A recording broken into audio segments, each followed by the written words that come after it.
Imagine a world where gaming mechanics have seamlessly fused with reality. Professions have evolved, allowing people to switch roles and unlock stronger abilities. Ruins, dungeons, and mysterious realms await exploration. But there's a catch. This world is teeming with deadly monsters that won't hesitate to take you down before you can even think about running. But don't lose hope. Slaying these creatures grants experience, valuable materials, and powerful gear to grow stronger. Yet, even the most fearsome monsters pale in comparison to the legendary dragons. Rare, enigmatic beings wielding godlike power. Now, let's focus on the third school of the Dragon Kingdom. Inside a classroom, a teacher passionately slaps the board, announcing the upcoming profession Awakening Orientation for Junior Year Section 25. He reminds the students that this event isn't just about their university entrance exams. It will determine their future success. Some students zone out, while others listen intently. The teacher explains that theoretically, the awakening process is random. However, he urges everyone to believe in themselves. Strong willpower might just land them a powerful combative profession. Among the students sits a young man, his long hair partially covering his eyes. He glances at the test paper in front of him, the Profession Awakening Aptitude Test. A faint smile appears on his lips. His time has finally come. This is Lu Fan, a transmigrator from a place called Blue Planet. 3 years have passed since he arrived in this world, and in that time, he's grasped its rules and systems. Professions are divided into 3 main categories. 1. Combative professions: warriors, mages, archers, and more. These battle-hardened individuals explore uncharted realms, hunt for rare loot, and rake in substantial rewards. Naturally, they're the most sought-after professions. 2. Reinforcing professions: enchanters, alchemists, and similar roles. They craft powerful enhancements and magical items. However, developing these skills requires expensive materials. Without a wealthy background, progress is difficult. 3. Subsistence professions: chefs, herbalists, miners, and the like. They form the backbone of society, ensuring everything runs smoothly. Lu Fan's aunt, Han Ku, is one of these essential workers. She runs a humble steamed bun shop, working tirelessly every day to support his education.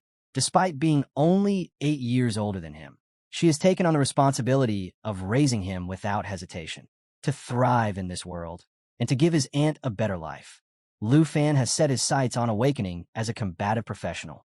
His journey is about to begin. Suddenly, the teacher's phone rings. He quickly silences it before turning to the class with an excited expression. The awakening platform is ready. The ceremony is about to begin. Cheers erupt across the room as students leap from their seats, rushing towards the platform in a frenzy. But in the far corner, Lu Fan remains seated. The teacher notices and approaches, puzzled. As the top student in the class, Lu Fan should be the most confident. But just as the teacher is about to ask, something unexpected happens. Lu Fan awakens a system out of nowhere. The Super Treasure Map system. Confused, he barely has time to process it before BM. The teacher slams the desk, snapping him back to reality. Seeing the concern on his face, Lu Fan quickly reassures him that everything's fine before dashing after his classmates. As he runs, he can't help but smirk. What transmigrator doesn't get a system? But right now, there's no time to figure it out. The awakening ceremony takes priority. When the students arrive at the awakening platform, they're greeted by the sight of a massive crystal standing at its center, shimmering with mystical energy. Excitement and anxiety ripple through the crowd. The teacher urges them to stay calm, but the anticipation is palpable. As Lu Fan blends in with the students, he overhears a guy confidently declaring that he'll awaken a hidden combative profession and become a legend. His friend quickly shoots him down, reminding him just how rare that is. Most students just hope to avoid ending up with a subsistence profession. Then, silence falls over the crowd. A powerful figure steps onto the podium, the Grandmaster. With a commanding presence, he announces the official start of the ceremony before gesturing to a priest who will be overseeing this year's awakening. The moment the priest steps forward, the students are in awe. His sheer aura radiates dominance, making them dream of one day reaching that level of power. Lu Fan shares their amazement, but just then ding, his system activates again. A new skill has been unlocked. Eye of Appraisal. Curious, he immediately tests it on the priest. A panel appears before him. Level 29. Profession, professional awakener. Skill, professional awakening. Net worth, 5 million dragon coins. Lu Fan is stunned. 5 million. No matter how hard his aunt worked, even if she sold buns for a lifetime, she'd never come close to that kind of wealth. Before he can dwell on it further, the headmaster's voice booms across the platform. Silence. The awakening ceremony begins now. The excitement reaches its peak as he calls the first name, Zhang Tao, the top student of their section. All eyes turn to Zhang Tao. Whispers spread through the crowd, everyone wondering if he'll awaken as a powerful combative professional.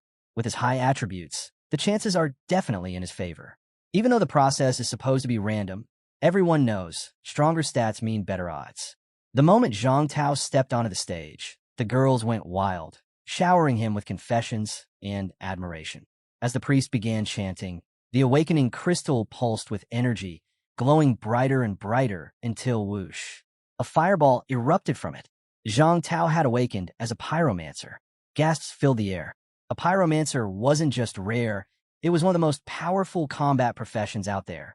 The students looked on with envy, realizing that Zhang Tao's future had just skyrocketed. Standing tall, he smirked and casually conjured a fireball in his hand. That was all it took for the girls to lose their minds, screaming and practically begging him to go on dates. Watching the scene unfold, Lu Fan clenched his fists. If he could awaken a combative profession, he could finally leave behind his struggles. No more scraping by. His life would change forever. Annoyed by all the noise, the headmaster shouted for order before calling up the next student. The ceremony continued, and one by one, students awakened their professions. But as Lu Fan observed, most didn't get anything impressive. Herbalists, tailors, miners. Reality hit hard. Combative professions were rare. While those who awakened them had limitless potential, those stuck with subsistence professions were destined for an ordinary life. The student in front of Lu Fan muttered that even getting a subsistence profession wasn't the worst outcome. He pointed out Li Ping from Section 3. Her family was struggling financially, but she awakened as a reinforcing professional. While it sounded prestigious, it required a fortune in materials to develop. In her case, a stable subsistence profession might have been better. That hit a little too close to home. Lu Fan's family wasn't wealthy either. If he awakened as a reinforcing professional, he'd be stuck in an impossible situation. Then, his name was called. The crowd turned as the headmaster urged him forward. As Lu Fan walked towards the awakening crystal, whispers filled the air. For the first time, the girls actually noticed him. His sharp features, his calm demeanor. They suddenly found themselves wondering just what kind of profession he'd awaken. Stepping up to the pedestal, Lu Fan took a deep breath. There was no turning back now. He placed his hands on the crystal as the priest began to chant. Then, something strange happened. A vision flashed before Lu Fan's eyes, a massive red dragon with piercing yellow eyes staring straight at him. At the same time, the ground began to tremble. Panic spread through the crowd. What was going on? Golden light burst from the awakening crystal, completely engulfing Lu Fan. The energy surged wildly, sending shockwaves across the platform. Then, a dragon materialized out of the light. Gasps and shouts of disbelief filled the air. The teachers and students were frozen in shock. This only happened when someone awakened a hidden profession. A female teacher turned to Teacher Lee, her voice filled with awe. Congratulations. Your section has produced the first hidden professional in the entire school. Teacher Lee could barely contain his excitement. If Lu Fan had awakened as a dragon blood warrior or dragon language mage, he'd be on the path to becoming a legendary powerhouse. The Dragon Kingdom hadn't seen a dragon blood warrior in a decade. This could be a historic moment. The dragon hovering above Lu Fan let out an earth-shaking roar. The force of it sent shock waves through the area, forcing students to cover their ears.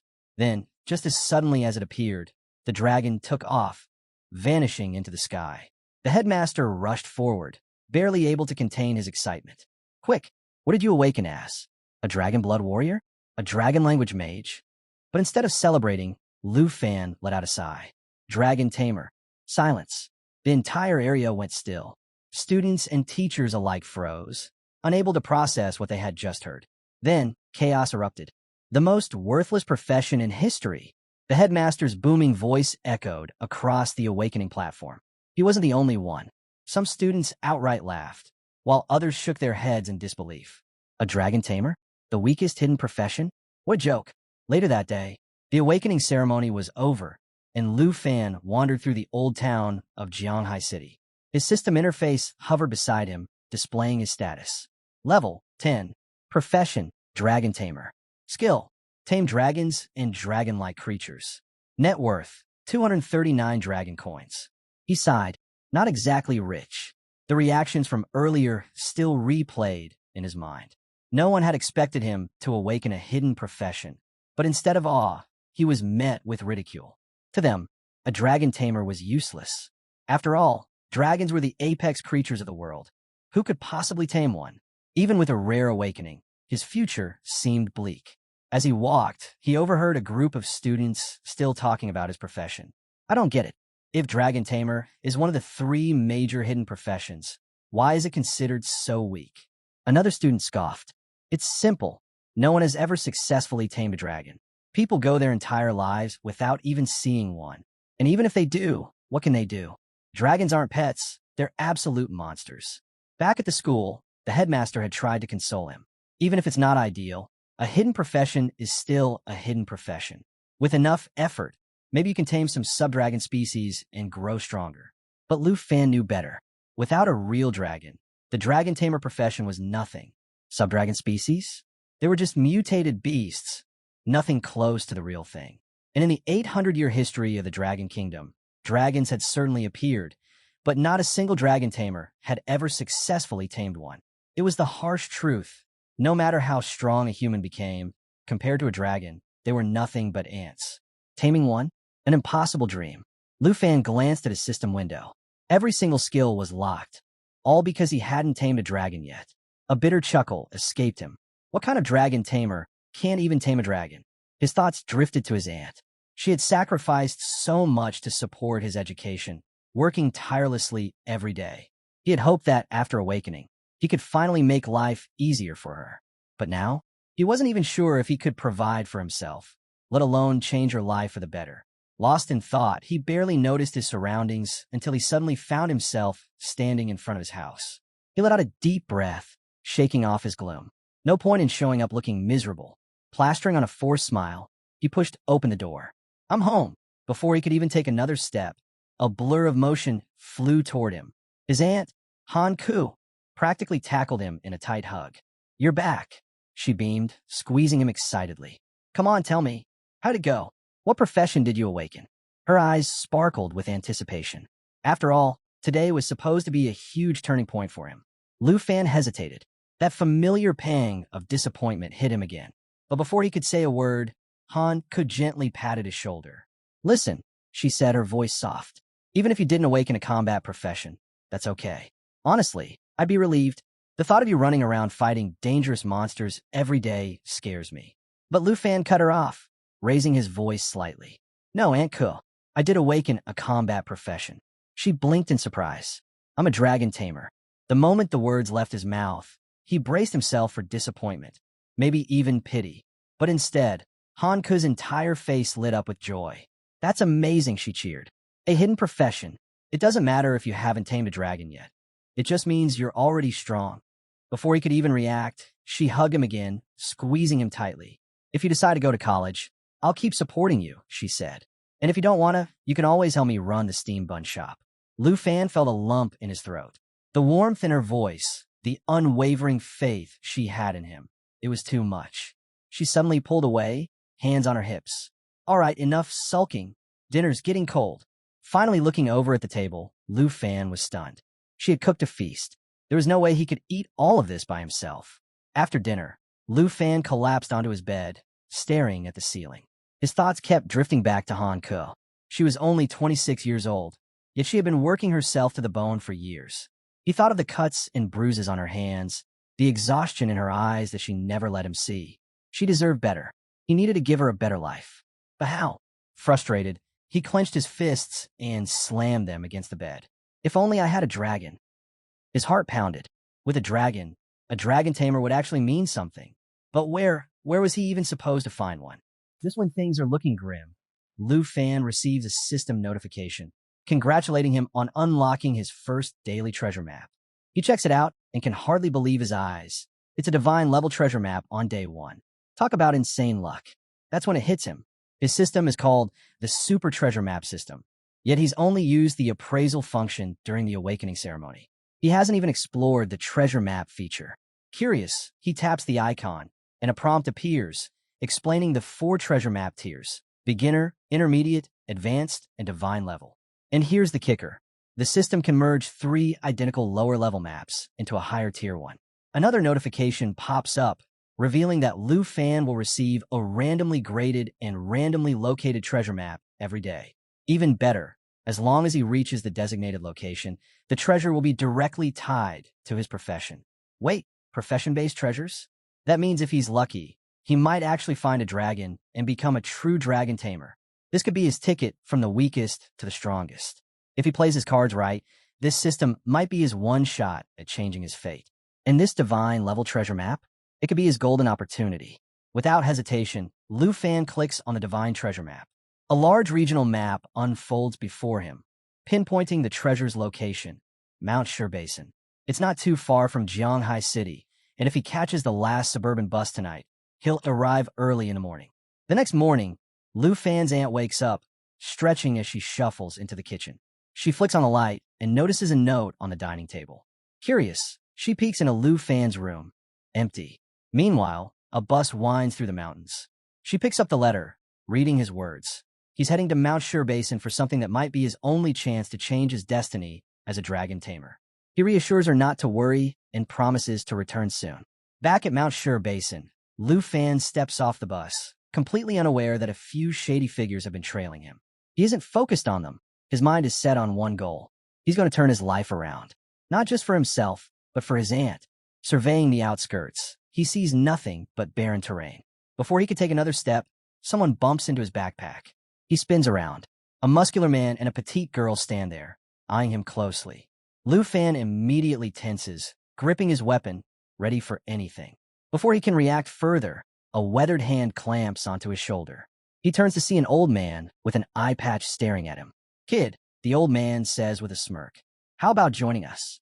Lu Fan quickly shrugs off the man's hand, making it clear he's not looking for companions.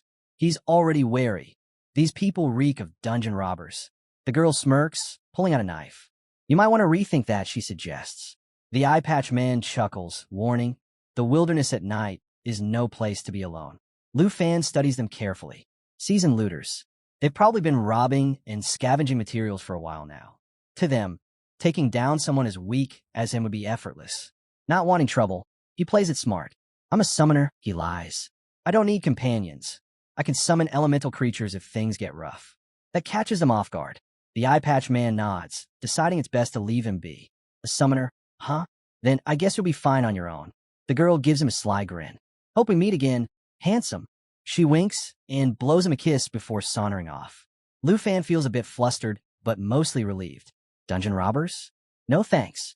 The wilderness may be dangerous, but at least nature doesn't stab you in the back. That encounter only reinforces one thing. Without strength, survival is a gamble. He checks his system map and picks up the pace. Deeper into the wilderness, he spots a herd of power horn horses, level 8 creatures known for their raw strength. They graze peacefully, uninterested in their surroundings. Lu Fan knows better than to provoke them, so he carefully takes a detour. But even with the safer route, he still feels uneasy. His instincts were right. A short while later, he encounters a group of giant horned antelopes. He moves cautiously, keeping his distance, until his foot lands on something soft. A frog. It croaks loudly in pain. Oh. The antelopes snap their heads in his direction, clearly irritated. A moment later, they're charging straight at him. Heart pounding, Lu Fan bolts. He spots a flat patch of land to the side and dives for it. The impact sends him rolling across the dirt, but he dodges the stampede. Lying there, gasping for breath, he realizes something terrifying. He couldn't even handle a single antelope. If he stays weak, he might end up like that poor frog. Just then, a notification flashes before his eyes. You have arrived at the designated treasure location. He pushes himself up and looks ahead. Nestled between 2 massive rocks, a faint red glow flickers from behind them, just like on the map. Lu Fan steps forward, entering the cave-like opening. And then, he sees it. A massive pitch-black egg. Its shell is already beginning to crack. Could it be? A dragon egg. This could change everything. Lu Fan's system pops up with a notification. Black dragon egg detected. Level, unknown. The cracking sounds grow louder. The egg is about to hatch. But then, rustling in the tall grass behind him, Lu Fan's instincts scream at him. He grips his cleaver tightly. Things have been going too smoothly. Of course, a wild beast would show up. Without hesitation, he spins around and slashes at the approaching figure. A bloodthirsty gray fox. The fox catches his cleaver between its fangs, its blood-red eyes gleaming with hunger. With a vicious snarl, it lets out a chilling howl and lunges at him with full force. Lu Fan barely manages to deflect the attack, throwing the beast to the ground. He stumbles back, gasping for breath. He quickly activates his appraisal skill. Bloodthirsty Gray Fox. Abilities, Triple Claw Strike, Bloodthirst Recovery. Danger level, high. Lu Fan's eyes widen. This thing can strike 3 times in a row, cause bleeding, and heal itself by absorbing his blood. Glancing back, the dragon egg is about to hatch. He doesn't have time for this fight. If he can just hold out a little longer, maybe he can use his dragon taming ability once the dragon emerges. But the fox isn't waiting. It leaps at him. Instinct kicks in. Lu Fan raises his arm in defense. Too slow. Sharp claws rip through his sleeve, cutting into his skin. He can't let it activate Bloodthirst Recovery. The fox goes in for Triple Claw Strike. 1 down. 2 more to go. Lu Fan blocks the second strike with his cleaver. The third? He barely dodges, rolling to the side at the last second. Now's his chance. Gritting his teeth, he swings his cleaver with everything he has. The blade smashes into the fox's skull. Blood sprays across the cave floor. The creature twitches, then collapses. Panting heavily, Lu Fan yanks his cleaver free. He won. You have defeated a bloodthirsty gray fox. Gained 120 EXP. Yes, he did it. Relief washes over him. He's exhausted but victorious. He leans against a rock, catching his breath. Then laughter. His stomach drops. 3 shadows loom over him. He turns his head. It's them. The sketchy robbers from before. They clap, grinning. Not bad, kid. The eye patch man chuckles. Didn't think you had it in you. Lu Fan grips his cleaver tighter. He's not falling for this fake friendliness. Taking a defensive stance, he glares at them. Back off. I'm not interested in joining your little crew. The girl in the group chuckles, teasing him not to be so tense. She hints that they've already figured out his little lie about being a summoner. The guy with the eye patch chimes in, reminding Lu Fan that despite claiming to be a summoner, he never used any summoning abilities and still got hurt by a weak monster. Oh, busted. Realizing he's been exposed, Lu Fan tries to play it cool. He kicks the fox's body toward them and says, if it's the fox fur you want, take it and leave me alone. Eye patch guy laughs, picking it up. This? Barely worth 80 dragon coins, he scoffs. We're here for something much bigger. Wait, they're after the divine treasure too? Lu Fan's heart pounds. He glances back, and sure enough, the muscular guy and the girl have locked onto the dragon egg. Before he can react, the muscular guy rushes in, throwing a devastating punch. The impact sends Lu Fan flying, his cleaver slipping from his grasp as he crashes hard onto the ground, dazed. When his vision clears, the girl is already on top of him, blade pressed against his throat. Stay still, she warns, or you'll regret it. Eye patch guy smirks. You underestimated how good dungeon robbers are at sniffing out treasure. Meanwhile, the muscular guy calls out, hey, check this out. He stands over the dragon egg, grinning. Lu Fan watches in horror as his worst fear unfolds before his eyes. Eye patch guy's excitement spikes. Finish him off, he orders. The girl tilts her head, flashing Lu Fan a sly smile. Too bad. You're kind of good looking, she muses. But this is the end of the line. Not so fast. Just then, the dragon egg trembles, cracks spiderweb across its surface. Something inside stirs. A sudden explosion of energy. The egg shatters, sending debris flying. A massive shadow rises into the sky, looming over them. Everyone freezes, staring in disbelief. A dragon. Eye patch guy panics, hurling some kind of potion at it, but the dragon dodges with ease. The muscular guy, foolishly, tries to punch it. Bad move. The dragon's jaws snap open, and in a single fiery blast, he's reduced to ashes. The eye patch guy watches in horror as his partner is obliterated. His breath catches as the dragon turns its piercing gaze on him. He stumbles back, screaming for help, but the girl is just as terrified. Her grip on the knife weakens. Lu Fan seizes the moment, shoving her aside. You guys messed with the wrong person, he shouts. Without hesitation, he sprints toward the dragon. It eyes him, confused but not attacking.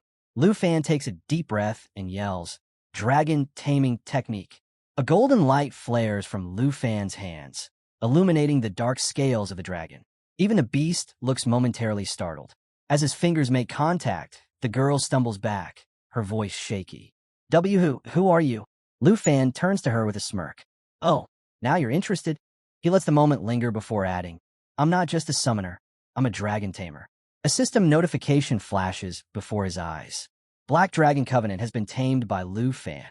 The dragon's newly unlocked skills appear.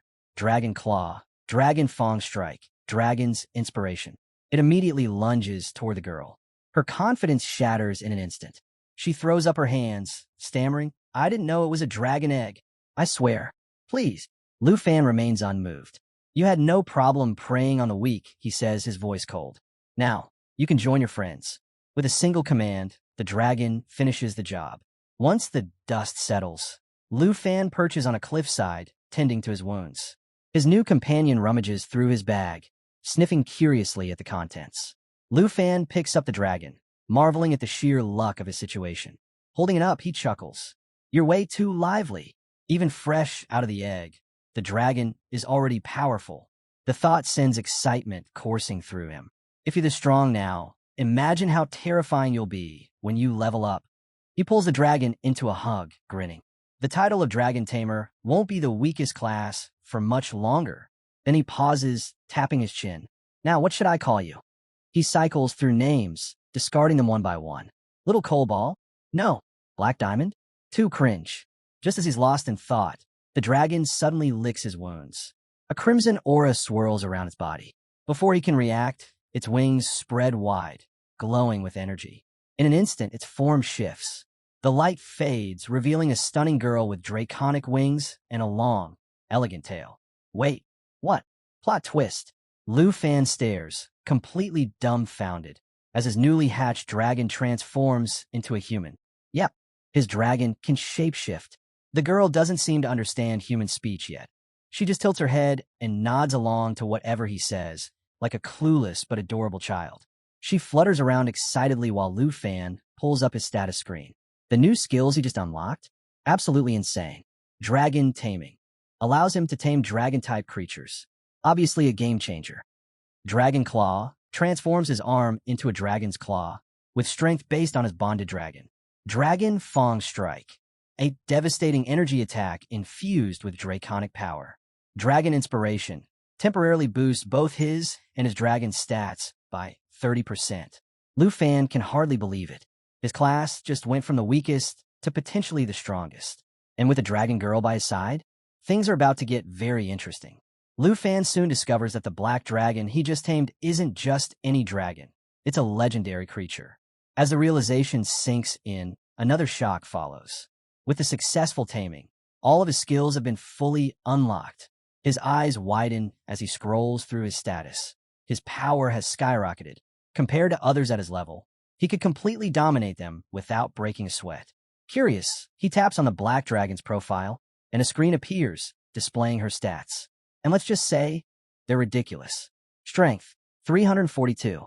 Agility, 267. Spirit, 359. Endurance, 373. Absolutely overpowered. And her abilities? Even crazier. Mighty Jaw Assault. A brutal charge attack that rips into enemies, inflicting continuous bleeding damage. Lava Flame. A devastating flame breath that not only burns enemies over time, but also heals her simultaneously. Black Dragon Heritage. A game-breaking passive skill. It reduces all incoming damage by 50%, grants complete immunity to all debuffs, and increases her self-recovery by a whopping 500%. Bloodline Connection. An exclusive skill that gives Lu Fan a 10% boost to all attributes just by being bonded to her. Lu Fan is floored. This dragon hatchling is already insanely strong, and she's just at level 1. Even a human warrior 20 levels above him wouldn't stand a chance.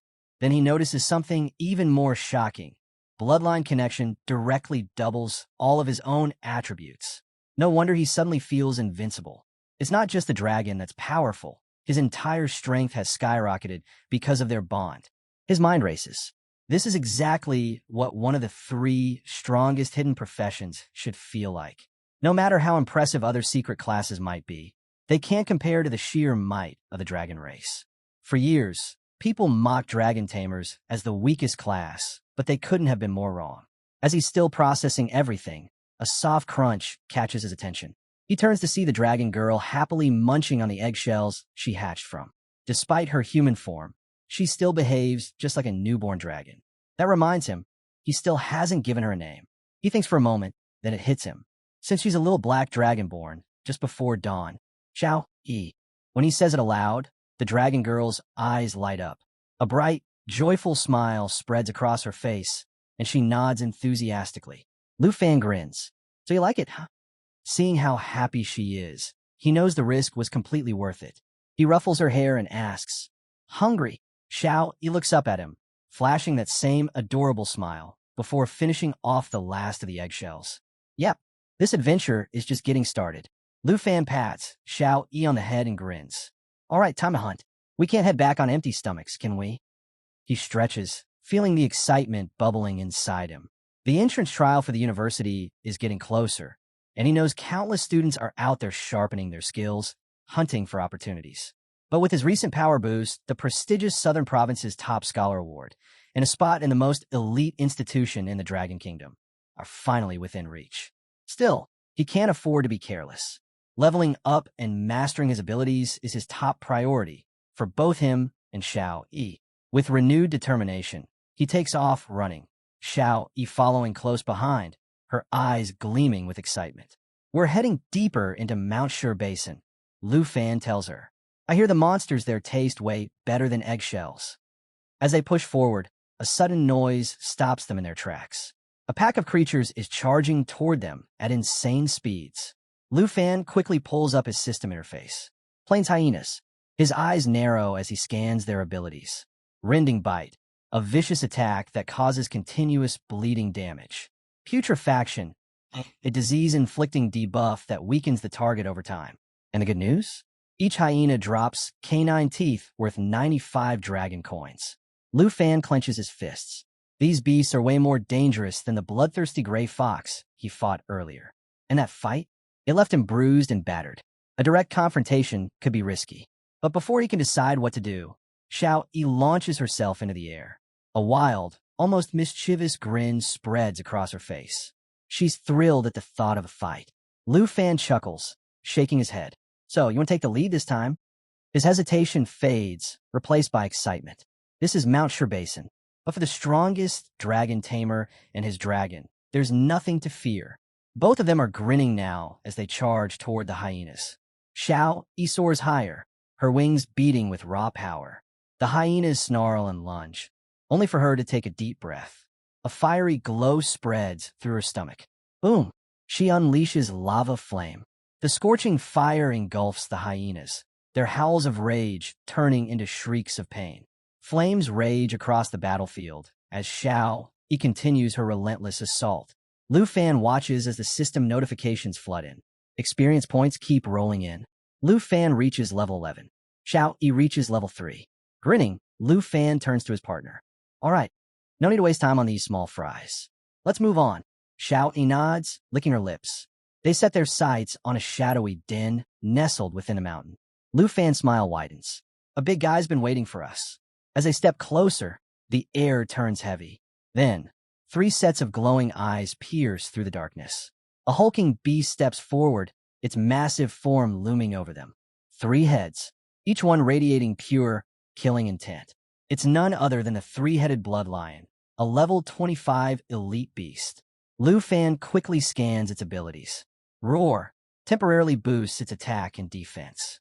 Trample, a devastating area attack that crushes everything in range. Triple Flame, a deadly fire attack that deals 3 bursts of burning damage. Taking this beast down will reward them with 23,790 experience points and rare loot like Bloodlion's Tooth and Bloodlion Skin. Under normal circumstances, a level 25 elite boss would require an entire team of skilled monster hunters. But Lu Fan? He's a dragon tamer now. That changes everything. Xiao Yi, let's do this, he commands. The three-headed blood lion lets out a thunderous roar, boosting its stats before charging up triple flame. Lu Fan's eyes narrow. This skill takes time to charge. Xiao Yi, we're cutting that attack short. Flames swirl around Xiao Yi's body as she readies herself. Lu Fan grips his cleaver tighter. In perfect sync, they leap into action. Xiao Yi shifts back into her true dragon form, her claws igniting with power. Mighty Jaw Assault. She surges forward at blinding speed, biting down on one of the lion's heads while pinning the other two under her razor-sharp claws. System notification. Triple flame attack has been interrupted. Lu Fan grins. Perfect. Seizing the moment, he charges in. Dragon Fang Strike. Dragon aura surges through his weapon as he swings with full force, delivering a crushing blow. The three-headed blood lion collapses. As the dust settles, Lu Fan and Xiao Yi land back on the ground. She shifts back into her human form, stretching her arms with a satisfied look. Lu Fan checks his status. He's jumped to level 14, and Xiao Yi is already level 9. Then, a new system notification appears. Treasure map system activated. A daily treasure map has been added to his inventory. A sly grin spreads across Lu Fan's face. What kind of exclusive dragon tamer treasure is waiting for them? He turns to Xiao Yi. How about some treasure hunting? She nods excitedly, her eyes sparkling with anticipation. Meanwhile, deep within Mount Shur Basin, another group is having a very different conversation. A blue-haired girl looks at her uncle, her brows furrowed. Uncle Sun Gu, are we really going to let this opportunity slip away? Sun Gu, a seasoned warrior, crosses his arms and sighs. We don't have a choice, he says. He explains that the fortuitous realm requires a 5-person team to activate. And unfortunately, they're 2 people short. Sun Gu sighs and suggests sending Miss Kai back to Jianghai City to bring reinforcements. But before he can finish, Miss Kai, a rogue, shakes her head. Even with my speed, a round trip would take a full day, she points out. Meanwhile, the blue-haired girl, Qin Xiu, chimes in. Though her profession remains unknown for now, she explains, fortuitous realms appear randomly and offer far greater rewards than standard dungeons. But they only last for 24 hours, which means Sun Ji's plan is useless. Sun Gu tries to lighten the mood. Hey, if you get into one of the top 10 universities, you'll have plenty of chances to explore secret realms. But Qin Xiu isn't having it. They're so close to an incredible opportunity. There has to be another way. Just then, a rustling sound catches their attention. Sun Gu and Miss Kai instantly snap into battle mode, weapons at the ready. But instead of a monster, it's just some random young guy casually walking by. Lu Fan. Sun Gu eyes him, surprised to see someone so young wandering this deep into the mountains. Kid, this isn't a place for sightseeing. You should turn back before you get into trouble. But before he can say more, Qin Xiu steps forward. She introduces herself, explaining that they're from the Qin family in Jianghai City. Then, out of nowhere, she makes an offer. Would you be willing to join us temporarily? She asks. We'll pay you 100,000 dragon coins, just for entering the secret realm of chance with us. You won't have to lift a finger. Lu Fan stops mid-step. 100,000 dragon coins? His mind races. If the Qin family, the richest family in Jianghai City, is after this realm, then the rewards inside must be something truly special. Qin Xiu continues, clarifying that they just need him to meet the party size requirement. He won't have to do anything. Just step inside with them and collect his pay. The scene shifts slightly. Turns out, the group had already recruited a paladin, but was still 1 person short. Sun Gu, now walking toward the massive purplish portal leading to the secret realm of chance, turns back to Lu Fan. You coming or not? He asks. Opportunities like this don't come every day. Lu Fan smiles. Not interested in money, he replies casually. But I'll join on one condition. The group pauses, curious. I want a fair split, Lu Fan continues. Rewards should be distributed based on contribution. Sun Gu and the 2 women exchange surprised glances. Miss Kai quickly catches on. Wait, you're saying we split the rewards according to strength? Lu Fan nods. Exactly. Qin Xiu is a bit skeptical. Our team averages around level 20, and this guy looks even weaker than us. Is he just overly confident or completely reckless? She wonders. But since they desperately need a 5th member, she decides to go with it. She smiles, extends her hand, and says, all right, since you're interested in teaming up, let's make it official. And don't worry, the 100,000 dragon coins we promised are still yours as a token of good faith. Lu Fan shakes her hand, sealing the deal. With that settled, Qin Xiu is eager to move out, but Lu Fan has his own plans. He decides to keep his legendary dragon, Xiao Yi, hidden for now. Revealing her in front of strangers could cause unnecessary trouble. He feels bad for keeping her cooped up, but it's the safest choice. They step through the portal and arrive in the secret realm of chance.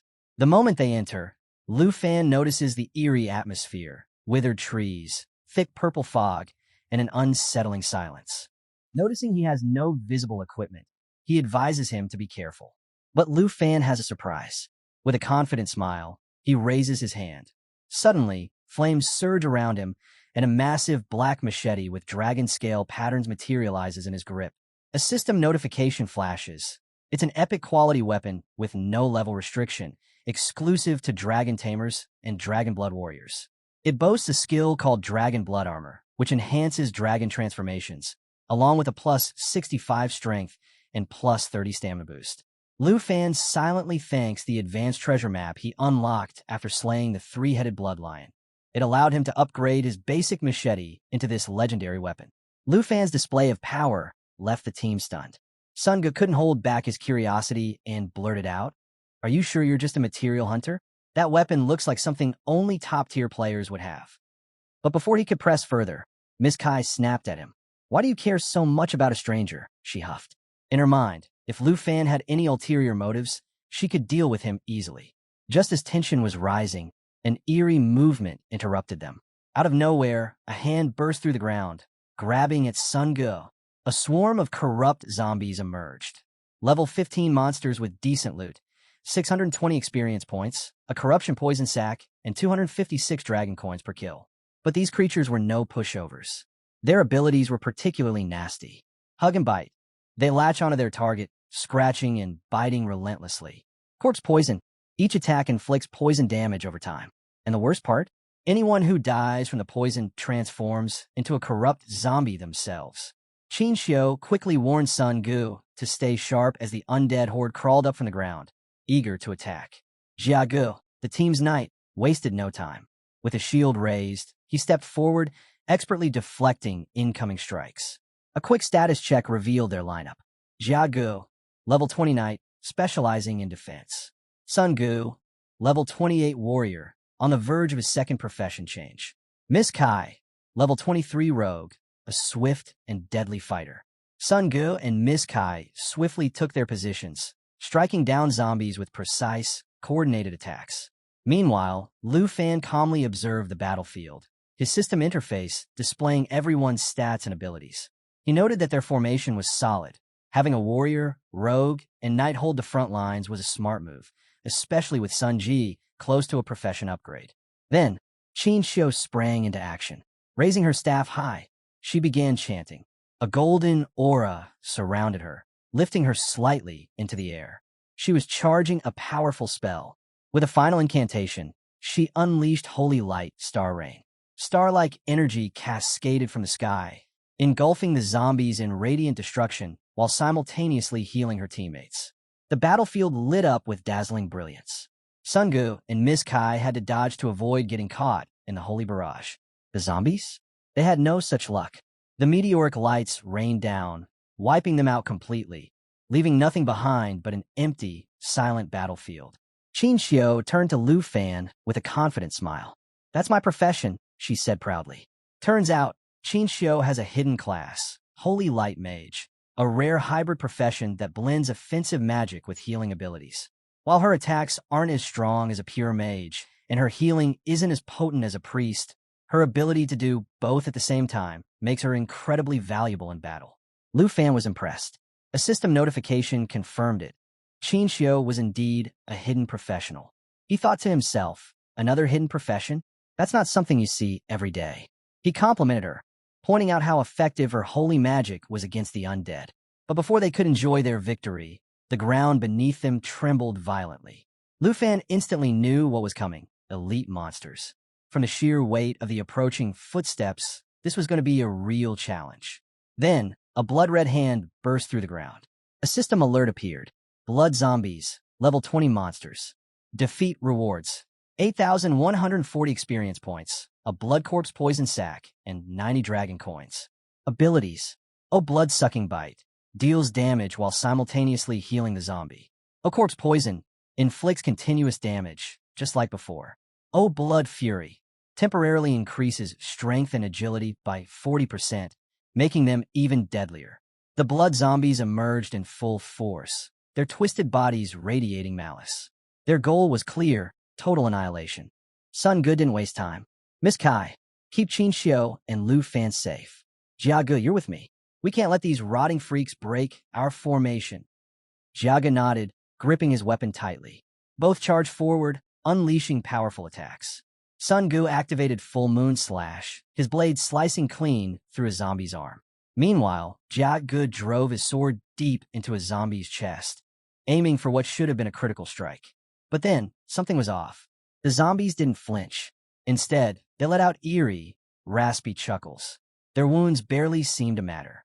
Jia Ge tried to yank his sword free, but the zombie's body absorbed it like it was sinking into quicksand. Both warriors froze in shock as the creature's grins widened. Then, with a horrifying gurgle, the zombies began to grow, their bodies swelling as they activated corpse poison. A sickly aura spread through the air. The poison seeped into their skin, rapidly draining their health, while the zombies healed from their suffering. Jia Ji's eyes widened. What the hell? This isn't normal. Qin Xiu's expression turned grim. Corpse poison can only be dispelled by a priest's clarity. I can't remove it. The situation had taken a deadly turn. The zombies weren't just tanking their attacks. They were getting stronger. Jia Ji's arm was now trapped inside the zombie's expanding mass. The poison damage intensified, his health bar plummeting. Panic surged through him. Help me. I can't break free, he shouted, his voice filled with desperation. Jia Ge, drop your weapon. Now, Sun Ge barked. Jia Ge hesitated for only a second before releasing his grip. Sun Ge wasted no time. He grabbed him and yanked him away from the zombie's grasp. Miss Kai, cover us, he called.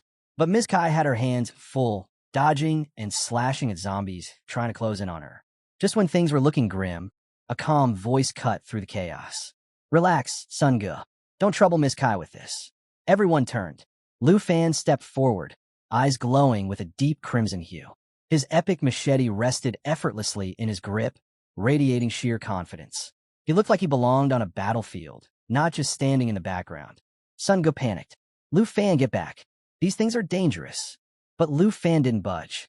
His gaze was locked onto the enemy. Without a second thought, he surged forward, his legendary ink dragon machete bursting with golden flames.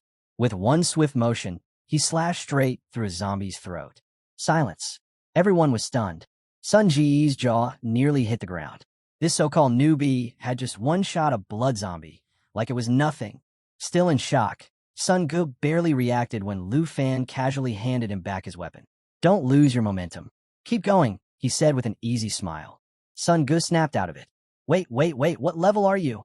This guy was way too strong to be some regular material hunter. But they had no time to argue.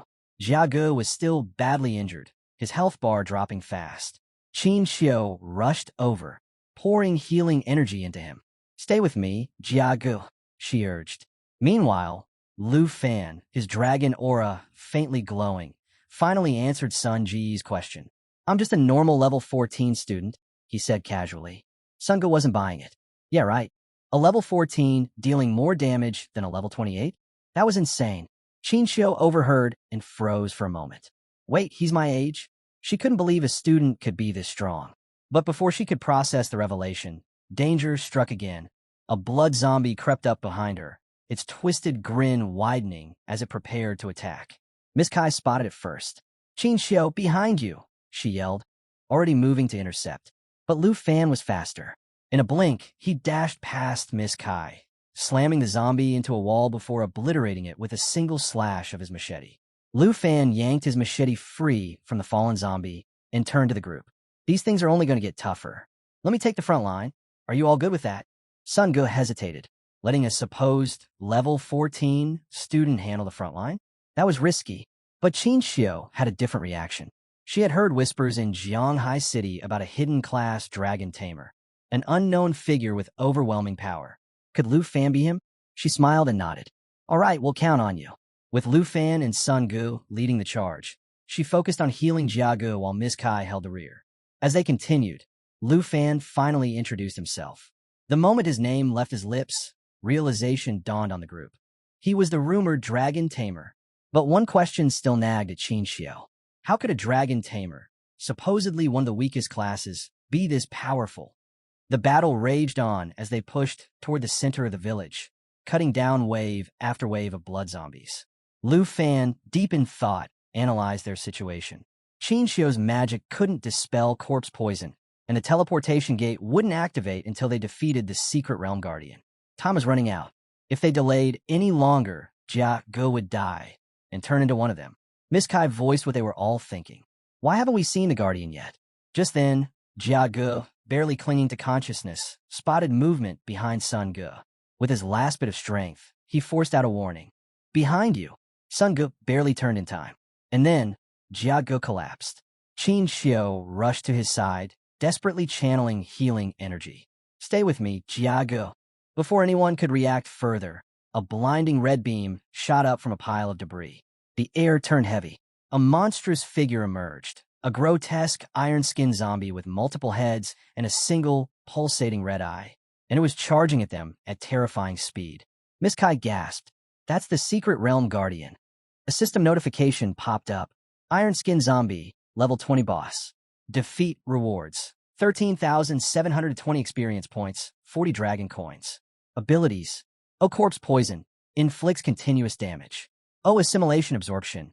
Absorbs poison targets to restore its HP. O Steel Skin. Increases defense and endurance by 40%. Lu Fan immediately pieced it together. Jia Ji's worsening corpse poison had lured the guardian straight to them. His expression hardened. We have to take it down before it absorbs Jia Ge. Sun Ge didn't waste a second. He lunged forward, unleashing Moonlight Slash. But when his sword struck the monster, the blade barely left a scratch. Lu Fan was already moving.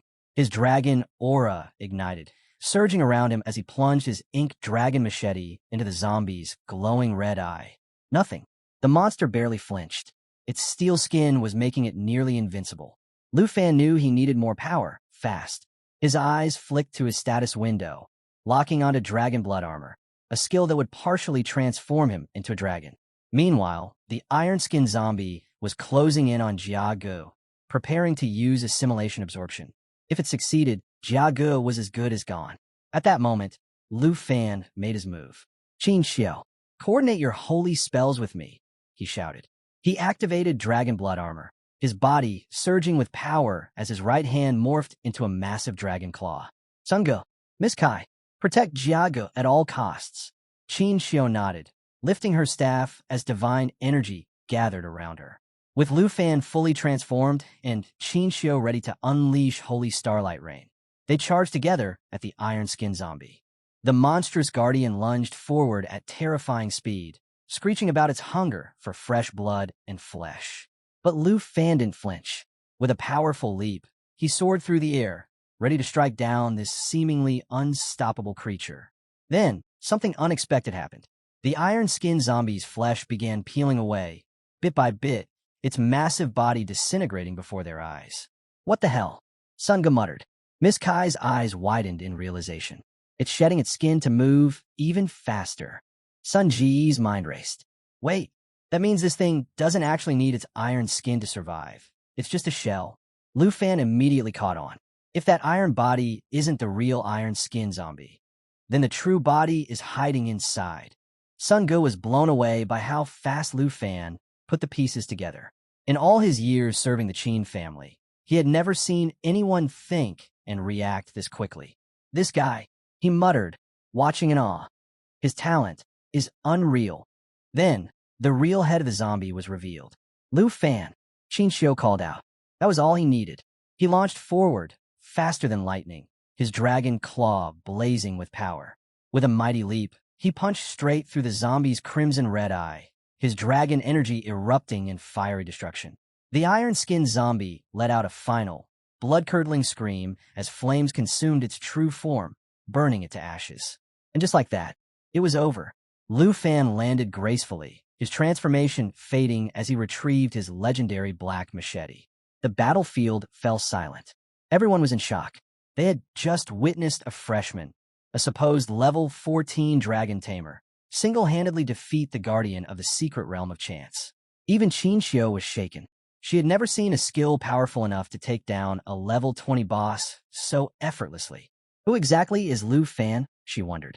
As the smoke settled, something caught their eye, a silver treasure chest, the loot from the iron-skinned zombie.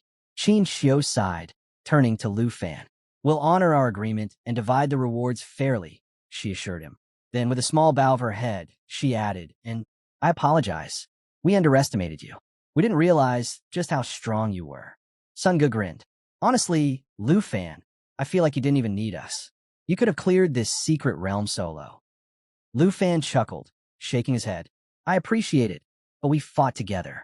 Qinxiu, you should distribute the rewards. With that, Qinxiu opened the silver chest. What they found inside, not what they expected. The chest contained strength potions, normal quality, increases strength by 2 points when consumed.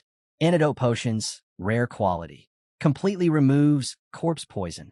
Morning bracelet, excellent quality, requires level 10 to equip, adds plus 16 strength and plus 17 endurance. Miss Kai frowned. That's it?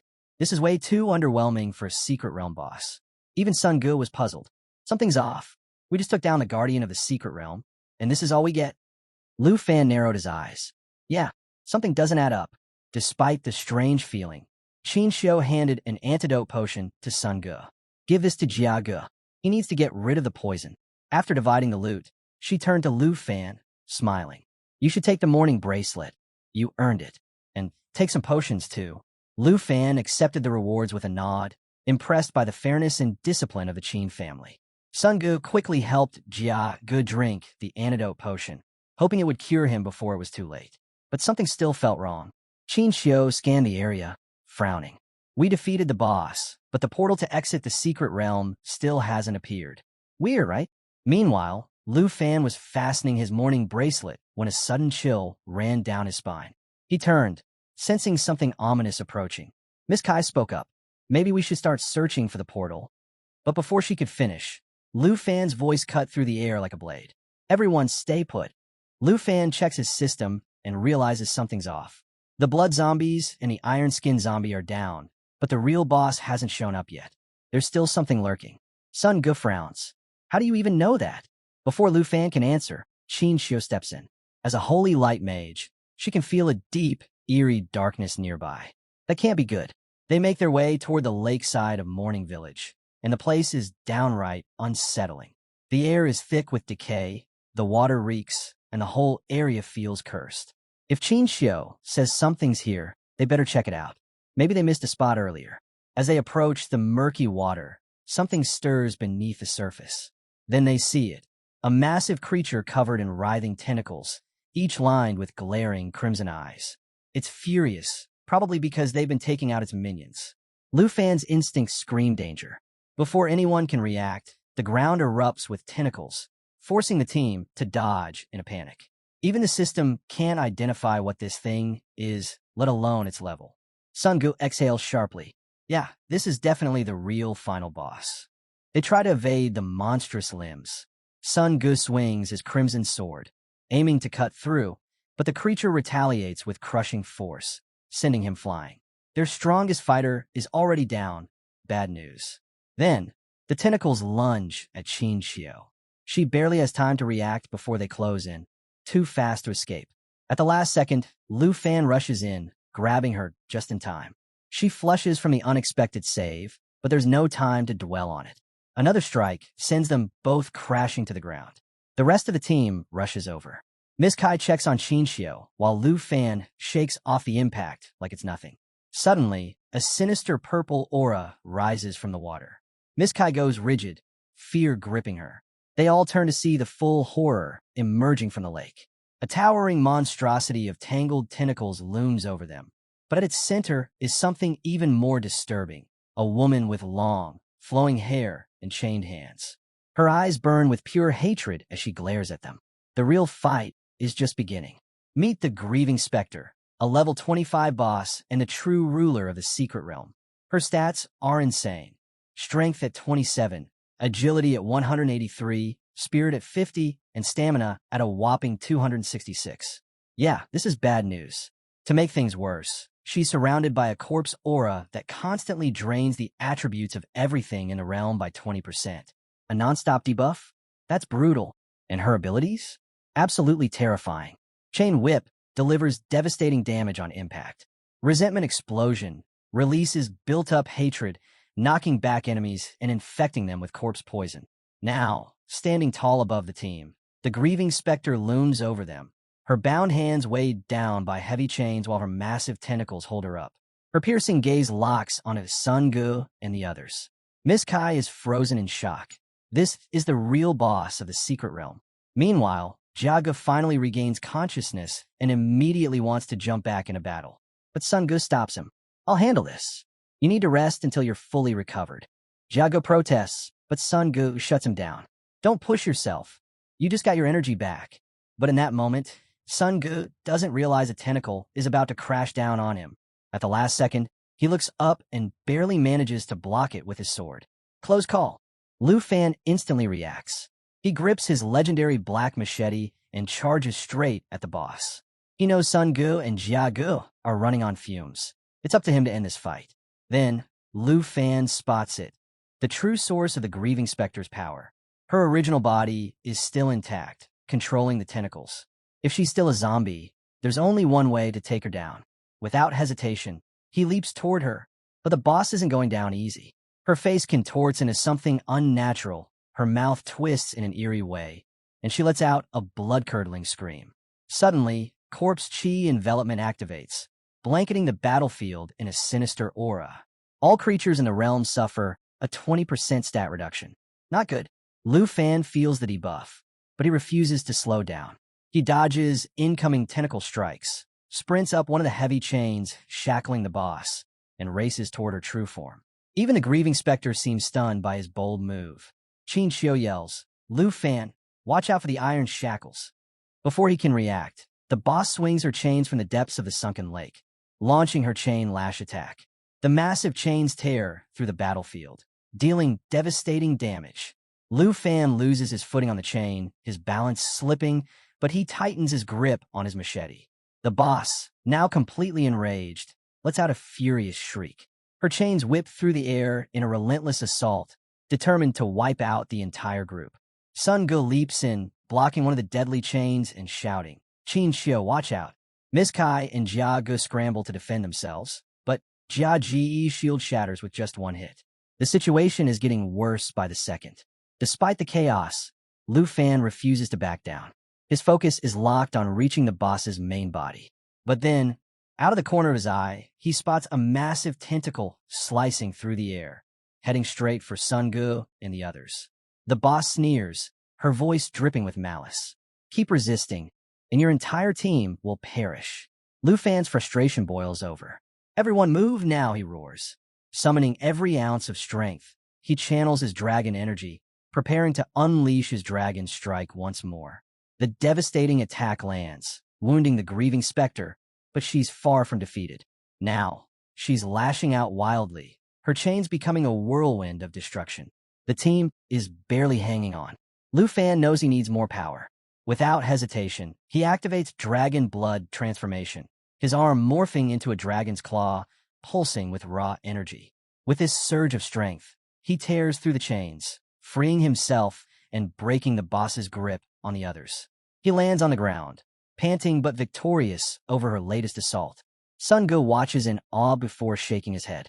This boss is too much for us right now. We need to fall back and regroup. Even Qin Xiu looks shaken. Lu Fan, we're all in bad shape.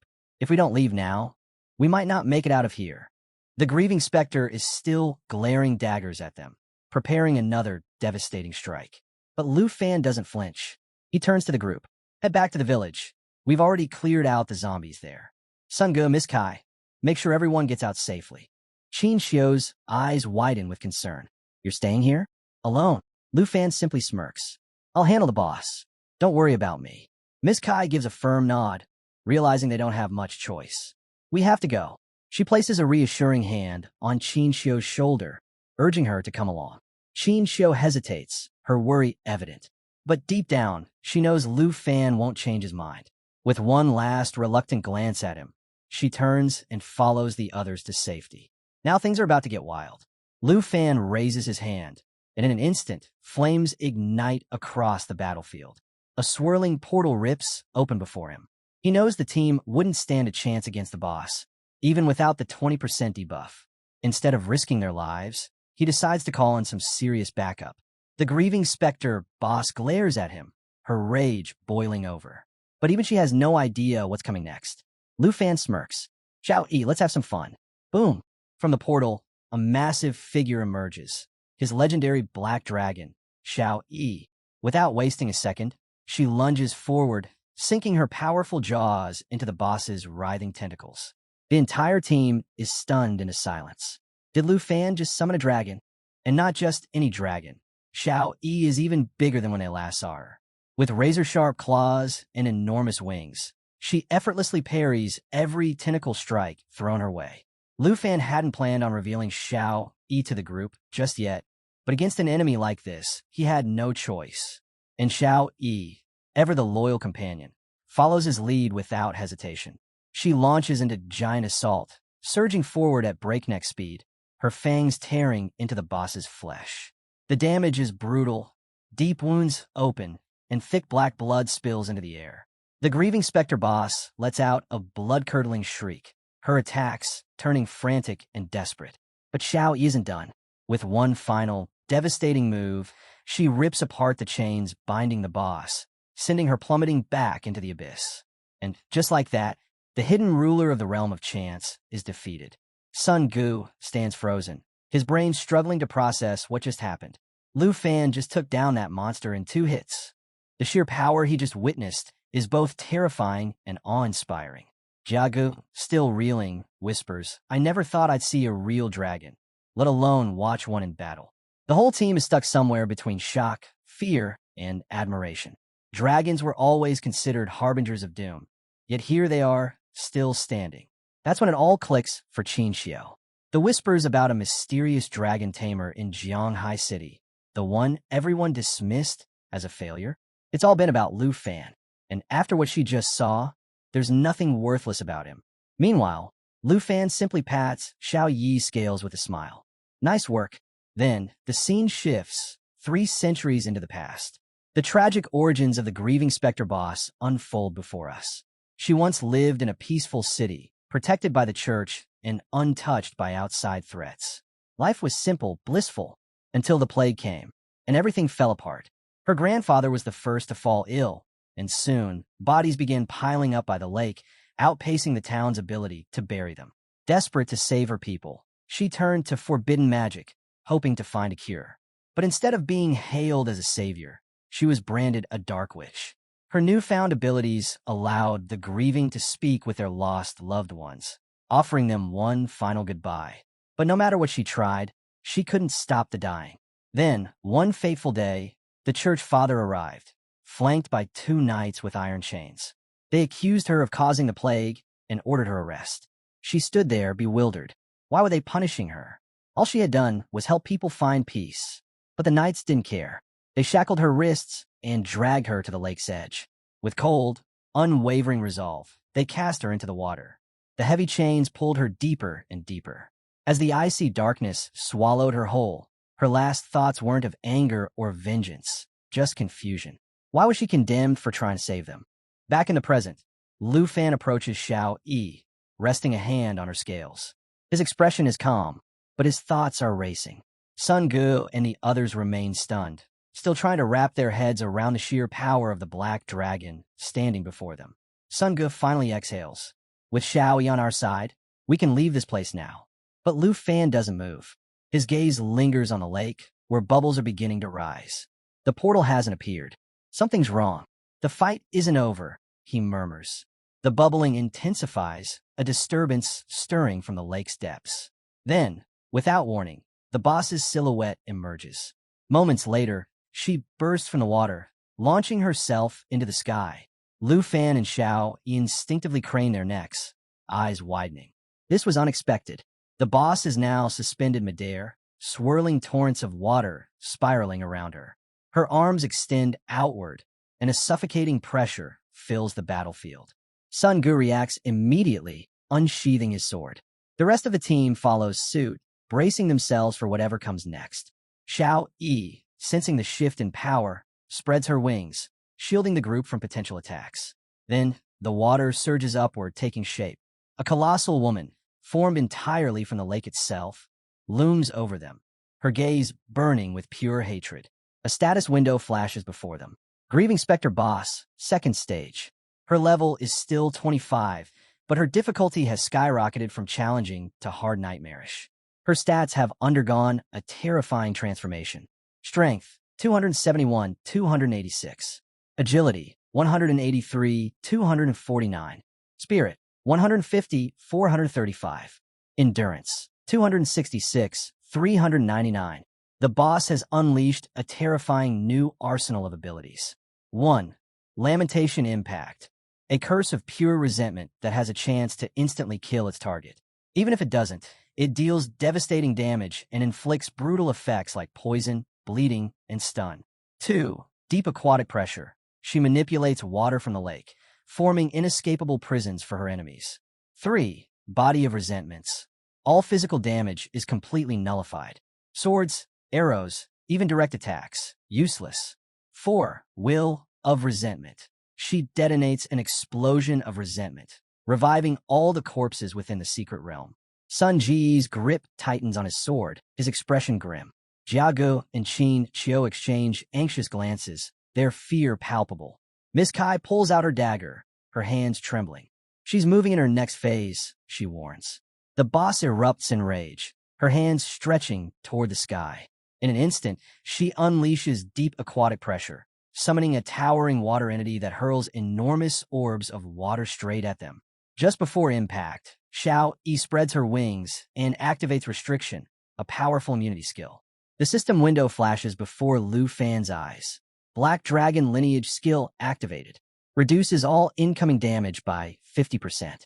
Grants complete immunity to all harmful effects. Increases self-healing by 500%. Overpowered, doesn't even begin to describe it. One of the boss's water orbs slams into the ground near Miss Kai. She reacts instantly, leaping away from the blast, but the water surges toward her, wrapping around her like a living cage. Qin Qiu watches in horror as Miss Kai is trapped inside a watery prison. She immediately tries to cut through the water with her dagger, but no matter how hard she and Sun Gu strike, their attacks pass right through. The boss has activated Body of Resentments. Physical attacks are now completely useless. Minutes pass. Their attempts remain futile. Miss Kai exhales sharply, finally giving up. She closes her eyes and murmurs an apology to Qin Qiu, convinced that her fate is sealed. Qin Qiu's expression tightens. She steps closer, locking eyes with Miss Kai. If anyone should be apologizing, it's me. Her voice trembles as she sinks to her knees, clutching her magic staff. I was the one who pushed for this. I insisted we come here, and now we're trapped. There's no way out. Lu Fan, standing a few feet away, crosses his arms and sighs. Are you really going to give up after making it this far? Before Qin Qiu can respond, another water sphere crashes down near Sun Gu, and in seconds he's trapped too. Qin Qiu meets Lu Fan's gaze, despair clear in her eyes. I'm the only magic user in our group, and my spells aren't strong enough to take her down. Sun Gu grips his sword tightly, scanning the battlefield before turning to the group. Guys, the boss is immune to physical attacks. Well, they're basically sitting ducks here. He glances at Lu Fan.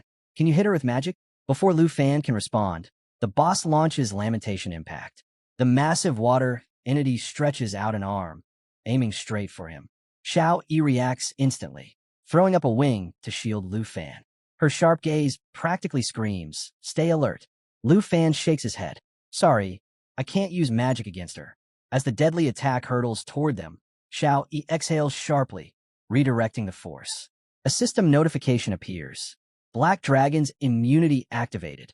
Negated instant death, corpse poison, bleeding, and stun effects. Pretty convenient. With a calm expression, Lu Fan slips his hands into his pockets, a smirk playing on his lips. Another system message pops up, confirming that his Black Dragon lineage has not only reduced all incoming damage, but also boosted self-healing by 500%. Sun Gu sighs. So if you can't use magic, what do we do? Lu Fan chuckles. Well, I can't, but my dragon can. Silence. The entire team stares in disbelief. Miss Kai stammers. You're a dragon tamer? Suddenly, the gap between Lu Fan and the boss doesn't seem so overwhelming. Before they can process it further, the boss lunges at Lu Fan again, trying to catch him off guard. But he's ready. He clenches his fist, and flames flicker to life in his palm. His gaze meets the boss's, burning with confidence. Don't worry, he reassures Miss Kai. A dragon's attributes are in a whole different league. The boss raises her watery arm again, unleashing lamentation impact once more. The attack slams into Xiao Yi, but another system window appears, confirming full immunity. Then, a fiery aura erupts around Lu Fan. Dragon inspiration activated. Both he and Xiao Yi are empowered, their stats skyrocketing. Strength, 968, 1,258. Agility, 767, 997. Spirit, 959, 1,246. Endurance, 976, 1,268. Lu Fan raises a hand, pointing straight at the boss. Xiao Yi, let's end this. Use lava blaze. With a deafening roar, Xiao Yi unleashes a raging inferno. Flames engulf the boss, her watery form hissing and evaporating as the fire consumes her. The lava blaze attack doesn't just deal continuous damage, it also heals Xiao Yi with every second. A perfect counter. The sky burns red with swirling flames as the boss's form starts breaking apart. At the lake's edge, Qin Xiu stands frozen, speechless. Jiage joins her, both of them watching in awe as the legendary black dragon burns the nightmare away. As Xiao Yi's flames intensify, the scorching heat causes the watery prisons trapping Miss Kai and Sun Gu to evaporate. Miss Kai stumbles forward, stunned into silence. Sun Gu, still catching his breath, looks up at the raging inferno and mutters, "This power, it's absolute devastation." Moments later, the boss's form begins to rupture from within. The overwhelming heat builds to a breaking point until she detonates, sending a wave of flames surging outward. In one final, desperate act, the boss activates Will of Resentment, attempting to revive all the corpses in the secret realm. But it's too late. Her colossal form collapses into a swirling purple haze, her energy dissolving completely. In her place, a portal shimmers into existence, and a treasure chest materializes on the ground. Xiao Yi, now in her human form, floats effortlessly above the battlefield, a satisfied smirk on her face. A system notification flashes. Black Dragon Realm level up. Details remain locked. Lu Fan clasps his hands together, grinning up at her. Nice work, Xiao Yi. A second system message appears. Lu Fan's level increased by 5. Not bad. Thick smoke lingers in the aftermath of the explosion. Qin Xiu rushes over to check on Miss Kai, while Sun Gu gestures toward the portal. It's over, he announces. Jiage, coughing from the haze, asks, "Is everyone all right?" Then, a sound breaks through the silence. The group turns to see zombies reanimating. One last curse from the boss before her demise. They lurch forward, advancing toward them. Sun Gu looks up, about to react, but then his breath catches. Xiao Yi moves instantly. She ascends high above the battlefield, activating lava blaze once more. Flames rain down in torrents, engulfing the resurrected corpses. The zombies don't even stand a chance. They disintegrate the moment the fire touches them. Sun Gu stares in awe. That's the dragon? Qin Xiu nods, just as amazed. She's wiping them out effortlessly, those same zombies that gave us so much trouble before. Lu Fan approaches with a smirk. Yep, that's Xiao Yi, the black dragon. He claps a hand on Sun Ji's shoulder. No need to be tense. Xiao Yi's got it handled. Then, turning toward the chest, he adds, "Let's wrap things up. Once we divide the loot, we'll head out." He steps toward the treasure, a grin playing on his lips. "According to the rules, I get first pick. Any objections?" Qin Xiu shakes her head, smiling.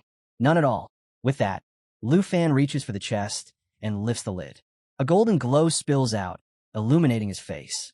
His smile widens as he takes in the treasure within. Qin Xiu, gripping her staff, watches eagerly. The rest of the team leans in, anticipation building, waiting to see what Lu Fan has just uncovered. Inside the chest lies an array of impressive items. 1. Holy Light Staff, a top-tier weapon requiring level 10, boasting 32 spirit and 19 stamina points. Its special ability, Holy Light Seal, allows the wielder to bind a target with light, with the duration depending on their spirit attributes. 2. Twilight Robe, another high-quality item with 35 spirit and 15 stamina points, also for level 10 users. Its skill, Light Flow, generates a protective light barrier, its strength scaling with the user's spirit. 3. Ring of Morning, a rare ring requiring level 15, granting 57 spirit, 21 stamina, and 12 strength points. It possesses Morning Aura, which marks a target with an energy that accumulates resentment from attacks, leading to negative effects like poisoning, bleeding, and dizziness once it builds up. 4. Job Transfer Scroll, a rare consumable that provides a chance for a regular profession to transition into a hidden one of the same type. Without hesitation, Lu Fan reaches for the Job Transfer Scroll. As he lifts it, a surge of blue energy radiates from his body, and a system notification confirms his successful acquisition. Qin Xiu steps forward, assuring him that he doesn't have to share. The loot rightfully belongs to him. But Lu Fan smiles and reassures her that he's not trying to be overly generous. Since the gear primarily boosts spirit attributes, it's better suited for her. The scroll is all he truly needs. Her expression softens as she glances at the remaining items. If not for Lu Fan, they might not have made it out alive. After a brief hesitation, she picks up the Ring of Morning and offers it to him, urging him to accept it. Lu Fan takes the ring without a second thought, closing his eyes momentarily as he holds it. Qin Xiu, still gripping her staff, suddenly finds herself blushing as she looks into his eyes. He's full of surprises, and she can't help but wonder what else he's hiding. Meanwhile, Xiao Yi playfully teases Jia Ge, while Uncle Sun Ge silently observes Lu Fan, intrigued by his character. Miss Kai soon approaches, smiling at Qin Xiu as she reminds her that it's time to prepare for their return. Later that night, Lu Fan makes his way back to his Aunt Han Ku's bun shop. The moment she sees him, she rushes over and pulls him into a tight embrace, her relief evident. She tells him how worried she's been, especially with all the dangers he's been facing lately. Lu Fan is caught off guard but touched by her concern. Gently, he asks what's wrong and suggests she let go since his clothes are still dirty from his journey. But Han Ku just holds on tighter, saying she doesn't care. What matters is that he's back safe. She confesses that when he left without telling her, she was terrified he might never return. Feeling a pang of guilt, Lu Fan apologizes for leaving without a word and promises not to make her worry like that again. He wipes away her tears and reassures her that everything is fine now. Han Ku finally smiles, then notices Xiao Yi sitting nearby. She reaches over and strokes the girl's head, and Xiao Yi closes her eyes, happily leaning into the touch. Han Ku laughs, mentioning how shocked she was when she first met Xiao Yi. Who would have thought such an adorable girl was actually a powerful dragon? Lu Fan chuckles at that. Han Ku then looks at Xiao Yi and asks if she's hungry, noting that she might not have eaten enough recently. Xiao Yi eagerly nods. She could definitely use a meal. As they chat, Lu Fan takes out the job transfer scroll and hands it to Han Ku. He explains that he specifically chose this for her from the dungeon, telling her that if she uses it to switch to a hidden profession, she won't have to run the bun shop anymore. Han Ku is stunned. She shakes her head, saying she can't accept such a valuable item. Instead, she suggests he sell it and use the money to upgrade his equipment for his upcoming exam. Before she can continue, Lu Fan pulls out his phone and shows her his bank balance. With a confident grin, he assures her that he no longer lacks money or gear. Han Ku's eyes widen in shock. Lu Fan explains that he sold a large number of materials from his adventure, and on top of that, Qin Xiu has promised him a 100,000 dragon coin reward. He tells her there's no need to worry about money anymore. Hearing his words, Han Ku's face lights up with joy, her eyes shimmering with emotion. Overwhelmed, she wipes away a happy tear as Lu Fan urges her to use the scroll right away. With a grateful smile, she finally agrees, accepting the scroll from him.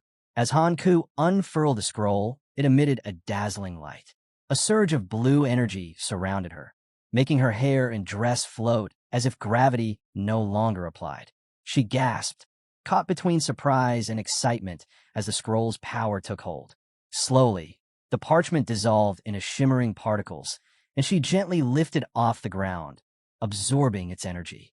Lu Fan squinted against the brightness, shielding his eyes as he looked up at her. Did it work? He called out. Encased in the glowing blue aura, Han Ku turned to him with a smile. Yes, I did it. I become an enchantment chef. Lu Fan's eyes widened in amazement. Enchantment chef? What kind of profession is that? Still floating slightly, Han Ku explained, I've gained a skill called enchantment cooking. I can now prepare food that grants buffs.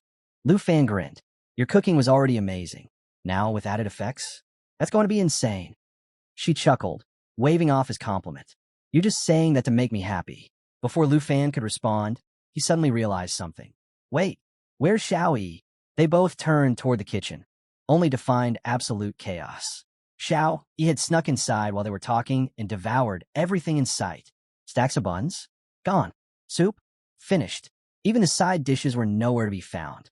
And there she was, curled up on the floor, fast asleep with a satisfied expression. Lu Fan sighed, shaking his head. Classic Xiao. Meanwhile, at the Qin family villa, late into the night, Qin Xiu sat in her father's study, facing Qin Shanhai, the head of the Qin family. He sat comfortably in his office chair, slowly swirling a glass of champagne. So it's true, he mused. A dragon tamer named Lu Fan summoned a powerful black dragon to save your team. Qin Xiu lowered her gaze. Yes, she admitted. I was too stubborn and nearly got us all killed. She clenched her fists, recalling the battle. I always thought I was strong, but compared to him, the gap between us is like a firefly trying to compete with the moon. Qin Shanhai leaned back, his sharp eyes fixed on the night sky beyond the window. Have you told anyone else about this dragon? She shook her head firmly. No, I promised Lu Fan that our family wouldn't reveal anything. Her father finally turned his gaze back to her, a small smirk forming. Good. You're smart enough to understand what would happen if word got out. Dragons are the most coveted creatures in the world. If people knew, Lu Fan's life would become far more dangerous. Qin Xiu tensed slightly. Father, you wouldn't tell anyone, right? Qin Shanhai let out a hearty laugh. Relax. I'm not that kind of man. He took another sip of his drink, then looked at her with interest. But that does bring up a question. How do you plan to repay Lu Fan for what he's done? Qin Xiu let out a small breath of relief before explaining that she had already promised Lu Fan a 100,000 yuan reward when she invited him to join their team. Qin Shanhai sighed, leaning back in his chair. That's fine, but it's hardly enough for what he did. Take a purple tongue card and personally deliver it to him tomorrow. Proper gratitude requires a personal touch. She nodded, but then tilted her head. If you're so curious about Lu Fan, why not come along? With a wink, Qin Shanhai chuckled. Oh, believe me, I'd love to meet the Dragon Master in person, but I have more pressing matters to handle. Classic dad move. Early the next morning, a new character arrives in Jianghai City. Princess Jin Zhu of the Taizi Kingdom. She's a petite girl wielding a magic staff, accompanied by her assistant, a tall man with black hair, clad in black armor, and carrying a suitcase. Officially, they're here to study. But let's be real, there's definitely more to this visit. Their first stop? Hanku's bakery. Inside, Hanku is busy preparing pastries when she notices customers at the door. Wiping her hands, she calls out, "Give me a moment." She peeks out with a warm smile, but quickly adds, "No steamed buns today." Jin Zhu frowns, unimpressed. She turns to her assistant. "Chui Hong Tai, is this really the place? Are you sure you didn't drag me to some garbage dump?" Oof, that's harsh. Chui Hong Tai, visibly nervous, reassures her, "This is the correct location, according to our investigation." Hanku, a bit puzzled by their exchange, asks who they are. Before she gets an answer, Chui Hong Tai suddenly shoves the door open, catching Hanku's arm in the process. Hanku winces, clutching her arm. Ignoring her, the princess and her assistant stride into the shop. Jin Zhu scans the small bakery with clear disinterest before turning to Hanku. "We're looking for someone," she declares. "A dragon tamer named Lu Fan." Upstairs, Lu Fan hears the commotion. When he sees Hanku holding her arm in pain, he immediately rushes to her side. "And Han, what happened? Are you okay?" Before she can respond, Jin Zhu wrinkles her nose and whispers loud enough for everyone to hear, "Ugh, this place smells awful." "Wow, rude." Lu Fan's expression darkens. "What's going on here?" Hanku quickly tries to brush it off, saying she's fine, but Lu Fan's gaze sharpens as he turns toward the newcomers. Jin Zhu finally acknowledges him. "You must be Lu Fan," she says, her tone filled with authority. "I, Princess Jin Zhu, have made a special trip just to see you." Lu Fan crosses his arms. And you are? Chui Hong Tai steps forward, formally introducing her. This is Princess Jinju of the Tai Zi Kingdom. I am Chui Hong Tai, her assistant. Jinju smirks confidently. I'm here to offer you a breakthrough opportunity. Lu Fan raises an eyebrow, clearly skeptical. She continues, being a dragon tamer must be tough. But don't worry.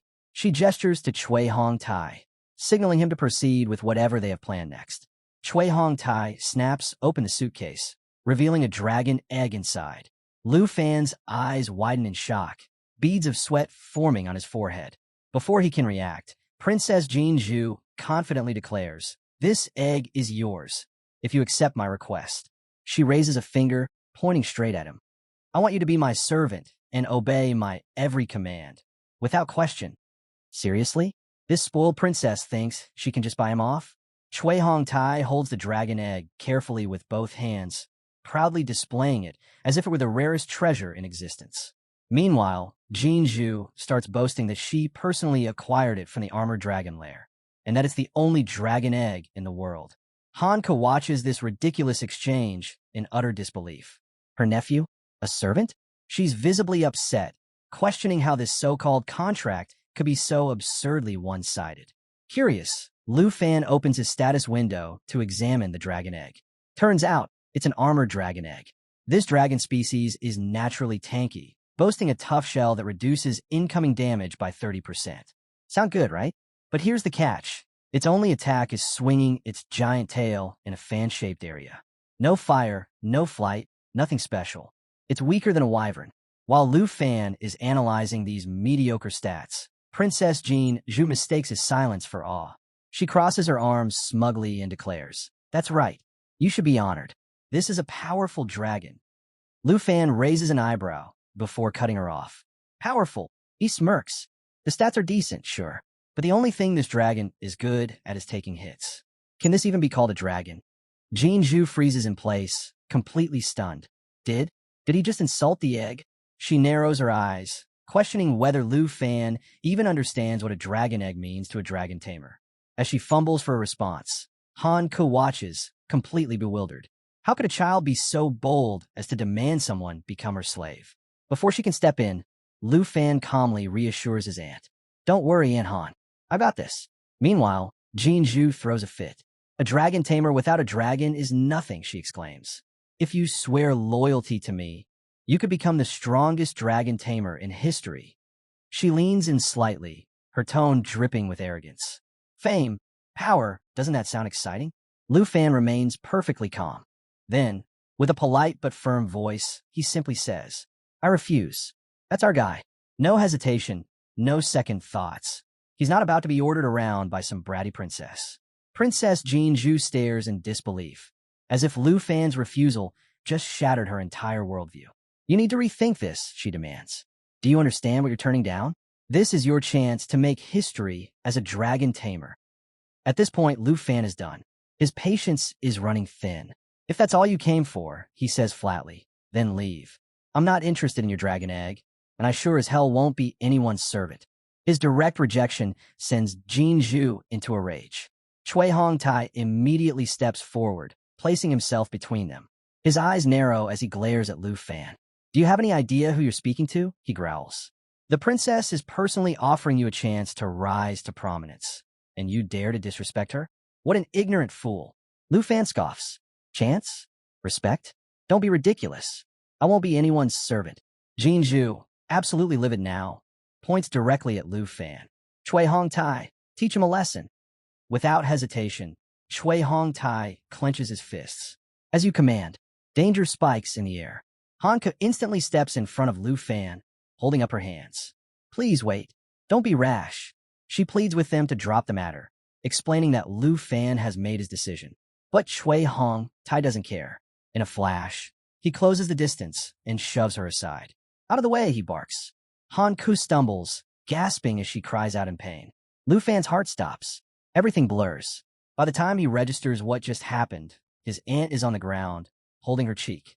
A swollen, red mark burns across her skin. Chui Hong Tai glares down at them. "The princess has given her command. You should know your place." Lu Fan rushes to Han Ku's side. His voice is tight, controlled, but barely. "Aunt Han, are you hurt?" She shakes her head weakly, still holding her cheek. "I'm fine, don't worry."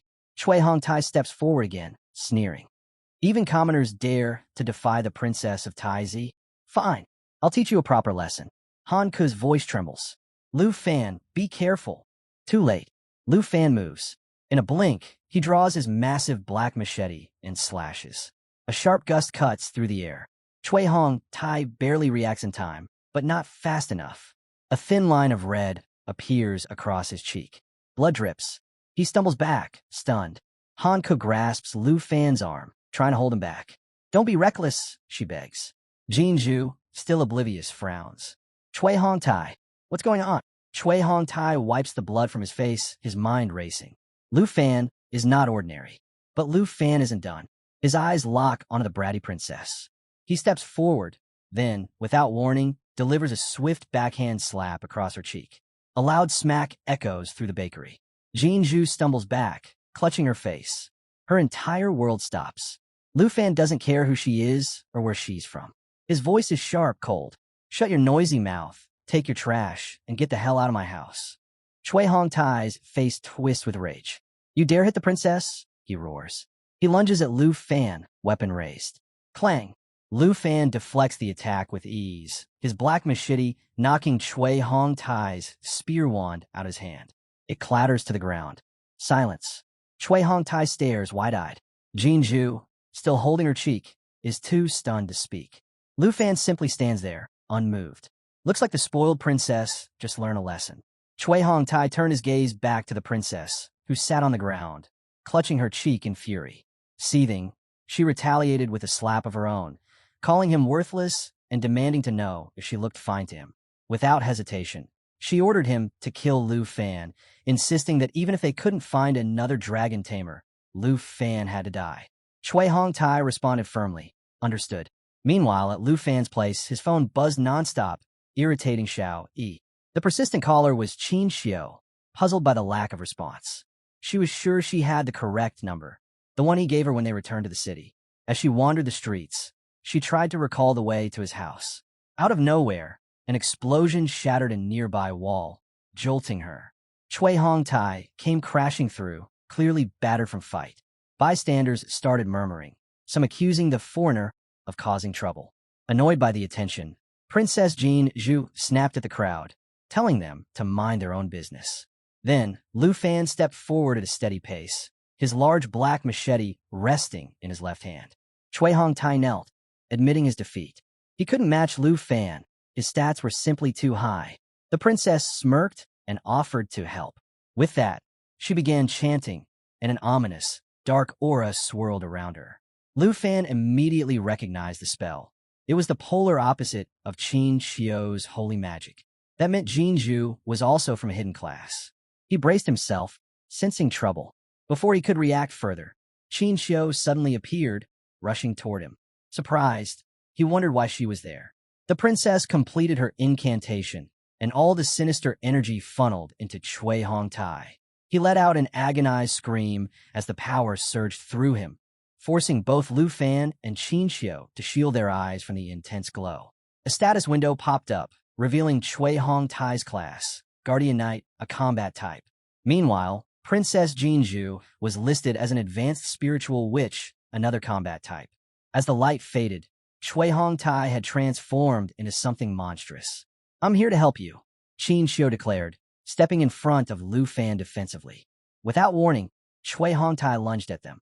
Lu Fan swiftly shoved Qin Xiao aside, instructing her to check on his aunt, Han Ku, inside the shop. In the next instant, Chui Hong-tai's attack came crashing down. Lu Fan dodged, just in time, the ground where he had stood seconds ago, now completely obliterated. Lu Fan slid back, quickly realizing that Chui Hong-tai's strength had skyrocketed. He wasn't just an opponent anymore. He had truly become a monster. If he wanted to stand a chance, he'd have to use both Dragon Inspiration and Dragon Claw together. Standing beside Chui Hong-tai, Princess Jin Zhu shouted impatiently, demanding that he kill Lu Fan to satisfy her anger. Hearing her orders, Chui Hong-tai yanked his staff from the ground, ready to strike again. But before he could make a move, Xiao Yi suddenly leaped from the window, shifting into her true dragon form midair. The sight of her sent shockwaves through the battlefield. Both Jin Zhu and Cui Hongtai were frozen in disbelief, barely able to stammer. A real dragon? The princess, gripping her staff tightly, cursed Cui Hongtai for being useless and urged him to hold out a little longer as she began chanting another spell. But before she could finish, Xiao Yi unleashed a deafening roar, the sheer force of it sending Jin Zhu flying backward and completely interrupting her spell. Xiao Yi then activated her dragon bloodline, a terrifying skill that slashed all incoming damage by 50%, made her immune to debuffs, and boosted her healing by an insane 500%. If that wasn't broken enough, she immediately went on the offensive, slamming Cui Hongtai straight into the ground. Helpless, he screamed, begging her to let go. Being the gracious dragon waifu she was, Xiao Yi obliged, but not without hurling him directly toward Jin Zhu. His body crashed into the street, leaving a massive crater in its wake. Honestly, at this point, he owed Han Ku and Lu Fan a serious apology for all the destruction. Watching her so-called powerful attendant reduced to a pathetic mess, the reality of the situation finally dawned on Jin Zhu. She had spent her life believing in the strength of the Jin family's so-called defensive lizards, but now she was staring at the overwhelming might of a real dragon. Before she could fully process her defeat, Lu Fan called out to her. He strode forward, exuding absolute confidence, his black machete now gripped in his right hand. His voice was calm, but his presence was suffocating. "Weren't you planning to kill me to make yourself feel better?" he asked. Jin Zhu instinctively took a step back, then another, before losing her footing and tumbling to the ground. In a panic, she shrieked, "Stay away from me. You attacked my attendant, humiliated me, and now you're threatening me." Her voice quivered as she tried to regain control, warning Lu Fan that by doing this, he had made an enemy of the Taizi kingdom. But Lu Fan wasn't interested in her excuses. He casually flexed his machete, unimpressed by her threats. "Are you trying to scare me?" he asked, his tone almost mocking. As he reached her, his eyes darkened with fury. "You sent your people after my family." His grip on the machete tightened. "I don't care if you're a princess or a god. I'll make sure you pay for it." With interest, the princess was petrified, trembling as Lu Fan raised his machete, ready to strike. At the same time, Xiao Yi was charging up a massive fireball, preparing to incinerate anything in her path. Just as Lu Fan's blade was about to descend, a voice suddenly called out from the distance. It was Qin Shanhai, Qin Xiu's father, soaring toward them on a griffin. "Dad, stay back. It's dangerous," Qin Xiu shouted, trying to warn him. Xiao Yi immediately locked onto the new threat, shifting her fire attack toward Qin Shanhai. But before she could unleash it, Lu Fan raised a hand, ordering her to stand down. At that exact moment, he swung his machete, slicing clean through the princess's staff. The sheer force of it sent a shockwave through the air. Xiao Yi halted her attack just in time, and Qin Shanhai landed safely. Taking a quick survey of the battlefield, he urged Lu Fan to recall his dragon, pointing out the number of civilians in the area who could get caught in the chaos. As he got a closer look at Xiao Yi, he couldn't help but be impressed. True dragons were on an entirely different level compared to the subtypes. The pressure radiating from her was suffocating. Even his griffin was shaking in fear. Qin Xiu stepped forward, pleading with Lu Fan. "Please listen to us. We're not your enemies." Lu Fan, being the reasonable guy he was, especially when it came to his friends, gave Xiao Yi the signal to stand down. Without hesitation, she reverted to her human form. Wasting no time, Qin Xiu grabbed Lu Fan's arm. "Come with me," she urged. Meanwhile, her father approached the still-shaking princess. He asked if she was all right, explaining that he had originally gone to the airport to pick them up and hadn't expected to find her here. He also mentioned that a Qin family driver would be arriving soon to take them to the hospital. Back at Han Ku's bun shop, inside the cozy shop, Han Ku sat across from Lu Fan, explaining that Qin Shanhai was well acquainted with the princess, the same one who had caused all this trouble. Given his connections, he might be able to smooth things over. That was actually why Qin Xiu had called her father and filled him in on the situation. Lu Fan leaned back, unconvinced. "I doubt she'll let this go that easily," he muttered. Right on cue, Qin Shanhai stepped inside, shaking his head with a wry smile. Well, we haven't even properly met yet, and you're already causing this much trouble," he joked. Lu Fan shrugged. "Can't really blame me for this one. The princess started it. Han could cut to the point. How was this going to be handled? She asked. Qin Shanhai sighed. We sent the princess and Shui Hong Tai to the hospital. But there's still the issue of explaining everything to the Jin family. He paused before adding, they're not just business moguls. They have serious pull in the upper ranks of the Taizi kingdom. Hearing this, Han Ke grew worried. If the Jin family was as powerful as Qin Shanhai said, wouldn't Lu Fan face consequences for attacking them? But Lu Fan, ever confident, simply shrugged. Even if she's got influence, I'm not about to compromise my dignity over a dragon egg. Qin Shanhai raised an eyebrow, clearly impressed by Lu Fan's resolve. Taking a slow drag from his cigarette, he exhaled and nodded. I like your integrity, kid. You don't have to worry too much. I'll make sure you're safe. But then, with a smirk, he casually added, of course, I can't do it alone. There's a condition. Lu Fan's curiosity was piqued. What condition? Pointing his cigarette at him, Qin Shanhai stated, when the title of South Province champion in the grand exam. Lu Fan blinked. That was unexpected. Qin Shanhai continued, explaining that he'd keep the princess at bay until the exam was over. But only if you rise above the competition and take the top spot. That's the only way I can fully back you. Qin Xiu immediately chimed in. That won't be easy. The South Province is full of top-tier students. Qin Shanhai nodded. Exactly. But if you can surpass them all, I can make sure no one touches you. A spark ignited in Lu Fan's eyes. His usual relaxed demeanor shifted as determination took over. Got it. I accept. Meanwhile, at the hospital, Princess Jin Zhu was livid. Pacing back and forth, she furiously yelled into her phone. Qin Shanhai is obviously protecting that bastard. Why hasn't Lu Fan been arrested yet? The person on the other end tried to calm her down, assuring her that they'd reach out to high-ranking officials to handle the matter. But that wasn't enough for her. No, I want pressure on them now. That's an order, she snapped. Slamming her phone shut, she clenched her fists. Lu Fan, I'll make you pay for this. Looks like she still hadn't learned her lesson. But honestly, with Lu Fan and Xiao Yi around, even an entire kingdom wouldn't be enough to stop them. The next day, 3rd middle school. The school grounds were packed. Students gathered in clusters, checking each other's levels and forming groups. Excitement buzzed through the crowd. The South Province Grand Exam was about to begin. Then, the murmurs started. Wait, isn't that Lu Fan? Heads turned as Lu Fan strolled onto campus, hands in his pockets, as calm as ever. What's he doing here? Some whispered. Didn't he go back home to sell steamed buns? He used to be a genius, but now no school wants him. Is he seriously trying to take the exam? Lu Fan heard them all, but he barely paid them any mind. A tinge of nostalgia hit him, but honestly, their words meant nothing now. Then, the headmaster's voice boomed over the commotion. Attention, students. The South Province Grand Exam is about to begin. Standing amidst a crowd of students, Lu Fan found himself lost in thought. Since reaching level 15, he had been receiving daily treasure maps, but he had yet to use any of them. They were all intermediate level, and an idea struck him. What if he combined 3 of them into a high-level treasure map? It could be just what he needed to boost his strength before the big exam.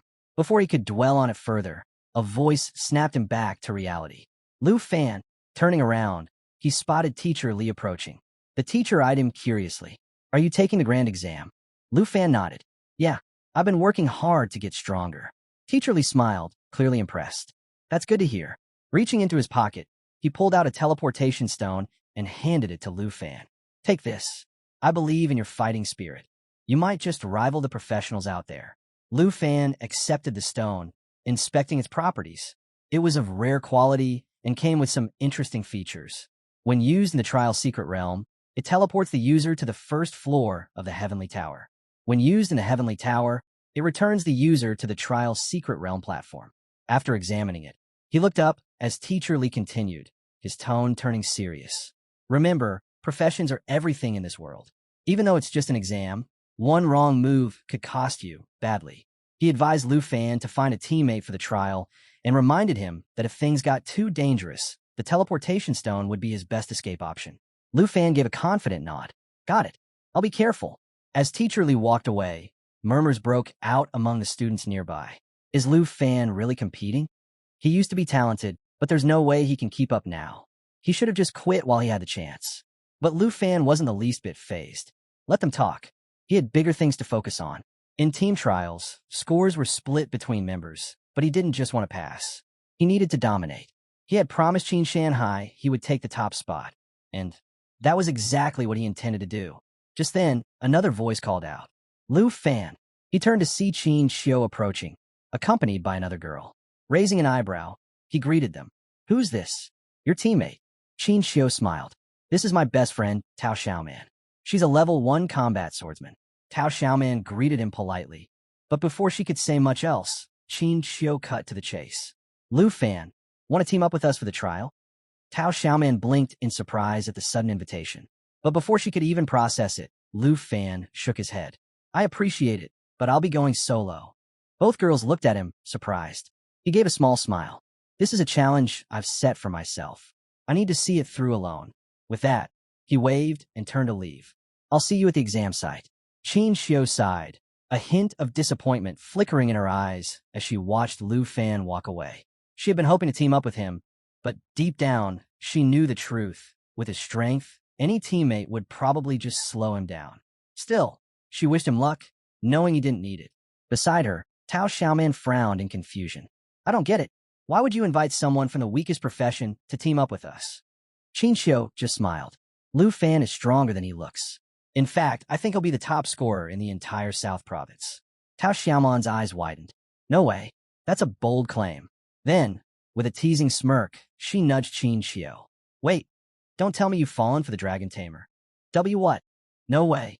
Qin Xiu protested, her face instantly turning red.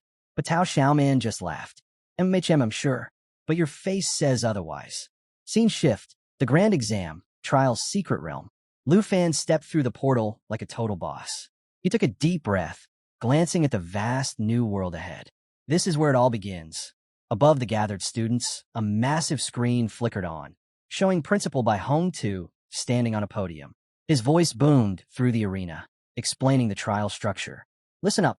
The portals in the sky are divided into 4 difficulty levels: normal, hard, fear, and nightmare. When the portals activate, chosen candidates may enter the Heavenly Tower using the teleportation stone given by your teachers." A diagram appeared, outlining the difficulty levels. Normal level, a safe, projection-based realm where no real injuries occur. Score multiplier, 0.9x. Hard level, the real deal. From here on, all monsters are real, and using the teleportation stone will allow safe exit with scores intact. Score multiplier, 1.0x. This is the most common choice. Fear level, extremely dangerous. Monsters here are fierce, and solo challengers are strongly advised against entering. Principal Bai stressed the importance of safety over points. Score multiplier, 3.0x. As Bai Hongtu was still speaking, a loud laugh suddenly interrupted him. "Principal Bai, just watch. I'm going to set the highest score in this exam." The voice belonged to Hong Wu, a level 14 Qi Gong master with a hidden profession. His sheer confidence made heads turn. Tao Xiaoman's jaw practically dropped. "That's Hong Wu. He's the top student at number 1 middle school. He's ranked in the top 5 in the entire province." Qin Xiu nodded, arms crossed. "He's strong. As a Qigong master, he's both an attacker and a defender, extremely versatile." She then added, "He's planning to challenge the hard realm solo." At his bold proclamation, many students began to feel the weight of reality sinking in. How are we supposed to compete with someone like him? I should have picked an easier level. There's no way we're making it to the top now. Some are already regretting their choices, realizing that against Hong Wu, their chances of ranking high were slim to none. The scene shifts to Principal Bai Hongtu's office, where multiple screens display the students' progress in real time. Sitting beside him, the principal of number 1 middle school chuckles, full of confidence. He boasts that Hong Wu is their strongest student and is practically guaranteed to take the top spot. He even acknowledges Qin Xiu's skills, predicting that she'll secure a place in the top 3. Meanwhile, Principal Bai Hongtu appears deep in thought. He can't help but wonder if Lu Fan had awakened a different hidden profession. Could he have claimed first place instead? His musings are interrupted by Qin Shanhai, who confidently mentions that he has a strong contender in mind for the top rank. Curious, the principal of number 1 middle school asks who he's referring to. Qin Shanhai reveals that it's Lu Fan, the dragon tamer from number 3 school. The revelation catches Principal Bai Hongtu off guard. The number 1 school principal quickly dismisses the idea, pointing out that all the students have already entered the tower, except for Lu Fan. With a laugh, he questions whether the boy is simply forfeiting the exam. Scoffing, he downplays the potential of a dragon tamer, directing attention to the scoreboard, where Hong Wu is already on the 4th floor, leading the rankings. But then, Principal Bai Hong Tu suddenly notices something alarming. His expression shifts as he realizes that Lu Fan isn't giving up, he's waiting. And not just for any challenge. He's aiming for the Nightmare Trial. The room falls into stunned silence. The Nightmare Trial is a one-way path, a challenge so extreme that even discussing it sends shivers down most spines. The portal finally appears in the sky, displaying an astronomical score multiplier of 9.9x. As Lu Fan steps forward, prepared to take on the trial, the principal of number 1 school panics, urging Bai Hong Tu to intervene. He insists that entering is a death sentence. But Lu Fan doesn't waver. With a confident smile, he steps into the trial realm. Principal Bai Hong Tu, watching with a mix of concern and admiration, recalls that no one who has entered the Nightmare Trial has ever walked away unscathed. The last challenger, 8 years ago, met a gruesome fate, devoured by a terrifying beast. The principal of number 1 school shakes his head in disbelief, questioning if Lu Fan even understands the rules. He bluntly declares that the Dragon Tamer is doomed and goes as far as to challenge Qin Shanhai's judgment, scoffing at the idea that Lu Fan could ever measure up to Hong Wu. Qin Shanhai just winks, casually dismissing their doubts. He suggests they focus on watching their prized Qi Gong master instead. It's too early to jump to conclusions. Better to observe a little longer before making any rash judgments. Principal Bai Hong Tu, still intrigued, turns to Qin Shanhai. Why do you have so much faith in Lu Fan? He asks. Meanwhile, as the discussion continues, Lu Fan steps onto the 1st floor of the Nightmare Trial. Almost instantly, a massive paw emerges from the dense fog, slamming onto the ground near him. Red eyes glow menacingly from all directions. He's completely surrounded. Without hesitation, Lu Fan grips his large black machete and shifts into a defensive stance. Based on his understanding of the trial, at least 10 monsters should be lurking around him. The fog parts slightly, revealing a pack of black wolves. They're level 10, and their bite attack inflicts continuous bleeding damage.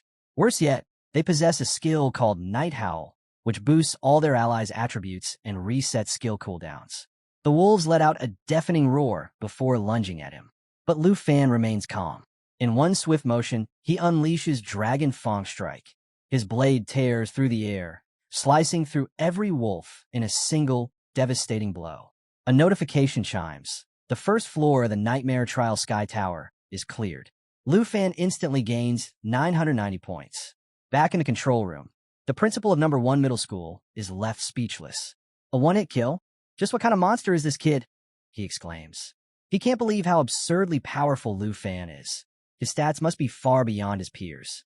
Principal Bai Hong Tu is equally shaken. Could it be? Has Lu Fan truly found the legendary dragon? With 990 points, Lu Fan skyrockets to 2nd place on the leaderboard in an instant. In the surveillance room, the staff and officials from number 1 middle school are glued to the screens, completely fixated on Lu Fan's performance. None of them can believe he wiped out the Black Wolves in a single strike. Just then, the atmosphere shifts. The door opens, and a new figure steps inside. The newcomer is clad in a detective-style suit, one hand in his pocket and a briefcase in the other. His cap and glasses obscure most of his face, adding to his mysterious presence. The sudden arrival draws everyone's attention. Qin Shanhai, upon seeing him, immediately tenses up. The man calmly steps forward and introduces himself. Qin Xiong, special representative from Longdu. His voice is firm, leaving no room for nonsense. I'm here to investigate someone and take them back to Longdu. Removing his cap, he locks eyes with Qin Shanhai and asks one question. Where is the Dragon Master, Lu Fan? A stats window pops up, revealing Qin Xiong's information. Level 57, specializing in combat. His presence alone radiates authority, making it clear that he isn't someone to take lightly. Meanwhile, inside the Nightmare Trial, Lu Fan moves steadily through the 1st floor. His big black machete swings effortlessly as he cuts away thick vines, all while keeping an eye on the system map in his other hand. A grin tugs at the corner of his lips. He's finally found what he's been searching for. A system notification pops up, confirming that he has reached the correct location marked on his treasure map. Almost immediately, another window appears, announcing the creation of a high-level treasure map. Excitement sparks in Lu Fan's eyes. The high-level treasure map he prepared before entering the trial realm actually led him to a spot on the first floor of the Heavenly Tower. Pushing forward, he hacks through a cluster of thorny plants, blocking his path. As the last vine falls away, something catches his eye, a book lying on the ground. Without hesitation, he reaches out and picks it up. A notification appears. Skill book acquired, accelerated growth. The book radiates a brilliant glow, its cover embedded with several shimmering gemstones. Checking its details, Lu Fan's breath hitches. It's an exceptional skill book. The accelerated growth passive skill doubles the experience gained by pets. Without wasting a second, Lu Fan opens the book. The moment he does, a surge of powerful energy erupts from it, swirling around him before sinking into his body. He immediately thinks of Xiao Yi, his dragon companion. Ever since they left Morning Village, her growth had slowed significantly. But with this skill, she would level up at double the speed. Lu Fan smirks. This was exactly what he needed. Back in the surveillance room, Principal by Hongtu, Qin Shanhai, and Qin Xiong are all fixated on the screen, watching Lu Fan's progress. Breaking the silence, Qin Xiong turns to Principal Bai with a sharp gaze. Since Lu Fan is a student at your school, you need to stop his trial immediately and have him return with me. Principal Bai's expression hardens. He meets Qin Xiong's stare and responds calmly. It's best to wait until the exams are over. I'll take full responsibility for Lu Fan's actions as the head of the Third Institute. But Qin Xiong doesn't budge. You might be able to take responsibility for him, but you can't take his punishment in his place. Principal Bai frowns. Punishment? He's clearly puzzled. What exactly has Lu Fan done? Before Qin Xiong can reply, Qin Shanhai steps in, grabbing his arm. Qin Xiong, take a step back. We go way back, don't we? His voice is calm but firm, urging him to reconsider. At that moment, a staff member from No. 1 Middle School speaks up. Wait, what did Lu Fan do? Qin Xiong forcefully pulls his arm away, leaving Qin Shanhai momentarily stunned. His expression darkens with irritation. Don't interfere with my job, he warns coldly. And don't try that again. His voice sharpens as he adds. If you get involved, the Jin family and the higher-ups won't take it lightly. Despite not understanding why Qin Shanhai is so determined to protect Lu Fan, Qin Xiong remains firm. Qin Shanhai, however, simply meets his gaze with a serious expression, remaining silent. With a shove, Qin Xiong pushes him back slightly. Do you understand me? He presses. Without waiting for an answer, he turns back to Principal Bai. Enough of this. Bring Lu Fan here immediately. I don't have time for games. Hearing this, Qin Shanhai lets out a small chuckle. Old friend, he mutters. The words catch Qin Xiong's attention. He pauses, turning his head slightly. Qin Shanhai pulls out a cigarette, lighting it with a flick before taking a slow drag. Though his tone is casual, the weight behind his words is unmistakable. Their conversation hints at something deeper, a web of connections between long-due officials, the Jin family, and the power struggles between the Dragon Kingdom and the Taizi Kingdom. The situation is far more complicated than it appears.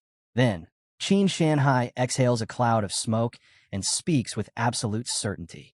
None of that will matter once Lu Fan's secret is revealed.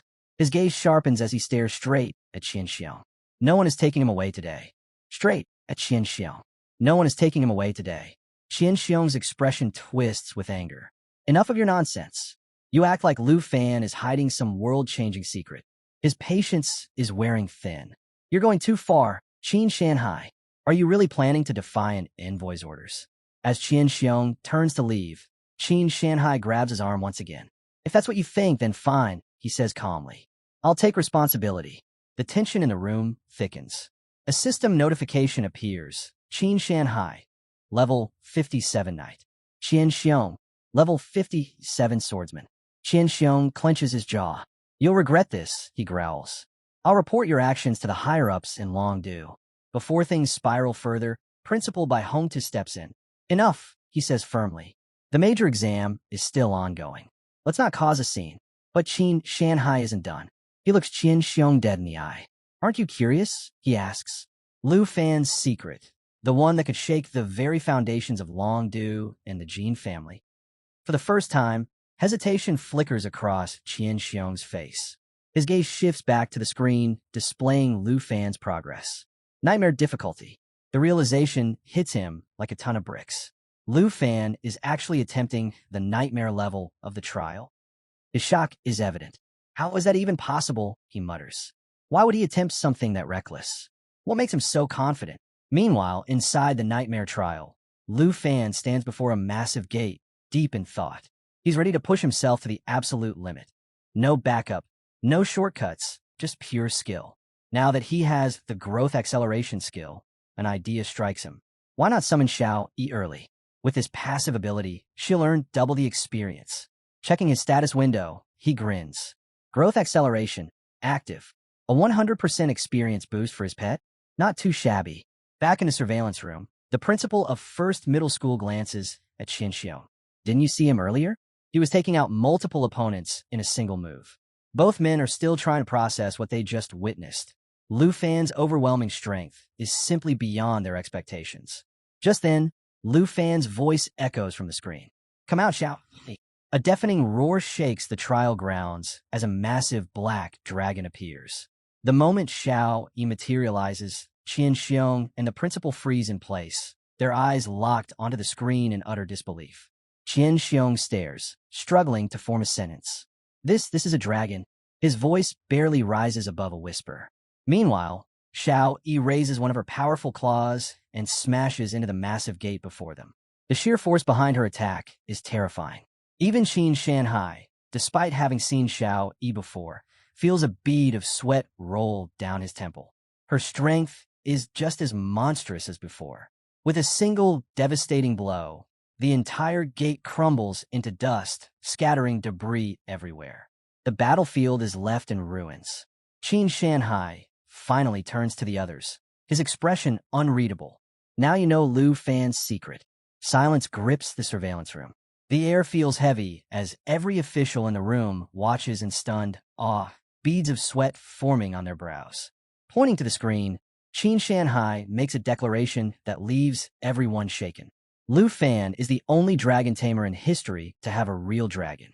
Principal by Hong Tu, still processing what just happened, mutters, he actually tamed a giant dragon. The weight of his own words lingers in the room. As their gazes remain locked on the screen, the Nightmare Trial's second floor begins. Xiao Yi unleashes a torrent of flames, engulfing everything in her path. The entire battlefield turns into a raging inferno. Meanwhile, Lu Fan moves swiftly, his black machete slicing through massive plant monsters with ease. He doesn't even break a sweat. In just moments, a system notification pops up. Second floor cleared. Watching this, the principal of First Middle School clenches his fists, deep in thought. This is the power of a true dragon. No profession without the third transformation could possibly stand against him.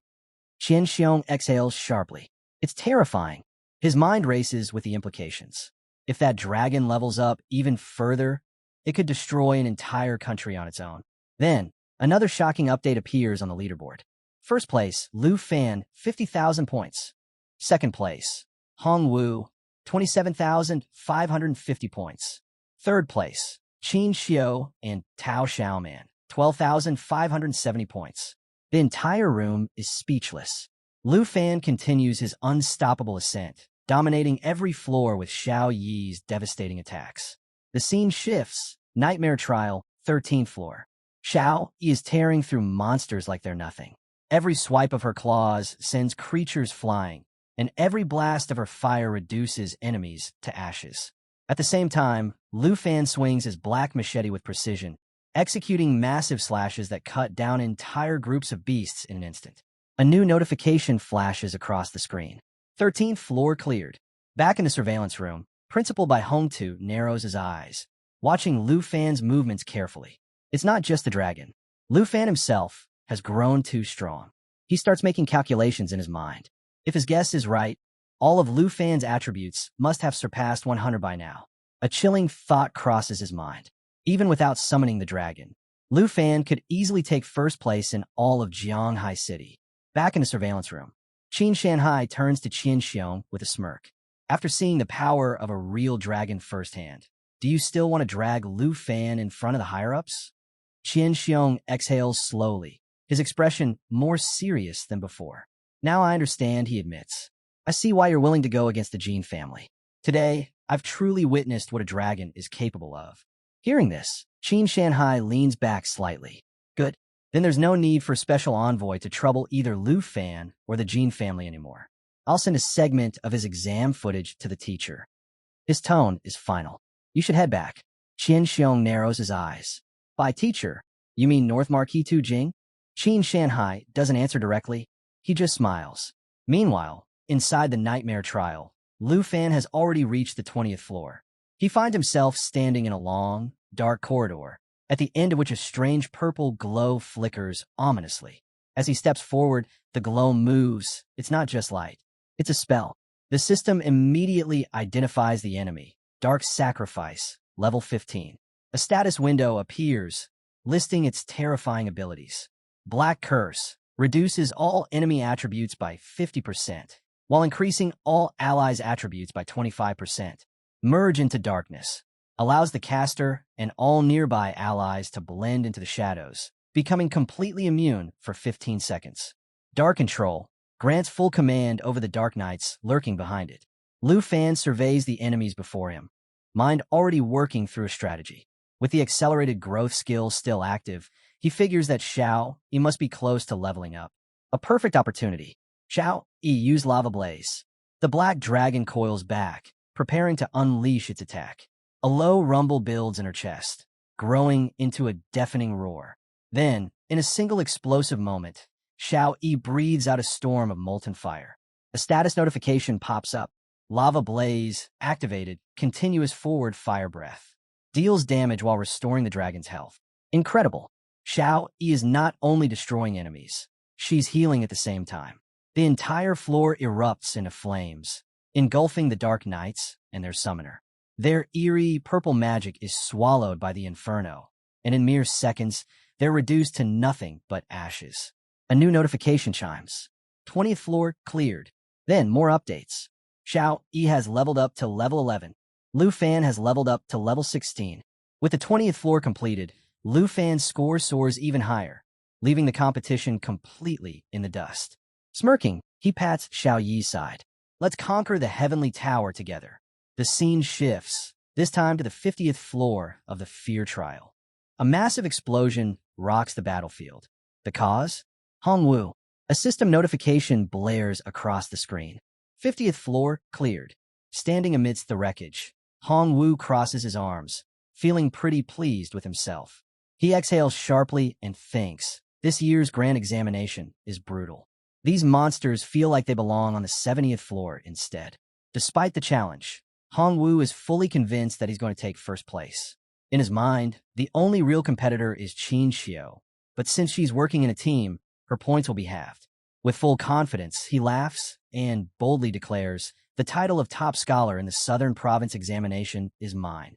Feeling triumphant, he even turns to Principal Bai Hongtu, saying, you should start reaching out to the top universities now. They'll be fighting to recruit me soon enough. Talk about cocky, right? Little does he know, no one in the surveillance room is even watching him. Every single principal and official in the office has their eyes glued to Lu Fan's progress instead. Principal Bai Hongtu, without even glancing at Hongwu, murmurs, the 50th floor of the Heaven Tower has always been a major hurdle. Professionals from a southern province rarely make it past this stage. The principal of First Middle School nods in agreement. It's a turning point. Even if Lu Fan clears this floor, the difficulty from here on will skyrocket. His pace will slow down eventually. Now, let's switch back to our main man, Lu Fan. He's currently standing on the 50th floor of the Nightmare Trial. The entire battlefield is blanketed in thick snow, the freezing wind cutting through the silence. Lu Fan, however, isn't fazed. He's too busy checking out Xiao Yi's status window. And guess what? She's just unlocked a brand new skill, Shape Transformation. This ability lets her shift between 4 different forms, each with unique effects. 1. Young Dragon Form boosts all attributes and cuts energy consumption by 50%. 2. Dragon Maiden Form. This form is linked to Lu Fan through the Blood Pact. Honestly, absolute waifu material. She should stay in this form forever. 3. Destruction Dragon Open Form. Strength decreases by 50%, but spirit increases by 100%. Unlocks new abilities like daylight incineration and lava eruption. 4. World-ending form. Spirit decreases by 50%, but strength increases by 100%. Grants access to powerful skills like Earthbend and Fearful Roar. While Lu Fan is admiring these insane new abilities, a sudden rumbling shakes the battlefield. The snow-covered ground starts to shift. Slowly, massive stone figures begin to emerge from beneath the frost. Their glowing red eyes lock onto Lu Fan, their towering bodies looming ominously in the frozen wasteland. 3 monstrous figures stand before him. A status window pops up. Enemies identified. Amethyst Mountain Giants, level 20. Their abilities include Mountain Arm, a devastating frontal attack using their enormous rock limbs. Landslide, a catastrophic attack that you do not want to be caught in. Amethyst Rock, reduces magic damage by 50% and grants complete immunity to armor-piercing effects. Back in the surveillance room, Principal by Hong Tu watches the screen with a serious expression. 3 nightmare-level bosses at once. He can't help but wonder, how will Lu Fan handle this? The principal of First Middle School nods in agreement. I figured the 50th floor would finally slow him down. Even if he stops here, his score is already high enough to secure first place in Jianghai City. Then, with a sigh, he adds, why couldn't such a promising student have come from our first middle school? Gotta love that friendly rivalry. Now, back to the real action. Lu Fan stands on the 50th floor, facing off against 3 massive Amethyst Mountain Giants. The status window flashes, alerting him. The monsters are preparing to unleash Mountain Arm, a powerful frontal attack. But does Lu Fan flinch? Not even a little. As he watches the incoming attack, his thoughts are surprisingly calm.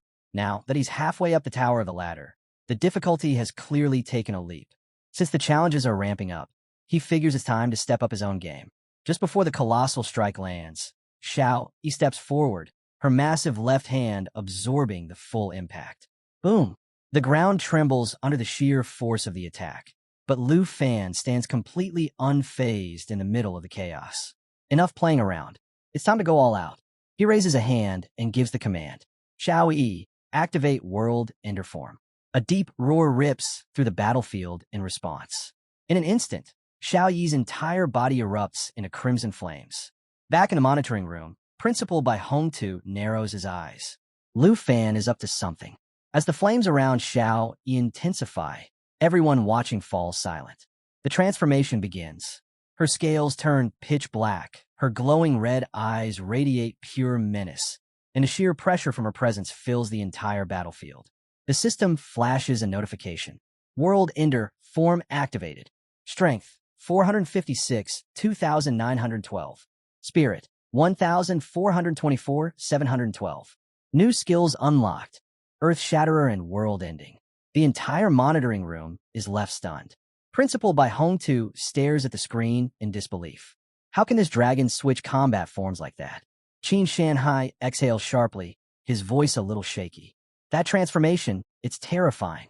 Back on the battlefield, one of the giants suddenly lunges from behind, attempting a sneak attack on Lu Fan. But before it can even get close, Lu Fan senses it immediately. With a swift jump, he dodges the strike effortlessly, soaring into the air. Mid-air, he activates Dragon Inspiration. A notification flashes. Dragon Inspiration activated. All attributes and attack power increased by 10% for both Lu Fan and Xiao Yi. Lu Fan wastes no time. Xiao Yi, Mighty Jaw Assault, he commands. In an instant, the black dragon lunges forward, her massive jaws clamping down on one of the towering monsters. With a sickening crunch, she shatters the creature's head into fragments. Watching this unfold, the principal of First Middle School is utterly dumbfounded.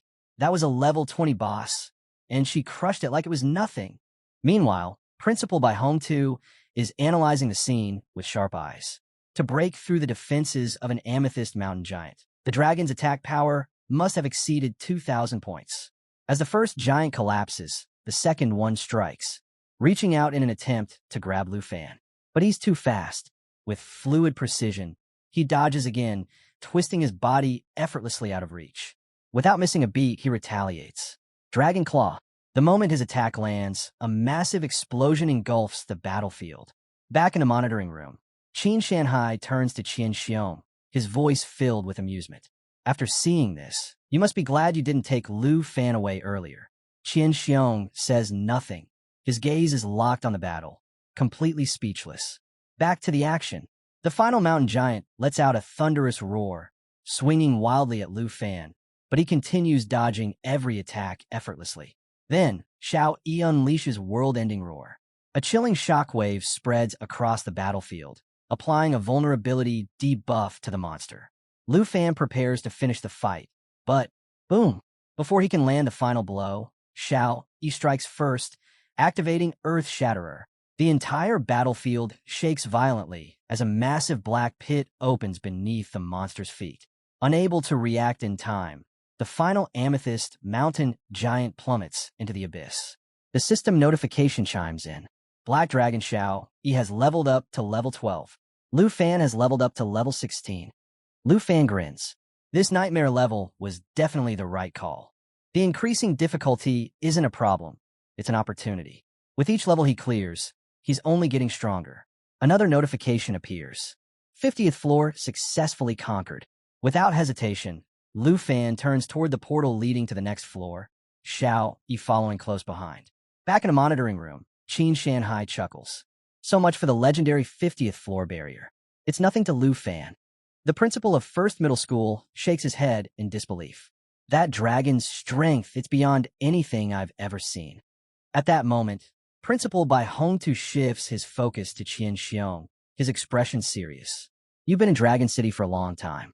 Based on your experience, what do you estimate the dragon's strength attribute to be after transforming? Qian Xiong takes a deep breath before responding. I've seen plenty of high-level powerhouses in Dragon City, but if I had to compare, after transforming, that dragon's strength must be at least 2,500 points. The principal of First Middle School nearly falls out of his chair. 2,500 points?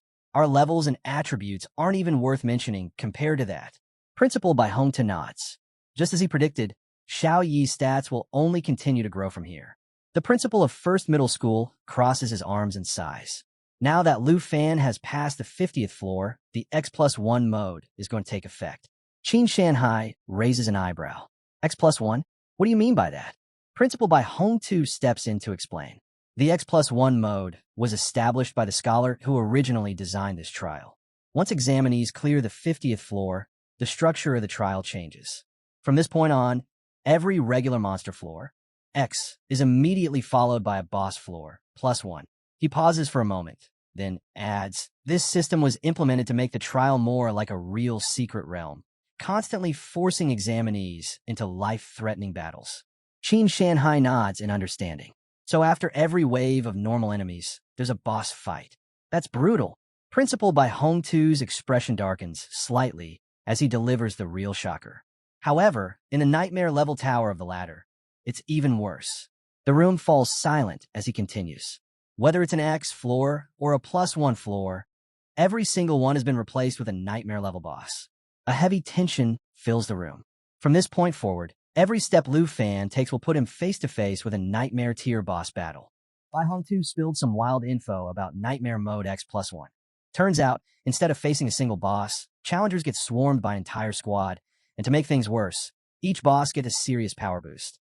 Qin Shanhai listened and agreed it sounded brutal, but why overthink strategy when Lu Fan was out here bulldozing everything in sight?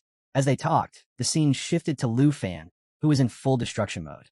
His massive black machete, Black Dragon, carved through yet another boss effortlessly. Meanwhile, Xiao Yi, the world-ending dragon, casually snacked on the head of a fallen enemy. A system notification popped up. Level 70 cleared.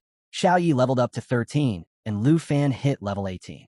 Qin Shanhai pointed out that from the 50th floor onward, the Tower of Heaven became a relentless nightmare, with difficulties spiking at every turn. But with Xiao Yi at his side, Lu Fan didn't need complex battle plans, just raw power. Wiping blood from his mouth, he commanded Xiao Yi to follow, and she did so without hesitation, casually splitting a monster's skull in half on the way. Principal Bai Hongtu watched in awe. Lu Fan had already blitzed through 78 floors in record time. The First Middle School principal, who had previously doubted anyone could reach the 80s this year, was now forced to reconsider. Lu Fan was proving him dead wrong. Then chaos erupted. Xiao Yi went berserk, spewing fire across the battlefield, sending even the strongest monster bosses running for their lives. The system declared the 76th floor cleared. Lu Fan barely broke a sweat as he faced off against a massive worm-like boss. One attack, powered by his dragon blood armor transformation, and it was over in an instant. Xiao Yi clutched the boss's head like a trophy, leveling up to 14, while Lu Fan advanced to level 19. Back in the principal's office, Bai Hong too reflected on how countless prodigies had pushed themselves to the limit trying to conquer the tower, only to fall short in the end. Qin Shanhai added that once challengers reached the 70s and 80s, they were too close to quit, yet victory was still a distant dream. But Bai Hong too had no doubts. Lu Fan was on another level. He might be the first in a decade to clear all 100 floors. Then the tension spiked. The system displayed Lu Fan stepping onto the 99th floor, a ruined structure with broken staircases spiraling toward a shadowy throne. Around it stood 4 monstrous figures, world-enders. Headless knights, armed and ready, with eerie blue flames flickering where their heads should have been. Each knight was an absolute nightmare to deal with. Penetration attacks stacked with insane damage multipliers, automatic counterstrikes, lightning-fast slashes, and the most terrifying move of all, an instant decapitation skill that triggered if the target's health dropped below 57%. Oh, and as if that wasn't bad enough, they all shared boosted health and defense. Talk about unfair. But Lu Fan didn't flinch. He recognized this battlefield. It was modeled after the downfall of the Shattered Kingdom, a place overrun by an undead legion centuries ago. Interesting lore, but there was no time for history lessons. The axe-wielding knight lunged first, its blade primed for an instant kill. With no control-type skills to rely on, Lu Fan had only one option: go all in, fast and hard. He launched into the air, parrying their counters with his machete, but his first strike barely left a scratch. Worse, the knight instantly regenerated and retaliated with a brutal counterattack. Lu Fan barely managed to block in time. Realizing they needed more firepower, he called out to Xiao Yi. The dragon answered with an earth-shaking firestorm, engulfing the entire castle in flames. The structure cracked and crumbled under the heat, and Lu Fan grinned at the sheer destruction. Before he could catch his breath, the dual-sword knight roared, "For my king!" and charged forward, swords crackling with lightning. Sparks flew as Lu Fan blocked, his arms shaking from the impact. The other knights weren't far behind. This wasn't a fight they could drag out. It was time to end this. Lu Fan commanded Xiao Yi to prepare a full-power attack. The dragon's energy surged, and in an instant, she unleashed a hellish wave of lava, swallowing the knight's whole. The inferno raged, melting through armor and flesh alike. One by one, the undead warriors fell, reduced to smoldering ash. Then ding, the system alert rang out. Level 99 cleared. Xiao Yi leveled up to 15, and with it came a brand new skill. Lu Fan checked the system and was floored. Black Dragon Xiao Yi just kept getting stronger. Meanwhile, he himself had officially reached level 20. Back in the surveillance room, the atmosphere was electric. The first middle school principal watched in stunned silence as the massive doors to the 100th floor slowly creaked open. Even Qin Shanhai, usually unfazed, admitted they were witnessing history. Bai Hong too, normally composed, was visibly shaken. This wasn't supposed to be possible. Yet, here was Lu Fan, breaking every rule, defying every expectation. Lu Fan steps onto the 100th floor, eyes locked on the massive throne ahead. Without hesitation, he grips the sword embedded in it and yanks it free. A surge of raw power explodes around him, energy crackling in the air. Xiao Yi stands at his side, her presence just as overwhelming. The scene before them is nothing short of a nightmare. Ruins of a fallen kingdom, skeletal remains scattered across the ground, and at the center of it all, the World Annihilation Emperor, a monstrous level 60 boss. Flanking him, a legion of 500 demon soldiers, waiting to strike. But Lu Fan isn't the least bit intimidated. Instead, he checks out Xiaoya's newly unlocked skill, Cataclysm, and it's an absolute game-changer. A 3-stage attack capable of raining destruction, setting everything ablaze, and detonating the battlefield. This is exactly the kind of chaos he's been waiting for. Grinning, he nods at Xiao Yi, giving her the signal. In an instant, she shifts into her destruction dragon form. Flames coil around her body, and the system flashes an update. Her stats have skyrocketed, and 2 new skills, All Things Incinerate and Lava Burst, are now active. Back in the surveillance room, the principals are stunned into silence. Bai Hong too watches with wide eyes, wondering if Xiaoya's transformation is something beyond anything they've ever seen. Qin Shanhai can't believe it. Lu Fan had this kind of firepower up his sleeve the entire time? The battlefield erupts into chaos as the demon commander roars, rallying the undead army to defend their emperor. But Lu Fan isn't about to give them a chance. Without hesitation, He grabs one of the skeleton soldiers and hurls it forward, shouting for Xiao Yi to unleash Cataclysm. Xiao Yi lets out a deafening roar, taking to the skies before raining down absolute destruction. Fire engulfs the battlefield. The system's casualty counter spikes as enemies are incinerated by the second. The flames spread uncontrollably, reducing the once mighty army to less than 200 in an instant. But Xiao Yi doesn't stop there. She intensifies the assault, the sheer force of her attacks, leaving only a handful of soldiers standing.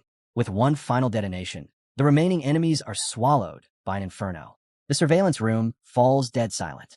Every principal watches in disbelief. How is a mere student wielding this level of power? Qin Shanhai stares at the numbers in shock. The system count drops. 42 soldiers left. Then 37. The battlefield is all but empty when the demon commander steps forward, voice booming as he demands Lu Fan kneel before their king.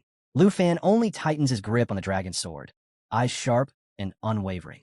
Xiao Yi keeps up the onslaught, and one by one, the last of the undead soldiers fall to ash. As the flames die down, only ruin remains. Bai Hong Tu watches intently, deep in thought. Even the legendary Four Horsemen wouldn't stand a chance against Lu Fan's raw strength. The first high school principal's jaw drops as the system flashes Lu Fan's score, 989,500 points. A number untouched for 30 years. Bai Hong Tu can't help but wonder, will Lu Fan actually claim the exam's ultimate reward? He mutters to himself, knowing that this year's tower trial is the hardest in history. The prize should match the challenge. At least 3 rare tier items. Back inside the tower, Lu Fan surveys the battlefield, sword still in hand. The fight may be over, but there's one final obstacle left. Stepping forward, he declares with confidence, all the trash has been dealt with. Now, let's see what the final boss has got. The World Annihilation Emperor looms ahead. The true battle is about to begin. As the smoke finally settles, the final boss makes its entrance, exuding a suffocating, oppressive aura. Every step it takes shakes the ground, and when it grips its sword, the message is clear. Lu Fan is as good as dead. A system notification flashes. Only one undead soldier remains. The boss doesn't hesitate. With terrifying speed, it launches itself straight at Lu Fan, blade aimed for a lethal strike. But Lu Fan? He's more than ready. Activating dragon armor, his arm morphs into a fearsome dragon claw, its power directly linked to Black Dragon Xiao Yi. A surge of energy crackles around him as his hands transform into razor-sharp talons. Stretching his dragon claws forward, he smirks and signals Xiao Yi to prepare for an all-out assault. Xiao Yi meets the boss's glare, claws poised, wings spread wide. The boss swings with full force, aiming to cut Lu Fan down in one blow. But Lu Fan meets the attack head-on, claw against blade, stopping it effortlessly. The moment he sees an opening, he shouts the command, Xiao Yi, attack. Xiao Yi doesn't disappoint. Activating all things incinerate, she unleashes a storm of fire tornadoes, hurling them straight at the boss. The sheer impact sends the enemy skidding backward, struggling to stay upright. It stabs its sword into the ground, trying to stop its slide, but something is wrong. Its power is fading. The reason? Lu Fan's Lament Ring. The rare artifact saps the life force of enemies, and the boss is feeling the full effect. Lu Fan lifts his hand, tapping the ring with a smug grin. Yeah, that drain? It's not stopping anytime soon. The system confirms, Lament Aura active. The ring, requiring at least level 15 to wield, boosts Lu Fan's spirit, stamina, and strength, making him even more unstoppable. The boss, desperate and enraged, accuses Lu Fan of cheating, but Lu Fan couldn't care less. Calmly, he gives Xiao Yi the next command. Activate the second stage of All Things Incinerate. Xiao Yi roars, flapping her massive wings harder, intensifying the flames. The fire tornadoes detonate on impact, blasting the boss backward into the throne. It barely manages to get up, bracing for counterattack. But Lu Fan doesn't give it the chance. In one swift motion, he unsheathes his dagger, channels his energy, and bursts through the flames, closing the distance in an instant. The boss tries to block, too late. Lu Fan drives the dagger straight into its chest, pinning it to the stone throne. The boss gasps, its strength vanishing as the system announces, victory. No undead soldiers remain. Black Dragon Xiao Yi levels up to 17. Lu Fan reaches level 22. Triumphant, Lu Fan steps onto the throne. One foot rests on the armrest, one hand gripping the boss's shoulder. With a flourish, he yanks the dagger free and glances at Xiao Yi. It's over. Back in the surveillance room, absolute silence. Every principal, every teacher, every spectator is frozen in shock. Principal Bai Hong Tu, his expression one of pure disbelief, finally speaks. No one has hit 1,000,000 points in the last 30 years. The first middle school principal remains speechless, unable to process what he just witnessed. Qin Shanhai, arms crossed, lets a small smile tug at his lips. Looks like our school's reputation is about to skyrocket. Lu Fan strolls away from the battlefield like it was just another casual day, his dagger resting on his shoulder, one hand tucked into his pocket. Turning to Xiao Yi, he stretches lazily and says, "Time to head home." Then, with a smirk, he teases, "Don't tell me you've been craving Aunt Hank's cooking." Xiao Yi doesn't even hesitate. She lets out an excited roar, eyes gleaming as she flies over. Of course, she's missed the food. Just then, the system chimes in. Level 100 cleared. In a flash, a treasure chest materializes before Lu Fan. Hands still in his pockets, he watches as it opens, revealing 3 top-tier rewards. First up, the Wrath of the Ice Dragon King, a rare blue skill book that grants Dragon Masters a devastating ice attack, capable of freezing enemies and slowing them down. Lu Fan's thrilled.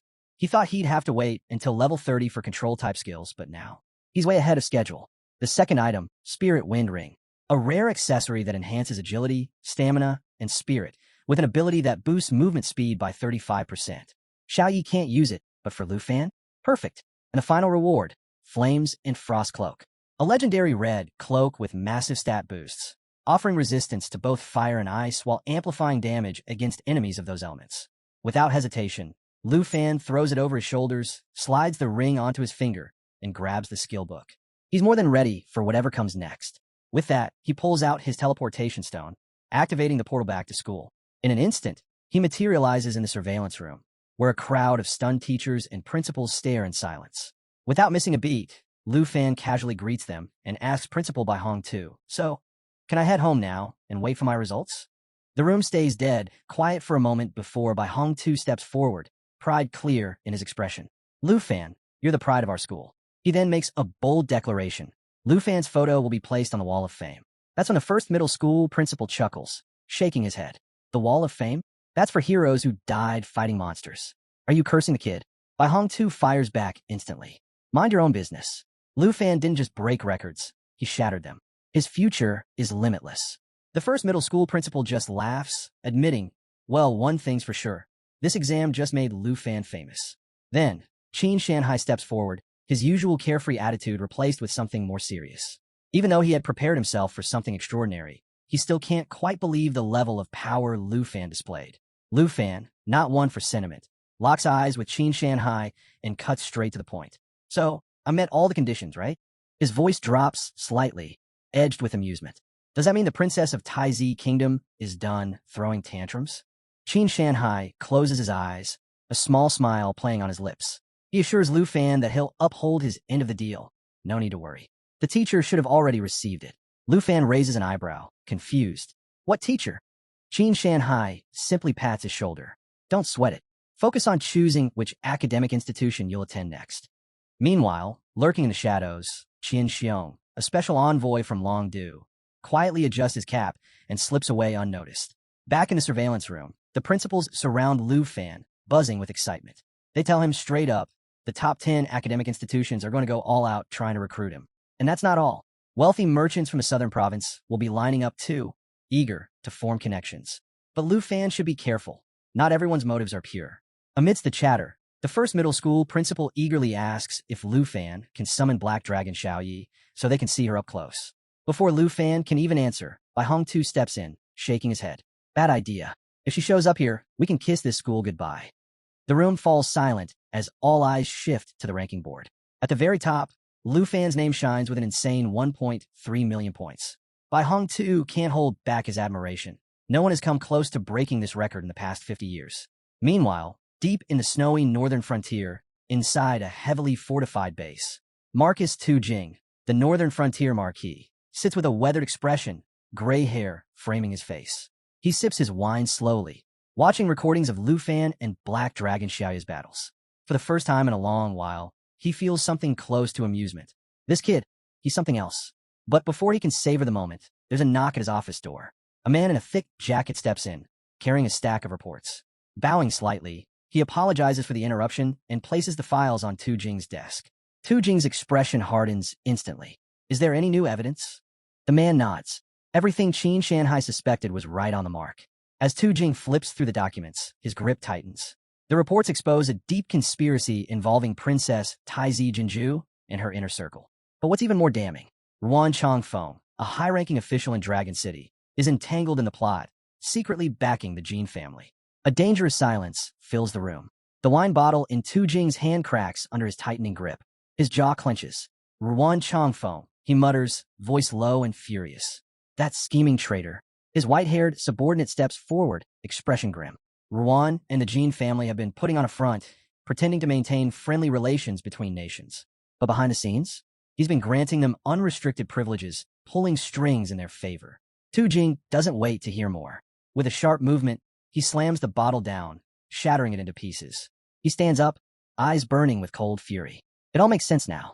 Ruan Changfeng hasn't just been supporting Princess Jinju. He's been shielding her, letting her run unchecked. And that is unforgivable. Fury blazing in his gaze, Tu Jing commands his subordinate to strip Ruan Changfeng of all titles and authority, declaring that Dragon City has no room for someone like him. If Ruan has any objections, he's welcome to confront Tu Jing himself. And should the Jin family dare to interfere again, the Griffin squad will be sent to welcome them personally. The subordinate, stunned but understanding, quickly nods and steps back. But Tu Jing isn't finished. Gesturing toward the door, he orders the man to keep an eye on Lu Fan's choice of school and ensure the institution spares no resources in supporting him. As he watches the crimson moon hanging over the snowy expanse, Tu Jing contemplates how this young dragon tamer has reignited hope.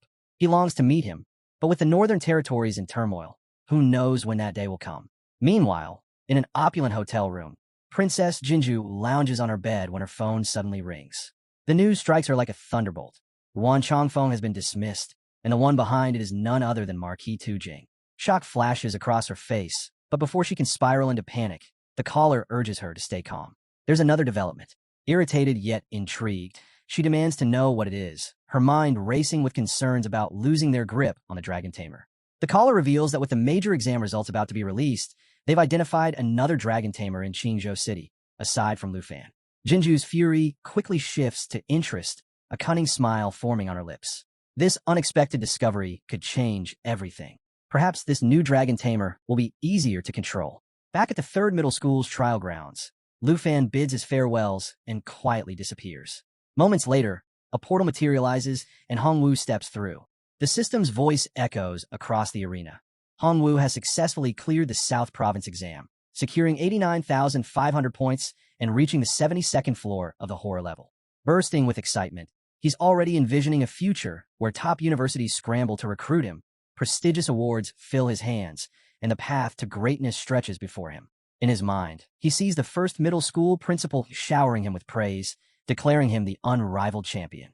He's convinced that all the excitement around him must be because of his incredible score. But reality has other plans. As he eagerly approaches the principal, expecting admiration, he's met with a solemn gaze. The principal places a hand on his shoulder and asks if his training is complete. Hongwu proudly announces his score, waiting for the applause he believes he deserves. Instead, the principal simply offers a reassuring nod, telling him he's done exceptionally well and is guaranteed a spot at a top university. Hongwu is taken aback. Where's the celebration? Why isn't the principal more impressed? Seeing his confusion, the principal calmly explains that while grades are important, knowing one's limits and taking care of one's body matters just as much. The words hit Hongwu like a splash of cold water. He stands there, trying to process the unexpected response. But after a moment of reflection, the message becomes clear: stay humble. With a newfound sense of respect, he nods and sincerely thanks the principal, realizing that a little humility can go a long way. 7 days later, the long-awaited announcement of the nightmare exam results finally arrives. The moment Lu Fan and his Aunt Hank open the door, they're met with a storm of flashing cameras and excited voices. A crowd of reporters and eager fans flood the entrance, cutting off any chance of escape. Hank's eyes widen in alarm as journalists shove microphones toward them, bombarding Lu Fan with questions. Fans scramble to offer gifts, one even presenting a luxurious box while inviting him to visit their estate. The chaos is overwhelming, with questions about his university plans flying in from every direction. Then, as if the scene wasn't already hectic enough, Mr. Qin Shanhai steps forward, instantly amplifying the excitement. He announces that the official university entrance exam results are about to be released, declaring Lu Fan the top student in the entire South Province. Sensing the need for order, he suggests they move the conversation indoors. Hank, seeing a chance to escape the madness, quickly ushers Lu Fan inside. Once they settle in, Mr. Qin Shanhai unveils 6 prize boxes, each containing a staggering 50 million yuan, a reward for Lu Fan's incredible achievement as the province's top student. He urges Lu Fan to accept the gift, emphasizing the significance of his success. Lu Fan checks his phone and sees the notification. He's officially secured first place. However, his total score remains classified. Right behind him in second place is Chun Tianzi, an elite contender with 215,628 points. Mr. Qin Shanhai then reveals even more surprises. On top of the prize money, Principal by Hong Tu has personally selected additional rewards. Lu Fan's eyes flicker with curiosity as the first gift is revealed, a skill book titled Roar of the Blue Dragon King. The spell summons a devastating lightning attack that not only paralyzes opponents, but also builds up power for a colossal finishing strike. Immediately, Lu Fan envisions how this technique could combine with Xiaoya's magic, seamlessly shifting from ice to thunder for an even more lethal effect. Next, Mr. Qin Shanhai presents a legendary thunder potion, capable of amplifying lightning abilities and permanently boosting Lu Fan's power attribute by 20. Lu Fan knows this will make his thunder magic even more formidable. The third reward is the Green Wind Armor, a rare and powerful piece of equipment that enhances stamina and strength while deflecting impact damage. Mr. Qin Shanhai explains that each item has been carefully chosen by Principal by Hong Tu, ensuring that Lu Fan is equipped with everything he needs to reach even greater heights. But the surprises don't stop there. The final reward is unveiled, Flash Wing Boots, designed for lightning-fast movement with a 30-second recharge. These boots also come with Flash Wing Leap, allowing the wearer to dash across a 50-meter radius at incredible speed, also with a 30-second cooldown. Lu Fan grips the briefcase containing these game-changing treasures, astonished that such elite abilities are usually reserved for top-tier magicians. Determined not to let this opportunity go to waste, he silently vows to master each item, knowing they'll be crucial for both him and Xiaoyi. As he takes it all in, the system officially confirms his newfound treasures: Dragon King's War Skill, Lightning Flash Wing Boots, Green Wind Armor, and a legendary Thunder Potion. Before he can fully process it, Qinxiu bursts onto the scene, practically glowing with excitement at the sight of him. She comes bearing shocking news. 10 university presidents have arrived in Jianghai City and are waiting at her house, eager to meet Lu Fan personally. Hank watches in stunned silence, still trying to comprehend why Qinxiu is even here. Lu Fan, equally caught off guard, questions the urgency, considering the results were just released. Mr. Qin Shanhai steps in with a knowing smile, explaining that after witnessing Lu Fan's extraordinary performance, the university leaders dropped everything to rush over. He then leans in slightly, lowering his voice as he hints that some footage, seen only by high-ranking officials in the Dragon Capital, must remain classified. Before Lu Fan can ask more, he adds another revelation. The issue with Princess Jinju has been taken care of, and a certain teacher is eager to meet him. Resting a reassuring hand on Lu Fan's shoulder, Mr. Qin Shanhai assures him there's no need to rush. Everything is under control. Just then, Qinxiu steps forward, hesitating slightly before holding out a sleek purple card. She admits that she had intended to thank him before, but Jinju's interference got in the way. Lu Fan's eyes widen as he realizes what she's handing him. Their original deal was for 100,000 dragon coins, but this card is worth a jaw-dropping 10 million. Mr. Qin Shanhai chuckles, pointing out that the card represents the Qin family's immense gratitude. Then, with a teasing glint in his eye, Mr. Qin Shanhai announces that an escort will arrive in the evening to take Lu Fan to Jiangshan Park, where a luxurious villa, awarded to him as the top scorer, awaits. Hank steps closer to Lu Fan, processing this new development, while Qinxiu, flustered by her father's playful tone, quickly tells him to stop joking around. Turning back to Lu Fan, she grabs his hand and reminds him that they have a scheduled meeting with the academy officials. Now, shifting to the Dragon Kingdom, just outside Qingzhou City, a jeep rolls to a stop in a dense forest, and stepping out with her usual air of superiority is Princess Jinju. Her sharp gaze sweeps the surroundings before she demands an update from her subordinate, Cui Hongtai. Without hesitation, he reports on the dragon tamer they've been tracking, Chun Tianji. He's now level 19, and his armored dragon has already reached level 14. Jinju arches an eyebrow, mildly impressed. Dragon tamers always seem to defy expectations, rising through the ranks at an astonishing pace, toppling foes far above their level. The scene shifts to Chun Tianji himself, locked in a fierce battle against a powerful wild beast. The monster lunges with deadly force, but Chun Tianji reacts with lightning reflexes, leaping into the air to evade. The fight is brutal, but with a single devastating strike, he takes the beast down, instantly leveling up to 20. Watching from afar, Jinju crosses her arms, begrudgingly acknowledging his strength.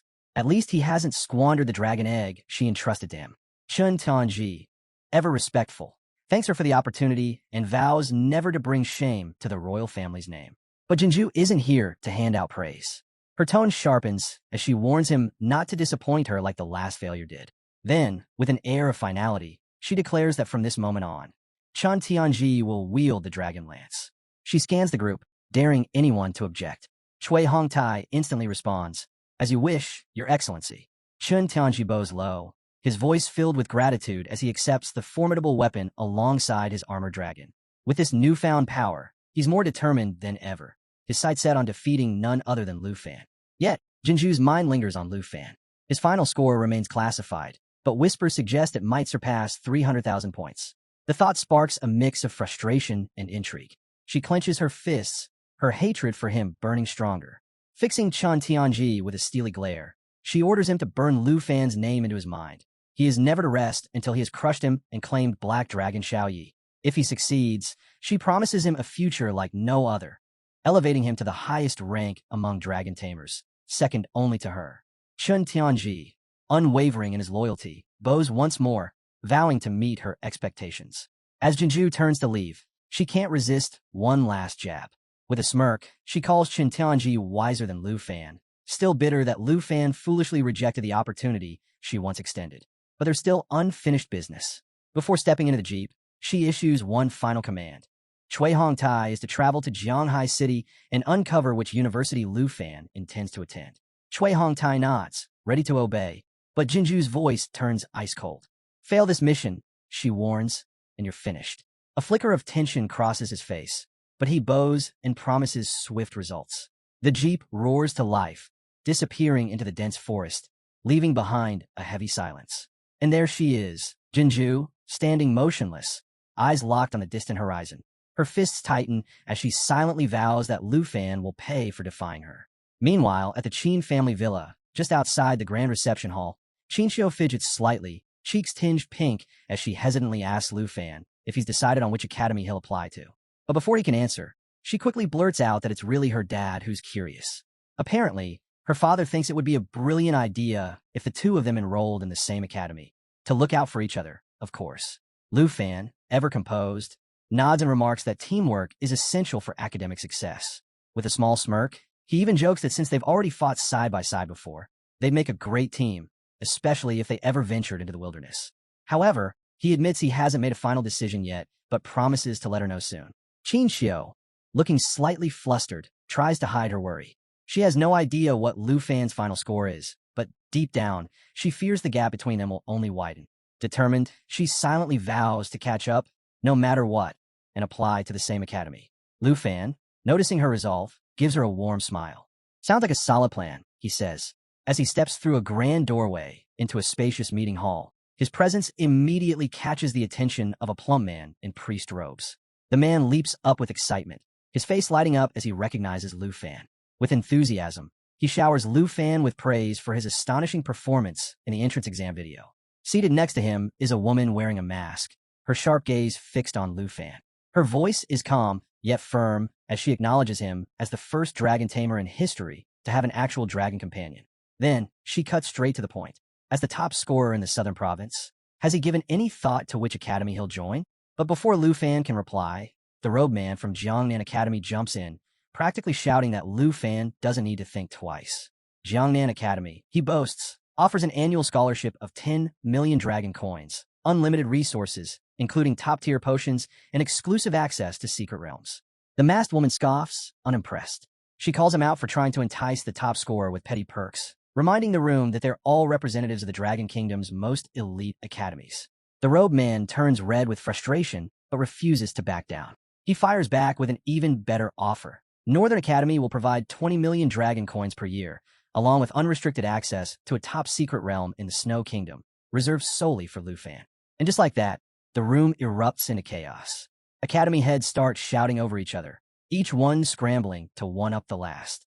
One insists that Northern Academy has top-tier resources, but they aren't the only ones. Another guarantees unlimited access to hidden secret realms, promising Lu Fan opportunities beyond imagination. It's an all-out bidding war, and the desperation is real. One after another, they throw in sweeter deals, eager to claim Lu Fan as their own. As the chaos unfolds before him, Lu Fan watches in silent disbelief. He had expected a formal interview, not an all-out bidding war for his enrollment. With each academy throwing out more extravagant offers, he's completely at a loss over which to choose. Then, just as the room is about to descend into another shouting match, Gahan, the head of Dragon Capital Academy, steps forward and drops an absolute bombshell. Calm and composed, he announces that Dragon Capital Academy holds this year's national trial quota, and he's willing to give it to Lu Fan. The entire room freezes. The robe man from Jiangnan Academy spins around, eyes wide with shock. Wait, what? Is that even possible? He blurts out. Lu Fan is just a newcomer. How could he already be in the running for the national trial? It doesn't make sense. The masked woman quickly jumps in, her voice sharp with disbelief. This is ridiculous. Previous candidates went through rigorous selection processes. The trial is already set in motion, and other nations have been preparing for years. Handing the quota to a first year, it's nothing short of madness. Lu Fan, still processing everything, finally speaks up. Wait, what exactly is the national trial? Gahan doesn't hesitate. His tone is firm as he lays it all out. The national trial is a top-secret realm jointly created by 23 countries. Every 3 years, each nation selects one young participant, under the age of 25, to represent them. Because it's meant for rising talents, seasoned national-level experts aren't allowed. It's a high-stakes event watched by the entire world, and those who enter have the chance to claim some of the rarest treasures in existence. The envoy from Northern Academy, now visibly desperate, turns to Lu Fan. This is your chance. If you commit to joining the trial, you'll have 6 months to prepare. You can't pass this up. The Jiangnan Academy representative scowls, accusing Dragon Capital Academy of playing dirty. This is way too much. You're basically bribing him with the entire national trial just to recruit him. But Gahan remains unfazed. With unwavering confidence, he delivers his final pitch. Passing the national trial doesn't just make you a top contender in the Southern Province.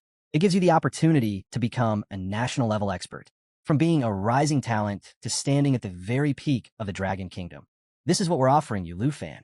Just as the room reaches a boiling point, a sudden ding echoes in Lu Fan's mind. A system notification pops up. A new treasure map has arrived. Lu Fan stiffens, his mind racing. It's been ages since he received the first divine treasure map, the one that led him to Black Dragon Xiaoya's egg. And now, another one has appeared? His heart pounds as he checks the map's location, and then it hits him. The treasure lies within Dragon Capital Academy. In that moment, his decision becomes crystal clear. Gahan narrows his eyes slightly, reading Lu Fan's expression. Satisfied, he asks. Lu Fan looks up, his usual cool demeanor returning. With a confident nod, he announces his decision. I've made up my mind. I'm going to Dragon Capital Academy. Lu Fan has one last request for Gahan. Surprised but intrigued, Gahan agrees, as long as it's nothing too troublesome.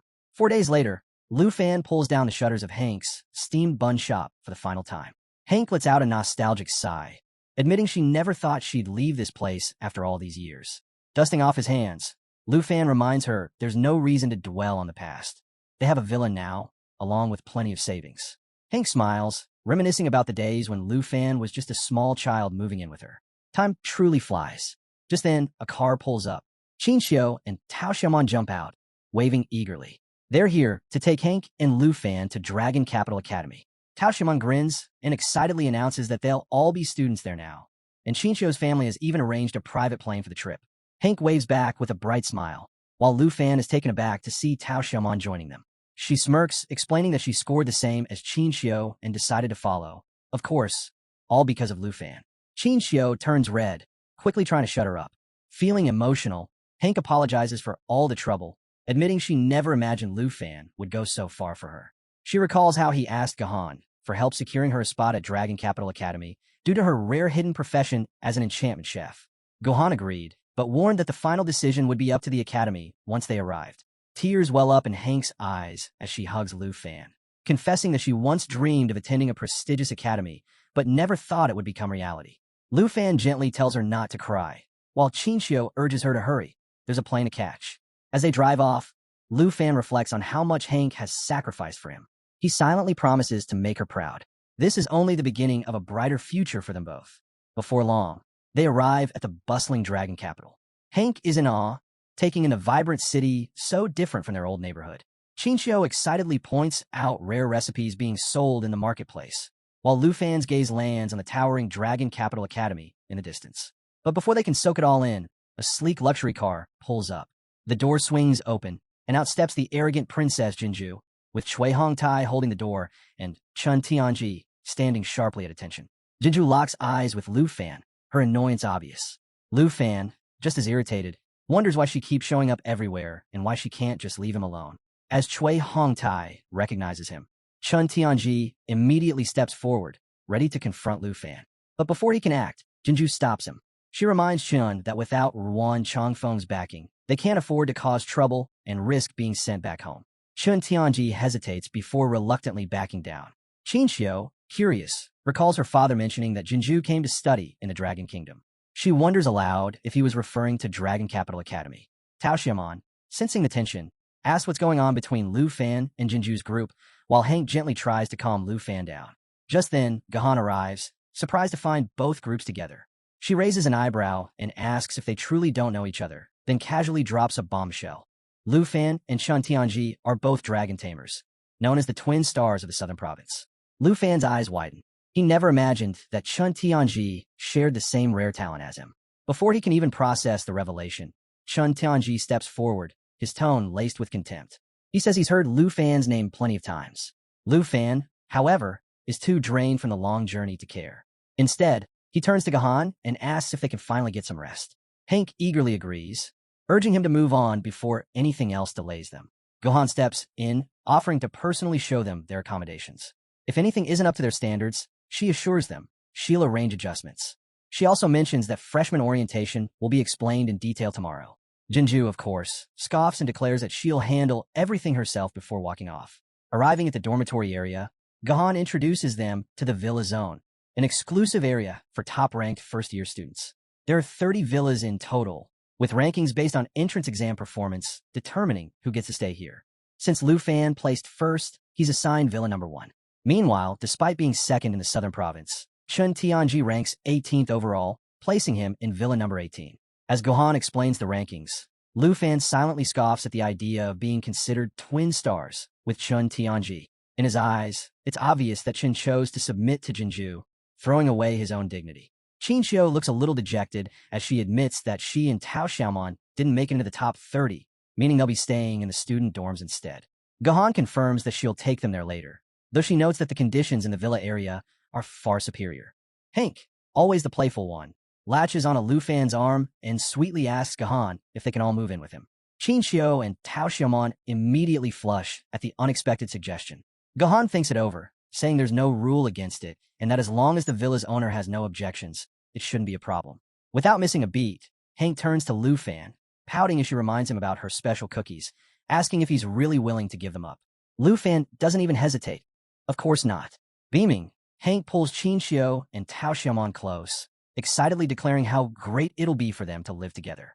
She's already picturing how it'll strengthen their teamwork and make exploring secret realms much easier. And just like that, folks, the moment you've all been waiting for. The harem is officially moving in. Our Giga Chad Lu Fan is making all the right moves, setting the stage for whatever chaos is bound to come next. With a small smile, Lu Fan tells Chinchio and Tao Xiaomon that living together will be much more convenient since the dorms are way too far. If they stayed there, he'd have to trek across half the campus just to see them. Chinchio nods, blushing, while Tao Xiaomon hesitates before saying she'll go along with whatever Chinchio decides. She has to admit, the villas are a serious upgrade from the dorms. Meanwhile, Hank excitedly swings Chinchio around, already imagining all the dishes she's going to cook for everyone. Trying to keep her composure, Tao Xiaomon points a finger at Lu Fan, warning him that living together is fine, but he better not try anything with Chinchio. She'll be keeping a close eye on him. Before Lu Fan can respond, a screen pops up in front of him, showing that the treasure map's location is right next door in Villa number 2. Curious, he asks Gahan who lives there. She explains that she only oversees students from the southern province and isn't too familiar with freshmen from other regions. But as far as she knows, only one girl stays there. Lu Fan tells the girls to head to Villa number 1 while he checks out their neighbor. Hank, ever the mischief maker, teases him to bring back a gift. The girls, however, go quiet. Lu Fan quickly reassures them that he's just curious about the second-ranked student and they're overthinking it. As he walks off, Hank giggles, noting how fast he moved the moment a girl was mentioned. She playfully wonders if he's finally starting to grow up. Tao Xiaomon, on the other hand, is a little irritated, realizing she might have underestimated Lu Fan. 3 girls are already moving in with him, yet he's still interested in their neighbor. Meanwhile, Lu Fan sighs to himself, feeling a bit embarrassed. Why does it suddenly feel like everyone's getting the wrong idea? Lu Fan stands at his mysterious neighbor's door, cake in hand, hoping she's a fan of sweets. More importantly, he's hoping to get inside. He needs to grab the treasure before she catches on. As the door creaks open, he puts on his best smile and introduces himself as Lu Fan from Jianghai City in the southern province. The girl in front of him is dressed entirely in black, staring at him in silence with an unreadable expression. Hoping to break the awkward tension, Lu Fan cheerfully offers her the cake, explaining that it's a welcome gift to celebrate becoming neighbors. He even suggests they get to know each other better. Just then, a system notification appears, revealing that the cake grants a permanent 3-point agility boost on its first use. Still, the girl remains quiet, simply watching him. Finally, she takes the cake, turns around, and in a soft voice, introduces herself as Jianying from Yunbei province. Well, another potential addition to Lu Fan's ever-growing circle of admirers. Lu Fan is caught off guard by how cute her voice is, but he's sweating bullets trying to keep the conversation going. In a panic, he blurts out that he's thirsty and asks if he can come in for a glass of water. Internally, he cringes. Could he have picked a more obvious excuse? But to his surprise, Jianying steps aside, silently letting him in. Grateful, Lu Fan thanks her and slips inside. The moment she turns to close the door, he vanishes. With the treasure map in hand, he races through the house, determined to find the hidden item before she notices anything. He checks her bedroom. Nothing but clothes scattered across the bed. The bathroom? Empty. Then he opens another door and finally spots it. A stunning jade dragon egg resting in an unused room. A system notification confirms that this is the treasure's location. Excited, Lu Fan wastes no time snatching up the egg. Just as Jianying returns with a glass of water, he rushes back to the entrance. Awkwardly, he tells her he's suddenly not thirsty anymore and needs to leave. He quickly thanks her, wishes her a good night, and casually mentions he'll see her at the freshman ceremony tomorrow before bolting out the door. Left alone, Jianying glances around and notices her bedroom door slightly open, her bed still covered in messy clothes. She frowns, confused. Did she just invite a total pervert into her house? Late that night in Villa Number 1, Lu Fan examines the jade dragon egg alongside Xiaoyi. As he runs his fingers over its smooth surface, he recalls the moment he first found Xiaoyi's egg. Activating his dragon taming skills, he watches as the egg begins to crack. Moments later, a tiny dragon emerges. A system window immediately pops up, listing its abilities. Life Spring continuously restores the health of all friendly targets. Jade Light removes debuffs and boosts all attributes by 30%, with 3 layers of blessings that block incoming damage. Natural Assimilation allows the dragon to absorb equipment traits. Jade Dragon Bloodline doubles the effects of dragon skills and increases self-healing by 500%. Blood Contract grants Lu Fan a 10% attribute boost. Lu Fan quickly realizes that this isn't a combat dragon. It's a powerful support type. With over 600 spirit points and the bloodline effects doubling everything for both him and Xiaoyi, the buffs are absolutely insane. He does the math and estimates that in battle, Xiaoyi's spirit attribute could skyrocket to nearly 12,000. Meanwhile, Xiaoyi is already happily playing with the newborn dragon. Lu Fan is amazed at the potential. If this little jade dragon absorbs enough equipment traits, it could become ridiculously powerful. But before all that, there's something important to take care of, naming it. Just as he's deep in thought, the tiny dragon suddenly chomps down on Xiaoyi's thigh. Startled, Lu Fan jumps up, trying to separate them before a full-on dragon brawl erupts. Deciding to settle things quickly, he declares the new dragon's name, Xiaofei, officially making it Xiaoyi's little sister. Xiaoyi, clearly unimpressed, tries to intimidate Xiaofei, but Lu Fan steps in, scolding them both before they wake up the entire house. The next morning, Lu Fan, Qin Xiao, and Tao Xiaomon make their way through the lively campus of Dragon Capital Academy, heading toward the freshman enrollment ceremony. Lu Fan notes that life profession students and combat profession students have separate events. Qin Xiao nods, mentioning that their beloved sister Hank has to attend a different ceremony for her profession. As they walk, Tao Xiaomon suddenly turns to Lu Fan with a smirk. So, what was all that noise coming from your room last night? She teases.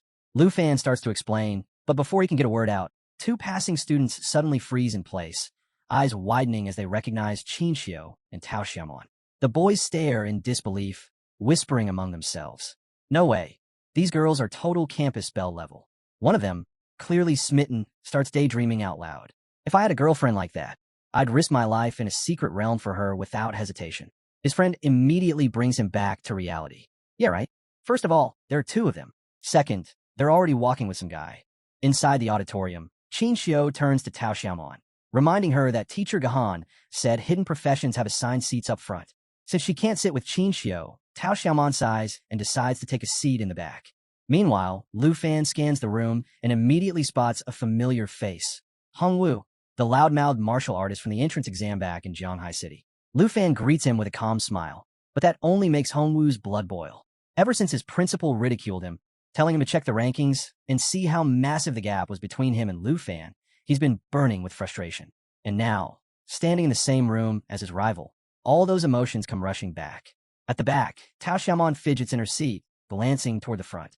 She's uneasy about how all the hidden professions are grouped together, but what really worries her is the thought of Lu Fan spending every single day with Qin Xiu. Just then, Lu Fan notices Jian Ying sitting quietly in front of him. Feeling a bit awkward, he greets her. Qin Xiu, caught off guard, asks if he knows her. Lu Fan explains that Jian Ying is their neighbor from Villa Number 2. Surprised, Qin Xiu admits that Jian Ying is not only beautiful, but also incredibly strong, considering she's ranked second overall. Meanwhile, a few students in the back are watching Lu Fan with clear jealousy. Man, Dragon Capital Academy really is something else, one of them mutters. The campus is crawling with absolute beauties. Another chuckles.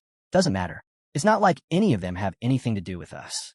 One guy, feeling bold, considers going up to ask for contact info, but before he can make a move, the atmosphere shifts as a tall, well-dressed man steps onto the stage. The man adjusts his glasses and introduces himself. Zhao Shunming, Level 78 Thunder Mage, Vice Principal of Dragon Capital Academy, and a professor in the Combat Academy's Magic Department. He keeps things brief, welcoming the new students before getting straight to the point. Their teachers will be handing out ID cards soon, and he isn't interested in dragging things out with a long speech. As Gohan distributes the cards, Lu Fan receives his and glances at the number displayed. 13,539 points. Zhao Xinming explains that these ID cards serve more than just identification. They also store personal points, which act as the Academy's currency. Students will need points to purchase weapons, potions, and even access secret realms. Their initial balance is determined by their entrance exam performance. Just then, a student abruptly stands up, complaining that the entrance exam difficulty wasn't the same across all provinces. He argues that some students had a much easier time scoring high, making the whole system unfair. Zhao Shunming remains unfazed, calmly addressing the concern. He explains that the Academy adjusts for difficulty using a coefficient system. Since the Southern Province had the hardest trial this year, its scores were divided by the lowest coefficient, 96. Lu Fan furrows his brows, quickly calculating in his head. So this is all I have to work with? Zhao Shunming continues, dropping another bombshell. The points they've received now are only temporary. In just 1 month, the freshman assessment will reevaluate everyone. The top 30 scores will earn a coveted spot in Blue Class, an elite group with access to incredible perks, exclusive secret realms, rare skills, and, most importantly, the right to live in the villa area. A wave of excitement spreads through the students. Some hadn't even heard of Blue Class before enrolling, but now they're fired up. This means they still have a chance to secure a villa for themselves. Lu Fan quickly puts the pieces together. As the current top scorer, he already qualifies for Blue Class, meaning Villa Number 1 is his for now. But if he ever loses that rank, he'll be forced to move out. Just as the weight of that sinks in, Zhao Shunming smirks and reveals the real catch. Being in Blue Class doesn't mean you're safe. Any student in the Academy can challenge a Blue Class member, and if the challenger wins, they take their spot. The worst part? Refusing isn't an option. A massive screen lights up, listing the 30 current Blue Class members.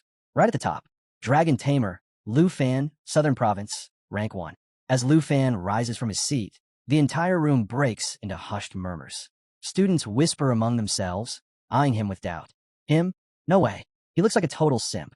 But he's ranked first. Does he really have a dragon? Even an Earth Dragon would be crazy strong. Maybe that's how he got such a high score. One student pulls out their device to check the Academy's official forums, only to find nothing on Lu Fan. No videos, no battle records, no breakdown of his performance. With no information available, some students start speculating. Could be a rich kid. Maybe his family pulled some strings. Meanwhile, in the crowd, Chun Tianji turns to Jinju, his expression cold. So, when do you want me to deal with him?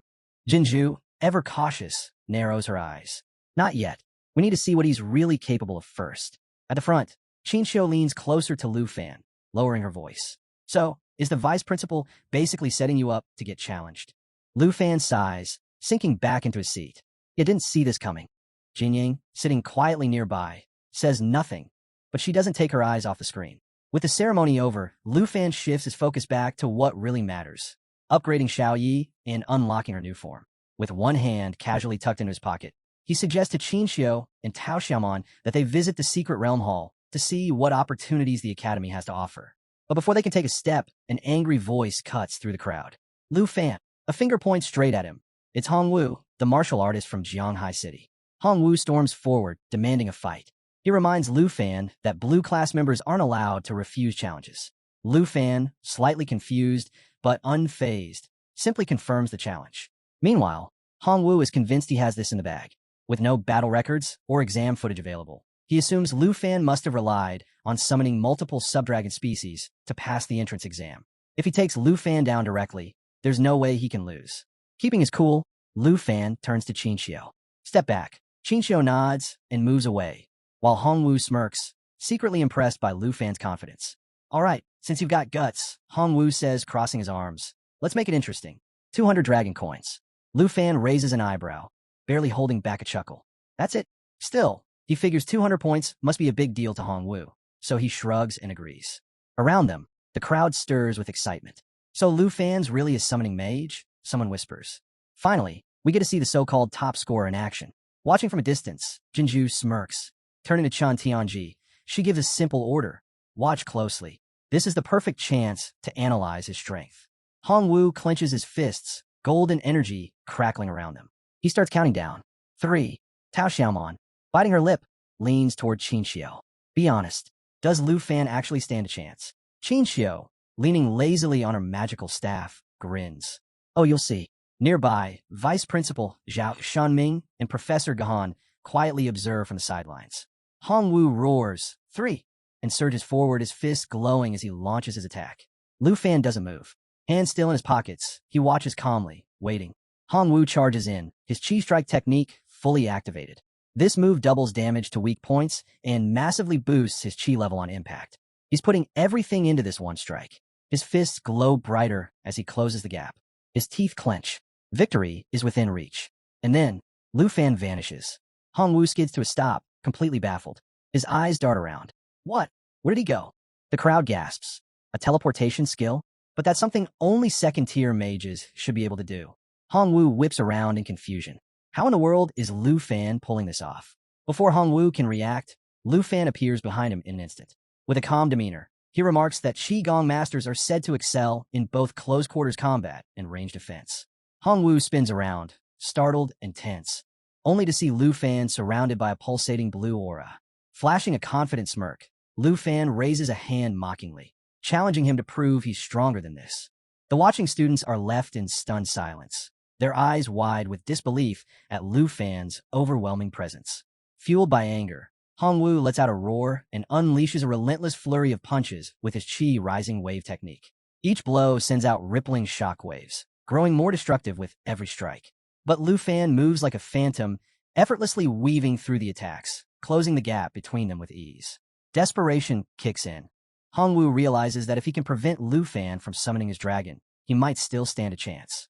But Lu Fan doesn't need a dragon for this fight. Planting his feet firmly, he clenches his fists, ready to counter. Hongwu, refusing to back down, spreads his arms wide and activates his strongest defense, solid as a rock. A golden aura engulfs him, his chi reinforcing his body, making him feel invincible. But Hongwu has no idea what he's up against. With a single burst of speed, Lu Fan drives a devastating kick straight into his chest. The impact shatters his so-called unbreakable defense, sending him hurtling backward. He crashes onto the ground, blood trickling from his lips. Stunned, his mind reels. Did he just lose in one move? The entire arena is dead silent. No one can believe what just happened. Lu Fan had taken down one of the Academy's strongest fighters with a single strike. No dragon, no elaborate techniques, just raw power. A brown-haired student wipes his forehead, turning to his blue-haired friend in disbelief. That's it. It's already over. They had expected an intense battle, not a one-kick finish. Another student, pale and shaken, stares at Hongwu's motionless body, wondering if he's seriously injured. Lying on the ground, Hongwoo's body trembles, his eyes shut tight. Lu Fan walks over, reaches into his pocket, and pulls out his ID card. Without hesitation, he places it atop Hongwoo's, casually reminding him that a bet is a bet, and the loser has to accept defeat.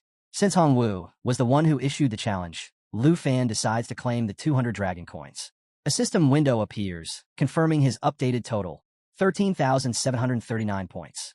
Hongwoo props himself up with one hand, clutching his chest with the other, his eyes locked onto Lu Fan in sheer disbelief. But when his gaze falls on Lu Fan's total points, his shock deepens. A cold sweat breaks out across his face as the realization sinks in. Lu Fan's entrance exam score, boosted by the 96x difficulty multiplier from the southern province, reaches a staggering 1.3 million points.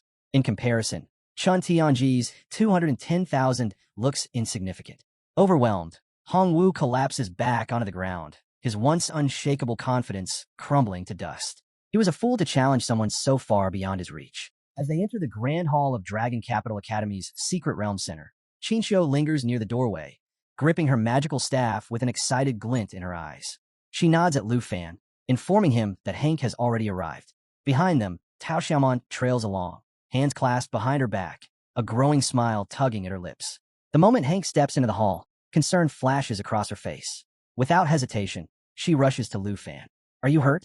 Who challenged you?" she asks anxiously. Lu Fan, still holding his tablet, meets her gaze with a calm smile. "It's nothing," he reassures her.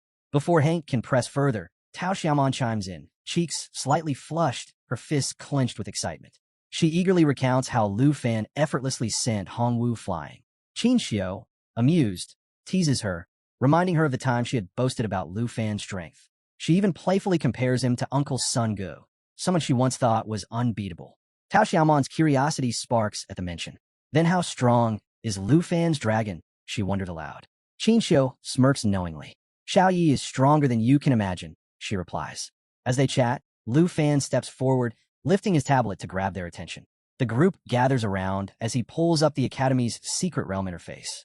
"I found a perfect realm for leveling up," he announces. The screen displays the details. With 13,739 points at his disposal, Lu Fan browses the Academy's 49 available secret realms.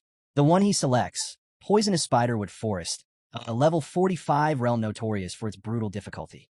The entry requirements? A minimum of 5 members, and opening the portal would cost 45 points. Lu Fan closed his eyes for a moment, thinking about how he could have been leveling up Black Dragon Xiao Yi already, if not for Hongwoo's unnecessary challenge. Hank stepped forward, concern etched on her face. She reminded him that while she was eager to join them, this realm wasn't just a training ground. It was deadly. Lu Fan met her worried gaze with a confident smile. "Don't worry," he assured her. "I'll make sure everyone stays safe." Tao Xiaomon, still puzzled, pointed out a problem. "We're short one member. We need at least 5 to enter." Lu Fan turned to Qinxiu, his expression serious. "Any ideas?" Qinxiu glanced around, scanning the hall. Her eyes landed on Jianying, sitting nearby, completely focused on her tablet. Without hesitation, she nudged Lu Fan, and the two of them made their way over to her, hoping to recruit her for the team. When they approached, Lu Fan greeted Jianying with a bright smile, but was immediately met with an icy glare. It was clear she hadn't forgotten their awkward first encounter during his dragon egg search. A bead of sweat formed on his forehead as the tension thickened. Jianying's expression remained cold as she shot him a sharp look. "Pervert." The air grew even heavier. Hank, utterly baffled, looked between them, trying to make sense of what she'd just heard. Qinxiu took a cautious step back, her face full of confusion. Meanwhile, Tao Xiaomon planted her hands on her hips and demanded an explanation. "All right, what did you do?" Sensing danger, Lu Fan quickly waved his tablet in protest. "It's a misunderstanding," he insisted, forcing a nervous smile. "I swear I'm not a bad guy. Our first meeting was just really awkward." But he didn't stop there. Keeping his voice steady, he reminded Jianying that she was still looking for a team, and this was the perfect opportunity. "Poisonous Spiderwood Forest is no joke," he reasoned. "We could use someone like you, and you don't have a team yet." Jianying narrowed her eyes, weighing her options. After a long pause, she finally nodded. Lu Fan exhaled in relief. Behind him, Hank clapped her hands together, smiling at how smoothly things had worked out. Lu Fan placed a hand on his hip, flashing a triumphant grin. "So does this count as successful team building?" Qinxiu chuckled and turned to Tao Xiaomon. "Well, against all odds, he actually pulled it off," she admitted. He convinced Yunbei Province's most talented student to join us. Tao Xiaomon, clearly impressed, nodded. Gotta say, he's got a way with words. Jian Ying stood up and strode toward the portal activation area, pulling out her Academy ID card. As she activated the device, a glow surrounded it, and the portal flickered to life. Lu Fan stepped forward, offering to handle it for her. But before he could say anything, Jian Ying shot him a look and effortlessly managed it herself. Her ID card displayed her name and remaining points, 8,744. Lu Fan's gaze lingered on the numbers. Her main exam score had surpassed 800,000, even under the Academy's highest difficulty coefficient. There was no doubt about it. Jian Ying was a powerhouse. Moments later, the group stepped through the portal. Hank instinctively covered her mouth, noting that the air felt strangely sharp. Qinxiu tightened her grip on her magical staff, scanning the dense mist that shrouded their surroundings. Lu Fan took a steady breath, taking in the eerie atmosphere before gesturing ahead. We've arrived, he announced. Poisonous Spiderwood Forest. The group moved cautiously through the fog-covered terrain, an unsettling silence pressing down on them. Strange creatures lurked in the shadows, their faint movements adding to the tension in the air. Jian Ying took the lead, her usual composure unshaken, while Lu Fan followed behind, hands casually tucked into his pockets. Walking beside them, Tao Xiaomon cast a sidelong glance at Lu Fan. "Why this place?" she asked, her voice calm but curious. "A level 45 fear-ranked realm isn't exactly beginner-friendly." Qinxiu remained quiet, gripping her staff with both hands, eyes darting across their surroundings. Hank, on the other hand, clutched her belongings tightly, her nerves clearly getting the better of her. Lu Fan turned to Tao Xiaomon with an easygoing smile. "Spent ages searching the secret realm hall," he explained. "This was the best one for leveling up." Tao Xiaomon blinked, then quickly shook her head. "Wasn't criticizing," she clarified. Sensing the tension, Hank rummaged through her bag with a bright grin. "Hold on a sec," she said, pulling out a pouch. "I brought something for the trip, high-quality travel biscuits." These weren't just any snacks. One bite granted a 20% experience boost for 3 hours, an absolute game-changer. Lu Fan's eyes lit up. "Now that's useful," he said, grabbing one eagerly. Qinxiu and Tao Xiaomon each took a biscuit, taking a bite and savoring the unexpectedly delicious flavor. Hank beamed. "The recipe came from my live professor," she explained. "I was lucky. My success rate as an enchantment chef is pretty high. My classmates, not so much." As the group enjoyed the biscuits, Hank turned her attention to Jian Ying, holding one out with a friendly smile. Jian Ying looked up, momentarily caught off guard. "Why are you giving this to me?" she asked, eyes narrowing slightly. Her gaze shifted to the biscuits before something clicked. "Wait, the cake Lu Fan gave me before, was it yours too?" Hank nodded enthusiastically. "Yup, if you liked it, I can make more." Qinxiu and Tao Xiaomon chimed in, backing her up. "Hank's cooking is amazing," Qinxiu said. "You should stop by sometime." Tao Xiaomon nodded. "Yeah, you're welcome anytime." Jian Ying, who usually kept her distance from others, hesitated. But for the first time, her cold expression softened just slightly. A small, almost imperceptible smile formed as she accepted the biscuit. Just as the atmosphere starts to lighten, Lu Fan's head suddenly snaps to the side. His sharp eyes lock onto the rustling bushes nearby.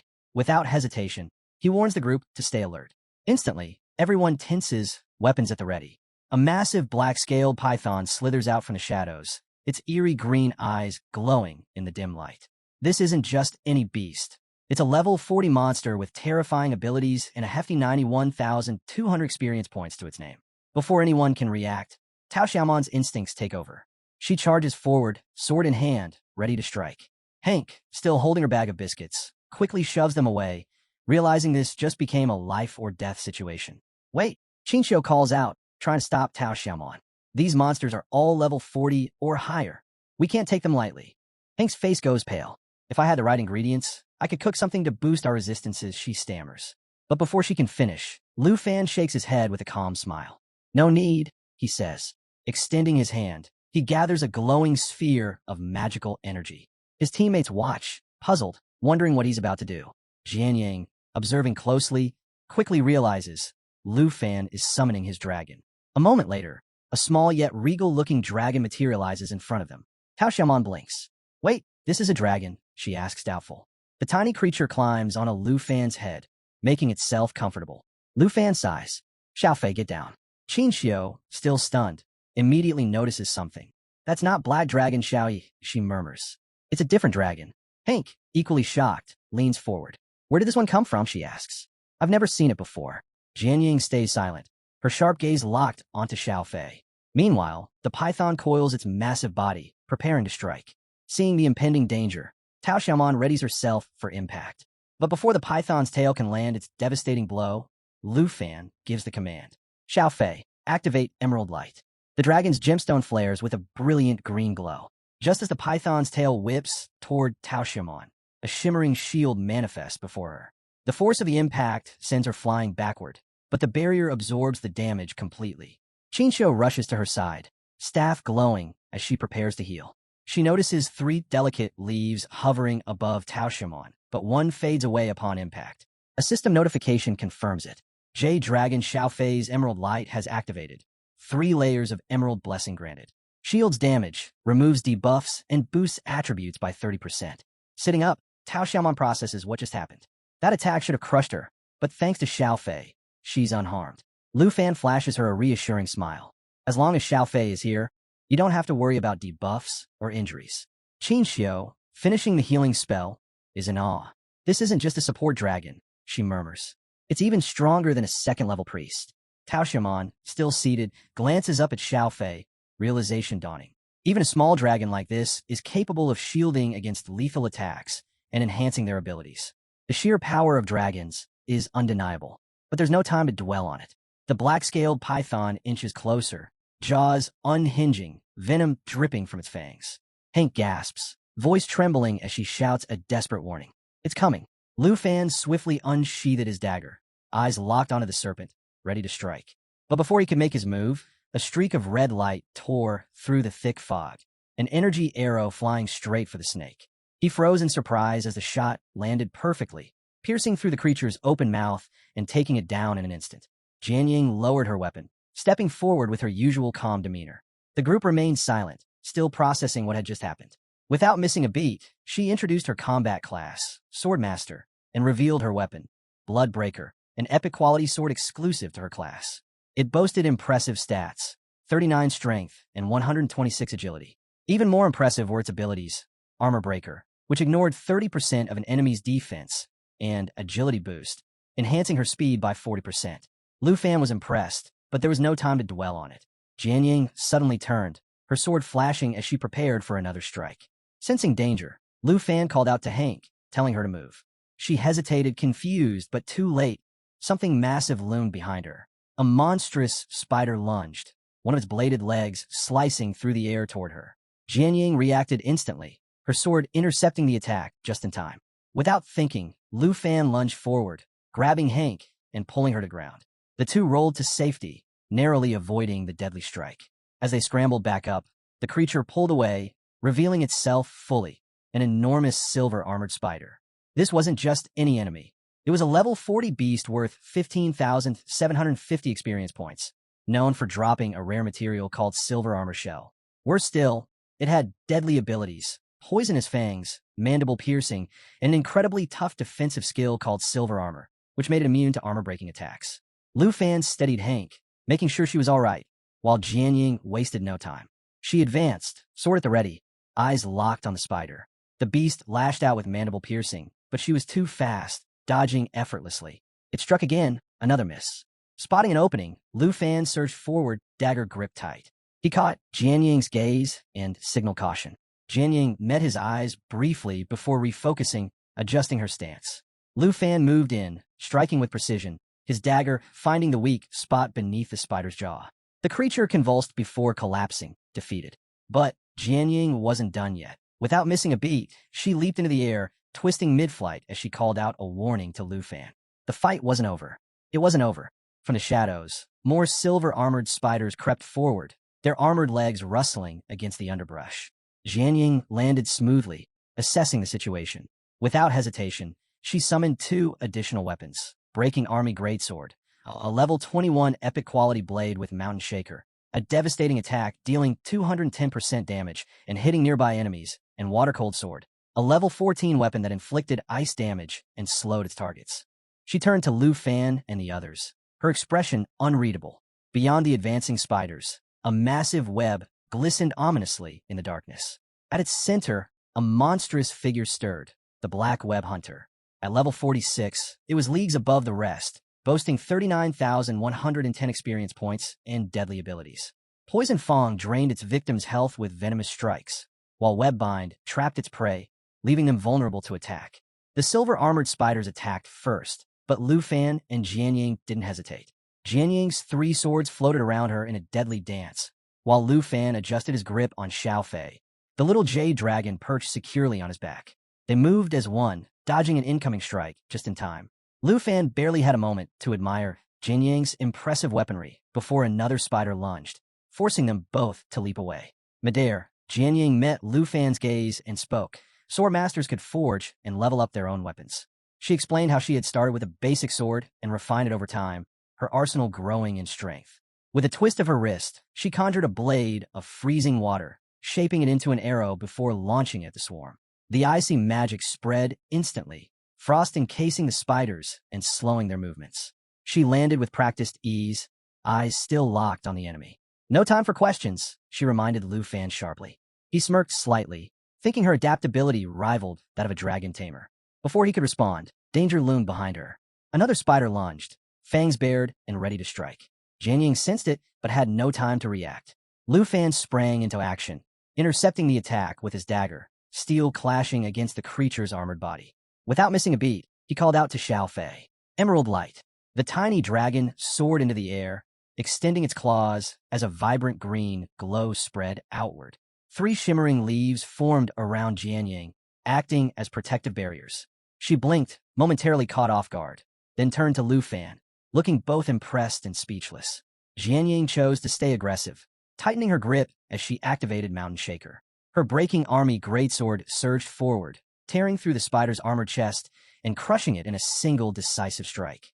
Without missing a beat, she turned to Lu Fan, a grin forming as she thanked him for the 30% buff from Xiao Fei's spell.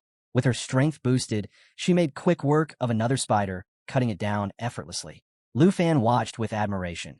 Jianying's breaking army greatsword delivered devastating piercing attacks, while her water-cold sword provided both defensive advantages and enhanced damage.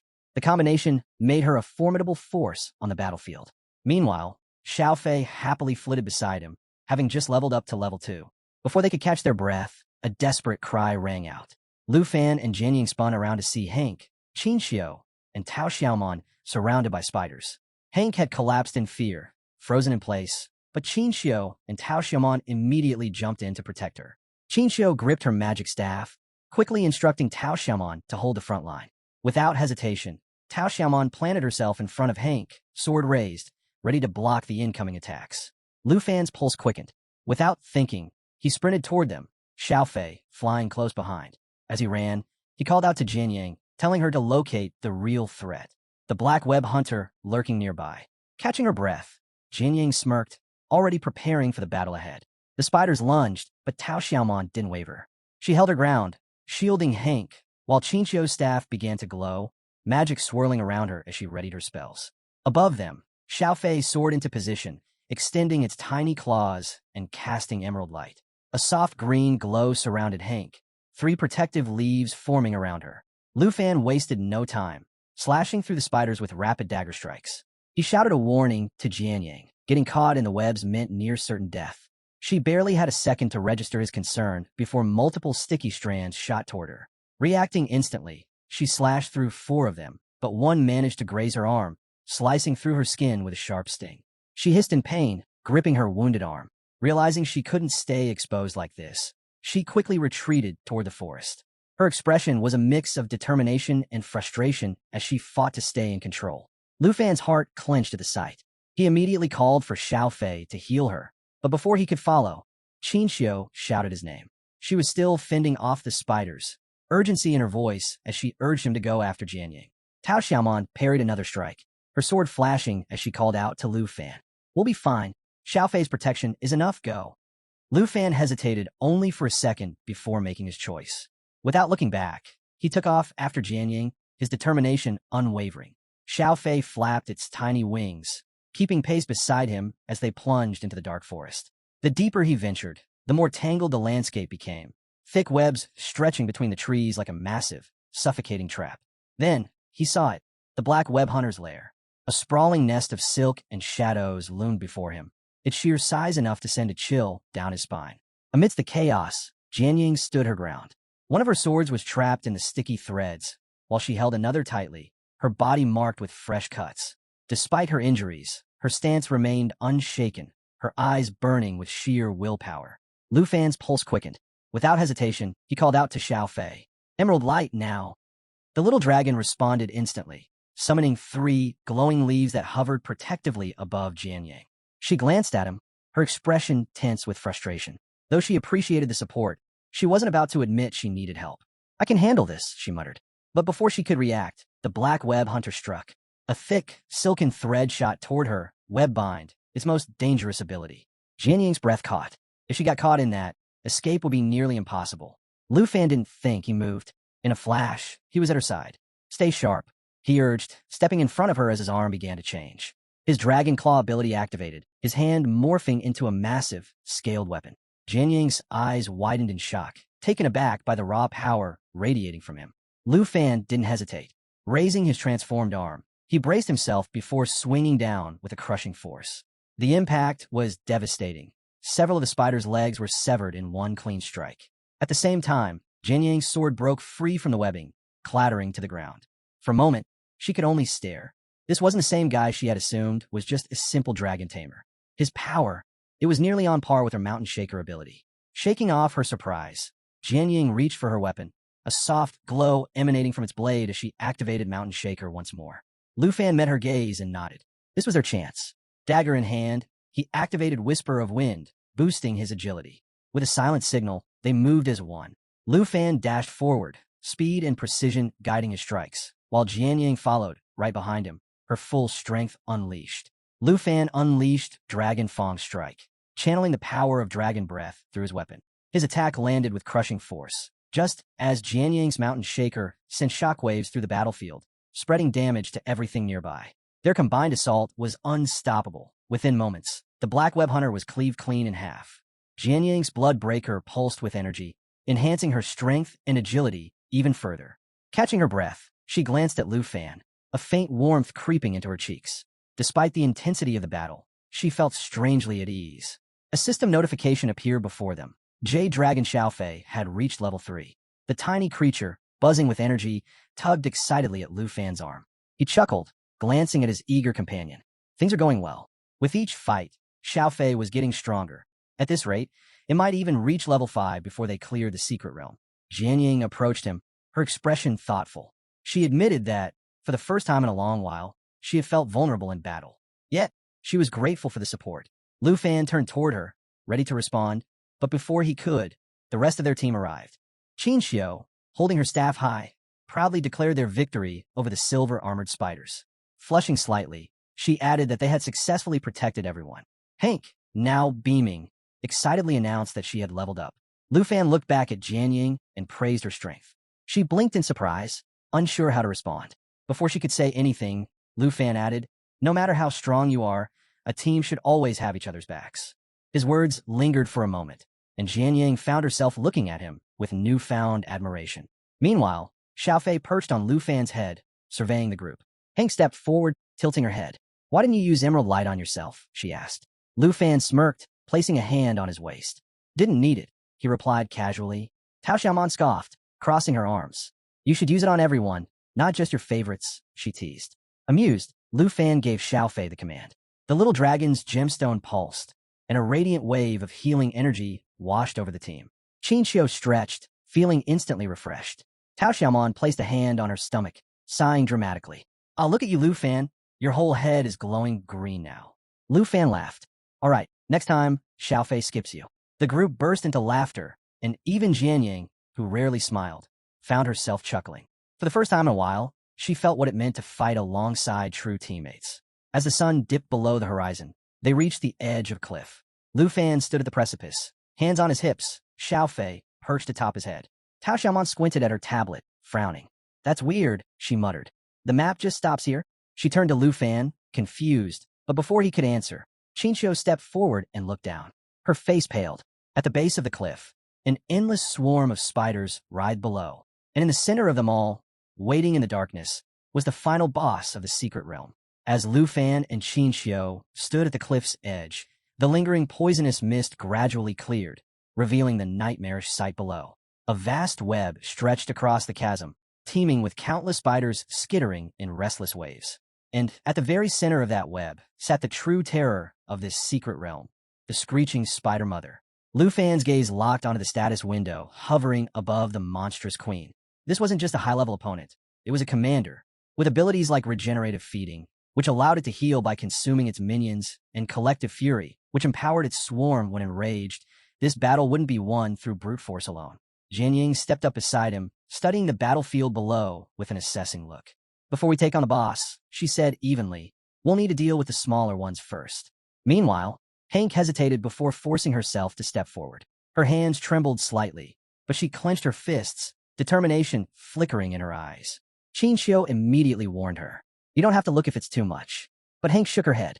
If I want to improve, I have to face it, she insisted, voice strained but resolute. Tao Xiaomon arched a brow at her. Even battle-hardened pros wouldn't want to stare at that, she muttered, eyeing the grotesque, writhing mass of spiders below. Despite the warnings, Hank took a peek over the edge. The moment she did, her stomach lurched. Turning away, she staggered toward a nearby tree and retched.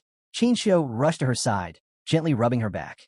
Lu Fan sighed, closing his eyes for a brief moment before offering a small, understanding smile. His aunt was trying, and that was what mattered. Jianying watched the scene unfold before nodding. She's right, though. We need to clear the small ones first. Tao Xiaomon activated her tablet, scrolling through battle strategies left by other teams. Her expression darkened as she read aloud. Typical clearing time? For days. Long-range fighters should kite the enemies to control the battlefield. Hank went pale. Clutching the tree for support, she stammered. For days? My rations won't even last one. Nervously, she forced a laugh. You think roasted spider legs would be edible? Chinchio's face twisted in horror. Please don't say that. But Lu Fan wasn't listening. Instead, he lifted his hand toward the sky, a confident grin tugging at his lips. Jianying narrowed her eyes. You have something else in mind? Tao Xiaomon tilted her head, tablet still in hand. Wait, what are you thinking? Chinchio turned to him fully, realization dawning in her eyes. You go to summon Black Dragon Xiaoyi, aren't you? Lu Fan didn't leave them waiting. He extended his arms skyward, and in an instant the atmosphere changed. Heat rippled through the air as flames burst forth around them. A thunderous roar echoed across the cliffside, shaking the very ground beneath their feet. Then, with a mighty sweep of her wings, Xiaoyi emerged in her destruction dragon form. Her massive, flame-wreathed body loomed over them, horns curling like darkened obsidian, eyes burning with untamed power. The sheer force of her presence sent waves of heat rolling through the team.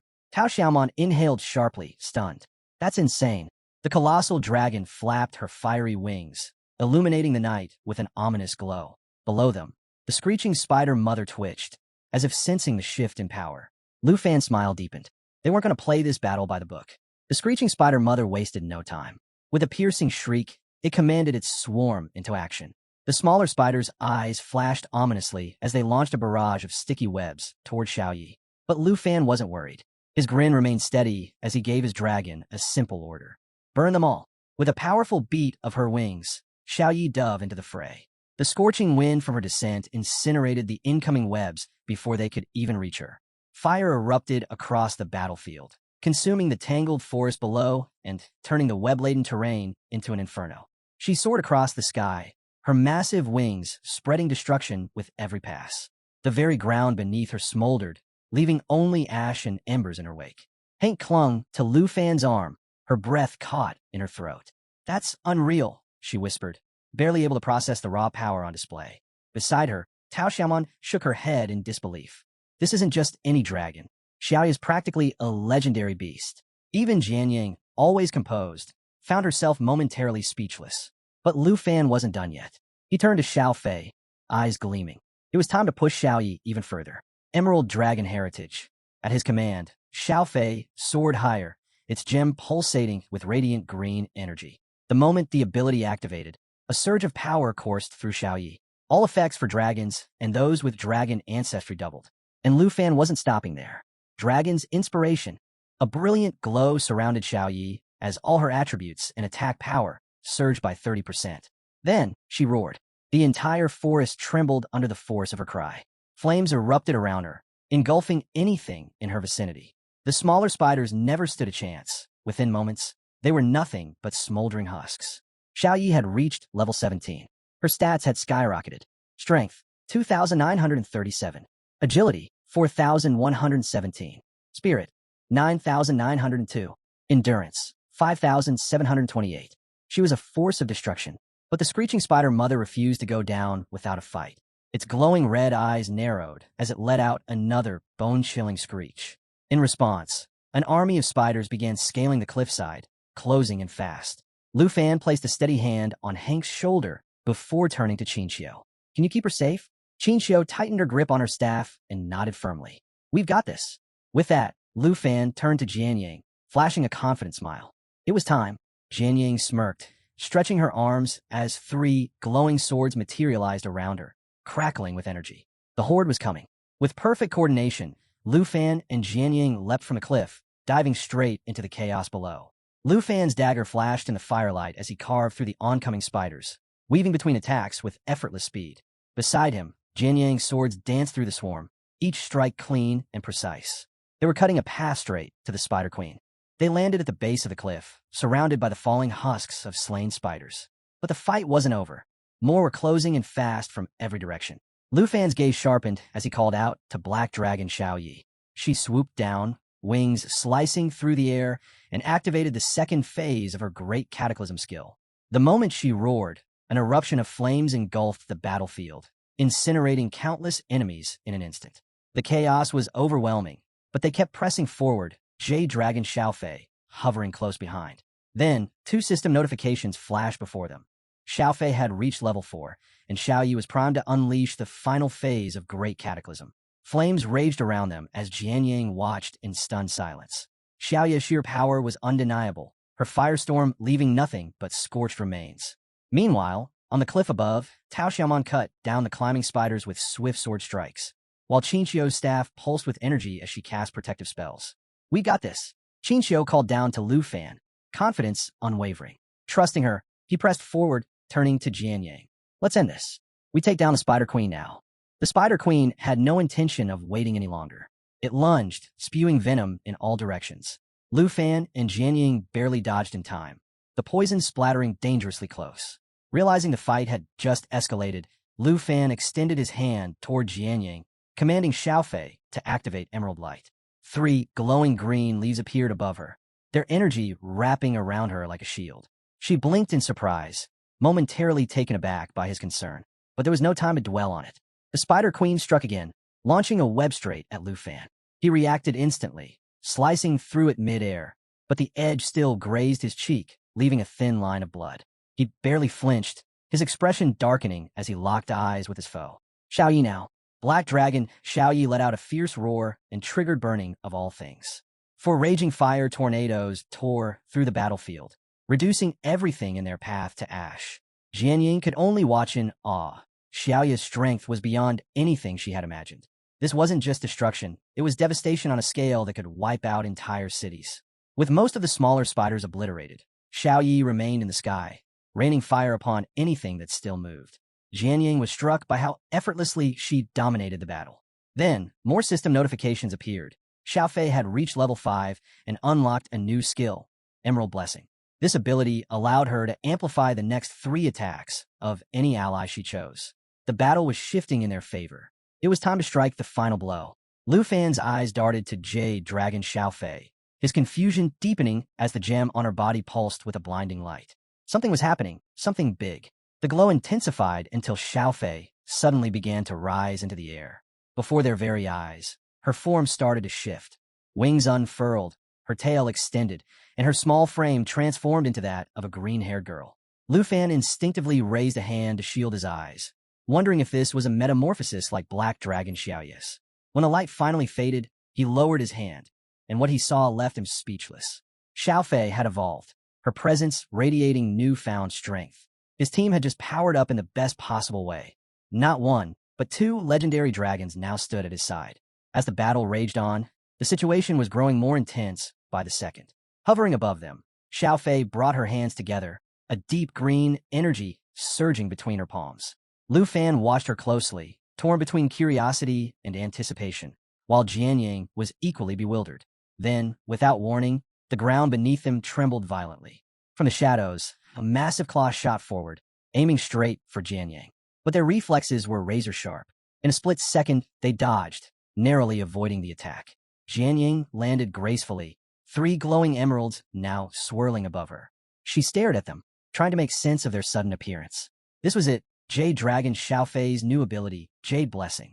The skill imbued its target with 3 layers of Jade Dragon aura, amplifying the power of their next 3 strikes. Jianyang wasted no time. With a determined glint in her eyes, she activated the buff and launched her attack. Her 3 swords shot forward, their edges gleaming with enhanced energy. The moment they struck, the results were undeniable. The Blood Breaker sword, which had barely left a scratch on the Spider Queen's silver armor before, now tore through it like paper. Lu Fan took in the scene, a proud smirk forming as he watched Xiaofei in action. Not only had she reached level 5, but she had evolved into a powerful new form with abilities that could turn the tide of battle. He reached out, giving her a gentle pat on the head. Xiaofei closed her eyes briefly, savoring the moment. But their fight was far from over. The Spider Queen screeched in fury, its entire body tensing before spewing out a deadly venom spray. The toxic pool spread fast, a single touch capable of draining their health down to critical levels in seconds. Lu Fan's instincts kicked in. He reacted instantly, leaping out harm's way just as the venom hit the ground. Xiaofei darted back in perfect sync, dodging the attack with ease. But one thing was clear. If they didn't end this fight soon, the Spider Queen wouldn't give them another chance. Lu Fan didn't hesitate. He turned to Xiaofei and gave a quick command. Buff Xiaoyi. Without missing a beat, Xiaofei perched herself on Black Dragon Xiaoya's head and activated her skill. 3 radiant emeralds shimmered above Xiaoyi, their energy crackling in the air. The temperature surged as Xiaoya's flames roared even higher, her wings stretching wide in preparation for the next devastating strike. Then, with an earth-shaking roar, she unleashed Everything Burns. Towering fire tornadoes spiraled toward the Spider Queen, their sheer intensity scorching everything in their path. The heat was unbearable. Jianyang instinctively shielded her face, feeling the wave of power wash over her. Thanks to Xiaofei's boost, Xiaoya's attack dealt a crushing 10,000 points of damage. The screeching spider mother reeled back, screeching in agony, its massive body convulsing as blood sprayed from its wounds. Lu Fan saw the opening. A confident grin flashed across his face as he called out to Jianyang and Xiaofei before sprinting forward. Jianyang, still awestruck by the sheer destruction Xiaoyi had just unleashed, snapped back into focus and summoned her swords, determination burning in her eyes. The Spider Queen struggled to rise, but it was too late. Its fate was already sealed.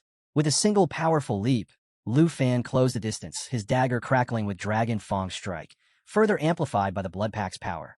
He didn't hesitate. With a precise strike, he plunged the blade deep into the Spider Queen's head. The ground trembled on impact, the force of the attack reverberating through the battlefield. The beast let out one final, ear-splitting shriek before its massive body collapsed in defeat.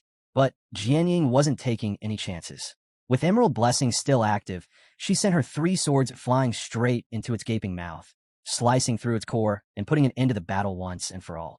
As silence settled over the battlefield, Lu Fan landed smoothly, his stance relaxed, victorious. Xiaoyi shifted back into her human form, a satisfied smile on her lips, while Xiaofei fluttered down beside them. A cascade of system notifications flooded Lu Fan's vision. Xiaoyi had reached level 18. Xiaofei was now level 7, and Lu Fan himself had hit level 23. Victory had never been sweeter. Jianyang, still processing everything, turned to Lu Fan with a mix of disbelief and curiosity. Okay, seriously, how many points did you get on the major exam? Lu Fan's grin widened. About 1.3 million. Jianyang's jaw nearly dropped. 1.3 million. A bead of sweat trickled down her forehead. With a strength, she wouldn't be surprised if he could break past even that. Lu Fan chuckled, as if it were no big deal.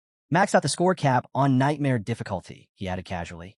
Then, with a carefree smile, he turned away, because for him, this was only the beginning. With the battle finally behind them, Lu Fan and his team wrapped up their adventure in the forest of venomous spiders. As they made their way back toward the cliffside, Lu Fan signaled for Qinxiu and Tao Xiaoman to bring Hank over.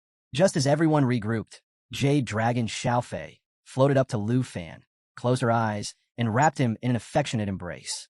But Black Dragon Xiaoyi wasn't about to let that slide. Her expression darkened as she clenched her fists, then stormed over and yanked Xiaofei away, glaring daggers at her. Lu Fan just stood there, completely dumbfounded, wondering what had just happened. Meanwhile, Jianyang silently observed the interaction, once again reminded of the sheer skill gap between her and Lu Fan. But let's not forget the real prize here. Rewards. Thanks to Aunt Hank's incredible food buff, not only had everyone leveled up quickly, but they had also managed to secure some rare materials and valuable loot. As the fallen Spider Queen vanished, a shimmering treasure chest appeared in its place. Without missing a beat, Tao Xiaoman dashed forward to unlock it, her excitement evident as if she had just hit the ultimate jackpot. Qin Xiu, watching from the sidelines, felt a slight pang of jealousy as she noticed Xiao Yi and Xiao Fei clinging to Lu Fan. Even Jian Yang, who usually kept her distance, was slowly becoming part of the group dynamic. With their adventure complete, they finally made their way back to the academy. As they walked, Qin Xiu glanced at Jian Yang, smiling warmly. "Hey, do you mind sharing your contact info?" she asked.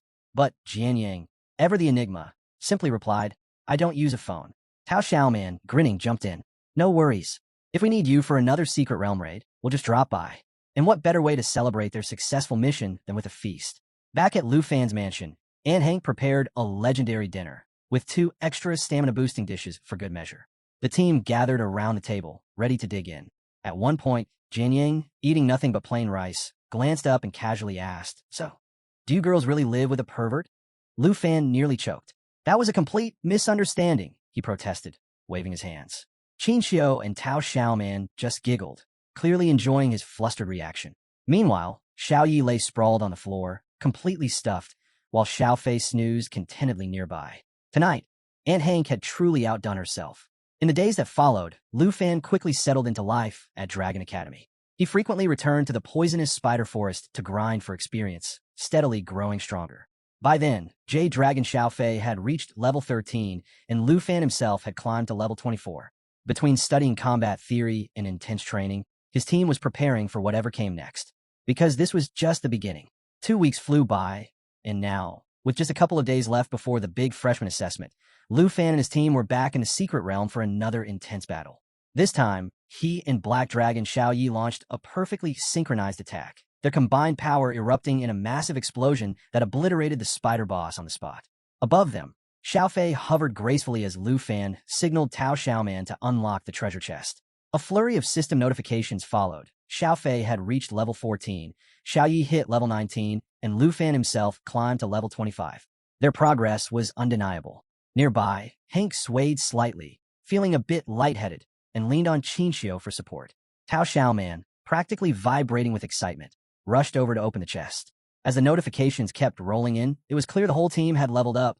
Tao Xiaoman had reached 22, Qin Xiu was now at 22 as well, and even Hank had hit level 18.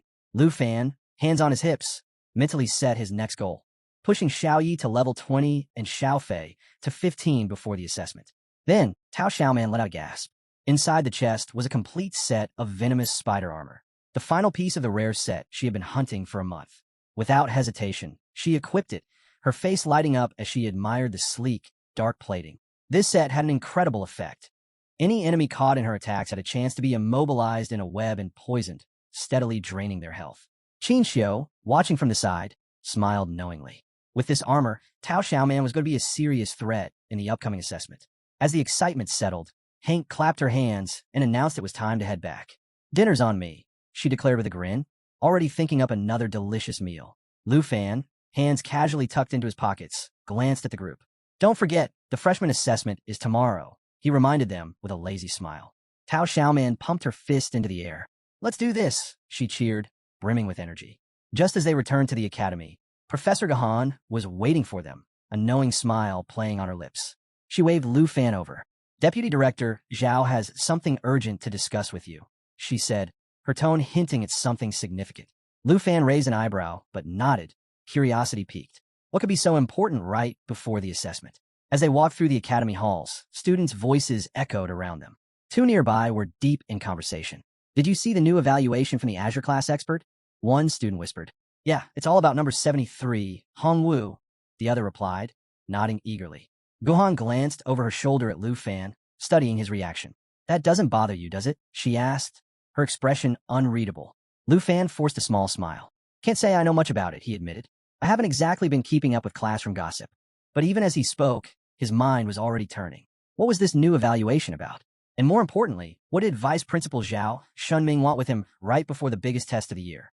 As Gohan led Lu Fan up the stairs, she casually dropped a surprising revelation. The recent betting frenzy among new students? All is doing. After his fight with Hongwu, students quickly realized they could rack up points by wagering on battles. The trend exploded, turning into the Academy's hottest craze. Lu Fan was caught completely off guard. He had no idea things had spiraled like this. Curious, he asked for more details about Hongwu's situation. Gohan simply laughed and pointed ahead. And there, in the hallway, mopping the floor with tears streaming down his face, was Hongwu. The once proud fighter, who had strutted around the academy with confidence, had lost so many points that he now had to work as a janitor just to afford food. Gohan smirked, explaining that Lu Fan's strength was now the academy's new standard, measured in hongs. At this point, students said Lu Fan was worth 100 hongs, while Hongwu himself was stuck at just 1 hong. Lu Fan blinked, staring at the pitiful sight before him, genuinely wondering how Hongwu had managed to fall this far. They finally reached Vice Principal Zhao's office. Gohan turned to him, her usual smirk softening into something almost reassuring. "Go on in," she said. Lu Fan took a deep breath, his expression growing serious. He grasped the doorknob, cracked the door open, and asked, "Vice Principal, you wanted to see me?" Zhao Shenming immediately waved him in, looking both relieved and tense at the same time. As soon as Lu Fan stepped inside, Zhao leaned forward, hands firmly planted on his desk, and delivered the bombshell. The national test is being moved up. Originally scheduled for 5 months from now, it had been pushed forward by 2 months. The reason? The host country, Tai Chi Nation, had timed the test to align perfectly with Jin Chungan's third transformation. The eldest son of the Jin family was on the verge of hitting level 60, and once he did, he'd become an overwhelming force, one that would be nearly impossible to defeat. Lu Fan's expression darkened. The gap between a second and third transformation wasn't just about levels. It was a completely different league of power. Zhao Shenming's fist clenched as frustration laced his voice. This isn't a coincidence. The Dragon Kingdom is being backed into a corner. He admitted the situation was unfair, but history had proven one thing. No matter how dire the circumstances, the Dragon Kingdom always found a way to fight back. Now, they had even less time to prepare. Stepping forward, Zhao placed a firm hand on Lu Fan's shoulder, his eyes burning with urgency. "You need to hit level 30 and complete your second profession transfer in 2 months. If you don't, we're walking into certain defeat." The pressure was immense. The opponents would be level 50 elites, powerhouses who had been preparing for this their entire lives. For a long moment, Lu Fan was silent, his gaze fixed on the floor as his mind raced. Zhao, watching him closely, waited for a response. Then, Lu Fan finally looked up. A confident smile spread across his face. "This is my chance," he said, his voice steady. "Not just to compete, but to win." Zhao's eyes widened slightly before a slow grin formed. In that moment, he saw something in Lu Fan that gave him hope. With one last pat on the shoulder, Zhao reminded him to focus on the upcoming new student evaluation. Lu Fan nodded and stepped out of the office, more determined than ever. The day of the new student evaluation conference had finally arrived, and the atmosphere inside the massive hall was electric. Every new student was gathered, their eyes locked on Vice Principal Zhao Shenming as he took center stage. With both hands gripping the dais, Zhao's voice boomed across the hall, emphasizing the importance of following the rules.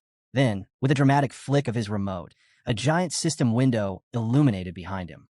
And there it was, the criteria for this year's assessment.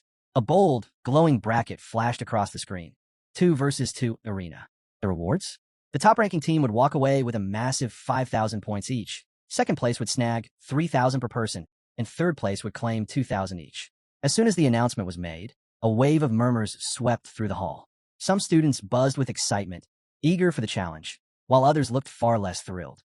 One student frantically whispered to his friend about teaming up, only to be met with a dry response. "We're both healers.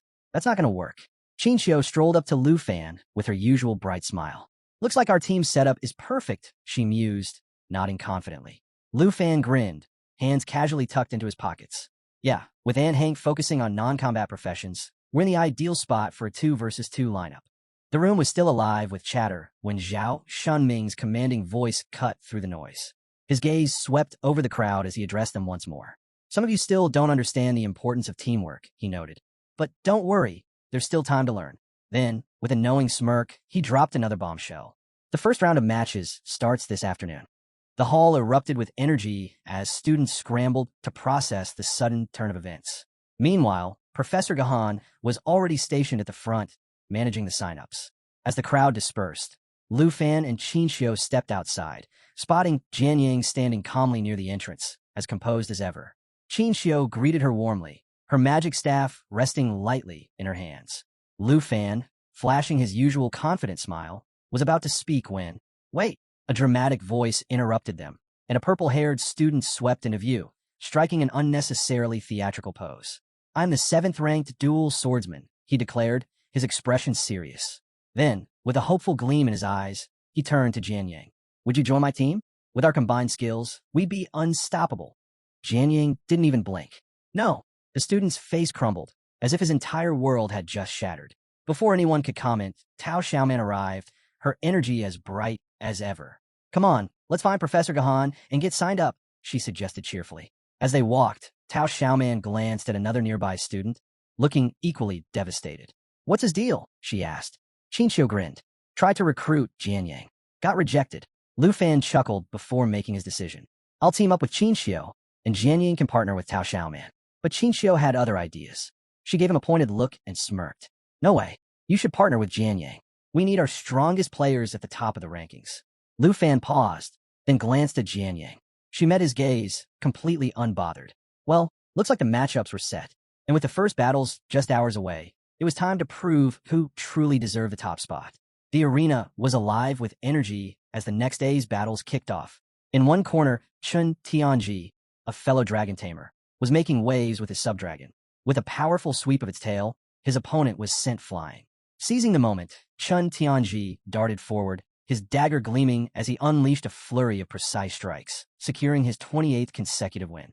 Nearby, Princess Jinju stood with her hands on her hips, exuding confidence as she smirked. She congratulated him, but reminded him that there was no room for error, especially with her brother, Jin Shingan, set to make his grand entrance. Chun Tianji gave a respectful bow, assuring her he wouldn't falter.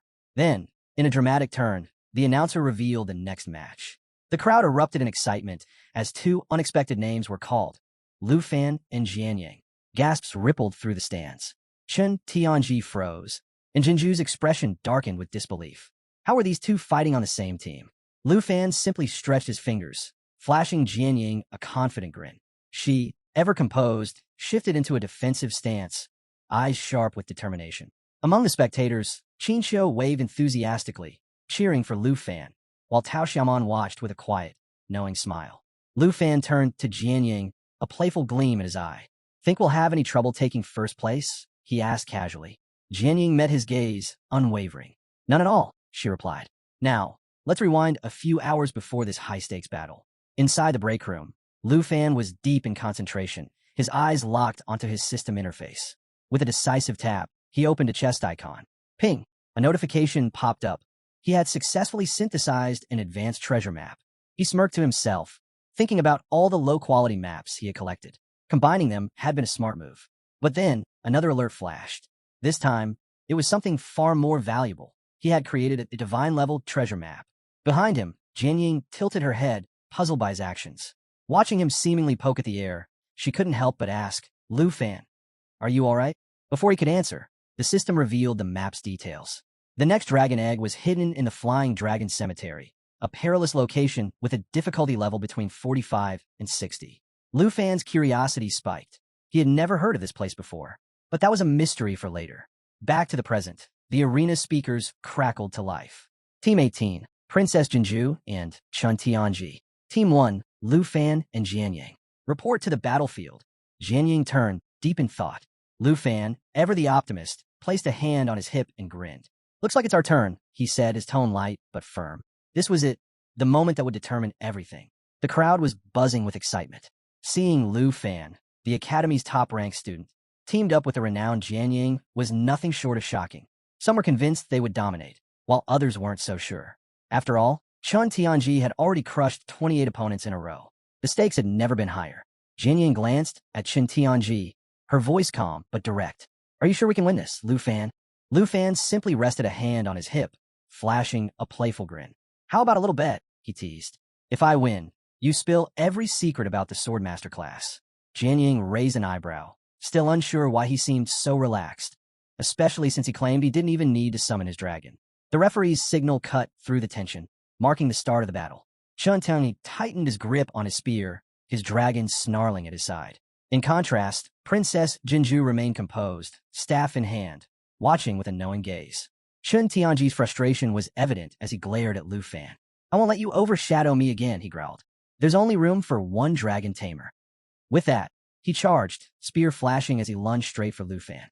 But the moment his weapon struck, it hit nothing but air.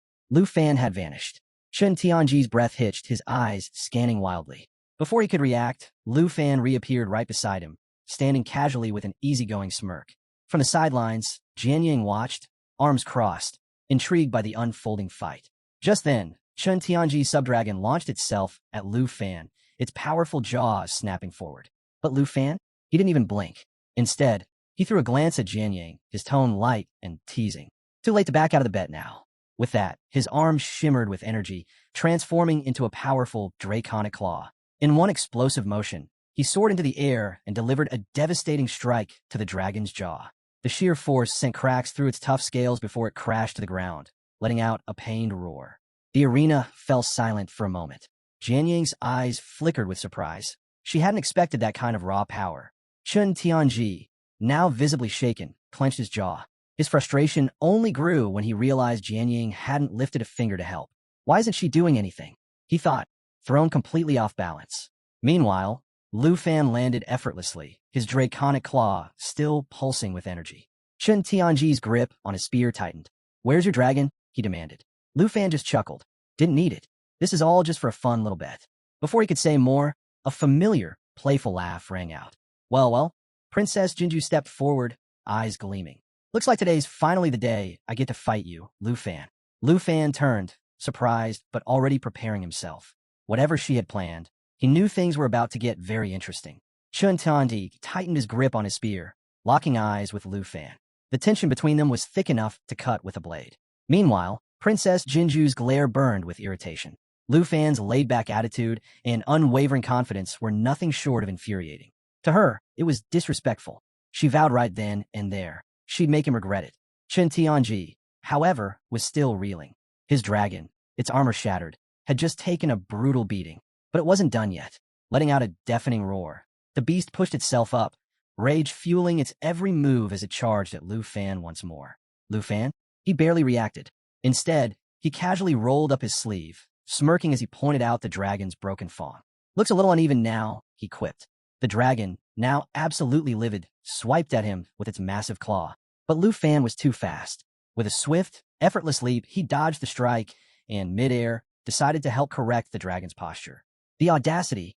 His dagger pulsed with power as he activated Dragon Fang Strike, channeling raw draconic energy into his blade.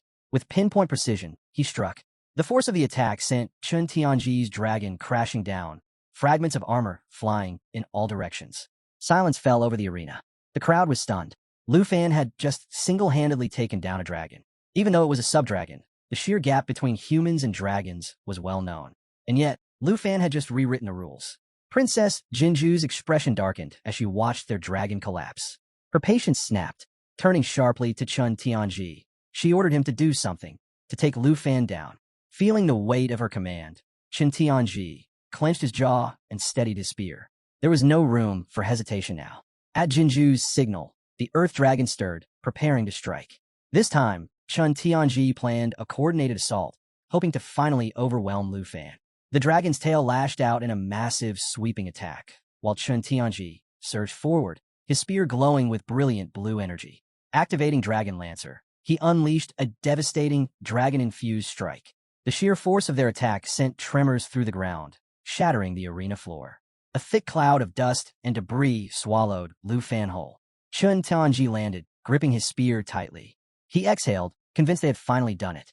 But then, a voice sliced through the silence. "Did you really think that would work?"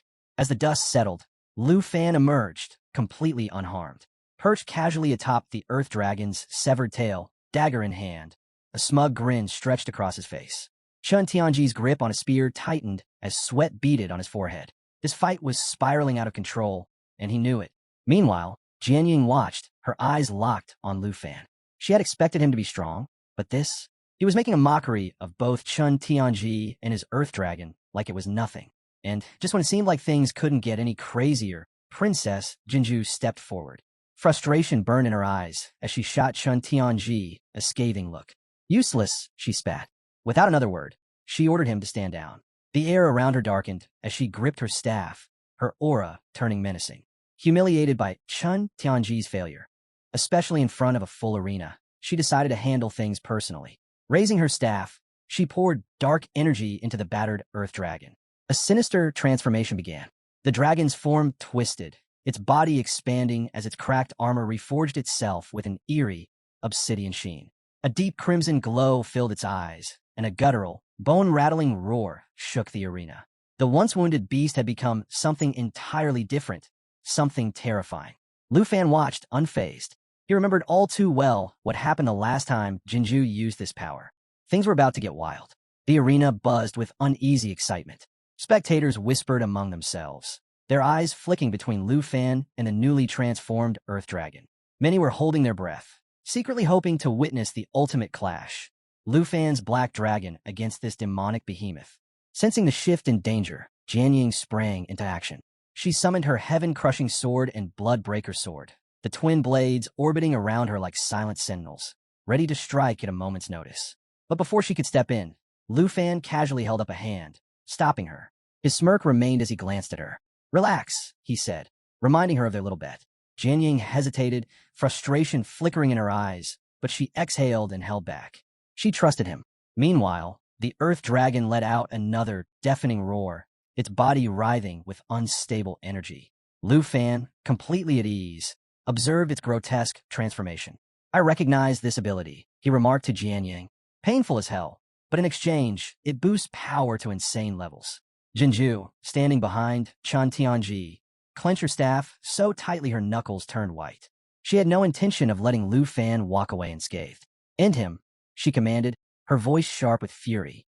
And then, with an arrogant sneer, she added, "And after that, I'll take his black dragon for myself." The Earth Dragon raised its massive claw and brought it down with a thunderous crash, shattering the arena floor. Dust and debris flew as the monstrous beast loomed over Lu Fan. But he didn't move. Not an inch. That signature smirk still played on his lips. Jinju scoffed, her eyes narrowing. "What's wrong? Afraid?" she taunted. "Go on, summon your dragon. Unless you know you can't handle this." Despite her bravado, a single bead of sweat trickled down her cheek. She might have been putting on a strong front, but deep down, she knew Lu Fan wasn't afraid. He was waiting. Then Lu Fan made his move. Extending his hand, a chilling aura spread through the arena. The temperature plummeted as his eyes took on an eerie glow. In that instant, the wrath of the Ice Dragon King was unleashed. Behind him, a massive spectral ice dragon materialized, its presence radiating sheer dominance. With a flick of his wrist, he activated the fury of the Ice Dragon King. Ice erupted from the ground, racing toward the Earth Dragon like a merciless tidal wave. In mere moments, the beast was engulfed in an unforgiving blizzard. Frost crept over its body, freezing its limbs mid-motion as it let out a guttural howl of agony. The once mighty dragon was now immobilized, encased in solid ice. A shiver ran through the crowd, their breath visible in the air as the entire arena turned deathly cold. Jinju clutched her staff, her knuckles white with disbelief. Chun Tianji stood frozen, not just from the cold, but from sheer terror. Lu Fan casually rolled up his sleeve, drawing his dagger. His piercing gaze locked onto Jinju as he spoke, his tone sharp as ice. "Your little boost helped," he admitted, "but it wasn't nearly enough." And then, he moved. With a burst of speed, Lu Fan blurred forward, closing the distance between them in the blink of an eye. Gasps rippled through the arena as he stopped just inches from Jinju. His gaze locked onto hers with chilling intensity. "You're not worthy of my black dragon," he stated, voice low and commanding. Jinju's breath hitched. For the first time, she felt genuine fear. Her fingers trembled around her staff as she shut her eyes, bracing for the inevitable. But before Lu Fan could strike, Chun Tianji intervened. Spear clashing against dagger, he barely managed to block the attack. "Princess, stay alert," he snapped, sweat dripping down his brow. Wasting no time, he barked a command to his Earth Dragon. The beast, its eyes now glowing an ominous purple, let out a guttural growl. Its jaws opened wide as it began forming a colossal fireball, flames crackling with raw power. Just when it seemed like the tables had turned, Lu Fan vanished. In an instant, he activated his teleportation skill, disappearing from sight. Chun Tianji and Jinju barely had time to process what had happened before realizing their mistake. They were now standing directly in the Earth Dragon's attack range. Too late. A sudden shift in the air signaled Lu Fan's return, this time behind the dragon. His grin widened as he activated Blue Dragon King's roar. A brilliant blue energy sphere crackled to life in his palm. Behind him, a majestic azure dragon spiraled into existence, its form pulsing with electrifying power. With a decisive thrust, Lu Fan unleashed the attack. The energy sphere collided with the Earth Dragon in a dazzling explosion. Bolts of lightning surged through the beast, each strike sending waves of pain through its body. It convulsed violently, letting out tortured roars as paralysis took hold. The crowd sat in stunned silence. Everyone knew Chun Tianji's winning streak was over. With one final, agonized cry, the Earth Dragon collapsed, its massive frame crashing into the arena floor. Smoke billowed up from the impact, thick and impenetrable, swallowing everything in a veil of uncertainty. Chun Tianji's spear quivered in his trembling hands as he stared at his fallen partner. Disbelief etched across his face. As the smoke curled into the sky, the audience held their breath. No one knew what was about to happen next. As the battle raged on, Chun Tianji stood frozen, drenched in sweat, his thoughts racing. Both he and Lu Fan were dragon tamers, yet the gap between them was staggering. It was like trying to compare the earth to the heavens. Meanwhile, Lu Fan landed smoothly, eyes locked onto his opponent. A question burned in his mind, and he couldn't help but voice it. Why do you only use Dragonlance Strike? Chun Tianji flinched at the direct call-out, but before he could respond, Princess Jinju's sharp voice cut through the tension. Stop hesitating, she snapped, her grip tightening around her staff. Panic laced her tone as she barked at him to stop holding back and make his dragon fight properly. Chun Tianji gritted his teeth, snapping back to reality. He quickly positioned himself in front of the princess, his stance tense. But deep inside, he was still trying to process what Lu Fan was really getting at. Lu Fan's gaze darkened as he explained, voice calm yet firm. Dragonlance Strike is powerful, but it's incomplete without techniques like Dragon Claw or Dragon Inspiration. The words hit Chun Tianji like a thunderbolt. His breath hitched, and a cold chill ran down his spine. He hadn't even considered that. Beads of sweat dripped down his face as he realized the truth. Lu Fan wasn't just stronger. He understood dragons on a level Chun Tianji had never reached. Princess Jinju, however, had no patience for his hesitation. Worthless, she spat, eyes blazing with frustration. You can't even avenge my honor? Lu Fan, watching the exchange, slowly tightened his grip on his black machete as lightning crackled across its blade. He could see it now. Chun Tianji hadn't been choosing not to use stronger techniques. He simply couldn't. The Earth Dragon's full power remained locked away. With a casual shrug, Lu Fan offered an alternative. Surrender, he suggested, his tone neutral. There's no shame in knowing your limits. The words cut deeper than any blade. Chun Tianji's face twisted with rage. Not only had Lu Fan surpassed him, now he was pitying him. The humiliation was unbearable. His pride roared in defiance as he turned to Jinju, desperation flickering in his eyes. Give me one last power boost, he demanded. Jinju's surprise was brief, but then her lips curled into a knowing smirk.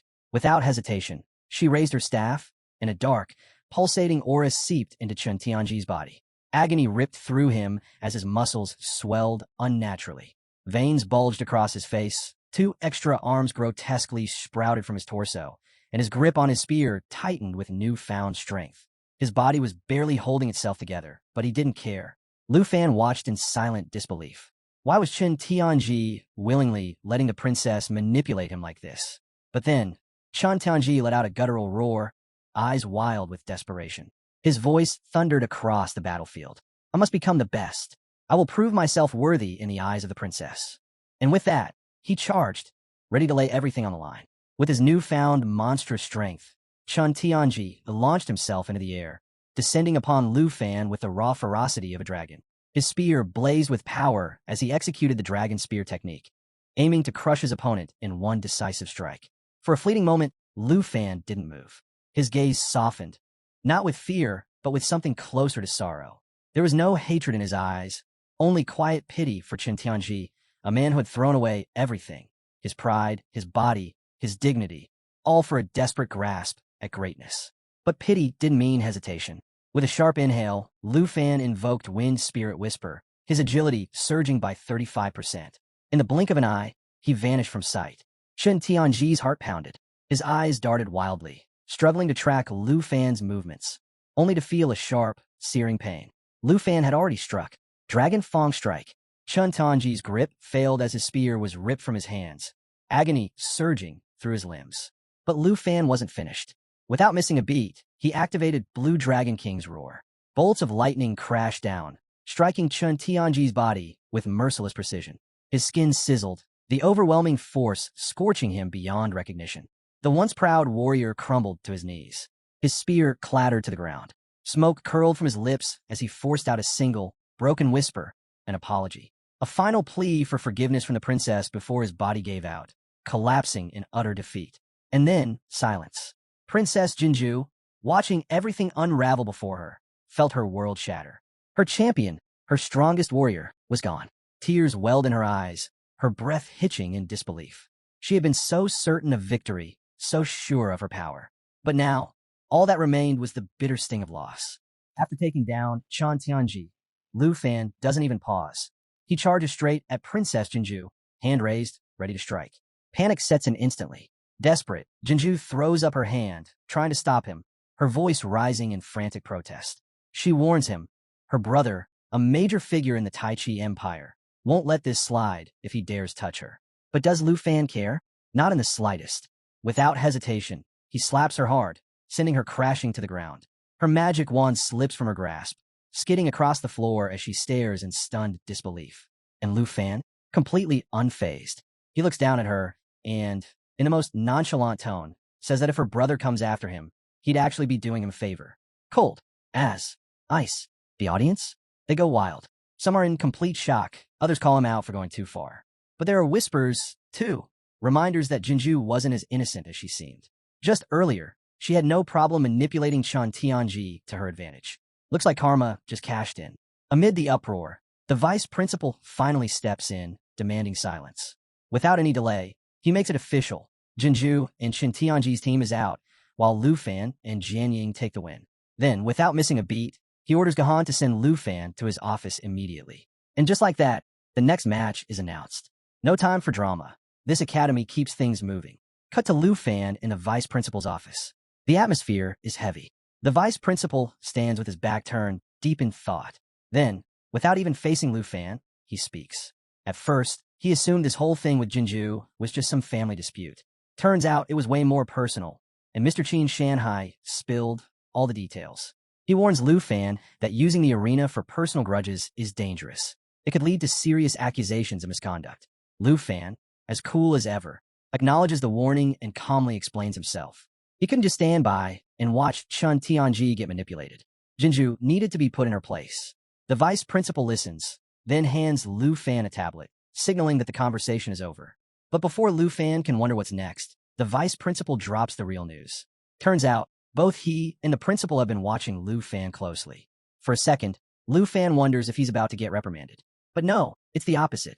They were seriously impressed, especially when he pulled off those dragon language techniques. So impressed, in fact, that they've got something big lined up for him. Access to a secret realm. Lu Fan scrolls through the tablet, scanning the options like he's picking out his next battlefield. The vice principal gives him the rundown on these secret realms, how they're discovered, auctioned off by secret realm hunters, and sold for a steep price. High risk, high reward. But Dragon Capital Academy? They're all in, willing to cover the cost no matter what. As Lu Fan continues browsing, something grabs his attention. A realm called Flying Dragon Cemetery. Level 55 rating. Nightmare difficulty. Minimum 2 participants. He points it out, and the vice principal immediately picks up on his determination. No hesitation. This is the challenge Lu Fan is taking on next. Fast forward to the next day, and the arena is buzzing with excitement. It's time for the freshman assessment rematch. Gohan steps up and announces the first semifinal. Lu Fan and Jian Ying versus Jiang Fengyun and Su Jing. But just as the crowd gears up for the fight, the vice principal steps in and drops a shocker. Lu Fan has officially withdrawn from the competition. Silence.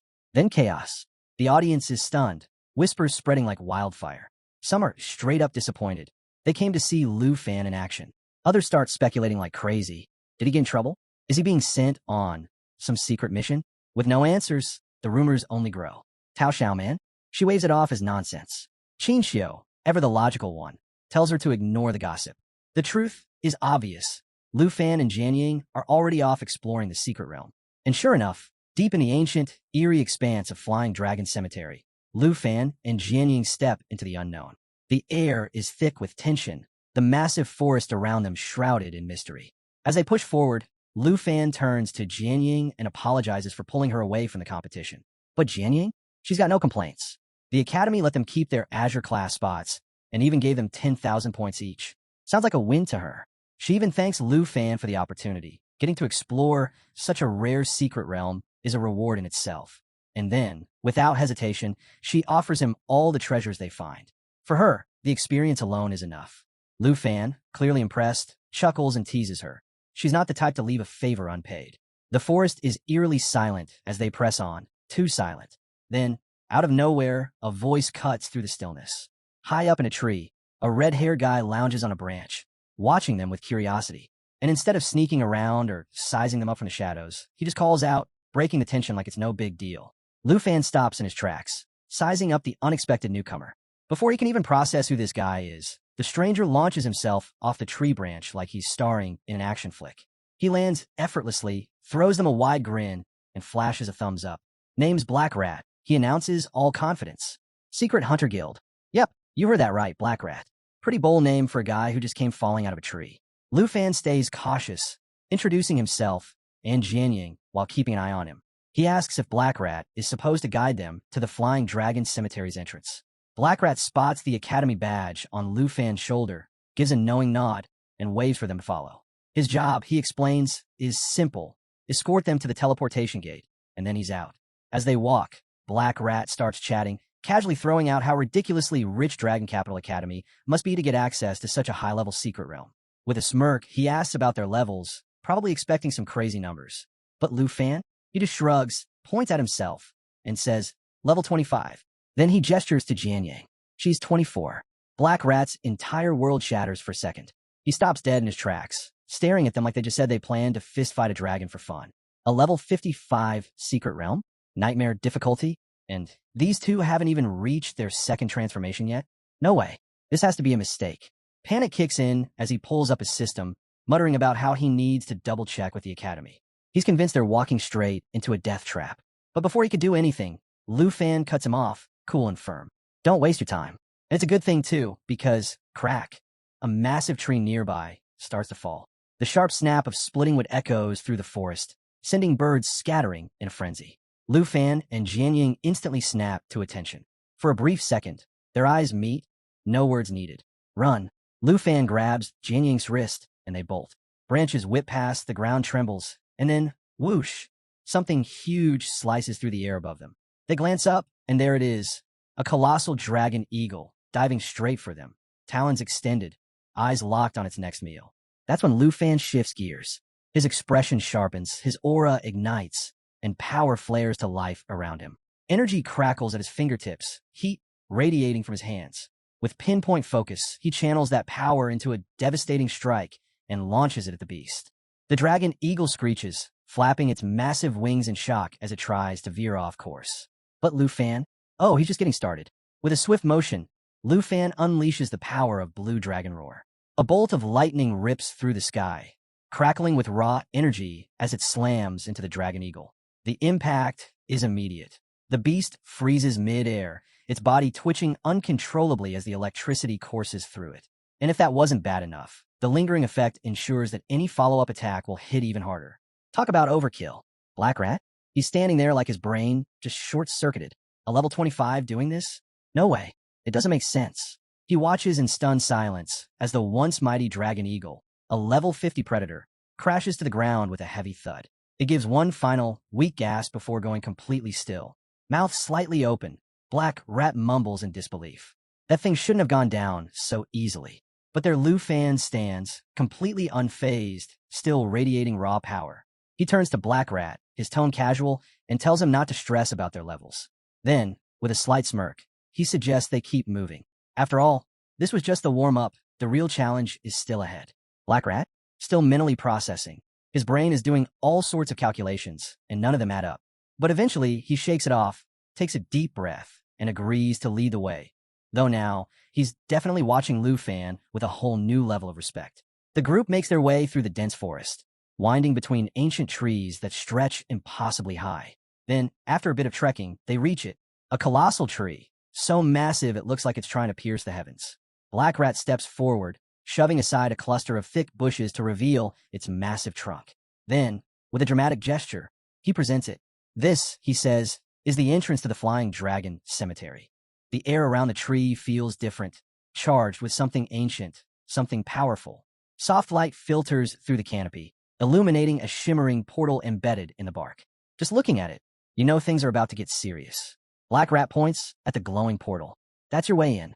With his job done, he starts edging away, clearly ready to make his exit. But before he can slip off, Lu Fan casually extends a hand, flashing a friendly smile. He suggests they stay in touch. After all, Black Rat seems like the kind of guy who knows his way around these hidden places. And who knows, Lu Fan might need a little geographical intel in the future. Sounds like a win-win deal. Black Rat hesitates, clearly caught off guard by the idea of befriending someone who just annihilated a dragon eagle like it was nothing. Sensing the hesitation, Lu Fan casually sweetens the deal. He's willing to pay for the intel. That gets Black Rat's attention. Money? Now that's a language he speaks. But still a little skeptical, he blurts out, "Wait, you're really willing to drop cash on basic location details? Not even secret realm stuff, just regular info?" Lu Fan nods, completely unfazed. As long as they keep it to general locations, it won't break any secret realm hunter guild rules. He keeps it light, even throwing in a grin, making it nearly impossible for Black Rat to say no. After a moment of consideration, Black Rat names his price, 100,000 dragon coins per location. And, of course, he makes sure to emphasize that this is his exclusive friends and family rate. If Lu Fan's not interested, he's happy to walk away. But Lu Fan, he doesn't even blink. He shakes on the deal with that easygoing confidence, leaving Black Rat internally kicking himself for not charging way more. Seriously, are all Dragon Capital Academy students this rich? Or is Lu Fan just built different? Before the conversation drags on, Jianying steps forward, already halfway into the portal. She glances back at Lu Fan, her expression a mix of impatience and exasperation. "You talk too much," she mutters. "Let's go." Classic Jianying, always about the mission. The moment they step inside, a cold, mechanical voice echoes through the air. Rotten Corpse Dragon Graveyard, level 55. Nightmare difficulty. 2 participants maximum. Lu Fan quickly pieces it together. This must be the Flying Dragon's sacred tree, and somewhere at the top lies the divine treasure platform. The thought alone gets his adrenaline pumping, but before he can dwell on it, Jianying suddenly freezes. Something's off. She murmurs that it feels like the ground is moving. Lu Fan focuses, sharpening his senses, and then, bam, he sees it. A stampede of dragons, tearing across the landscape, heading straight for them. His eyes widen. "Jianying, look," he shouts, pointing at the approaching horde. Then, as if mocking them, the system chimes in again, delivering more bad news. Rotten Corpse Dragons detected. Level 50. Skills. Pack Bite. Summons nearby dragons for reinforcement. Corrupting Breath. Reduces enemy attack power by 50%. Yeah, this just got serious. One of the dragons lets out a deafening roar and lunges straight for Jianying, jaws wide open, ready to crush her in one bite. But Lu Fan? He doesn't even blink. Moving with lightning-fast precision, he steps in and blocks the attack with ease. Keeping his cool, he calls out to Jianying, "Get ready." She doesn't need to be told twice. Tightening her grip on her sword, her eyes flash with determination. In one swift, powerful motion, she unleashes Mountain Shaker, a devastating technique that carves straight through the charging beast. The massive dragon splits clean in two, its body crashing to the ground in a brutal, lifeless heap. But there's no time to celebrate. Another Rotten Corpse Dragon charges at Lu Fan, and this one isn't holding back. Just as it closes in, Lu Fan smirks. Xiao Yi. In an instant, his dragon companion, Black Dragon Xiao Yi, materializes on his shoulder, radiating intense heat like a living flame. Flames swirl around her, forming a protective ring of fire around Lu Fan. Then, with a single flick of her gaze, she unleashes Burning Flame. Fire erupts across the battlefield, engulfing everything in its path. Several dragons don't even get the chance to react before they're reduced to nothing but charred remains. And the best part? The more enemies Xiao Yi takes down, the stronger her flames burn, powering her up in real time. Meanwhile, Jianying is on a rampage, slicing through the remaining dragons with deadly precision. She activates Armor Break, slashing through 32% of their defenses with every strike. Her movements are sharp, calculated, each attack landing with ruthless efficiency. Then, mid-air, she reaches for her next strike, only to realize something's wrong. Her broadsword is gone. Panic spikes as she quickly scans the battlefield, searching for it. But before she can come up with a plan, another dragon barrels toward her from below, jaws wide, ready to devour her whole. She's out of time, out of options and still midair. Then, just when it seems like the end, Lu Fan steps in. Charging forward with his dragon sword, he activates Dragon Fang Strike, channeling pure dragon energy through his blade. His sword arcs through the air, slashing through the massive beast in one clean, unstoppable motion. The dragon doesn't even get the chance to react before its body splits apart, green blood splattering across the battlefield as it collapses with a sickening thud. But the chaos isn't over yet. Jianying, still midair after her last attack, is seconds away from a brutal crash landing. Lu Fan doesn't hesitate. He rushes forward, reaching out just in time. Their hands meet, and for a brief second, it seems like disaster has been avoided. Then gravity kicks in. Now both of them are falling. Thinking fast, Lu Fan grips his dragon sword and slams it into the massive tree trunk, using it as an anchor to break their descent. With one hand locked onto the sword and the other clutching Jianying, he glances over at her. His expression says it all: relief, concern, and maybe just a hint of, "Can we please stop almost dying today?" Jianying meets his gaze, her exhaustion and unspoken gratitude clear. She steadies herself, and they finally settle onto a thick branch, taking a moment to catch their breath. But that moment doesn't last long. Lu Fan, always analyzing, points something out. They've been heading in the wrong direction. Their goal isn't down below. It's right here, hidden somewhere in this massive tree. And of course, that's when things get worse. Out of nowhere, a dark, shadowy figure appears in the distance.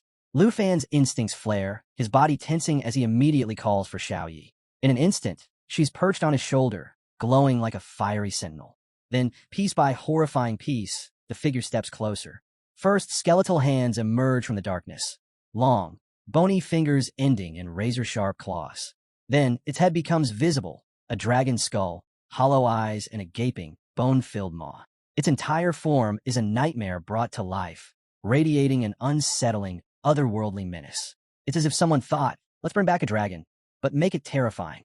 The skeletal dragon locks eyes with Xiaoyi and unleashes a deafening roar that shakes the entire tree. For the first time, Xiaoyi, normally composed and unwavering, is visibly shaken. This isn't just another high-level monster. This thing radiates final boss energy. Its hollow eyes glow with an eerie light, and as it lifts its head, the tension in the air thickens. Lu Fan doesn't wait for it to make the first move. He scoops up Jianying and jumps. They hit the ground hard. Jianying winces at the impact. Nothing serious, but enough to remind them how far out of their comfort zone they are. And standing before them, the bone dragon doesn't just exude power, it feeds off their unease. Then, like an uninvited guest at a horror movie, the system chimes in. Wild Berserk Bone Dragon, level 55. Nightmare difficulty. It doesn't stop there. Abilities. Bone Armor, sky-high defense. Bone Knife, blood-infused devastation. Bone Storm, grows deadlier the weaker it gets. Yeah, this thing is the definition of bad news. Lu Fan, completely unfazed by the monstrous opponent in front of him, turns to Jianying with quiet confidence. Don't worry, he says. This'll be over soon. Jianying, eyes wide with alarm, isn't having it. She warns him, this thing is way too dangerous. But let's be real. When has Lu Fan ever backed down from a fight? Before she can stop him, he's already rushing in, leaving her scrambling after him, her voice full of worry. With perfect timing, Lu Fan calls for Black Dragon Xiaoyi to activate her destroyer form. And no, does she deliver.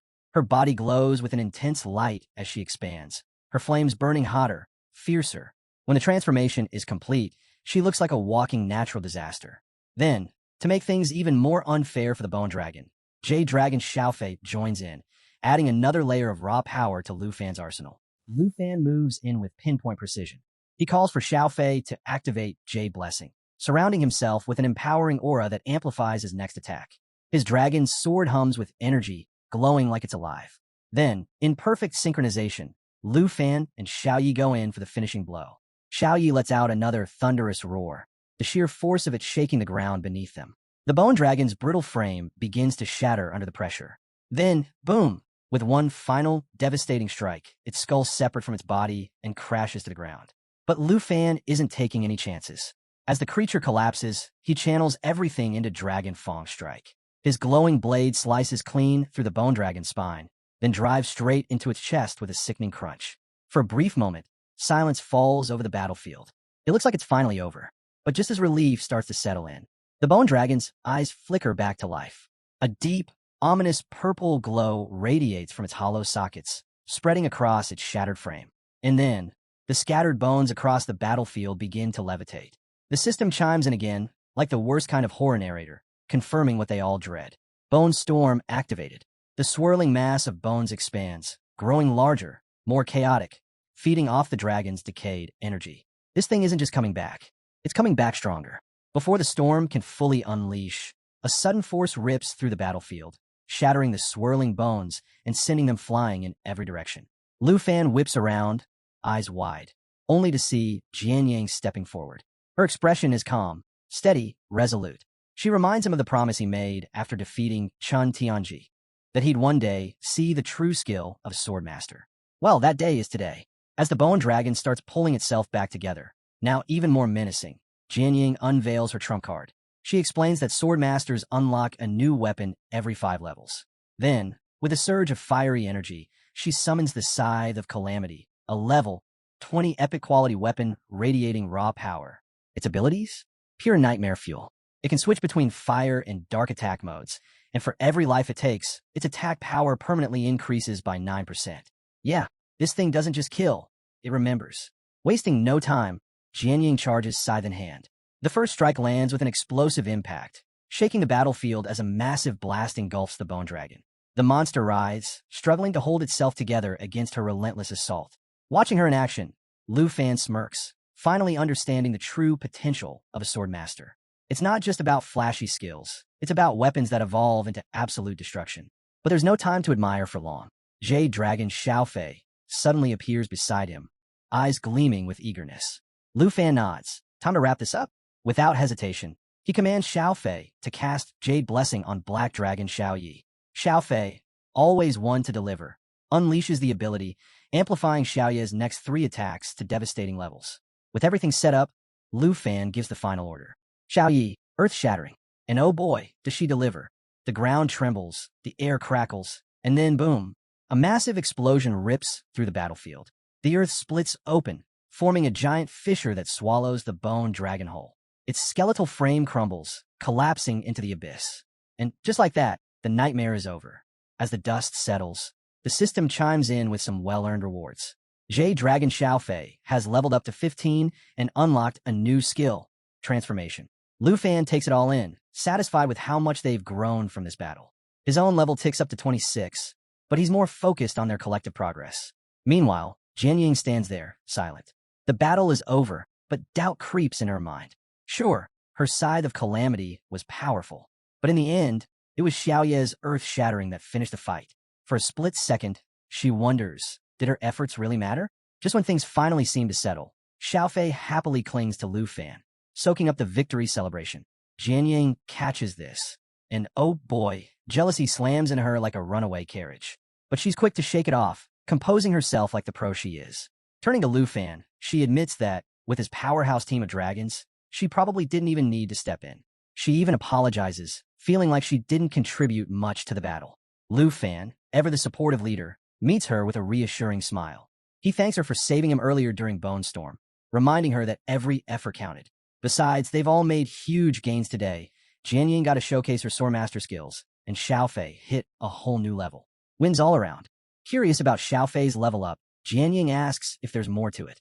As if waiting for the cue, the system chimes in with the details. At level 15, Xiaofei's stats have skyrocketed. Strength, spirit, stamina, the whole package. But the real kicker? She's unlocked 2 epic transformations. Eternal Guardian of the Tree of Life grants Life Pulse and Eternal Guardian abilities focused on healing and protection. Soul Light allows her to shed her physical form entirely, unlocking Soul Refuge and Soul Influence, skills tied to spiritual manipulation. Talk about a glow-up.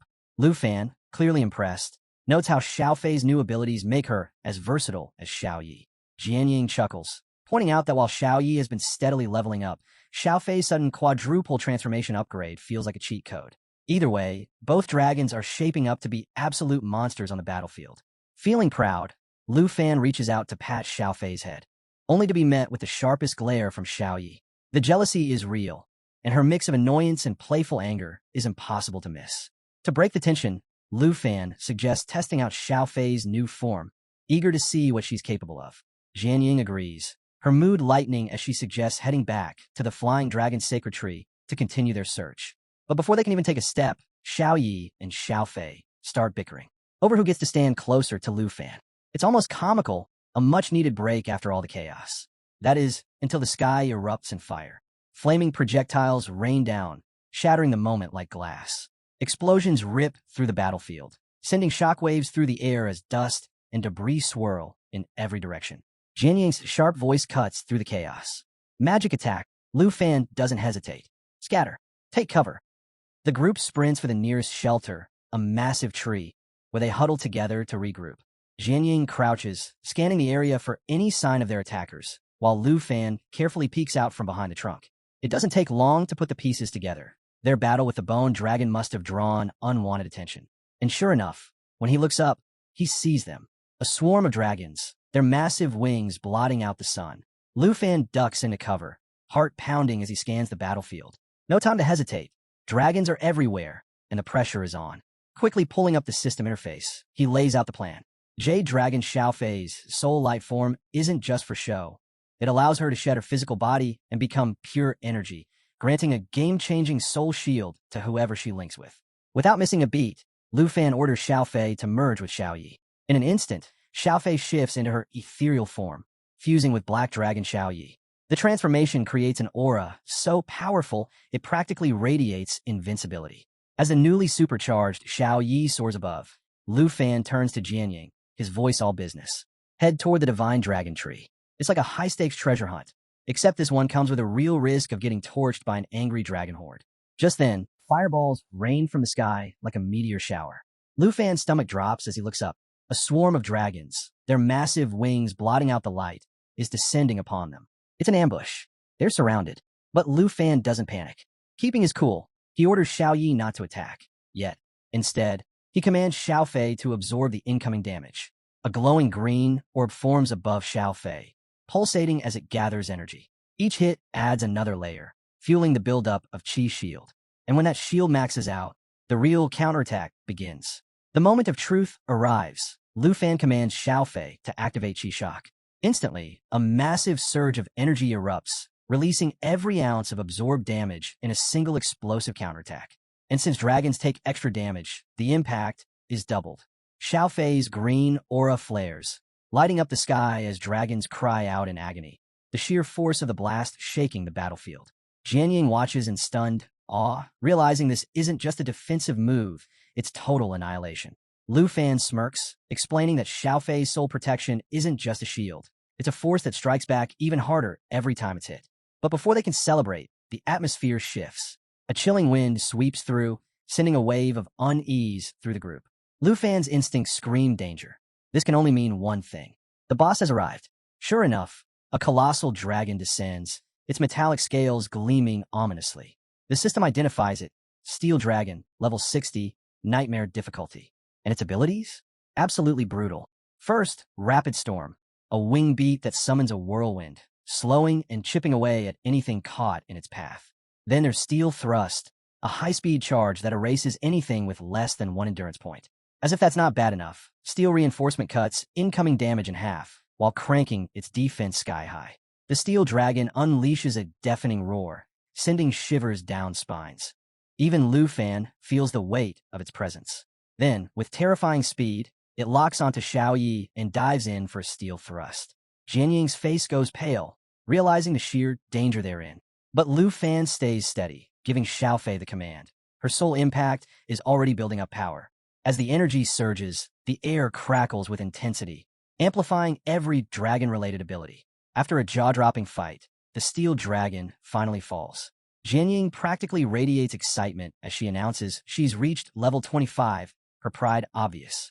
But Lu Fan, always focused on the bigger picture, is already looking ahead. He asks if the boss drop was worth the effort. Jian Ying doesn't disappoint.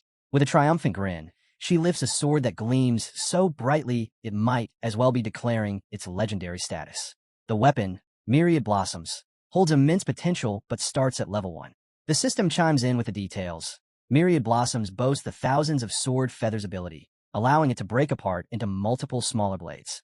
Each fragment deals 10% of the original attack power before merging back for a devastating area-wide strike. Lu Fan's grin widens. Once this weapon reaches 25 stars, it'll be an absolute game-changer. Meanwhile, in the background, Black Dragon Xiaoyi and Jade Dragon Xiaofei are having the time of their lives. playfully messing around like a pair of overpowered siblings. But Jianying? Not so much. As she watches them, a nagging doubt creeps in. Even with myriad blossoms in her hands, she can't shake the feeling that she's still miles away from matching Xiaoye's devastating attacks or Lu Fan's sheer dominance. Just then, something shifts. A shadow flickers nearby, making her unease grow. She whispers to herself, trying to convince herself that she's strong enough, but the doubt lingers. Lu Fan, always sharp when it comes to reading the mood, walks over with his usual unshakable confidence. He reminds her that as her sword levels up, she'll face plenty of worthy challengers at Dragon Academy, each one pushing her to grow stronger. His words feel like a steady breeze, clearing away the storm clouds in her mind. Jianying exhales, nodding. She's not giving up. And with that, they push forward. Though, unsurprisingly, Xiao Yi and Xiao Fei are already way ahead. As they catch up, Lu Fan spots something unsettling, a man lying motionless on the ground. The group gathers around as he kneels, examining the body. From the looks of it, the man's been here for a while, a warrior who likely endured countless battles. But before they can dwell on it, Lu Fan's instincts kick in hard. Something's off. His keen eyes scan the area, and then a dragon claw, a glowing eye in the distance. Danger is closer than they thought. Without hesitation, Lu Fan draws his dragon sword, his voice steady as he warns Jianying. They've wandered straight into monster territory. Her pulse quickens. If they're not careful, this could be bad. And before she can even process the warning, the threat reveals itself. A dragon erupts from the bushes, its bronze scales gleaming under the light. The system instantly identifies it. Bronze Dragon, star level 60. Its key ability? Bronze Armor, a skill that cranks its defense up to absurd levels. Lu Fan braces for the fight, until another presence looms into view. This one is on an entirely different level. The three-headed elemental dragon. Level 65. Boss difficulty, Nightmare. The system wastes no time detailing its terrifying abilities. Triple magic, fire, ice, and thunder unleashed all at once. Regeneration. Any lost head grows back if even one survives. And sheer, overwhelming power, more than enough to annihilate the unprepared. Lu Fan and Jianying freeze for just a second, taking in the brutal reality, two bosses at once. This isn't just a fight. This is a full-blown disaster. Jianying quickly suggests taking out the bronze dragon first, but Lu Fan just flashes his signature grin. He's already got a plan. With a swift command, he calls for Xiao Fei to shift into her jade dragon form. In an instant, a brilliant green glow surrounds her, raw energy radiating from her very core as she charges up soul light. At the same time, Lu Fan signals Xiao Yi. It's time for her to activate destruction form. The battlefield is set. Now it's all or nothing.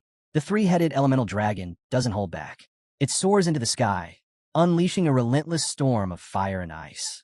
Lu Fan moves with precision, dodging the blast as his dragon sword radiates raw energy. Without missing a beat, he commands Xiao Fei to activate Soul Impact. The response is immediate.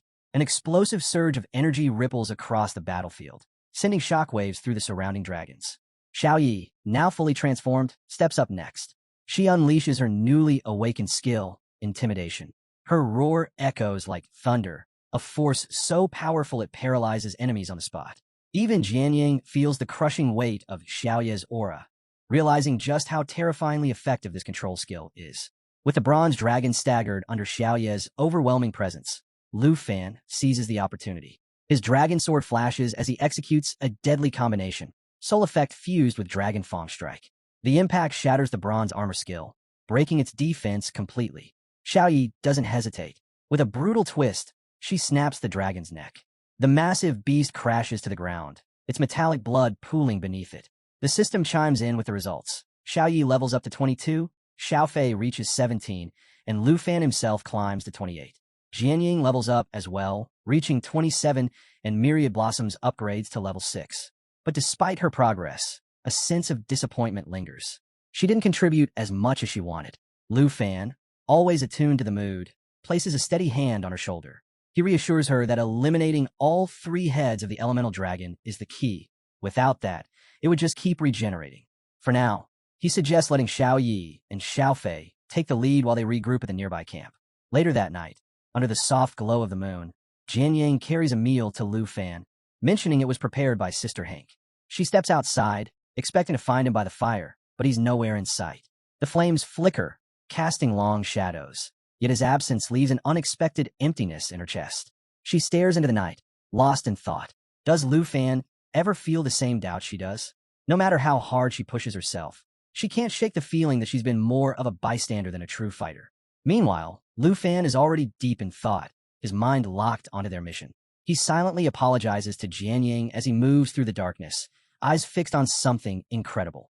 The system has detected a massive egg. As he approaches, the truth is revealed. They're close. The divine treasure, the very reason they risked entering this deadly forest, is almost within reach. But just as he thinks he has a moment to breathe, a chilling roar tears through the night. The earth trembles. From the shadows, a dragon emerges, massive, menacing, and unlike anything he's faced before.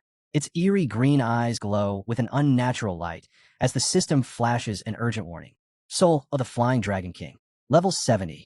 This isn't just a strong enemy. It's pure nightmare fuel.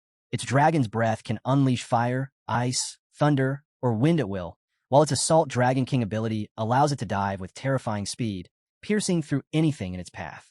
And, as if that weren't bad enough, it takes 50% less damage from everything. Because of course it does.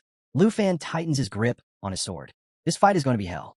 Lu Fan instantly recognizes the threat. This is it.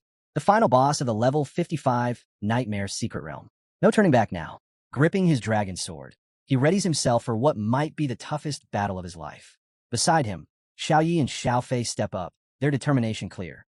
Though if they were being honest, there's a definite hint of what did we just sign up for in their expressions. Lu Fan snaps them back to focus. This fight is all or nothing. Meanwhile, back at the resting area, Jian Ying hears the dragon's earth-shaking roar in the distance. A knot tightens in her stomach. Memories of Lu Fan saving her flash through her mind, and doubts creep in. Is she just holding him back?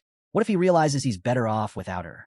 The thought stings, but she quickly pushes it away. She clenches her fists, determination surging through her. She's not here to stand on the sidelines. She's fighting alongside Lu Fan, no matter what. Back on the battlefield, the soul of the Flying Dragon King wastes no time. A powerful gust tears through the air, followed by a thunderous blast aimed straight at Lu Fan. He glares at the monstrous beast, realizing just how powerful it is, maybe even stronger than the great Destroyer Emperor he faced before. His grip tightens.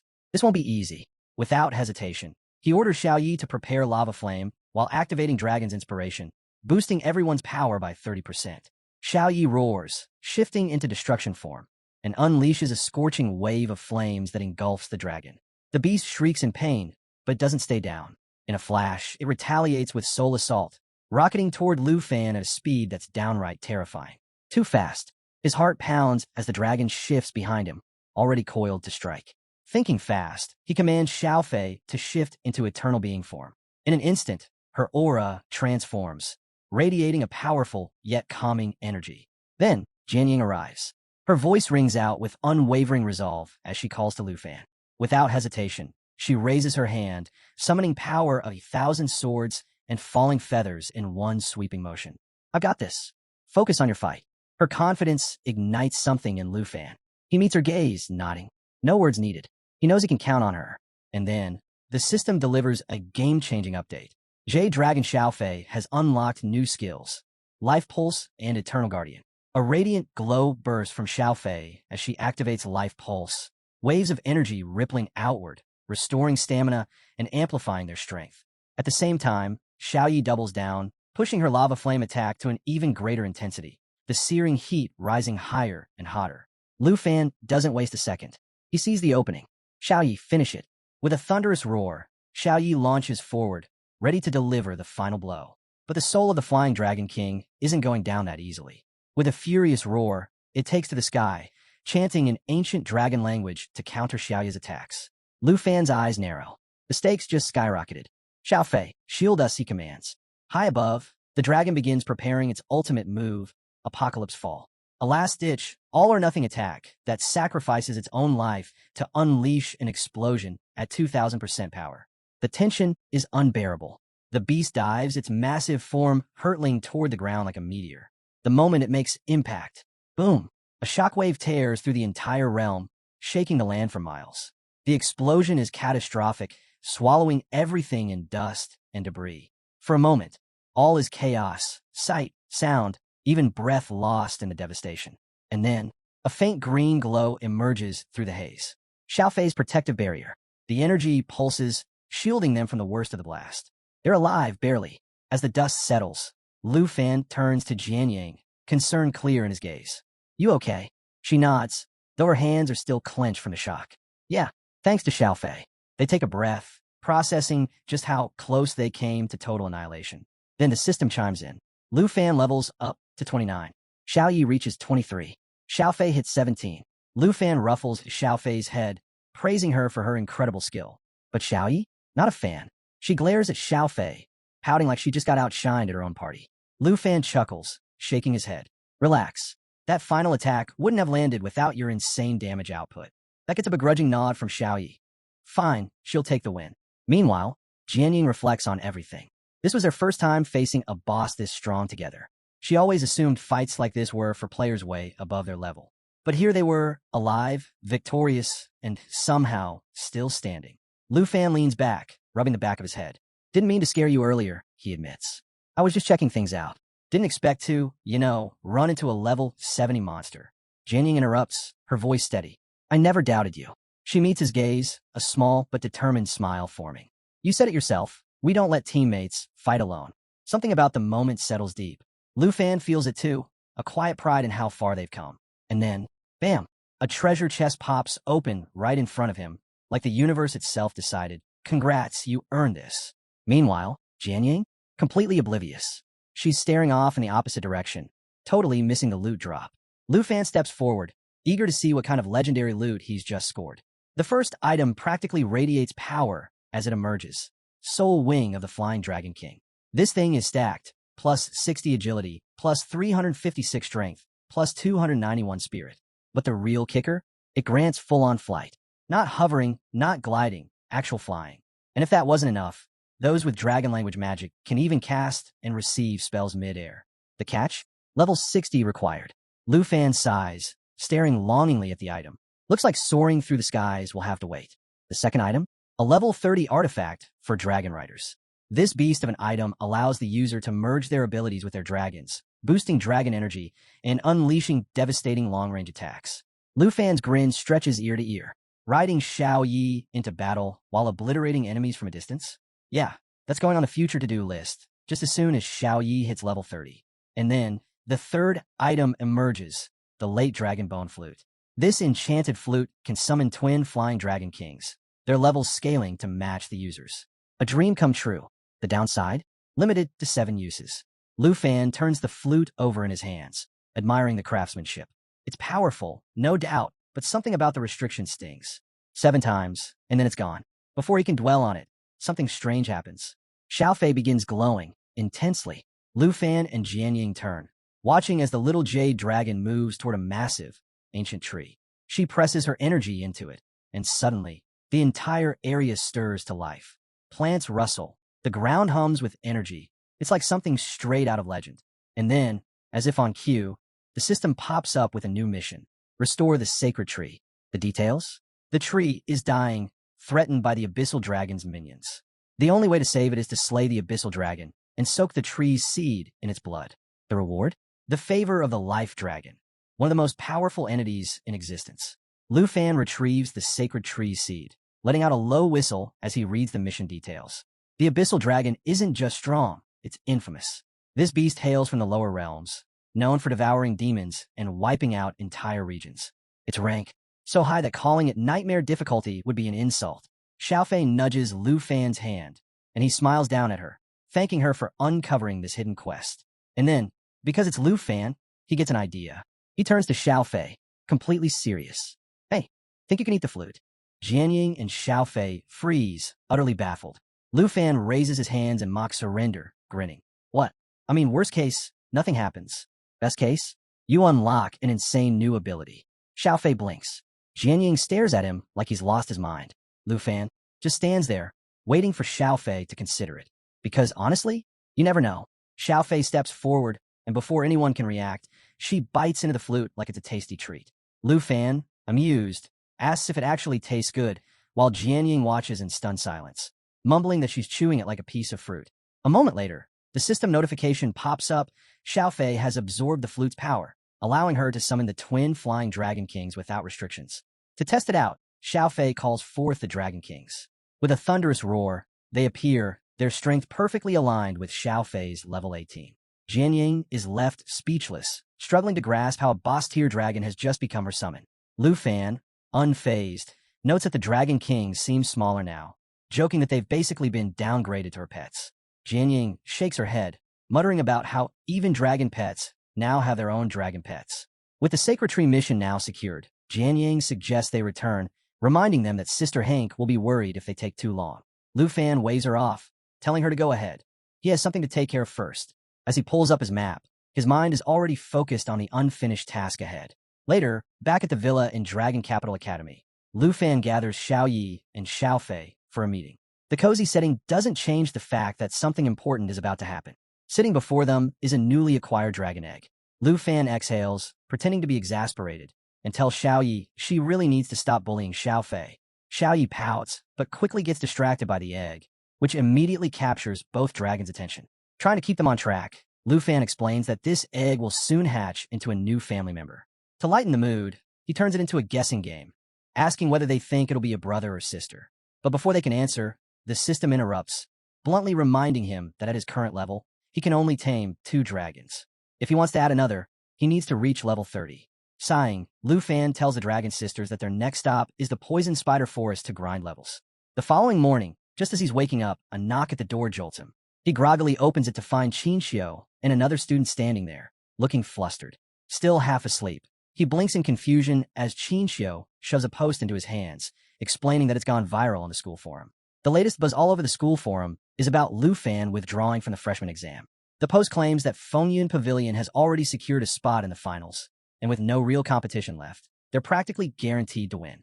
Qin Xiu explains that the group has grown into a dominant force, now boasting nearly 30 members under the leadership of Jiang Fengyun and Su Jing.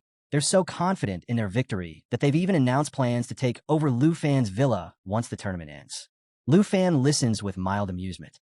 The idea of Jiang Fengyun declaring himself the new number 1 makes him chuckle. How cute. Qin Xiu reminds him that reaching the finals grants access to the national trials, which is why Jiang Fengyun is pushing so hard. But Lu Fan already knows the truth. He secured his spot long ago. The rewards Jiang Fengyun is after, they're already in his hands. With a smirk, Lu Fan waves off their concerns. He's not the least bit worried. In fact, he welcomes the challenge. Let's have some fun, he says, taking the forum post. Time to fire back. Meanwhile, in the VIP room of Dragon Academy Arena, Su Jing, a composed forbidden sorcerer, casually scrolls through his tablet as if catching up on gossip.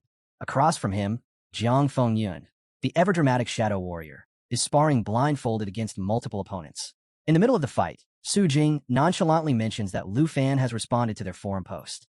Jiang Fengyun pauses for half a second before activating his projection skill, instantly summoning clones that overwhelm every opponent in the room. The match is over before they can even react. With a satisfied smirk, Jiang Fengyun removes his blindfold, barely acknowledging the fallen fighters as he orders someone to heal them. Then he turns to Su Jing, eager to hear what Lu Fan said. Su Jing, still scrolling, chuckles. Lu Fan issued a full-on challenge to Fengyun Pavilion. Jiang Fengyun scoffs at what he calls Lu Fan's typical bravado, but the grin on his face only grows wider. Without hesitation, he tells Su Jing to respond, inviting Lu Fan to meet them in the arena after the finals tomorrow. Su Jing raises an eyebrow, half wondering if Jiang Fengyun is actually serious, but he goes along with it. Then, Jiang Fengyun's mood shifts. His voice turns sharp as he commands Su Jing to gather every member of Fengyun Pavilion.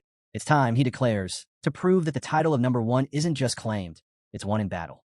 Over in Lu Fan's world, things couldn't be more relaxed. He's hanging out with his friends when Qin Xiu rushes in, excitement all over her face. Fengyun Pavilion has officially accepted the challenge, and Jiang Fengyun is competing in a semi-final match today. Lu Fan, however, is completely unfazed. He barely spares the news a glance before shrugging it off. Sounds like a good time for me to grind levels in the Poison Spider Secret Realm instead, he says. Priorities. Lu Fan's Anne appears just in time to cut through his nonchalance, reminding him that overconfidence can lead to failure. She suggests he at least watch Jiang Fengyun's match to get a better read on his opponent. One of the ladies chimes in, noting that Lu Fan supporters might even outnumber Fengyun Pavilions at this point. But Qin Xiu, ever the pragmatist, warns that if Lu Fan is spotted in the crowd, rumors will spread like wildfire. His aunt, ever the problem solver, comes up with a simple solution disguise. Moments later, Lu Fan emerges in a dark cloak and mask, looking like he just walked off the set of a spy thriller. Qin Xiao and Xiao Man accompany him, confident that no one will recognize him. Even his aunt gives her stamp of approval, calling his look both functional and surprisingly stylish. Inside the arena, Gohan steps forward to announce the start of the semifinals. The crowd buzzes as the competitors take the stage, but just as the battle begins, Lu Fan suddenly stands up. His aunt raises an eyebrow. "Where are you going?" she asks. Lu Fan shrugs. "Looks boring. I'm going for a walk." Classic Lu Fan, completely unfazed. He tells him to call him when it's over and strolls out, leaving his aunt shaking her head. While the arena erupts with excitement over the match, a pair of sharp eyes in the stands quietly follows Lu Fan's movements. The vice principal watches the disguised figure, his thoughts drifting back to a recent conversation with the principal. In a flashback, he recalls storming into the principal's office, concerned over the form drama. He feared Lu Fan didn't fully grasp his own strength, especially with Chun Tianji still recovering from their fight. But the principal, completely unbothered, had waved off his concerns, saying Gohan could handle things. His real focus? The upcoming arrival of the Dragon Capital Special Envoy in a month, who would assess Lu Fan for the national trial. That had caught the vice principal off guard. The envoy was none other than Ruan Changfeng, a powerhouse with a personal grudge against Lu Fan. While the vice principal had been uneasy about the potential trouble this could bring, the principal had simply laughed, completely confident in his choice of Lu Fan as a national trial candidate. Back in the present, the vice principal smirks as he watches the arena. No doubt, the principal wouldn't miss Lu Fan's battle against Jiang Fengyun for anything. Meanwhile, elsewhere in the academy's arena, chaos is brewing in the points room. One by one, professionals stagger out, their faces pale with disbelief. Whispers spread among the crowd. There's an opponent inside so powerful that no one can land a victory. The rumor? Someone at level 29 is deliberately holding back, crushing challengers and racking up points. Outside, experienced fighters shake their heads, warning newcomers not to step inside unless they're prepared to lose. Inside the points room, the so-called arena master is none other than Lu Fan himself.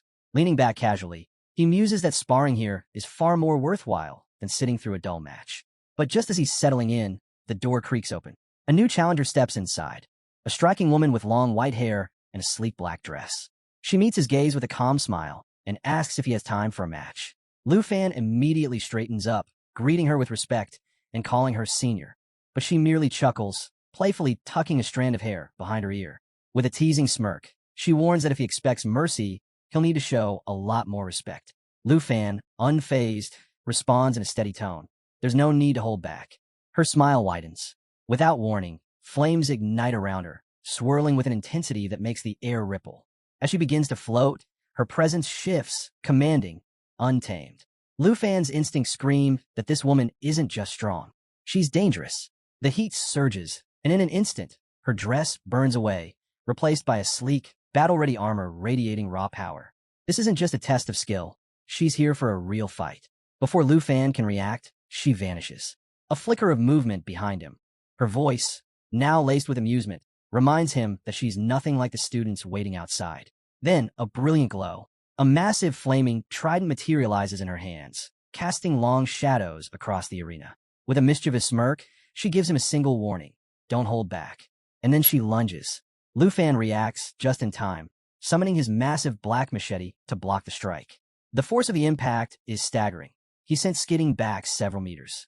Adjusting his stance, he grips his weapon tighter, eyes locked onto his opponent. Just how strong is she? The woman chuckles, clearly amused that he managed to withstand her first attack.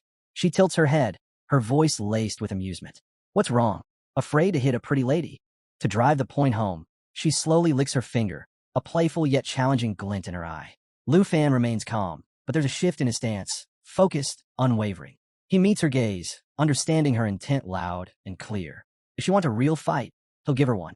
Their weapons clash again, sending sparks and embers flying with every strike. The arena trembles under the force of their battle, each blow heavier than the last. Outside, a crowd begins to gather, whispering about the mysterious woman who walked in. Some speculate she's struggling, given her wild, relentless attacks. Others suspect she's merely toying with Lu Fan. Either way, no one can look away. Meanwhile, over in the main arena, the crowd erupts as Jiang Fengyun's semi-final match ends in victory. He stands tall, soaking in the applause, when a friend rushes over with the latest gossip. Rumors are flying that Lu Fan snuck into the audience. Jiang Fengyun scoffs, unimpressed. So what? He didn't even go all out in this match. If Lu Fan is watching, it hardly matters.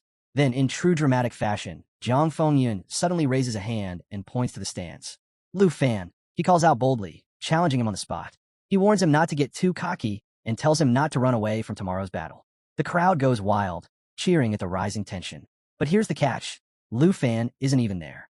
Qin Xiu and Xiao Man freeze, exchanging panic glances before scrambling to find him. Meanwhile, Hank lets out a long sigh. She knows Lu Fan too well. He must have gotten bored and left ages ago. Back in the points room, Lu Fan's duel is still raging. His opponent's attacks are relentless, forcing him to stay sharp. He's impressed by her raw power, but something doesn't add up. Why is she pushing him so hard? What's her goal? Just then, his phone buzzes. The split-second distraction nearly costs him as she seizes the opening, snatching the hat right off his head. With a teasing smile, she compliments his growth while chiding him for his poor defense. And that's when it clicks. She's not just fighting him. She's training him, deliberately exposing his weak spots to help him improve. But why? Before he can dwell on it, she moves in dangerously close, her armored form practically inches from his. Your endurance needs work, she purrs, amused. If you can't keep up, how will you last in a real fight? Lu Fan, caught off guard, barely manages a response before his phone rings again. With a quick apology, he steps back to take the call. When he turns around, he exhales and thanks her, truly, acknowledging how much he's learned in such a short time. He even asks for her contact information, hoping for more training in the future. The woman, now back in her sleek black dress, laughs. Wow, asking for a pretty senior's number so soon, she teases. Lu Fan immediately backtracks. It's just for training. She waves him off with a smirk. If you want another match, just open a points room in the arena. No promises, though. With that, she turns and walks away, disappearing into the crowd. But as Lu Fan watches her go, he can't shake the feeling that she's more than just a skilled senior. Her strength, her demeanor, everything about her felt different. Was she a teacher? Or something else entirely? As the thought lingers, a notification suddenly pops up. 100 points awarded by your opponent. Lu Fan blinks. She gave me points? He's certain she could have knocked him out if she wanted to. So why go easy on him? Determined to get answers, he bolts out of the arena, scanning the crowd. But no matter where he looks, she's already gone. As Lu Fan dashes through the dorm halls, students call after him, telling him to slow down, but he barely hears them. His mind is spinning. Who is she? Why did she fight like that? And why did she vanish so suddenly? The whole encounter feels surreal, almost like she was some kind of phantom haunting the academy. Just as he's about to lose himself in thought again, Qin Xiu, Xiao Man, and Hank spot him. They call out, waving him over. Qin Xiu, ever the troublemaker, teases him about meeting yet another mysterious woman. Xiao Man joins in with a grin, cracking jokes about Lu Fan hooking up in the arena. But Lu Fan, too preoccupied to care, ignores them and silently follows along. The next day, the freshman assessment finals finally begin and the arena is packed. The entire academy is buzzing with anticipation. Will Lu Fan actually show up to face Jiang Fengyun? Some admire his boldness in challenging Fengyun Pavilion alone, while others think he's just insanely arrogant. Regardless of their opinions, everyone agrees this is the match to watch. Inside the arena, Jiang Fengyun taps his fingers impatiently, irritation creeping in. Lu Fan still isn't here. His patience wears thin as he threatens to storm Villa number 1 himself if Lu Fan keeps wasting time. Su Jing, ever the strategist, simply advises him to wait. And just then, a commotion ripples through the crowd. Someone spots a figure sprinting toward the arena. All eyes turn to the entrance. From the direction of the restroom, a cloaked figure is racing in, moving at ridiculous speeds. His black cloak flutters wildly behind him. It's Lu Fan. Jiang Fengyun smirks, cracking his knuckles as he signals his team to get ready. As Lu Fan nears, he lifts a hand, casually waving to the crowd. Sorry I'm late, he calls out, completely unbothered. Then, with a lazy grin, he adds, let's get this over with. I've got more important things to do. Standing at the center of the arena, Lu Fan faces the entire Fengyun Pavilion with an air of calm confidence. His sharp gaze sweeps over them, and with a smirk, he admits, honestly, I don't even know how many of you there are. Then he shrugs. But one thing's for sure, whatever comes together, goes together. To drive the point home, he casually drags a finger across his throat in a cutthroat gesture. The effect is instantaneous. One of Fengyun Pavilion's giants erupts in fury, hurling insults at Lu Fan. You dare talk to Jiang Fengyun like that? You're asking for death. But before the enraged man can step forward, Jiang Fengyun raises a hand, effortlessly silencing him. He doesn't even spare the outburst a glance. Instead, he locks eyes with Lu Fan, his smirk unwavering. There's no need for pointless words, Jiang Fengyun declares smoothly. If he refuses to take us seriously, we'll just make him regret it. Then, without hesitation, he raises the stakes. I'll wager 7,000 points on this match, he announces, his voice ringing through the arena. The crowd explodes. Jiang Fengyun stands firm, utterly confident in his victory. Lu Fan, completely unfazed, starts patting down his pockets like he's misplaced something important. The crowd watches in confusion as he takes his time. Then, with a dramatic flourish, he pulls out his points card. All right, I'll bet 177,000 points. Silence. Then the arena erupts. Jiang Fengyun's team collectively panics. Shouts of disbelief ring out as his comrades scramble, insisting they don't have nearly enough points to match that kind of wager. But Jiang Fengyun, driven by a mix of greed and pride, shuts them down. His eyes burn with determination. There's no way he's backing down from this. Pool everything, he orders. Reluctantly, the pavilion members gather their points. Some mutter under their breath, warning that if they don't get a cut of Lu Fan's points after the match, they're done with the pavilion. But in the end, they manage to scrape together the full amount. The bet is locked in. The tension in the arena is palpable. Lu Fan, as relaxed as ever, casually stretches his arms, looking more excited than nervous. Meanwhile, Jiang Fengyun narrows his eyes, growing suspicious. Why is Lu Fan so confident? Convinced that he plans to summon his dragon pet, Jiang Fengyun issues a quick command to Sujing. Cast a binding spell. Sujing nods, already moving. Everyone, prepare for battle. The fight begins. Sujing immediately casts Confinement Lock. Crimson-red chains shoot toward Lu Fan, wrapping around him in an instant. The spell locks him in place, completely cutting off his ability to use skills for 5 seconds. Seeing their chance, Jiang Fengyun and his teammates charge in, aiming to take him down before he can counter. But before they can strike, crack! Lu Fan shatters the chains instantly. The momentary silence in the crowd is replaced by deafening cheers as he effortlessly blocks Jiang Fengyun's attack with his massive black machete. Jiang Fengyun freezes, eyes wide, unable to comprehend how Lu Fan broke free so easily. Before he can react, Lu Fan snatches him by the collar, lifts him into the air, and flips him 360 degrees before slamming him into the ground hard. The impact echoes across the arena, shaking the floor. The crowd loses it. Lu Fan, standing over Jiang Fengyun like it's just another sparring match, doesn't even look winded. But the fight isn't over yet. A pavilion mage sneaks up behind Lu Fan and quickly casts Stiffness, a powerful debuff that slashes movement and attack speed by 75%. The moment the spell lands, the ranged attackers launch a coordinated assault, bombarding Lu Fan with a hail of projectiles. Smoke and dust cloud the battlefield. For a moment, the pavilion dares to hope. Then the dust settles. Standing in the middle of the wreckage, completely unharmed, is Lu Fan. He's casually grinning, like he's watching a group of children try to tackle him. "This is how you plan to take down the top freshman?" he asks, voice laced with amusement. Then, just because he can, he slams his foot into Jiang Fengyun's face. Jiang Fengyun, dazed and furious, spits out a curse. Why isn't the spell working? Sujing, equally baffled, scans Lu Fan and quickly realizes the issue. "It is working," he mutters. "Your movement speed was cut by 75%. Jiang Fengyun stares in disbelief. Sujing exhales sharply. "The problem is, even at 25% speed, Lu Fan is still faster than all of us." Lu Fan shrugs, looking down at Jiang Fengyun with a lazy grin. "Don't blame your friends," he says. "It's just that my dragon pet bonuses make your skills kind of useless." Under mounting pressure, Jiang Fengyun unveils his ultimate technique, Afterimage. Countless mirages of himself appear, surrounding Lu Fan in a dazzling display meant to overwhelm him. The pavilion erupts in cheers, certain that their leader is about to turn the tide. But Lu Fan remains unfazed, slicing through the illusions effortlessly, as if swatting at mere insects. Amused, he nods in approval. "Not bad," he remarks, before deciding to put an end to the fight. Raising his hand, he conjures a fireball, one so massive it seems ready to consume the entire arena. The swirling inferno crackles with power, its scorching heat radiating outward. Jiang Fengyun's smug confidence evaporates as the reality of the situation sets in. Lu Fan isn't holding back. With a deafening explosion, the fireball ignites into a sea of flames, and from its core emerges Black Dragon Xiaoyi in her fearsome world destroyer form. Her colossal figure rises from the blaze, her fiery aura instantly disintegrating the lingering mirages. The once bright sky dims as her presence alone eclipses the sun. Chaos erupts.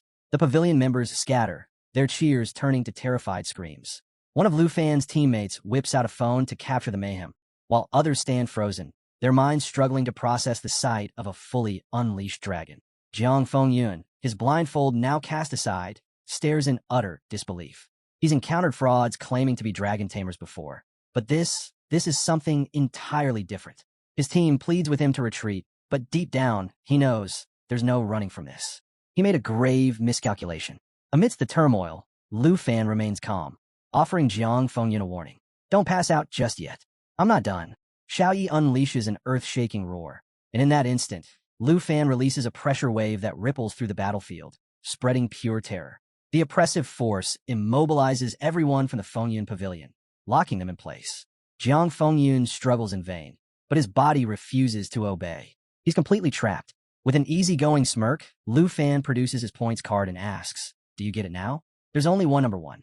The system tallies the results, 189,041 points.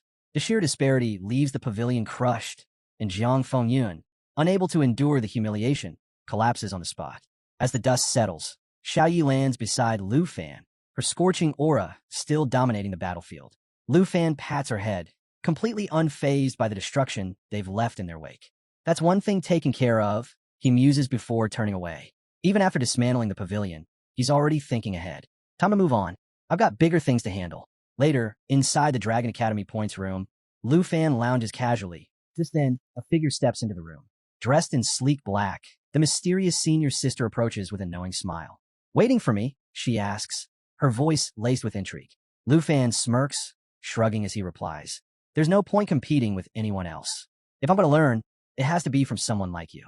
His voice carries a teasing edge as he adds, "Besides, you're over level 70. You're the only real challenge around." The senior sister pauses, her gaze flickering toward the arena's level restriction sign. A knowing smile plays on her lips. Lu Fan follows her line of sight, his mind racing as he begins to put the pieces together. She's not a student. She's something far beyond what he initially thought. Meanwhile, back in the arena, the vice principal kneels beside Jiang Fengyun's unconscious form, checking his pulse. The aftermath of the battle still lingers, the shattered remains of the Fengyun pavilion standing in stunned silence.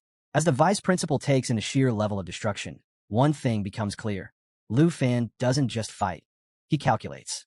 Every move, every decision was executed with precision. And despite the overwhelming power on display, no lives were ever at risk. With a nod of approval, he acknowledges that Lu Fan understands the weight of his strength. Back in the points room, the senior sister lounges casually, her tone playful as she eyes Lu Fan. "Did you set a trap for me to walk into?" she asks, her smile laced with amusement. Lu Fan raises his hands in mock innocence. "Hey, it's not a scam. The level limit is right there on the door. If you walked in, that means you're over level 70. Definitely not a student." She arches an eyebrow, unimpressed. "So, you're saying I'm not a senior? Then what do you think I am?" Lu Fan hesitates, analyzing. She looks young enough to be a senior, but her strength is leagues beyond any student he's encountered. After a moment of thought, he blurts out, "You must be a teacher." The room fills with laughter. "A teacher," she echoes, clearly amused by the thought. Then, stepping closer, her fiery aura subtly flickers back to life. "Believe what you want," she says, her voice carrying a playful but firm edge. "But I am your senior." Her eyes glimmer with mischief as she leans in slightly. "And this time, you didn't hide your handsome face. Much better to look at." Lu Fan barely has time to react before her tone shifts again, turning sharp. "Don't dig too deep into who I am," she warns. "If you want to see me again, don't set the points room level to 70 or higher. Otherwise, I won't return."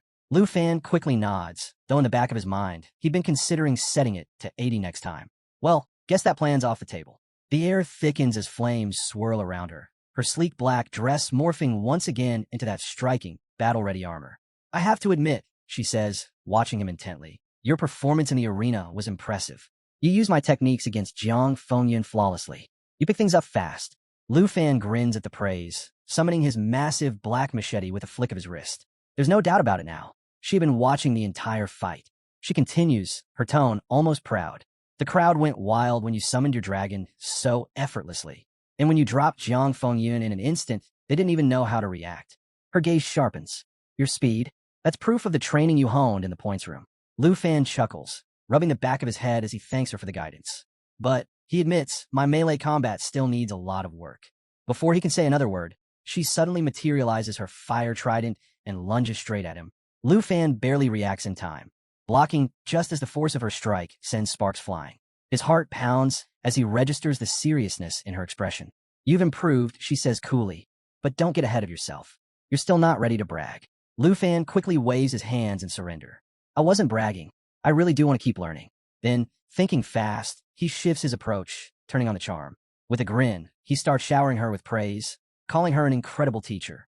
You've been like an older sister to me, he adds, teaching me, guiding me, even giving me 100 points. She lets out a laugh, clearly amused. You're pretty good at building relationships, she notes. But if you want to keep learning from me, bring me something in return. Lu Fan blinks. Like what? She smirks. Enchanted food from your house. I hear your big sister is an amazing cook. He laughs, agreeing without hesitation. Though his big sister is actually his aunt, close enough.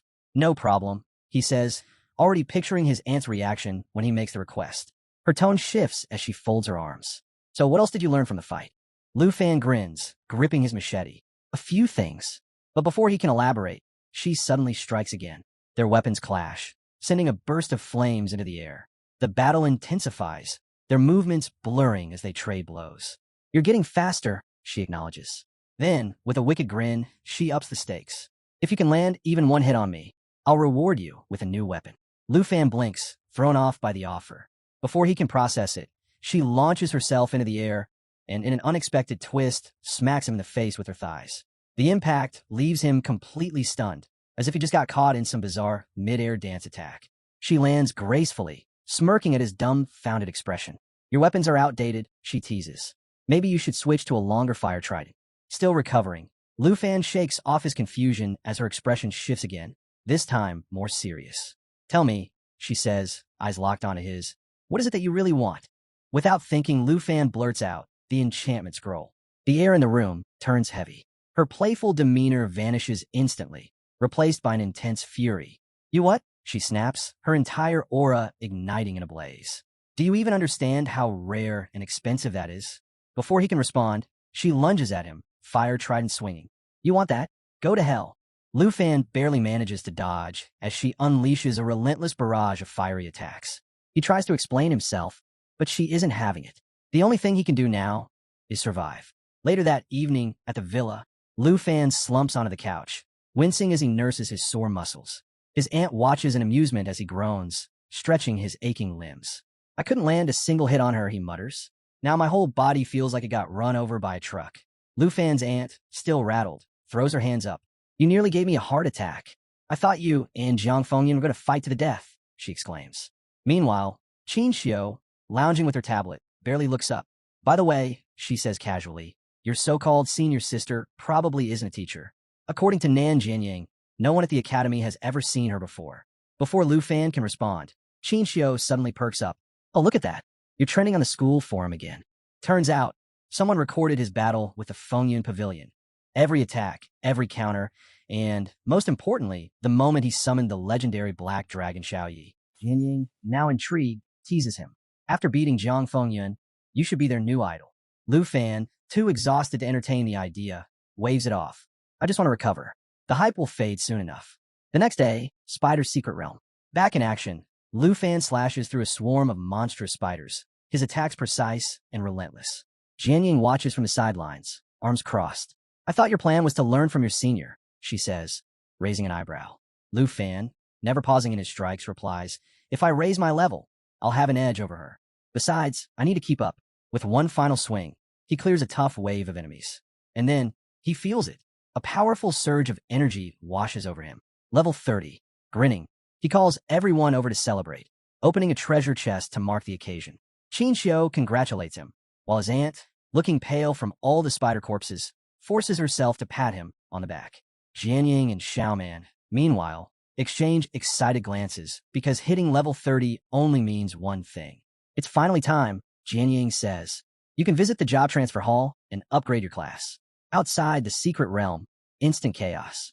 Lu Fan steps into the open, excitement still coursing through him.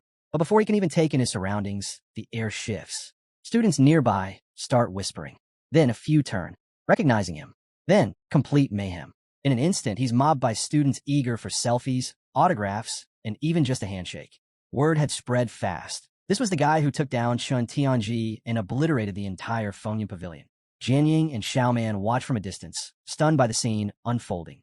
Jian Yang's expression darkens as girls swarm around Lu Fan, all too eager to get close. Xiaoman just sighs, shaking her head. How do you get this popular so fast? She mutters. Seeing no way to escape the growing crowd, Lu Fan's aunt quickly takes charge. 10 minutes later, Lu Fan steps out in full disguise. Mask, goggles, the whole works. As the students frantically search for him, the disguise does its job, and the mob gradually scatters. Qinxiu exhales in relief. Finally, we lost them. Lu Fan, however, looks less than thrilled. Am I really gonna have to go out like this every time? He sighs. Xiaoman, watching the whole scene unfold, pouts. Lucky you. I wish I had a bunch of handsome guys chasing after me. Jianyang, still unimpressed, changes the subject. There's no record of a second job transfer for dragon tamers, she points out. No guides, no data. Lu Fan's completely on his own here. Qinxiu claps a hand on his back, grinning. That just means you get to be the first. Pretty exciting, right? Lu Fan can't help but feel a sense of pride. This isn't just a challenge. It's a chance to carve a new path. Before long, they arrive at the job transfer hall. The group exchanges nods of encouragement. The ceremony is solo, Jian Yang reminds him. This is all on you. Lu Fan gives them a reassuring nod. I'll figure it out. With that, he taps his student card against the scanner and steps inside.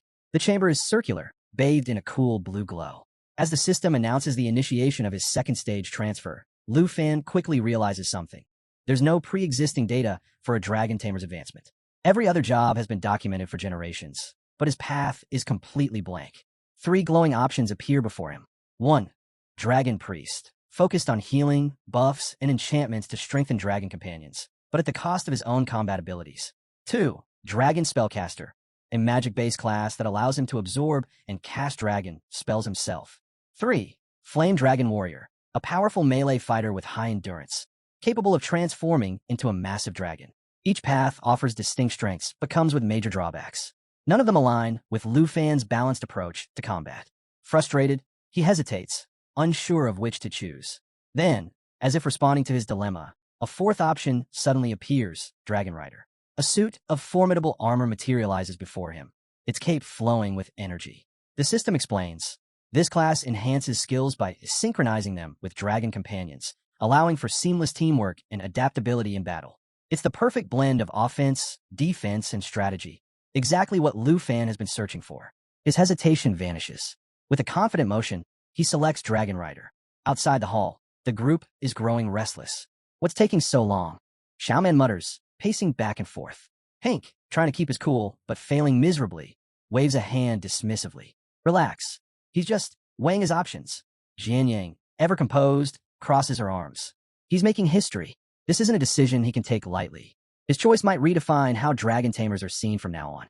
Qinxiu smiles knowingly. This marks the end of an 800-year decline for dragon-related professions. Trust him. Lu Fan knows exactly what he's doing. Just as the tension peaks, the doors swing open. Lu Fan steps out, and the group collectively exhales in relief. Before he can even blink, they bombard him with questions, eager to hear his decision. As they walk, he finally reveals his new class, Dragon Rider. Oh, and my contract slots increased from 2 to 3, he adds with a satisfied grin. Xiaoman's eyes light up. Wait, does this mean you actually have to learn how to ride a dragon now? Laughing, Lu Fan nods. I already found a dragon riding saddle in the cemetery's secret realm. Once my dragons hit level 30, I can ride them. His aunt raises an eyebrow. The idea of you riding 2 dragons at once seems interesting. Lu Fan smirks. Don't imagine anything weird. I can only ride them in full dragon form, not human form. As they near the villa, Lu Fan suddenly notices a familiar figure. Striding toward them is none other than his mysterious senior sister. Her presence is just as striking as ever. You sure took your time, she teases. I should have just given you my contact info earlier. The group stares, caught off guard, especially Xiaoman, who instantly recognizes her as the one responsible for Lu Fan's brutal training sessions. She can't help but admire her beauty. The senior sister smirks. I assume Lu Fan's told you all about me? Then, turning to his aunt, she adds, and you must be the famous enchanted cook. His aunt chuckles. That's me. Without missing a beat, the senior sister casually announces, I'm borrowing Lu Fan for a bit. Everyone freezes. Before anyone can react, she clarifies, we have errands to run in Dragon City. Don't get any strange ideas. His aunt waves her off with a laugh. After everything you've done for him, you don't need to ask. Just bring him back in one piece and join us for dinner later. Lu Fan barely has time to protest before she grabs his hand, pulling him along. As she does, She brushes against him, leaving him flustered. He shoots a helpless glance back at his friends, silently demanding why no one even thought to ask his opinion. Lu Fan sits stiffly in the passenger seat as the senior sister's sleek car tears down the road, engine roaring. She's definitely breaking every speed limit, but she doesn't seem the least bit concerned. Meanwhile, his phone buzzes with a message. Be careful around her. She's not even a teacher. His unease deepens. Noticing his silence, the senior sister smirks. Something wrong? Lu Fan hesitates before finally asking, where exactly are we going? Her smile widens. To get that rare consumable you wanted. You'll love it. It takes a second for the meaning to click, but when it does, Lu Fan's worry fades, replaced by excitement. So that's what this is about. Maybe this ride won't be so bad after all. After what feels like an eternity of reckless speeding, they finally arrive at the Dragon Auction House, just as the event is kicking off. The Grand Hall is buzzing with energy, and it doesn't take Lu Fan long to figure out why they're here. The enchantment scroll he's been dreaming of is up for auction. His excitement, however, quickly sours as reality sets in. Something this rare won't come cheap. His gut already tells him the price will be astronomical. Sensing his hesitation, the senior sister shoots him a confident look. You should go for it. Lu Fan shakes his head, recalling the absurd bids from the last auction he attended. Forget it. That thing's gonna cost a fortune. She chuckles, clearly amused. Relax. I'm richer than you think. Her casual tone does nothing to put him at ease. If anything, it makes him more uneasy. He doesn't like the idea of owing her, especially when he still has no clue who she really is. Still, before he can think of an alternative, the auction begins. The first item up? The very enchantment scroll he's after, the one that removes level restrictions on equipment. A system announcement booms through the hall, declaring the starting price. 95 million dragon coins. Lu Fan's stomach drops.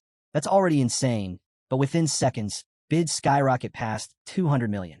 Then, without hesitation, the senior sister casually raises her paddle. 230 million. Lu Fan stares at her, stunned. She leans over with a smirk. Pay attention. You might learn a thing or two about bidding. Before he can even react, a voice from the back cuts through the room, announcing a new bid, 3 billion dragon coins. The entire hall falls silent. Lu Fan whips around to see the smug face of the bratty princess of the Tai Chi Kingdom. His mind reels. Why would she want to scroll? The senior sister, completely unfazed, leans back in her chair. Her family's filthy rich, she says casually. And trust me, bidding against her? That's just asking for trouble. Curious, Lu Fan leans in. How do you know so much about the princess? The senior sister shrugs, a sly smile playing on her lips. I'm a well-informed woman. Then, lowering her voice slightly, she adds, I also know all about you and Tion before she raises her paddle again. For billion. A wave of gasps ripples through the crowd. Up in the VIP section, the princess struggles to keep her composure. She turns to her minion, voice sharp. Check our funds. A moment later, the minion leans in and whispers, we have 5 billion dragon coins left. Hearing that, the senior sister doesn't hesitate. 5 billion. The entire auction house goes silent. Even the announcer seems stunned before finally slamming his gavel. So, Lu Fan can only watch in shock as the enchantment scroll is officially claimed. Meanwhile, the princess is fuming. She glares around the room, furious that someone actually outbid her. Then, spotting Lu Fan, her minion sneers, muttering something about low-class trash. The princess narrows her eyes. She scoffs, completely unaware that Lu Fan could humble her in an instant. Her minion tries to calm her. We can find a similar scroll elsewhere. But, true to form, the princess crosses her arms and pouts. Forget that. I'll get my brother involved. Let's see who dares oppose me then. Lu Fan rolls his eyes. Typical. Meanwhile, Lu Fan follows the senior sister to a VIP lounge, where they're soon joined by a striking woman in a red dress. The moment she walks in, the senior sister stands and greets her with a warm hug. It's clear they know each other well. The woman chuckles, shaking her head. You didn't even say hello when you arrived. Every time you show up, you spend a fortune on the most random things. It's my job to spoil you, you know. Then, her gaze shifts to Lu Fan, sharp and assessing. And who's this? The senior sister gestures toward him. My junior. That scroll was for him. The woman's lips curl into a smile. Interesting. She turns to Lu Fan. I'm Du Yakyu, the boss of the Dragon Auction House. If you ever need something rare, you're always welcome here. Lu Fan blinks, still processing everything. Then, Du Yakyu casually drops a bombshell. Oh, and by the way, I'm her sister-in-law. Lu Fan nearly chokes. Suddenly, the senior sister's endless wealth makes way too much sense. Lu Fan insists he'll repay the 5 billion dragon coins someday, but the senior sister just waves him off with a teasing grin. Oh, don't worry about that. Just think about how you're going to pay me back. It'll be fun. She gestures toward the scroll, inviting him to take a closer look. Grinning like a kid on Christmas morning, Lu Fan eagerly unfurls it. Now that he can bypass the level 60 restriction, he can finally equip the soul wing of the Flying Dragon King. Flight? Yes, please. As he admires his new treasure, Diakyu and the senior sister casually chat about rare item donations and a treasure book collection. The senior sister shoots Lu Fan a playful look. Don't forget, you're 5 billion in debt now. Better start brainstorming how to repay me. Curious, Lu Fan asks about the treasure book. The senior sister hands him a tablet, explaining, collectors submit rare items, and the auction house pays them 3% of the item's estimated value. They keep the item, but we get to display it in the collection. It's a win-win. Intrigued, Lu Fan pulls out the soul wing of the Flying Dragon King and hands it to Diakyu for appraisal. The moment she sees it, her eyes widen. A legendary level 60 flying wing, she exclaims. This is worth at least 2 billion dragon coins. Without hesitation, Lu Fan submits it to the treasure book, instantly earning a cool 60 million dragon coins. Easy money, he thinks, though he knows it barely scratches his debt. But he's not done yet. I have something even rarer, he says, pulling out the blue dragon egg. The room falls silent. As the legendary star dragon egg glows in his hands, both Diakyu and the senior sister stare in disbelief. Diakyu finally puts the pieces together. Eyes widening, she whispers, "You're the dragon tamer from the southern province." The senior sister just smiles, clearly proud of her junior. Later, after dropping the senior sister near her house, Lu Fan politely offers to walk her to the door. But, true to form, she waves him off with her usual confident smirk. "I've got it," she says. As Lu Fan takes off into the night, she watches him disappear into the sky, a quiet sense of admiration settling in. Most guys would have insisted on walking her to the door, either out of forced politeness or curiosity about her private life. But not Lu Fan. Not bad, she muses. Then, suddenly a thought hits her. Lu Fan left her bike floating midair during their adventure earlier. By now, it's probably scrap metal. She sighs, shaking her head. Poor bike. Back at the villa, Lu Fan flops down between the black dragon Xiao Yi and the jade dragon Xiao Fei, utterly exhausted but feeling victorious. After all that flying, he's definitely getting the hang of those soul wings. But there's no time to rest. Tonight, he's finally hatching the star dragon egg, and nothing's going to get in his way. Xiao Yi and Xiao Fei exchange glances. Xiao Yi looks a bit surprised, while Xiao Fei, still half asleep from her nap, lazily eyes the egg. Lu Fan, ever the peacemaker, reminds them, no fighting when the new dragon hatches. We all need to get along. He's not sure they'll actually listen, but hey, it's worth a shot. With that, he focuses, channeling his dragon tamer skill and pouring his aura into the egg. A brilliant blue light fills the room as cracks spread across the shell.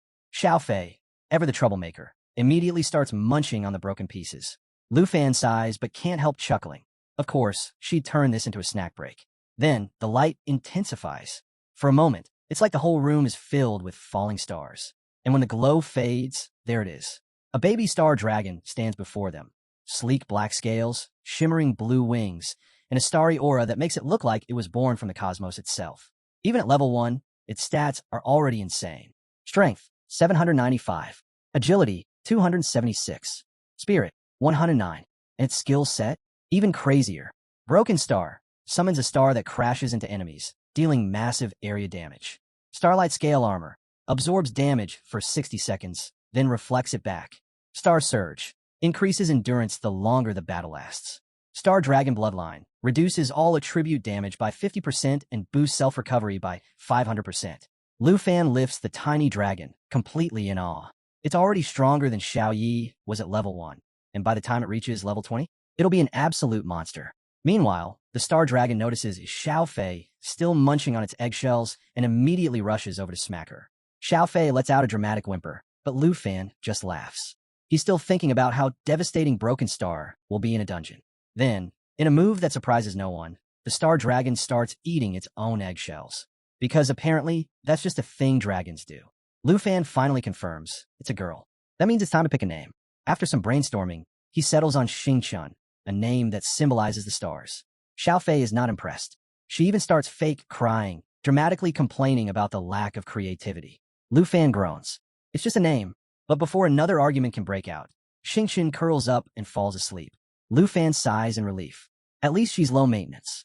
With Xiao Yi and Xiao Fei constantly bickering, having a dragon that just wants a nap? That's a blessing. Wanli Sand Area, Tai Chi Kingdom. Deep within the Wanli Sand Area, A level 60 to 70 danger zone, an eerie scene unfolds. Skeletons hang from crosses, their hollow eyes staring into the abyss. A campfire flickers in the darkness, casting long shadows across the bloodstained sand. Standing near the fire is a man draped in a long cape, his gaze locked on his phone. Jin Chung-han, a top-ranked professional, and more importantly, Jinju's older brother. A voice cuts through the silence. Something wrong? Without looking up, Jin Chung-han answers, voice cold. My spoiled little sister keeps pestering me about some trashy boy who had the nerve to hit her. Twice. His tone carries neither anger nor concern, just mild irritation. Nearby, the lake stirs. From its depths, a monstrous centipede-like creature emerges, its grotesque form towering over the shoreline. Jin Chung-han doesn't even blink. With a flick of his hand, a red energy blade slices through the air. In an instant, the creature is cleaved in half. Blood rains down, hissing as it touches the scorched ground. Jin Chung-han finally glances up from his phone, a dangerous smirk curling on his lips. I'm a loving brother, he muses, and I'll make sure to rid my sister of all her troubles, personally. Back at the villa, 1 week later. It's been a week since Lu Fan hatched the Star Dragon, and life has settled into a new rhythm. Every day, he trains with the senior sister, who finds endless ways to tease him. Her favorite? A standing promise. If you ever land a single hit on me, I'll take you back to the Dragon Auction House. Spoiler alert, he still hasn't landed a hit. During the weekdays, Lu Fan and his team grind relentlessly in Poison Spider Forest, pushing their limits and racking up levels fast. Current progress. Dragons. Jade Dragon Xiaofei, level 22. Star Dragon Extinction, Xingchun, level 11. Black Dragon Xiao Yi, level 29. Humans. Lu Fan, level 32. Jianying, level 31. Xiaoman, level 32.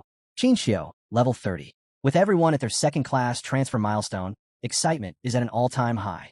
Xiaoman, especially, won't stop talking about the advanced dungeons they'll be taking on next.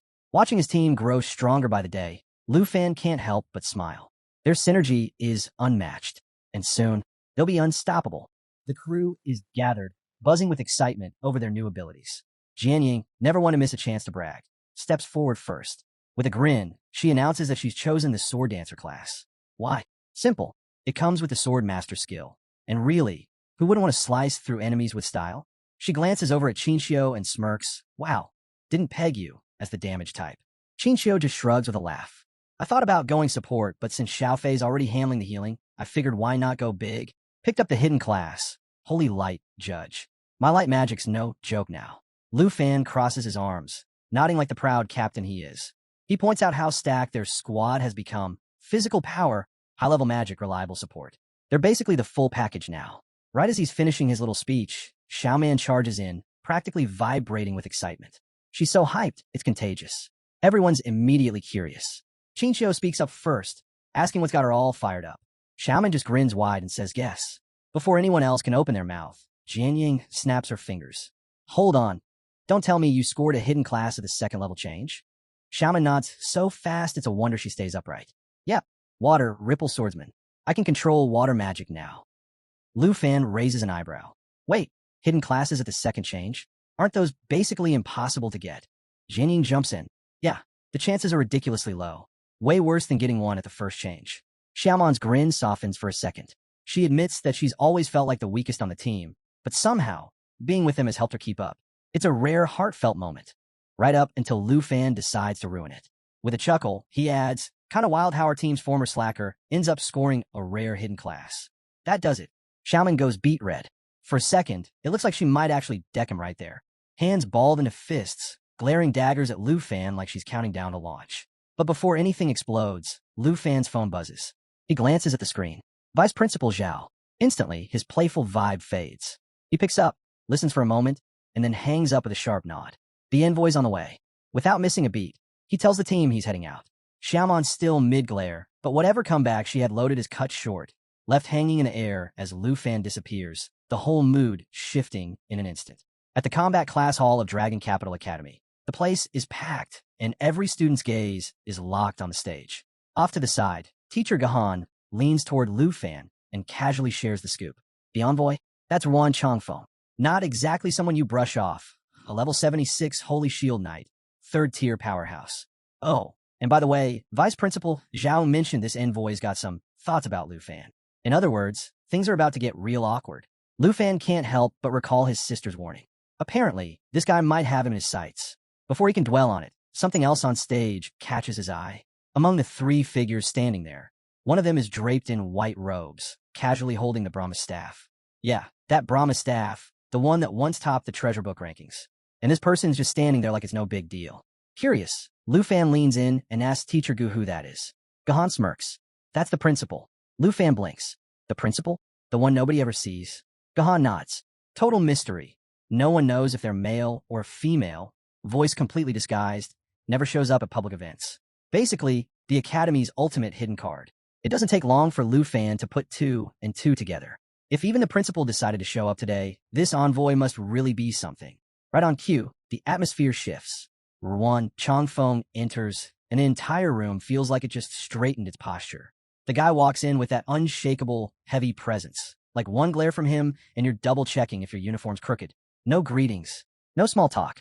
Vice Principal Zhao steps forward to welcome him, but Ruan brushes him aside with a flick of the hand, like he's swatting away a stray leaf. He's not here to play nice. He's here to get things done. As far as he's concerned, the only person worth acknowledging is the principal. Everyone else, just extras in the background. Then comes the question that locks the room in silence. Ruan asks if the candidates for the national trials are ready. The principal gives the slightest nod, and Vice Principal Zhao answers smoothly, announcing that the Academy is recommending just one person, Lu Fan. And just like that, Ruan's expression hardens. Teacher Gu leans in again, whispering that this is exactly why the vibe's so tense. Turns out Ruan wanted to handpick the candidates himself, but the Academy shut that down by throwing all their weight behind Lu Fan. Bold move, to say the least. With the whole hall watching, Ruan fixes his gaze on Lu Fan. His voice is flat, unimpressed. Looks like the decision's already been made. But Vice Principal Zhao doesn't blink. Calm as ever, he replies that the Academy stands firmly behind Lu Fan. And to top it off, he casually mentions that the principal is confident Lu Fan will exceed expectations, basically promising Ruan he's about to regret doubting him. Ruan Changfeng, clearly still unimpressed, flips through Lu Fan's file like he's reading a grocery list. And this file? It's loaded. Lu Fan's not just some random student. He's a level 32 Dragon Tamer, reigning champion of the Southern Province, top-ranked among new students, and his exploit from Jianghai City have made him a household name. Even the Qin family and the Northern Duke have taken notice. Basically, Lu Fan's resume reads like a legend in the making. But does any of that move Ruan? Not a chance. To him, Lu Fan's just another kid riding the high of a hidden class. He's convinced Lu Fan's had it way too easy, spared from the grind and hardship that real candidates have faced. With a smug little smirk, Ruan throws out the question everyone's thinking. How's this level 32 rookie supposed to stand against third-tier elites from other nations, the ones already cruising at level 50 or higher? The tension spikes instantly. Lu Fan picks up on it right away. This guy's already decided he's not worthy. The condescending grin, the narrowed eyes, yeah, it's obvious. Ruan's not here to test him. He's here to break him. And just like that, without warning, the envoy makes his move. 1 second he's standing there, and the next his sword is slicing through the air, aimed straight at Lu Fan. No formalities, no announcement, just pure aggression. But Lu Fan reacts on instinct, raising his black machete just in time to block the hit. Metal clashes, and the force alone shakes the room. Chaos erupts. The crowd immediately loses it. Outraged shouts echo through the hall. A level 76 powerhouse attacking a level 32 student? Everyone knows that's ridiculous. It's not a challenge. It's a one-sided beatdown. But Ruan doesn't even blink. He just shrugs like it's no big deal. If Lu Fan doesn't like it, he can quit. That's the envoy solution. According to him, levels don't mean a thing. Sure, right?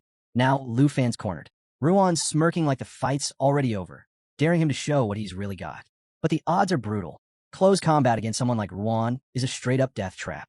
And with the auditorium packed, there's no way Lu Fan can unleash his dragons without causing serious damage. Ruan's locked him in, and he knows it. Sensing the hesitation, Ruan cranks up the pressure. His voice drips with mockery, practically daring Lu Fan to prove he's not just some overhyped name on a file. Then, just when it seems like things can't get any worse, Ruan lands a crushing blow. Lu Fan's machete goes flying across the stage. And in that split second of vulnerability, Ruan closes in. The next strike is already coming, and it's too fast to dodge. But just as that final strike is about to land, the principal steps forward, effortlessly raising the Brahma staff like they've done this 1,000 times. Their voice, still masked by magic, echoes calmly through the hall. Perhaps we should take this little test somewhere more suitable. Wouldn't want the auditorium reduced to rubble. After all, before anyone can blink, a massive crimson-red magic circle lights up beneath their feet. And just like that, Lu Fan, Ruan Changfeng, the principal, and vice principal Zhao vanish in a flash, leaving the rest of the students gaping at empty air. 1 second it's chaos, the next it's silence. All that's left are wide eyes and dropped jaws as the reality sets in. Whatever's about to happen, it's going to be big. The scene shifts to a vast outdoor arena, open and spacious, exactly the kind of battleground Lu Fan needed. No walls, no spectators in harm's way, just endless sky above and plenty of room to unleash everything he's got. Ruan Changfeng barely reacts to the change of scenery. He adjusts his grip on his sword and shrugs. Whether indoors or out, he's here for one thing, pushing Lu Fan to his limit. But for Lu Fan, the pieces finally click. This isn't just about sizing him up. This envoy, he's the same guy who let Princess Jinju run wild without consequences. No wonder the guy's been radiating hostility since the moment they met. It's personal. It was always personal. And now, with no more obstacles in his way, Lu Fan stops holding back. He activates Flash Leap, vanishing from the ground and reappearing atop his legendary black dragon, Xiaoyi. In an instant, she shifts into her full world destroyer form, scales glinting like nightfall and wings casting a shadow that stretches across the arena. The sight leaves everyone stunned. Even Ruan Changfeng freezes, his gaze locked on the massive form of Xiaoyi. He recognizes her immediately.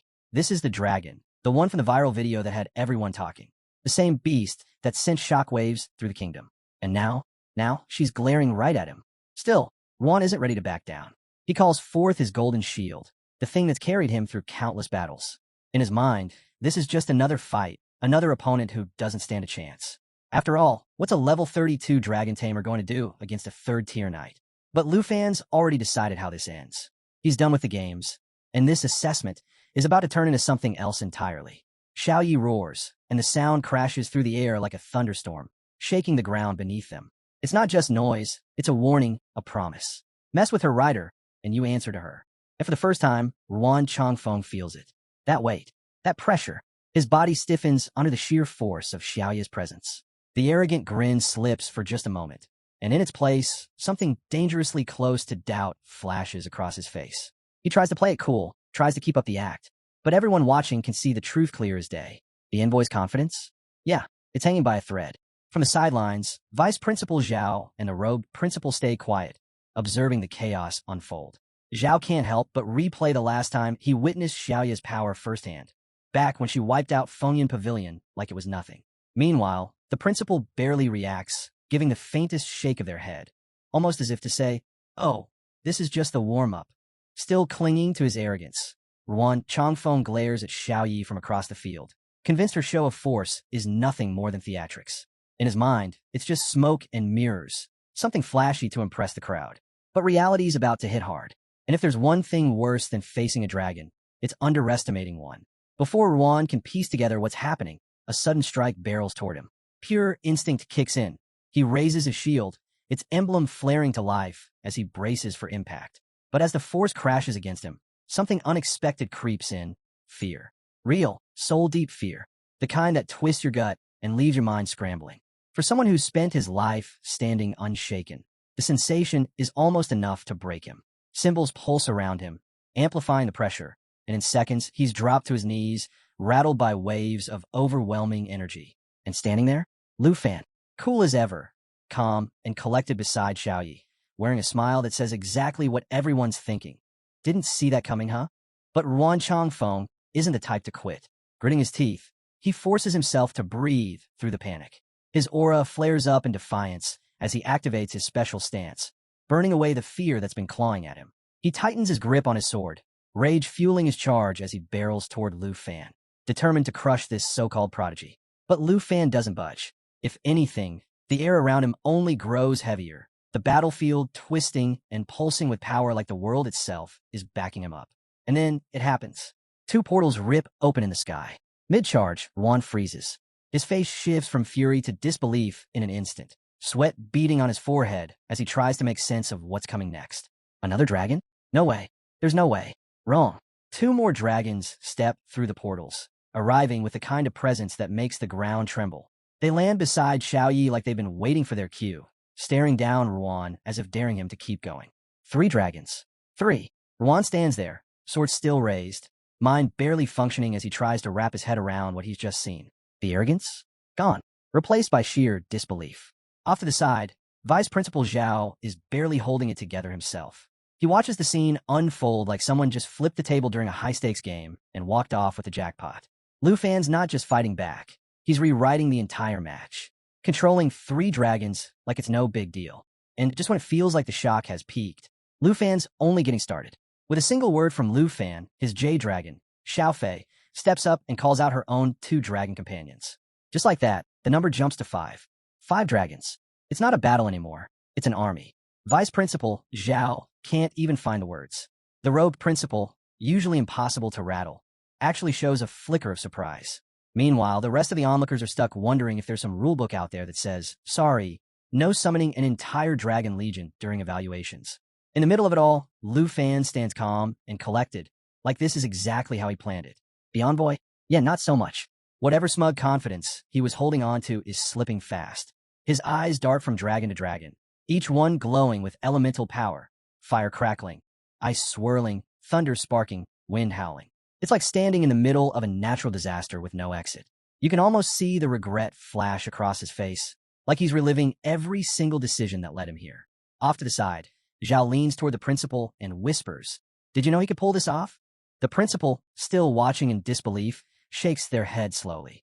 No words, just quiet shock as Lu Fan commands this impossible force like it's routine. But even backed into a corner, Ruan Changfeng refuses to fold. He tightens his grip on his shield, activates Holy Light Protection, and charges in like he's got something to prove. Full credit to the guy. He's not running. He's throwing himself straight into a fight he has no business winning. Honestly, it's like he signed up for a friendly duel and ended up facing the final boss on nightmare difficulty. As the dragons unleash waves of flame and shadow across the battlefield, the envoy raises his shield, bracing for impact. Vice Principal Zhao watches from the sidelines, already mentally calculating the damage bill for the academy, because let's face it, this is going to cost a fortune. And then, out of nowhere, the envoy starts laughing. Loud, wild, unhinged laughter echoing across the arena. Everyone freezes for half a second, unsure if he's lost it or if this is part of some last-ditch plan. Either way, he's not backing down. Perched on his mount, shield glowing like a miniature sun, he barrels forward, still sneering. He shouts that without his dragons, Lu Fan's nothing more than a name, like he's trying to convince himself as much as anyone else. But time's running out. His holy light protection is nearly spent. With one final push, he gathers all the power he has left, unleashing holy light judgment in a blinding burst. The sky erupts as the attack surges toward Lu Fan, lighting up the battlefield in a blaze of radiant energy, like the sun itself decided to crash the party. But Lu Fan, he doesn't even flinch. The moment holy light judgment slams toward him, his jade light shield, powered effortlessly by Xiaofei, activates, stacking layers of defense like it's child's play. The blast hits, but it might as well have been a breeze. Lu Fan doesn't budge, doesn't even bother looking impressed. Just stands there, cool as ever, like he's waiting for Ruan Changfeng to wrap up his little tantrum so they can move on. And the envoy? Oh, he feels it. The second his ultimate move fades into nothing, the cracks start showing. The confidence? Slipping fast. His holy light protection is seconds from burning out, and now he's face-to-face with 5 dragons and a Lu Fan who hasn't even broken a sweat. Yeah, this is spiraling fast. Lu Fan decides it's time to end the warm-up. He taps into the Blue Dragon King's roar, and suddenly the air splits open as a massive spectral dragon surges to life around him, crackling with raw, untamed power. The ground shakes. The sky hums. And for the first time, the great envoy looks genuinely rattled. Like, maybe this wasn't such a good idea rattled. He starts to backpedal, but Lu Fan's voice cuts through the arena. Calm, sharp, and ice-cold. A warning. The kind that lets Ruan know exactly how close he is to being completely humiliated. Before the envoy can react, the star dragon flashes behind him. Fast, silent, unavoidable. Ruan spins around, expecting, well, anything but this. The smug grin he's been holding onto evaporates instantly, replaced by a wide-eyed, slack-jawed look of pure regret. And honestly, who can blame him? Lu Fan moves in, gaze locked, ready to shut this down for good. Overhead, the Blue Dragon King roars again, and the sky cracks open as purple lightning rains down like divine punishment. Bolts slam into the envoy with brutal precision, ripping him off his mount and slamming him into the dirt like yesterday's news. The mighty Holy Shield Knight, flat on his back, his armor scorched, his pride shattered, confidence obliterated.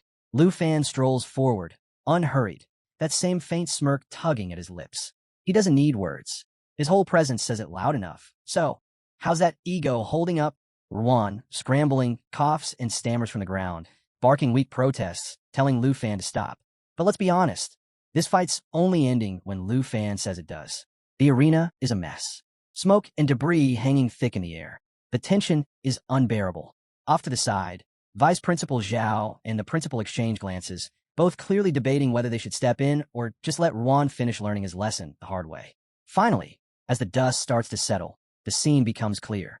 The great envoy of the kingdom, lying in the dirt, trembling, gasping for air. His once proud mount crumpled beside him, out cold. Yeah, worst day ever. But hold on, it gets even better. Somehow, despite being wrecked and barely able to breathe, Wan Changfeng still refuses to quit. Shaking like a leaf caught in a storm, he actually tries to push himself back to his feet. And Lu Fan, he gives him an apology, but the kind that drips with sarcasm. He casually says sorry for taking out the envoy's mount, then reminds him with a grin that, hey, eliminating mounts is totally fair in the national trials. Just in case Wan needed that extra sting. Off to the side, Vice Principal Zhao is watching this unfold like, seriously? How's this guy still going? Impressed? Maybe a little. But mostly, he's probably wishing Ruan would just throw in the towel already. But no, Ruan's hanging on to what little authority he has left. When Zhao even thinks about stepping in, Ruan snaps at him, barking that the evaluation isn't over until he says it is. The man's half buried in dirt, and he's still trying to play boss. Finally, the principal speaks up, calm and smooth as ever. They suggest, in the politest way possible, that maybe it's time to call it. Because really at this point, the only thing keeping Ruan upright is his pride, and that's hanging on by a thread. But nope, Ruan's not ready to let go. The frustration's boiling over. Between clenched teeth, he mutters about how Lu Fan, immune to burst damage, fluent in dragon tongue magic, commanding 5 dragons, is basically the perfect national trials candidate. He knows it. Saying it out loud, though? Yeah, that's not happening. So instead, he lets the rage take over. Fueled by pure spite, Ruan staggers to his feet and launches himself at Lu Fan, hurling every insult he can string together. He blames Lu Fan for everything. His downfall, getting ditched by the Jiang family, losing his status, the death of his mount, and just to top it off, he throws in a cheap shot about Lu Fan being some smelly poor fool from a dumpling shop. Real classy. Lu Fan doesn't even blink. One hand resting on his dragon, he sidesteps every clumsy swing like he's dodging raindrops. It's not even a fight anymore. It's just sad. He lets Ruan burn himself out, almost like he's giving the guy a chance to vent before closing the chapter. And just when Ruan thinks he's got one last epic move left, he yells that today's the day Lu Fan dies. Big words. Terrible execution. With zero effort, Lu Fan shuts him down with a single, brutal kick. Ruan goes flying, again, landing in a heap completely spent. Lu Fan strolls over, slow and steady, the picture of control. He stands over what's left of the once proud envoy and drops a bit of advice like he's wrapping up a lesson. Keeping your cool in battle? Kind of important. Maybe something to think about next time. Then, with that same cool smirk, Lu Fan tells him not to worry. He won't bother attacking someone already down. But hey, if Ruan still thinks this fight isn't over, he's welcome to stand back up and keep going. Though by the looks of it, yeah, good luck with that. And then Lu Fan decides to address the real issue. If Ruan genuinely believes his downfall with the Jin family is somehow Lu Fan's fault, he's welcome to settle the score. Anytime, anywhere. But Lu Fan doesn't sugarcoat it. Next time, there won't be any holding back. No mercy. Today's humiliation, that's just the preview. That's when Ruan finally starts to lose the fire in his eyes. Or maybe he's just completely out of energy. Either way, it's over. All 5 of Lu Fan's dragons close in, surrounding him like silent, towering shadows. There's no need for words. Just the weight of their presence alone is enough to crush whatever scraps of pride he had left. Ruan crumples even further, unable to stand, barely able to breathe. Seeing how bad it's gotten, Vice Principal Zhao rushes over, immediately calling for a priest. Even he can't help feeling a bit sorry for the guy. But really, what did Ruan expect? Challenge a dragon tamer running a full squad and expect to walk away in one piece? That's on him. Once the dust finally settles, the principal steps forward, still keeping that mysterious aura intact. But for the first time, there's clear respect in the way they look at Lu Fan. After all, 5 dragons? That's not exactly something you see every day. With genuine curiosity, the principal asks how much strength Lu Fan actually used in the fight. Lu Fan doesn't make a big show of it, just shrugs and says, not even 1%. Yeah, 1%. He explains that the dragons barely even tried. No real skills, no full power, just a little warm-up and it was more than enough to end things before they even got started. The principal actually pauses at that, like they're trying to imagine what 100% would even look like, and realizing that whatever it is, it probably involves craters where cities used to be. Then the Brahma staff in the principal's hand begins to glow, casting a soft light over the arena. The air changes. Their presence sharpens. And with a voice full of quiet authority, the principal declares that choosing Lu Fan as the Academy's representative was absolutely the right call. It's the kind of moment that feels like it needs fireworks or an orchestra swelling in the background. But Lu Fan just give a small nod. No big reaction. Just turns and walks away. Xiao Yi and Xiao Fei calmly following at his side like this whole showdown was just another part of his day. Only, something stops him. As he glances back at the principal, a strange sense of familiarity hits him. It's not just deja vu. It's deeper than that. Like there's something about the principal that's tugging at a memory buried, just out of reach. Something he can't quite place. And for the first time, Lu Fan starts to wonder if the biggest mystery of today isn't the envoy lying in the dirt, but the person quietly watching from the shadows. Meanwhile, way up north in Dragon Country, the scene shifts to Duke Junbei, who's currently flipping through Lu Fan's file like it's the most entertaining thing he's read all week. He can't help but laugh, clearly enjoying himself. And now that Lu Fan's officially representing Dragon Country, that's just the icing on the cake. Junbei even cracks a joke to himself, picturing Ruan Chongfeng stamping the approval with clenched teeth, probably on the verge of tears. You can almost imagine Ruan glaring at the document like it just ruined his whole day. While Junbei's still having his moment, there's a knock at the door. A soldier steps inside, all serious, asking if there are any orders. Junbei, as cool as ever, casually swings his coat over his shoulder like he's about to hit the stage and tells the soldier to get the griffin ready. After all, why settle for a regular horse when you can roll out on a mythical beast? The soldier hesitates, clearly uneasy. With the recent attacks causing problems, leaving the northern border camp isn't exactly the best idea. But Junbei waves off the concern like it's nothing. He promises he'll only be gone for a couple of days and tells the soldier to keep things running as usual. His main focus now? Heading straight to Dragon Academy to meet Lu Fan in person. Seems like meeting the man of the hour takes priority over guarding the border. The soldier doesn't argue. When Junbei gives an order, you follow it. Over at Dragon Academy, Lu Fan is in his room, staring at his system screen, stuck between curiosity and doubt. He's weighing his next move, and the destination is over 3,000 kilometers away. Even someone like him isn't exactly thrilled about covering that much ground.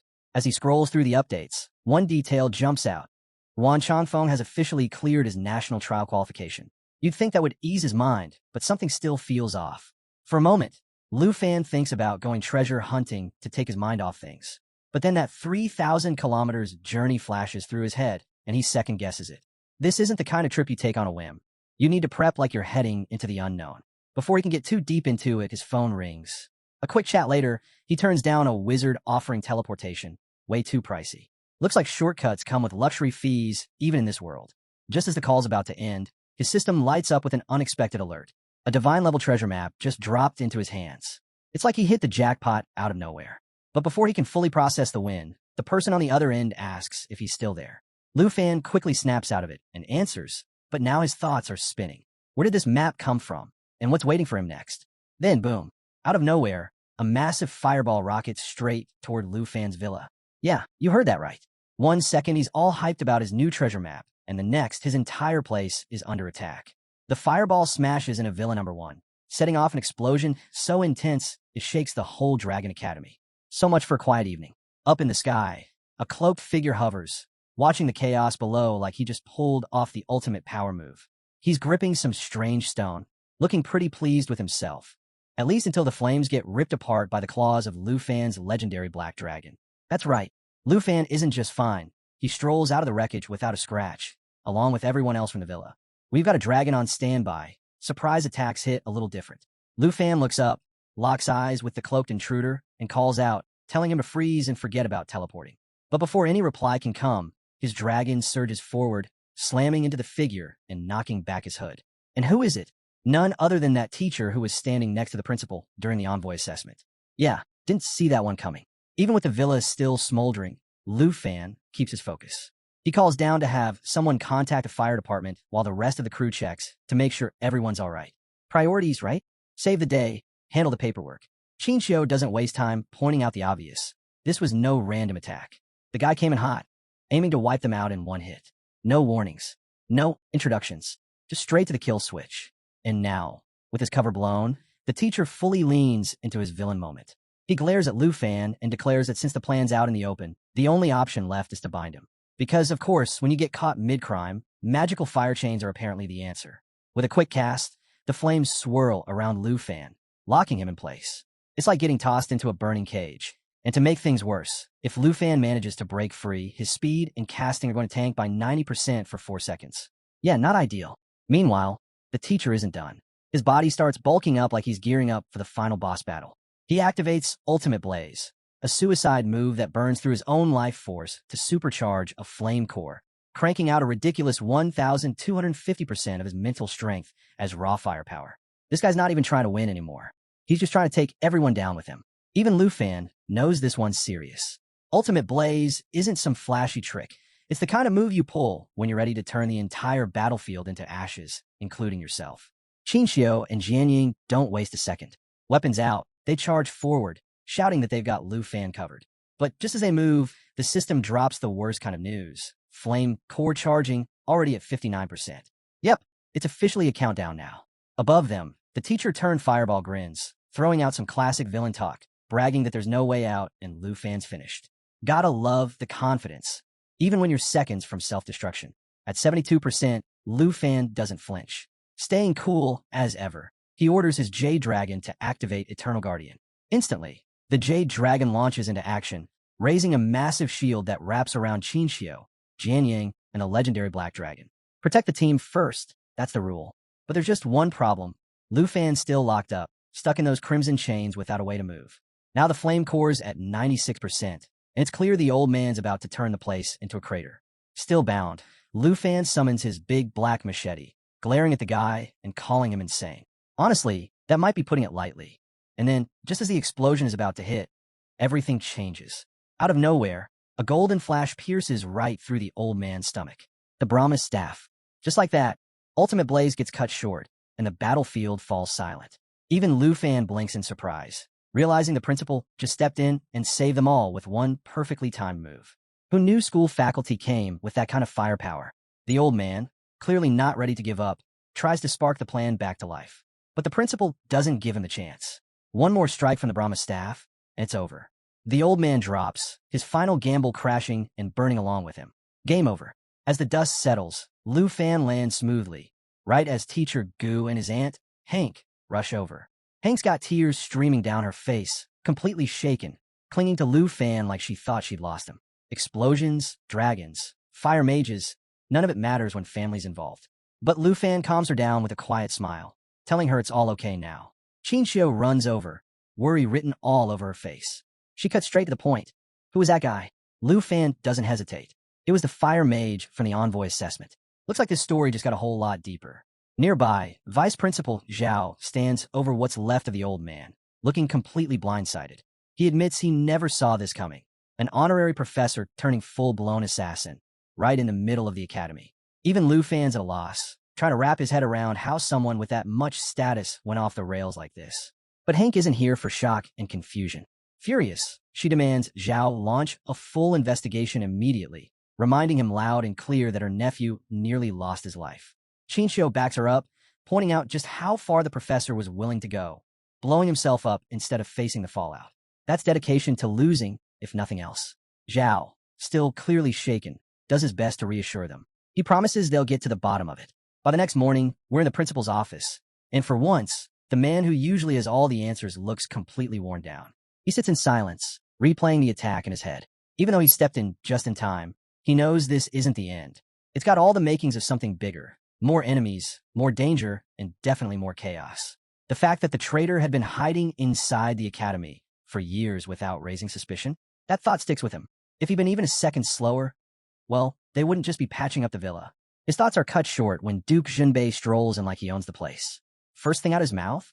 Complaints about the tea. Yep, mid-crisis, and Junbei's roasting the office brew. Says the place deserves better drinks. The principal shoots him a glare, clearly not in the mood, and Junbei just laughs it off, assuring him he's been paying attention. Typical. Finally, Junbei gets to the real reason he's here. After hearing about the attack, he figured the principal might want an update on the northern front. And of course, it's the perfect excuse to meet Lu Fan face to face. The principal snaps out of his thoughts, realizing he's been ranting about Lu Fan more than he meant to. He quickly apologizes, then asks if Junbei's mission up north is wrapped up. But Junbei just waves it off. Still ongoing. Turns out even a duke doesn't get to clock out early. That said, with the academy leadership busy dealing with this mess, Junbei's more than happy to lend a hand. Because when trouble shows up, the duke shows up with a griffin and a whole lot of attitude. The principal sits quietly, eyeing the duke, trying to figure out where this conversation is headed. Junbei, never one to beat around the bush, lays it out plain and simple. He's taking Lu Fan to the far north. Not because Lu Fan doesn't know how to dodge assassins. He's clearly mastered that. But because chaos sticks to him like glue. According to Junbei, bringing Lu Fan along won't just keep him alive until the national trials. It'll keep everyone else safe from the mess that seems to follow him around wherever he goes. The principal raises an eyebrow, clearly not sold. Why would someone like the Duke, one of the North's top figures, care this much about a student? Even one who collects dragons like they're rare cards. Feels a bit like sending a general to babysit a rookie. But Junbei, unbothered, he casually grabs a bottle of wine, pours himself a glass, and starts explaining that he's been watching Lu Fan for a while. For what he's seen, Lu Fan's growth has been unreal, like the guy's been grinding nonstop for some high-level tournament of magic and monsters. The principal listens, slowly warming up to the idea, but he's not letting Junbei off the hook that easily. Before signing off on this plan, he makes one thing clear. If Lu Fan's going with him, the Duke has to guarantee his safety. Tall order, considering Lu Fan's talent for landing in the middle of disaster after disaster. Junbei, unimpressed, takes a sip, grimaces at the awful taste, and waves it off. Protecting Lu Fan? Easier than finding decent wine around here. Meanwhile, over at Dragon Academy's front gate, a sleek car rolls up, and out steps none other than Princess Jinju. Shockingly, she's actually in a good mood for once, all because her big brother, Jin Chunghan, is paying a visit. For a second, she even seems pleasant. But let's not get carried away. This is Jinju we're talking about. The second she starts chatting with her brother, she's already scheming, asking if he's going to help her get revenge on Lu Fan. Jin Chunghan, playing the part of the supportive big brother, smiles and says he'll handle it. But let's be real, handling it probably means fists, not words. Back over at Villa Number 2, Lu Fan's informant, Black Rat, checks to see if the treasure map made it through. Lu Fan confirms it did and assures him the payment's already on its way. Even with assassins dropping out of the sky, business is business. Black Rat, though, has questions. He asks why Lu Fan seemed to drop off the map last night, gone without a trace. Relieved to hear Lu Fan's still breathing, he admits no one else would have dared to buy a map this dangerous. But Lu Fan? Risky treasure hunts are just another day in the office. After a quick chat, Lu Fan ends the call, brushing off Black Rat's worries like it's just another day. But before he can head out, Jian Ying approaches. She quietly asks if he's really planning to leave, her voice carrying just enough concern to make him pause. Lu Fan admits he's still on the fence. After what happened last night, walking away feels risky. The investigation isn't even finished yet. Who leaves in the middle of a full-blown murder attempt? Jian Ying nods, clearly still rattled.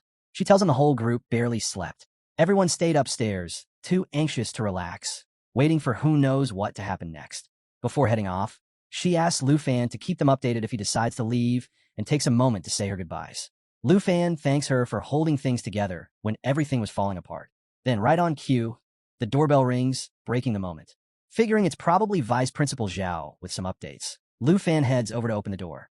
Instead, he's greeted by a stranger, someone he's never seen before, standing there trying way too hard to look harmless. The man quickly blurts out that he's not here to cause trouble. Because, of course, that's exactly what someone about to cause trouble would say. The man goes on to explain that, yeah, he had to take down the villa's bodyguards, but only because they attacked him first. Apparently, Lu Fan's security team works on a strict attack now. Explain later policy. Now Lu Fan's standing there, machete in hand, eyeing the guy and weighing his options. Fight? Negotiate? Machete's leaning toward the first option. Before things can get messy, Qinxiu strolls down the stairs and casually calls the man Uncle Tuesday. And just like that, Lu Fan's confusion hits maximum. Uncle Tu? This random guy who just flattened his bodyguards? Something's not adding up. Qinxiu quickly fills in the blanks. She's been calling the Duke Uncle Tu since she was a kid, which somehow makes the whole scene both clearer and way more awkward. Meanwhile, the Duke has already made himself comfortable on the sofa like he owns the place, letting out a relieved sigh. If Qinxiu hadn't shown up, this could have gone downhill real fast. Lu Fan finally lowers the machete and thanks the Duke for stepping in during the whole princess with a grudge situation. But the Duke just waves it off like it was no big deal. He casually mentions that even after Ruan was dismissed, the old man hadn't stopped plotting against Lu Fan. But hey, that's all handled now. thanks to a healthy dose of dragons and fistfights. Just as the mood starts to settle, Chinchou can't help but throw some playful shade. She jokes that she never thought the legendary hero who once soared into battle on a griffin to stop the beast tide would stroll into Dragon Academy and get mistaken for an intruder. Turns out, saving the world doesn't come with an ID badge. And when Lu Fan hears who this man actually is, he practically jumps out of his seat. I mean, wouldn't you? One minute you're facing down some random stranger, and the next, you realize the guy chilling on your sofa is the same hero you grew up reading about in textbooks. Lu Fan instantly remembers those academy walls lined with stories of fearless warriors who gave everything battling vicious beasts.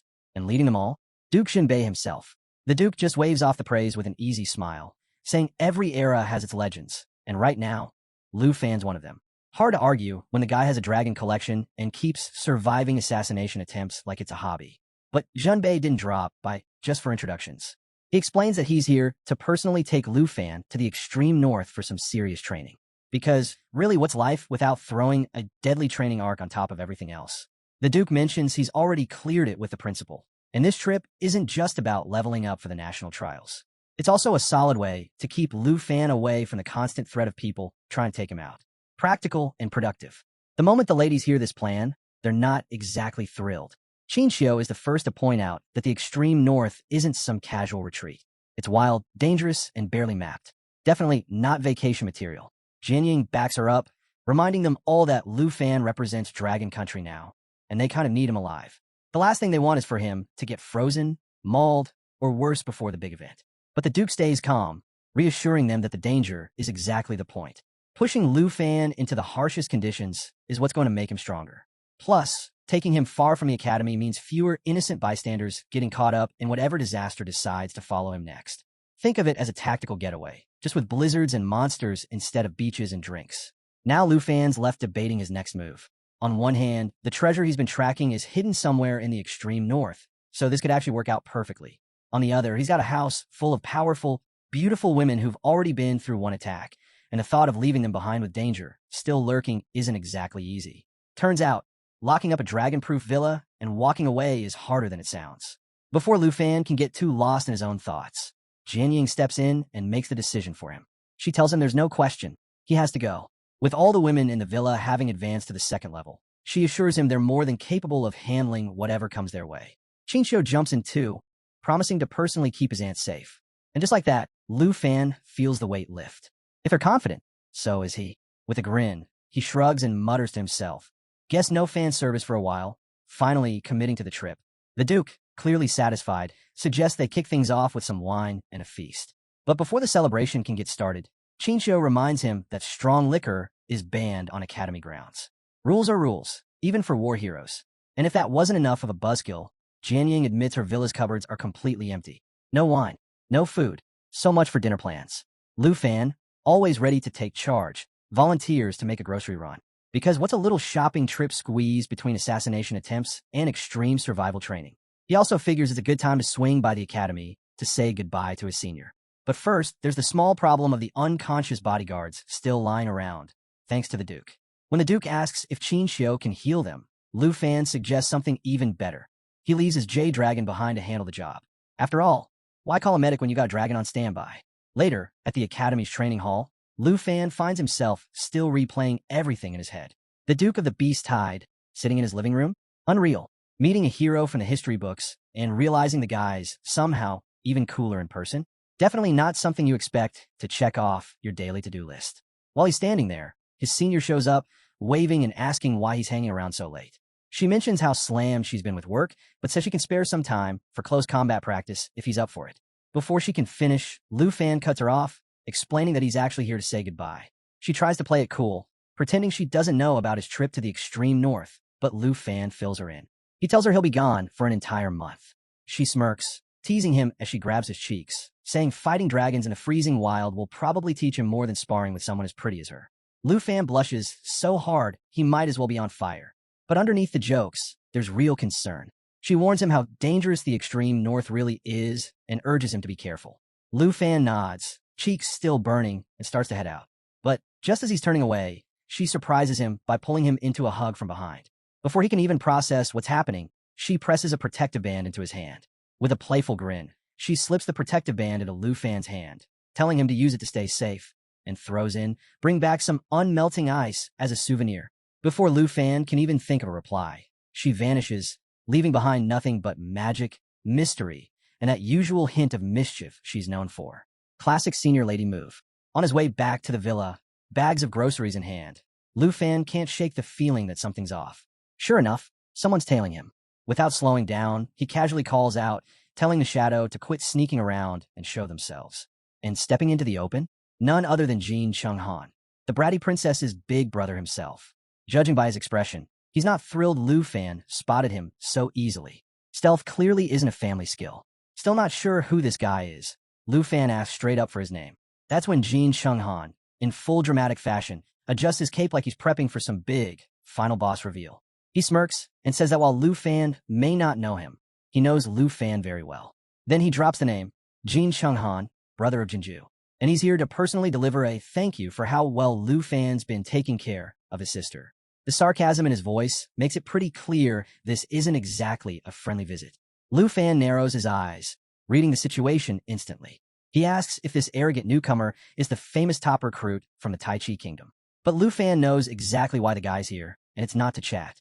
Without hesitation, Lu Fan summons his big black machete, making it very clear he's ready if things go sideways. He calls out, telling Jinju to stop lurking and come out already. No point hiding. And sure enough, right on cue, Jinju steps forward with her usual smug grin, practically bouncing with excitement. She declares she's ready to watch her big brother teach the dragon tamer a lesson, like she's front row at her own private grudge match. Jin Chung-han, just as smug, throws out a so-called peaceful offer. This whole thing could end right now if Lu Fan just lets Jinju slap him around a bit. Totally reasonable, right? Lu Fan isn't having it. He shoots back, asking if the whole Jin family suffers from memory loss, reminding Jinju exactly how her last stunt turned out. Spoiler, it ended with her getting slapped back even harder. The reminder hits its mark. Jinju flinches, her smug act slipping for just a second before she snaps back into full brat mode. Glaring at her brother, she hisses that negotiating with Lu Fan is pointless and urges him to attack already. Following his sister's orders, Jin Chung-han boldly steps forward, swagger on full display. He warns Lu Fan to start respecting the Jin family, or else. And by else, he means fists, spells, and a whole lot of trouble. With a smirk, Jin Chung-han raises his hands and starts chanting. Right away, Lu Fan recognizes the dark summoning spell. Thick, purple poison gas seeps from Jin's palms, filling the air with a choking stench. Grinning like he's already won, Jin Chung-han declares this will be Lu Fan's final moment. From within the swirling gas, a grotesque, slimy creature takes form, hurling toxic sludge in every direction. Lu Fan dodges fast, his groceries scattering everywhere. So much for dinner. Watching the acid eat through everything it touches, Lu Fan knows one thing. Getting hit is not an option. But things only get worse. The creature shifts and twists until its face becomes a perfect copy of Jin Chung-han's. Because, clearly, one arrogant Jin wasn't enough. Now there's two. Side by side, Jin Chung-han and his twisted creation advance, both wearing identical smug looks. Lu Fan doesn't need long to figure it out. This thing is an abyssal crawler, the kind of nightmare creature people whisper about in fear. Just as the situation is spiraling out of control, a sharp, piercing cry cuts through the air. Lu Fan glances up just in time to see a colossal mount descending from the sky. The legendary extreme, cold Griffin King. And if there was ever a moment for a perfect rescue, this is it. The Griffin King wastes no time, swooping down and tearing into the abyssal crawler with ruthless, icy power. Even Jin Chung-han is left speechless, watching his prize summon get ripped apart like it's nothing.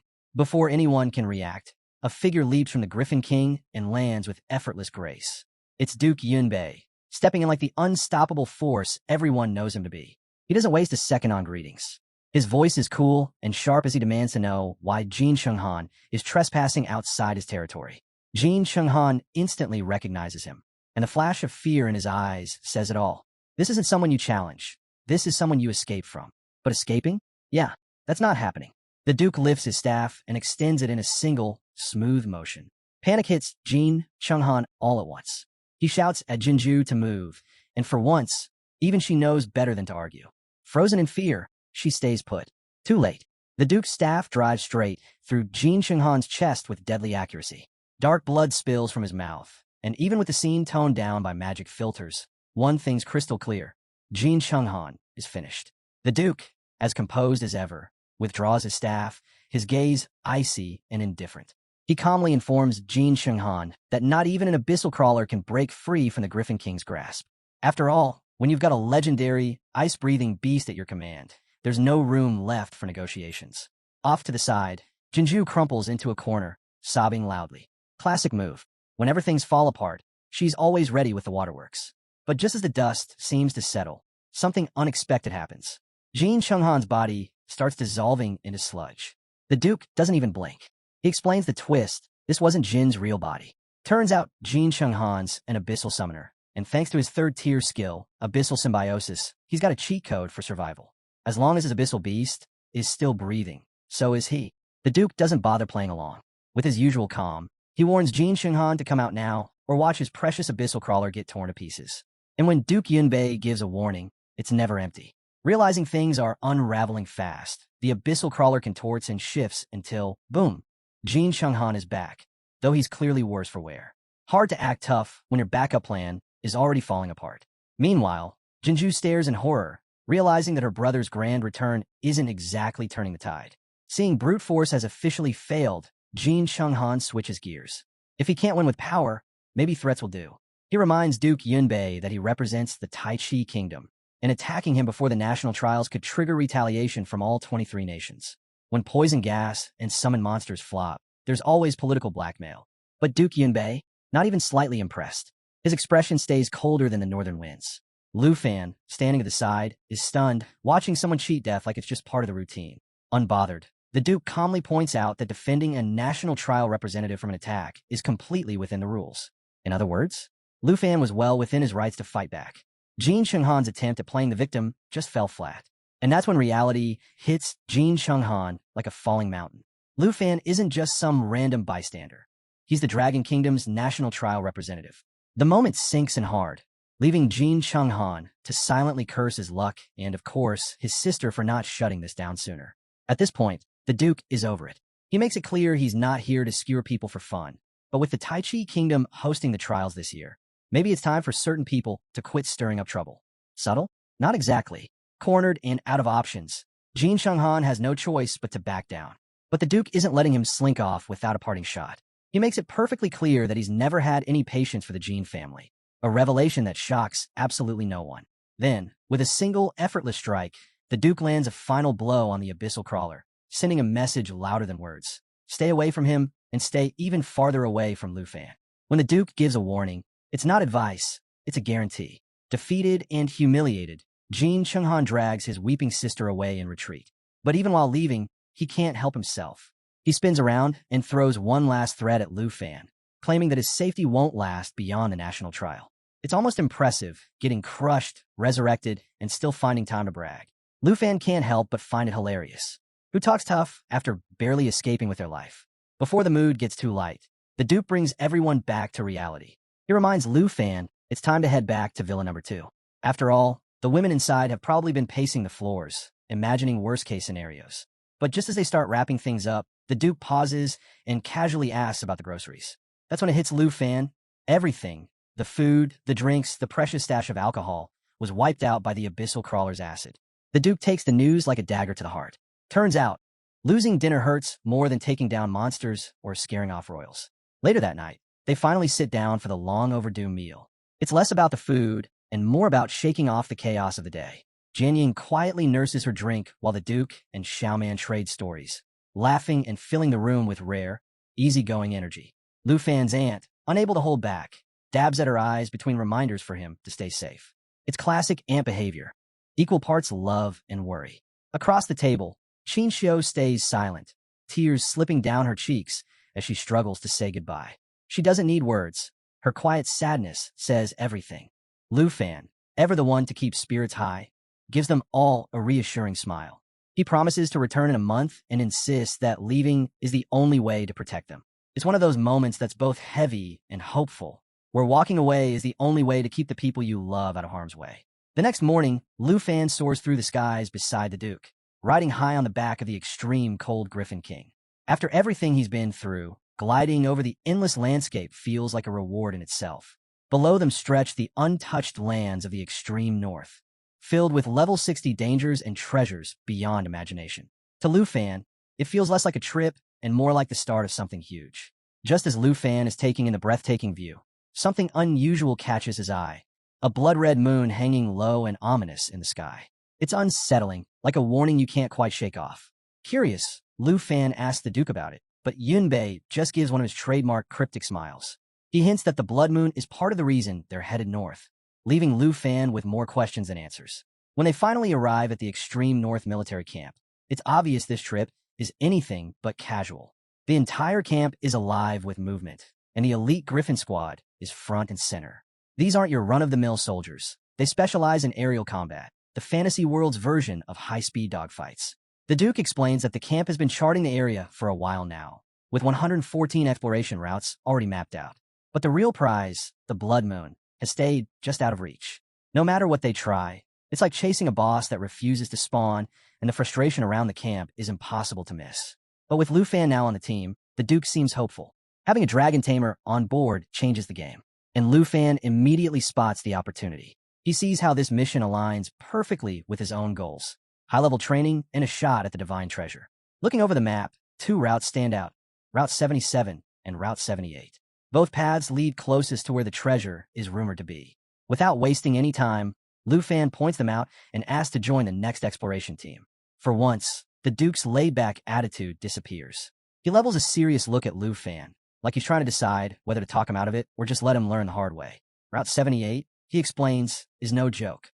It's crawling with creatures so deadly, even the toughest soldiers hesitate before setting foot there. Basically, it's not the kind of place you visit unless you've got a death wish or a really solid backup plan. The Duke adds that if something happens to Lu Fan out there, the Academy principal won't just be upset. He'll personally make sure Yunbei regrets it. Losing the school's star student to some oversized beast? Yeah, that's not the kind of headline anyone wants. But Lu Fan just grins, full of his usual confidence. He didn't come all this way to play it safe. He's here to push limits, take risks, and come out stronger on the other side. Easy paths are for tourists. He's here for the real challenge. The Duke lets out a sigh, probably thinking back to the reckless stunts he used to pull at that age. With a flick of his wrist, he summons an inventory portal, casually pulling out weapons like it's just another day. Chuckling, he admits Lu Fan reminds him of some of the dumb choices he made back in his own glory days. And honestly, he kind of respects it. From the portal, the Duke pulls out a crimson bow, and Lu Fan's eyes widen immediately. This isn't just some ordinary weapon. It's a level 70 legendary bow. For a second, Lu Fan's brain practically short-circuits. Is this actually happening? The Duke, as casual as ever, hands it over like he's offering spare change. He tells Lu Fan he's going to need every advantage he can get for what's coming. Lu Fan, caught off guard, blushes slightly, humbled by the gift. But the Duke just waves him off. Don't get all shy on me. It's not like I'm handing you socks, he says with a grin. One more reminder follows. Route 78 isn't some warm-up round. Lu Fan nods, fully locked in, promising he's ready for whatever's waiting out there. The Duke chuckles and adds that if his own arms could still pull the bowstring, Lu Fan wouldn't even be getting a peek at it. But hey, getting older has its perks for other people. Right then, a soldier shows up carrying a military uniform, and the Duke insists Lu Fan gear up before they get any closer to the Blood Moon. Because if you're charging into danger, you might as well look the part. Lu Fan suits up, checking out his fresh new gear, and declares he's good to go. The excitement is obvious. This is exactly the kind of chaos he signed up for. Later, while soaring high above the snowfields on the extreme cold Griffin King, the Duke can't resist teasing. What's a dragon tamer doing riding a griffin? He asks, smirking. Lu Fan scratches his head and admits his dragon's still not strong enough to handle this kind of flight. Basically, he's got the high-end ride, but no license to drive it yet. Not ideal. The Duke just laughs, taking a sip from his flask. Maybe we'll sign you up for the Griffin squad until you figure that out, he jokes. But the light mood doesn't last long. Lu Fan's gaze sharpens as he spots something moving in the distance. All demons, gliding in circles, their eerie cries echoing across the sky. These things aren't just creepy, they're deadly. One wrong move, and their shrieks can scramble your mind in seconds. As they draw closer, the Duke doesn't even flinch, still sipping his drink. He acts like it's just another routine patrol. Before Lu Fan can say a word, the Duke's staff materializes in his hands, his movements quick and smooth. He glances over and gives Lu Fan a calm reminder. Better stay sharp. Route 78 doesn't give second chances. That's when it really sinks in for Lu Fan. This isn't school anymore. There's no safety net. From here on out, it's all real. As the Griffin squad gets closer to the Blood Moon, Lu Fan finally gets a clear view. But it turns out it's not a moon at all. It's a massive eye. Yep, an enormous eyeball embedded right into the mountainside, silently staring out into the distance. It's the kind of sight that makes you question every decision that led you here. The Duke, unbothered as usual, explains that somewhere deep inside these mountains, there's a creature unlike anything they've ever seen. The problem? Nobody knows what it is. Not even the legendary Griffin Squad has been able to get close enough to figure it out. Lu Fan studies the terrain and notices something odd. The surrounding mountains seem to form the outline of half a dragon's head.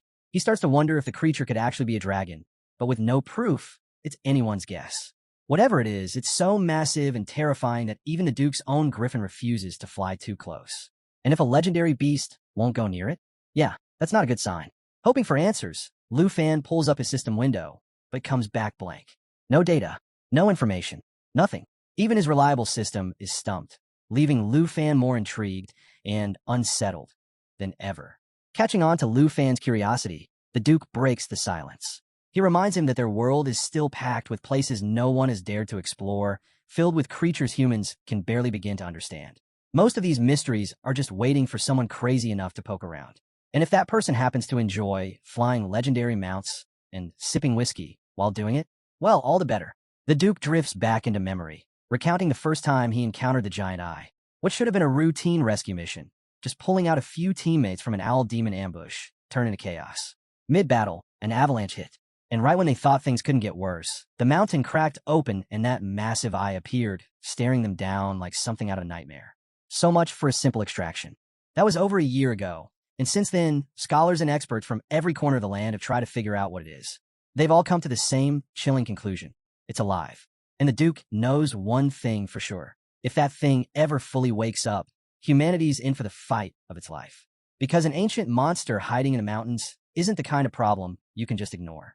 Just as the Duke falls silent, lost in thought, Lu Fan spots movement in the sky. He calls out, thinking they're just fellow Griffin Squad members returning from patrol. But the Duke's expression darkens immediately. Gripping his staff tightly, the Duke explains that those aren't living soldiers. They're fallen warriors, former squad mates, now cursed as level 65 undead. Their bodies have been twisted and corrupted, forced to keep fighting even after death. Out here, in the extreme north, not even dying means you're done with the battlefield. Lu Fan finds himself locked in combat with one of the fallen, its twisted body still carrying faint traces of who it used to be. For a brief moment, he wonders if this creature had once served proudly in the Griffin Squad, standing guard near the Blood Moon before becoming whatever this is now. He glances over at the Duke, hoping for some confirmation, but the old man stays quiet. The usual smirk is gone, replaced by a silence that says this is one part of his past he'd rather leave buried. Without a word, the Duke turns his griffin and unleashes an icy net, freezing the undead mid-flight. When you got a legendary ice-breathing mount, you might as well put it to good use. The frozen corpses crash to the ground in a heap, and as Lu Fan looks closer, he notices something chilling. Draped over the brittle bones are the old, tattered capes of the Griffin Squad. These weren't just random creatures. They were once elite soldiers, warriors who fought under the Duke's banner. Now they're nothing but hollow remnants, stuck in an endless loop of death and combat. By the next morning, Lu Fan is seated across from the Duke in his office, looking more determined than ever. He makes it clear that nothing out here, undead soldiers, mysterious eyeballs, or whatever else the extreme north has hidden, will keep him from pushing forward. After all, backing down now would ruin the whole Dragon Tamer, treasure hunter legacy he's building. The Duke, clearly amused and maybe even a little impressed, calls for the 78th Griffin Squad to assemble. First through the door is Lu Fei, captain of the first squad and a level 60 Divine Punishment Knight. The resemblance to the Duke is almost uncanny. It's like someone copy-pasted him with a few years shaved off. His presence alone says everything. This guy's seen it all, and he's not here to waste time on small talk.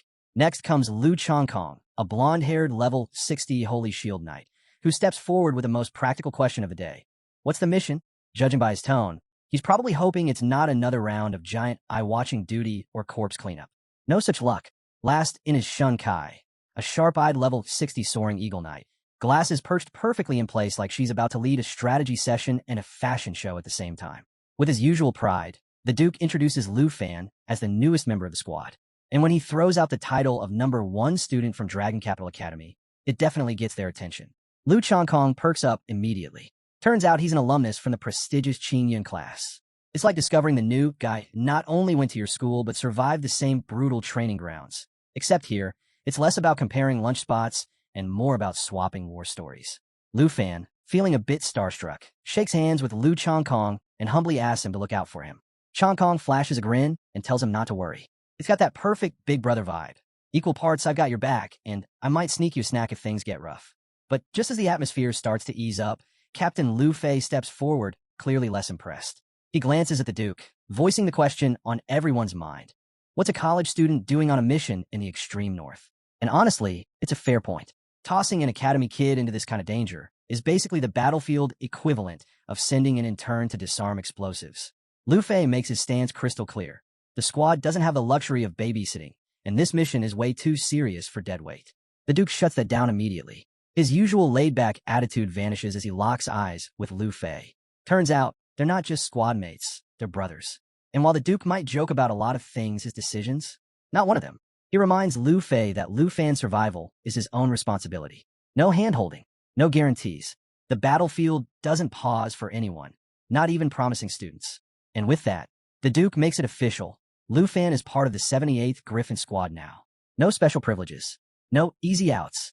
He'll be thrown into the fire, just like the rest of them. Lu Fei, though clearly still skeptical, gives in. He orders Shun Kai to take Lu Fan over to the meeting room for the mission briefing. Shun Kai, not bothering to hide her annoyance, looks like she just got assigned cleanup duty. But orders are orders, so off they go. Inside the 78th Squad's meeting room, Captain Lu Fei lays out the situation. A massive blizzard is rolling in, set to hit in just 4 days. Because, of course, why wouldn't there be a deadly snowstorm on top of everything else? That means they've got exactly 2 days to push through Route 78 and 2 days to make it back. Tight schedule, high stakes. Lu Chongkong, ever the voice of reason, points out the obvious flaw. 2 days isn't exactly generous for a deep exploration run. But Captain Lu Fei just shrugs it off. The mission's goal is simple, clear 100 miles. No shortcuts, no excuses. Shun Kai, still unimpressed, throws a jab Lu Fan's way. With her usual dry sarcasm, she points out that with a student tagging along, even hitting that 100-mile mark might be a stretch. Yeah, it's pretty clear she's still not sold on a new guy. While Shun Kai grumbles under her breath and Lu Chongkong tries to keep things from boiling over, Lu Fan stays silent, his focus locked on the map. While the squad is busy worrying about the mission, he's already piecing together his own plan. After all, if you're trekking through deadly territory, why not squeeze in a side quest to track down that divine-level treasure map? Before anyone can derail his thoughts, Captain Lu Fei cuts off the chatter and gives the order. Gear up and prep the Griffins. Departure in 15. Shun Kai, of course, takes the opportunity to complain, muttering about being treated like machines, pushed into danger with zero concern for the incoming blizzard. But really, what's a little life-threatening weather to this crew? When it's Lu Fan's turn to prep, Captain Lu Fei tells him to leave his mount in the stables. But Lu Fan shrugs and admits his dragon isn't quite ready for the front lines. That gets everyone's attention. Lu Chongkong and Shun Kai both stop and stare. Showing up for an airborne mission without a proper ride? Yeah, that's basically the equivalent of showing up to a sword fight with a spoon. Shun Kai wastes no time making her stance clear. She crosses her arms and flatly announces that carrying him is not part of her job description. I'm a soaring eagle knight, not your chauffeur, she snaps. But Lu Fan just smiles. That kind of calm, confident grin that says, wait for it. 15 minutes later, as the squad takes off, jaws drop. Instead of lagging behind, Lu Fan launches into the sky on his own custom flying wings. No mount, no backup, just straight up style. Shun Kai, clearly trying to keep her cool, glances over and asks if Lu Fan's family is part of the Dragon Capital elite. Gear like that doesn't exactly come cheap. When someone rolls out with customized flight tech, there's usually serious backing involved. Lu Fan doesn't even get a chance to answer. His attention snaps to something else. He gestures toward Shun Kai's eagle mount, casually asking why there's a squad of baby eagles flying alongside it. Shun Kai barely spares him a glance. Focus up. We're entering the cloud cluster, she warns. Save the questions for later. And just like that, the mood shifts. The squad pushes into the thick thunderclouds, and visibility vanishes almost instantly. Lightning flashes all around them, crackling dangerously close to the Griffin's wings. Captain Lu Fei's voice cuts through the chaos, ordering everyone to stay alert. Between the fog and the storm, seeing more than a few feet ahead is impossible. Lu Chongkong, doing his best to play the big brother role, tells Lu Fan to stick close and avoid getting separated. Naturally, the moment those words leave his mouth, Lu Fan realizes he's already alone. Lost in the mist, completely cut off from the squad, Lu Fan scans his surroundings. That's when he spots them. 2 blood-red eyes cutting through the fog, locked straight onto him. He turns just in time to come face to face with a sky predator lion. Corrupted, level 75, with glowing crimson eyes and a grin that leaves no doubt about its intentions. Lu Fan's first thought? Yep, I'm definitely on the menu. The lion lunges, and Lu Fan strikes back, but his attacks barely scratch the surface. It's like swinging a stick at solid steel, completely useless. That's when it clicks. The corruption near the blood moon hasn't just warped people. It's twisting every creature it touches. And this sky predator lion? It's corruption at its peak. Before Lu Fan can think of a plan, the lion unleashes its phantom strike. Not only does it hit like a wrecking ball, but it also spawns a phantom clone that sticks around for 10 full seconds. Because, clearly, one deadly lion wasn't enough. Now he's got two to deal with. Just as Lu Fan's about to get pinned down, a voice cuts through the chaos. Moo! It's Lu Chongkong, swooping in at the perfect moment to pull Lu Fan out of the lion's path. Before Lu Fan can even catch his breath, Shun Kai's escort hawk dives in from above, throwing out its twin eagle fist attack to draw the lion's attention. Watching a bird try to punch a lion feels insane, but somehow it works, at least long enough to buy them a few seconds. Shun Kai slides into position behind the beast, shouting for Lu Fan to keep the lion from spawning any more phantoms. One ghost lion is bad enough, and she's not about to let this thing start multiplying again. She adds, almost bitterly, that she's already lost one of her escort eagles to this monster. She's not interested in losing another. Meanwhile, Lu Chongkong moves in close, telling Lu Fan to stick by him. The clouds are swarming with elite monsters, and getting separated again could be fatal. But even with danger closing in, Lu Fan shakes his head, standing back while the rest of the squad risks everything. Not happening. But before he can argue further, the lion vanishes into the fog, pulling off its cloud mist mirage skill. 1 second it's there, the next it's gone, blending into the mist like a seasoned assassin. Shinkai doesn't sugarcoat it. Now's not the time to play the hero, she snaps. The only goal here is to stay alive. Don't make this harder than it already is. Lu Chongkong keeps the team steady, reminding them they've leaned on Captain Lu Fei long enough. If they want to prove themselves, this is the moment. Taking down a corrupted beast like this is how you earn your place in the 78th Griffin Squad. Trial by nightmare. But before they can even launch their next attack, a low, chilling voice echoes through the mist. It's not coming from the lion. Everyone freezes. The air shifts, heavy and suffocating. Shinkai and Lu Chongkong both shout the same thing at once. Run. They don't bother explaining. They don't need to. The name alone is enough to drain the color from anyone's face. The Heaven Devourer. Not just another monster. This thing is an in-game level catastrophe. A living disaster wrapped in corruption. And now it's here. Lu Fan looks up, and there it is. Floating above the clouds is an enormous, whale-like monstrosity, radiating pure destruction. Think Moby Dick, but meaner, and with the power to end worlds. It dwarfs even the infamous Black Dragon in its peak form, and the sheer sight of it sends an icy chill down Lu Fan's back. Before he can even wrap his head around it, Captain Lu Fei zips over, snapping him out of his daze. Stop gawking and move, unless you feel like becoming whale food. Not exactly the time to stand frozen. Even Lu Chongkong, who's rarely rattled, starts looking grim. But Shun Kai quickly pulls him back to reality, pointing out the obvious. The cloud cluster is already crawling with corrupted corpses. Anything touched by the blood moon is done for. Lu Fan, on the other hand, is busy realizing just how bad things really are.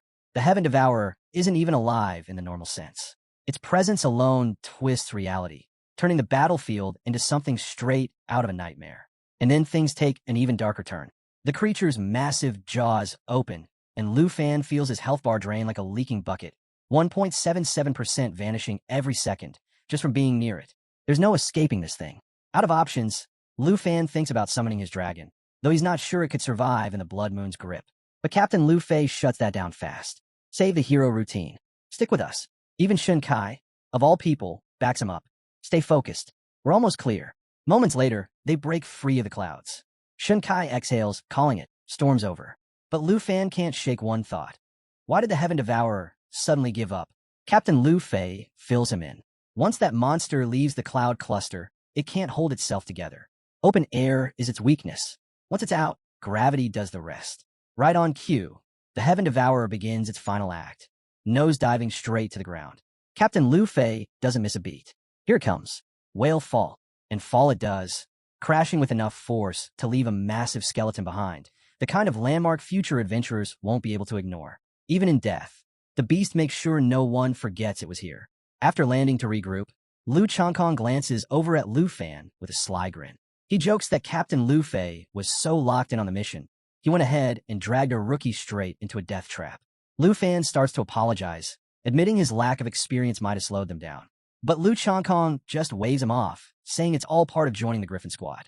Everyone gets tossed into chaos their first time, survive the Blood Moon, battle some corrupted beasts, and try not to lose your sanity. Classic initiation. While the team settles in to make camp, Captain Lu Fei quietly sorts through their gear. Meanwhile, Shun Kai handles the Griffins, muttering under her breath the entire time. She's clearly over it. Tight schedules, dangerous missions, and a never-ending stress. At this rate, we're not even finishing on time, she grumbles, sending a pointed glare at Lu Fei. But the captain stays cool as ever. He admits they've slowed down a bit thanks to Lu Fan, but assures her they'll make up for it. Shinkai isn't so quick to let it go. She storms over to Lu Fan, clearly fed up. I don't know who you had to impress to land a spot here, she snaps. To her, it's obvious. There's no way someone this new just strolled into the extreme north without pulling a few strings. She lays it out plain and simple. This isn't the place for beginners. Then comes the real warning. If whatever's buried under the ground wakes up, it won't just threaten the Dragon Kingdom. It'll take down the whole world. Her message is crystal clear. There's no room for mistakes. If Lu Fan's not serious, he's in way over his head. But Lu Fan stands his ground, cool and collected. Without missing a beat, he calmly explains he's been keeping up, learning from the team, and getting a handle on how things work out here. Basically, his way of saying, don't worry, I'm not clueless. Shinkai, though, isn't buying it. Her glare says it all. Before the tension can explode, Lu Changkong steps in to smooth things over. Just as things start to settle, Captain Lu Fei cuts through the noise. He reminds them the Duke himself assigned Lu Fan to this squad. And around here, when the Duke makes a call, you trust there's a reason, and you keep moving. With the tension finally cooling off, Captain Lu Fei tells everyone to rest up before the next stretch of the mission. Shinkai backs down, but not without throwing Lu Fan one last side that basically says, don't make me regret sparing you. Before she walks off, the captain quietly reminds her to stay sharp and make sure Lu Fan doesn't accidentally turn their trip into some kind of disaster flick. No pressure, but their break barely lasts a minute. The Griffins suddenly go wild, screeching like alarms on overdrive. Shinkai glances up, confused, but the answer hits, literally. Giant ice blocks come flying straight at them, crashing down with brutal speed. Captain Lu Fei doesn't waste time. Scatter, he shouts. So much for resting. Lu Changkong steps up fast, throwing out a holy shield to cover the group. But luck isn't on his side. He slips, injures himself, and ends up separated from Lu Fan. Meanwhile, Lu Fan is stuck weaving through a deadly storm of falling ice, scanning the area to figure out what's behind the ambush. His first thought has to be another corrupted corpse. Because, honestly, what else could it be? As chaos erupts, Captain Lu Fei keeps calling for Lu Fan to check in, but there's radio silence. Not because Lu Fan's ignoring him. He's just got bigger problems. Surrounding him are elite-level 80 ice-field yetis, towering beasts straight out of a nightmare. Massive, ruthless, and clearly ready to tear him apart. Captain Lu Fei keeps trying to rally the team, demanding any sign of Lu Fan. But Shinkai cuts in, warning him to stop shouting unless he wants to invite even more yetis to the party. Under her breath, she figures Lu Fan's already toast. And honestly, the odds aren't exactly in his favor. Even the captain knows they can't take on this many monsters at once. Right now, survival is the only goal. Thinking fast, Shunkai suggests using her falcon to launch a fire attack, hoping to turn the tide. But before they can even get started, the yetis close in. One of them towers over Captain Lu Fei, its shadow stretching across the snow like a warning. Wasting no time, the captain orders Shunkai to find Lu Changkong while he holds the creature back. Shunkai hesitates, but only for a second. She takes off, dodging through the frozen battlefield, knowing every moment counts. As Shunkai navigates the frozen battlefield, she spots Captain Lu Fei up ahead, barely holding his ground against the brutal swings of the Yeti. The creature's raw power is overwhelming, and the captain's knees are starting to give. Shunkai knows she has to move fast, but charging him blindly is asking for trouble. Instead, she lets out a low whistle, a quiet signal to her griffin, hoping it's subtle enough to stay under the radar. No such luck. Turns out, these Yetis aren't just muscle. They've got ears like hawks, and now they're zeroing in on her. Out of options, Shunkai draws her twin blades, ready to fight if the Yetis get to her before backup does. It's a gamble, but she's counting on Lu Changkong to pick up on her signal and get there in time. Cut to Lu Fan, who's just found Lu Changkong resting against the ice, clearly worn down from the chaos. Lu Fan tells him to conserve his strength and leave the next part to him. Easy enough, just a rookie stepping up to handle 3 elite-level Yetis like it's no big deal. With a flick of his wrist, Lu Fan summons his massive black machete and plants his feet. The Yetis charge, and Lu Chongkong, watching from the sidelines, can barely believe what he's seeing. Taking on one of these beasts is nearly impossible. 3? That's a death wish. But Lu Fan doesn't flinch. The Yetis unleash their ice howl, blasting shockwaves of freezing energy across the battlefield. One swings a boulder-sized fist, aiming straight for Lu Fan's head. But before it lands, Lu Fan moves like lightning. In one smooth motion, he severs the Yeti's hand clean off. The beast howls in agony as Lu Fan's Dragon Fang strike, powered by sky breathing and surging with dragon energy, carves straight through its defenses. Before the creature can recover, flames from Lu Fan's dragons ignite its body. Without missing a beat, Lu Fan charges in, delivering the final blow. The giant falls hard, crashing into the ice with its severed hand beside it. Lu Chongkong watches the whole thing, absolutely stunned. This so-called rookie just wiped out a monster that should have been way out of his league. And as if that wasn't enough, Lu Fan casually drops the reveal. Yeah, he's the dragon tamer from the southern province. No big deal. Before Lu Chongkong can even wrap his head around that bombshell, the next attack is already coming. One of the remaining Yetis smashes through a wall of ice and launches giant shards at Lu Fan like it's the world's most dangerous dodgeball match. But Lu Fan, calm as ever. He's already powering up his stormy sky skill, his black machete glowing with a fierce blue aura, ready for round 2. This time, Lu Fan switches things up. Instead of channeling his signature black dragon, his Dragon Fang strike pulses with the raw power of the Star Dragon. Because why settle for one overpowered dragon when you've got an entire lineup ready to go? Lu Chongkong, still slumped on the ground, nursing his wounds, can only watch in disbelief. A level 32 Dragon Master taking down elite level 80 Yetis like it's light cardio? At this rate, Chongkong's probably wondering if Lu Fan activated some hidden cheat mode when nobody was looking. Meanwhile, Shun Kai and Captain Lu Fei finally managed to finish off their own Yeti opponent and rush over to check on Chongkong. Shun Kai's first reaction is shock over the state of his injuries, but Captain Lu Fei? He's even more stunned by the sight of Lu Fan, not just alive, but still on his feet and ready for more. Let's be honest. Rookies usually don't walk away from fights like this, let alone win them. As they regroup, Lu Chongkong fills them in. He tells them straight, Lu Fan saved his life. And just as the team has a brief moment to breathe, another ice Yeti barrels toward Lu Fan, as if personally offended by his existence. Captain Lu Fei shouts for him to dodge, but it's way too close for that. Without hesitation, the captain launches his sword across the battlefield. And this isn't just any old sword. It's Victory, basically a guided missile disguised as a blade. Once locked on, it tracks its target and delivers brutal damage, 100% physical and an extra 76% holy damage per second, just for good measure. The Yeti doesn't stand a chance. Victory slices through with pinpoint precision, dropping the beast where it stands. Crisis averted. For now. As things quiet down, Captain Lu Fei turns to Lu Fan with a glare and a warning. No more reckless moves. They stick to the plan. This isn't a solo adventure, and these Yetis aren't here to play nice. Shun Kai backs him up, letting everyone know it's time to retreat. The Griffins are completely unresponsive, and while her eagle could carry 2 of them, they're massively outnumbered. Staying here is asking for disaster. But Lu Fan, completely unfazed, throws out the most Lu Fan suggestion possible. Why not just defeat all the snow monsters? Problem solved. Shun Kai snaps back instantly, telling him to cut the nonsense and focus on getting to the nearest outpost. Because seriously, who looks at a raging Yeti horde and thinks, yeah, this is totally doable? But Lu Fan isn't joking. He calmly doubles down, saying if it weren't for the swarm of enemies, he'd even offer to patch everyone up right now. His confidence is almost enough to make someone believe it. Almost. Shun Kai, on the other hand, is probably wondering when Lu Fan decided to audition for the starring role in Monster Slayer, Extreme North Edition. Right then, Lu Fan pulls something out of his inventory. A crimson bow glowing with a faint, ominous light. It's no ordinary weapon. This is the Dark Serpent Bow, a gift straight from the Duke himself. The moment Captain Lu Fei spots it, his expression shifts. He knows exactly what that bow is. This is the same legendary weapon that once forced back entire armies, and now here it is, casually wielded by the guy who just suggested taking on a Yeti army solo. Even Shun Kai, who is seconds away from calling Lu Fan completely out of his mind, pauses. When someone draws a weapon with that kind of history, you start to wonder if maybe, just maybe, they know exactly what they're doing. But there's no time left to debate.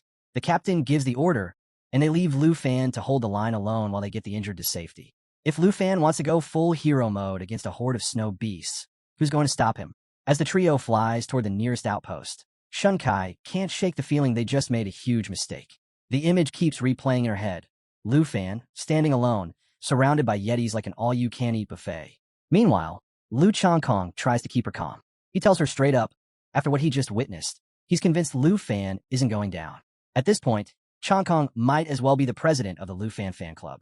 Back on the battlefield, Lu Fan is right where he wants to be. The dark serpent bow hums with power as a deep red aura coils around it like living flame. It's the kind of moment you know is about to become legend. The Yetis don't let up, launching wave after wave of ice throw attacks. Each chunk of ice hits like a wrecking ball, and getting clipped too many times means getting frozen solid for half a minute. And yeah, 30 seconds locked in place while a mob of Yetis rushes you? Not exactly part of the plan. But Lu Fan doesn't flinch. He draws the bowstring back, steady as ever, the energy building with every second. The glow intensifies, lighting up the battlefield in a fiery crimson blaze. Somewhere far off, Shun Kai and Captain Lu Fei glance back, tension thick in the air. Changkong, just sitting there with a grin, convinced Lu Fan's about to pull off something nobody's going to believe. And as Lu Fan releases the shot, one thing is clear. When you're holding a weapon made to rewrite history and staring down an army of ice monsters, there's only one play left. Let rain fire. The arrow streaks across the frozen wasteland like a meteor, lighting up the night as it tears through the battlefield. The Yetis double down, unleashing wave after wave of attacks, but Lu Fan doesn't flinch. In one smooth motion, he whips out his massive black bow like he steps straight out of fantasy action flick. Without missing a beat, he fires off a rapid volley of glowing red arrows, each one slicing through the oncoming ice blocks. The shards explode midair in a blizzard of shattered ice, but the Yetis barely look fazed. If anything, they seem more irritated like, oh, that's cute. You're still trying. But Lu Fan isn't here to play defense. Raising his bow, he activates the Shadow Serpent Arrow, unleashing a dozen sleek, glowing arrows that spiral through the air, hitting their marks with deadly precision. It's an absolute clinic in controlled chaos, and for a second, it feels like the tide might turn. But of course, the Yetis aren't finished. With a roar, they crank things up, activating Berserk State. Suddenly, their attack power spikes by an absurd 350%, and just to make things interesting, their speed doubles. As if that wasn't enough, they stack on Fallen Corpse Tide, giving themselves a 25% defense boost. At this point, it's less of a fight and more like the Yetis are showing off their own cheat codes. Lu Fan, unimpressed, calls on Xingqian, his star dragon, commanding it to prepare the devastating Shattered Star attack. The dragon responds, summoning a glowing, radiant star brimming with destructive force, hovering just above the battlefield, ready to obliterate anything in its path. But Lu Fan pauses. A better idea clicks. Instead of launching the star as is, he pulls Xingqian back and fuses the entire Shattered Star's energy straight into his charged Shadow Serpent Arrow. The power stacks fast, multiplying until the boost hits a staggering 500%. Then he lets it fly. The arrow rips through the air like a blazing meteor, slamming into the heart of the battlefield. For one brief moment, even the Yetis seem to realize they've made a terrible mistake. The explosion that follows is nothing short of catastrophic. The shockwave tears through the ice field, shaking the ground so violently that the Griffins lose control, sending Lu Fan's teammates crash landing into the snow. When the dust finally clears, all that's left is a massive crater, so deep and wide it looks like Lu Fan decided to casually redesign the entire landscape of the extreme north. As the Griffins scramble to pull everyone out of the wreckage, Captain Lu Fei is the last one to climb free. He stares at the crater in stunned silence, finally grasping the full weight of what it means to have a dragon tamer with legendary dragons on the team. It's less of a fight now and more like watching someone tear through reality with cheat codes switched on. And in the middle of it all stands Lu Fan, calm as ever, giving a nod to Xiao Yi and Xingqian like a proud parent after a school play. Only this time, the encore involves leveling half a mountain. Lu Fan gives a simple command to Xiao Yi, his legendary black dragon, telling her to clear out the last of the fallen corpses. But before she can even take flight, a griffin swoops down nearby, carrying Captain Lu Fei and the rest of the squad. They dismount slowly, all of them staring at Lu Fan like they've just walked into the final chapter of some epic legend. Captain Lu Fei, still trying to wrap his head around the crater behind them, finally manages to ask if that explosion was really his doing. But before Lu Fan can answer, the captain's attention shifts. Just behind Lu Fan stands a woman, silent and striking, her presence impossible to ignore. With a frown, Captain Lu Fei asks who she is. Lu Fan glances back, smirking, and casually tells her to reveal herself. Without hesitation, the woman transforms, shifting into her true form, a legendary black dragon. It's the kind of reveal that deserves its own soundtrack. Shaya, in all her glory, takes to the skies. The air goes still as her shadow sweeps over the squad. At Lu Fan's command, she unleashes Cataclysm, wiping out the remaining corpses in one devastating blaze of fire. The griffins cry out at the sight, and the squad is left speechless. Even Shun Kai, who had been ready to write Lu Fan off as just another clueless rookie, is left standing there, probably rethinking every word she's ever said. Turns out, this guy isn't just another recruit. He's the Dragon Tamer of the Southern Province, and now it's painfully clear why the Duke sent him here. Seeing how familiar everyone suddenly seems with his name, Lu Fan finally speaks up, asking what's going on. Captain Lu Fei shakes off his shock and explains the truth. Lu Fan's not some no-name rookie. They've all heard about him through the Duke's non-stop praise. Apparently, Lu Fan's been getting hyped as the top contender for the national trials, and now the squad knows exactly why. It's like finding out the quiet new guy on your team is secretly the championship MVP. Even Shun Kai, who couldn't have been less impressed when they first met, finally puts it together. The Duke doesn't send just anyone to the 78th squad. Now she sees exactly who Lu Fan is, and it's safe to say she's regretting underestimating him. Lu Changkong, never one to miss an opportunity, teases Lu Fan, joking about how well he managed to keep all this power under wraps. But Lu Fan just laughs it off, admitting he still feels like he's slowing everyone down. He's still getting used to the extreme north after all. But Captain Lu Fei cuts him off right there. He tells Lu Fan straight that he's trained plenty of rookies before, and none of them have shown this kind of focus and control. It's about as high of praise as you can get. You're the best rookie we've ever had. Even Shin Kai, clearly reluctant, nods in agreement. She may not say it out loud, but there's no denying it anymore. The Duke sent them someone special, and doubting him was her first mistake. At this point, it's obvious to everyone. Lu Fan isn't just another recruit. He's the guy. Lu Changkong, grinning like he just hit the jackpot, leans over and tells Lu Fan it must have been destiny when they first crossed paths. And now, he's fully planning to stick close and let Lu Fan handle the heavy lifting. Classic Changkong. Find the strongest player on the field and lock in that friendship. Lu Fan, staying humble as ever, just smiles and thanks the team for having his back. But before things get too sentimental, the entire mood shifts. Right there, in front of everyone, the black dragon begins to change. 1 second, she's hovering calmly. The next, she's ascending into something even more powerful. The squad just stands there, wide-eyed, watching what feels like a live broadcast of the ultimate magical evolution. It's awe-inspiring and also slightly terrifying. Turns out, Xiao Yi just hit level 30, unlocking her second-tier transformation. But that's not even the best part. Her contract with Lu Fan upgrades to Black Dragon 2, and with it, she picks up a brand new ability called Perception. What to do? Oh, just casually reveals any hidden enemies. Stealth? Disguises? Surprise ambushes? Not anymore. With this skill, anyone thinking about sneaking up on Lu Fan might as well rethink their life choices. While the squad is still trying to wrap their heads around a sudden power boost, Lu Changkong can't help but blur out the question on everyone's mind. What exactly just happened? Lu Fan, cool as ever, explains it like it's no big deal. The dragon leveled up. She's stronger, faster, smarter. Her stats just skyrocketed, and now she's pretty much an apex predator with a radar for hidden threats. Sneak attacks? Cancelled permanently. Then, as if remembering something, Changkong snaps his fingers. Wait, didn't Lu Fan say earlier he couldn't ride the dragon because her level was too low? He's about to ask when Lu Fan beats him to it. Without missing a beat, Lu Fan materializes an epic quality dragon saddle, like it's nothing. And just like that, the moment arrives. With zero hesitation, Lu Fan announces that it's officially time to become a dragon rider. If there was ever a mic drop moment, this is it, and the saddle is the mic. But this isn't just some regular riding gear. This thing is top tier. Once mounted, Lu Fan and Xiao Yi don't just look impressive, they become an unstoppable force. The saddle unlocks mounted combat mode, supercharging both of their stats. Every one of Lu Fan's attacks gets a dragon energy boost, turning him into a high-speed, long-range, fire-breathing powerhouse. The squad can only watch in stunned silence as Lu Fan steps into his new role, claiming his place as a true dragon rider.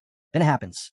Right in front of the squad, the black dragon ignites, engulfed in roaring flames as she undergoes her second transformation.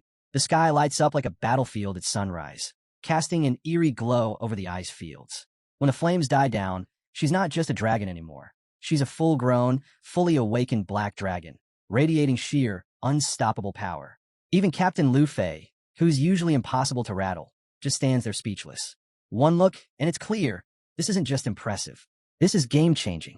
Realizing how rare this moment is, the captain steps forward and offers Lu Fan a military-grade saddle. It's a prized item, capable of boosting a dragon's stats by 10%, something most riders would kill to get their hands on. Shun Kai, now fully converted into a Lu Fan believer, chimes in to back it up, reminding him just how big of a deal that 10% really is. But Lu Fan?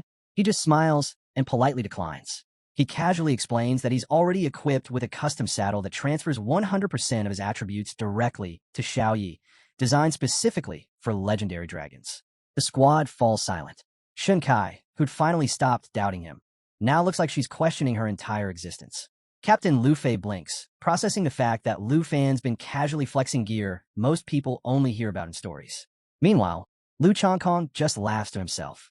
At this point, he's given up being surprised. Of course he has the best gear, he's probably thinking. It's Lu Fan, and then the Black Dragon lands. What happens next feels like it's straight out of some heartwarming, alternate universe. This towering, world-ending creature leans down and starts licking Lu Fan's face like an overexcited puppy. A dragon, acting like a puppy. It's as ridiculous as it is adorable. Captain Lu Fei watches this bizarre display, quietly realizing Lu Fan is operating on a completely different level than the rest of them. Shun Kai, who started the day thinking Lu Fan was deadweight, now looks like she's mentally drafting fan mail. She even starts daydreaming about having gear that good, only for the captain to snap her back with a sarcastic, "You riding a dragon or a griffin?" Classic. Lu Fan, unfazed by the chaos, gently pats Xiaoyi and thanks her for sticking with him through it all. He promises they'll take on whatever comes next, side by side.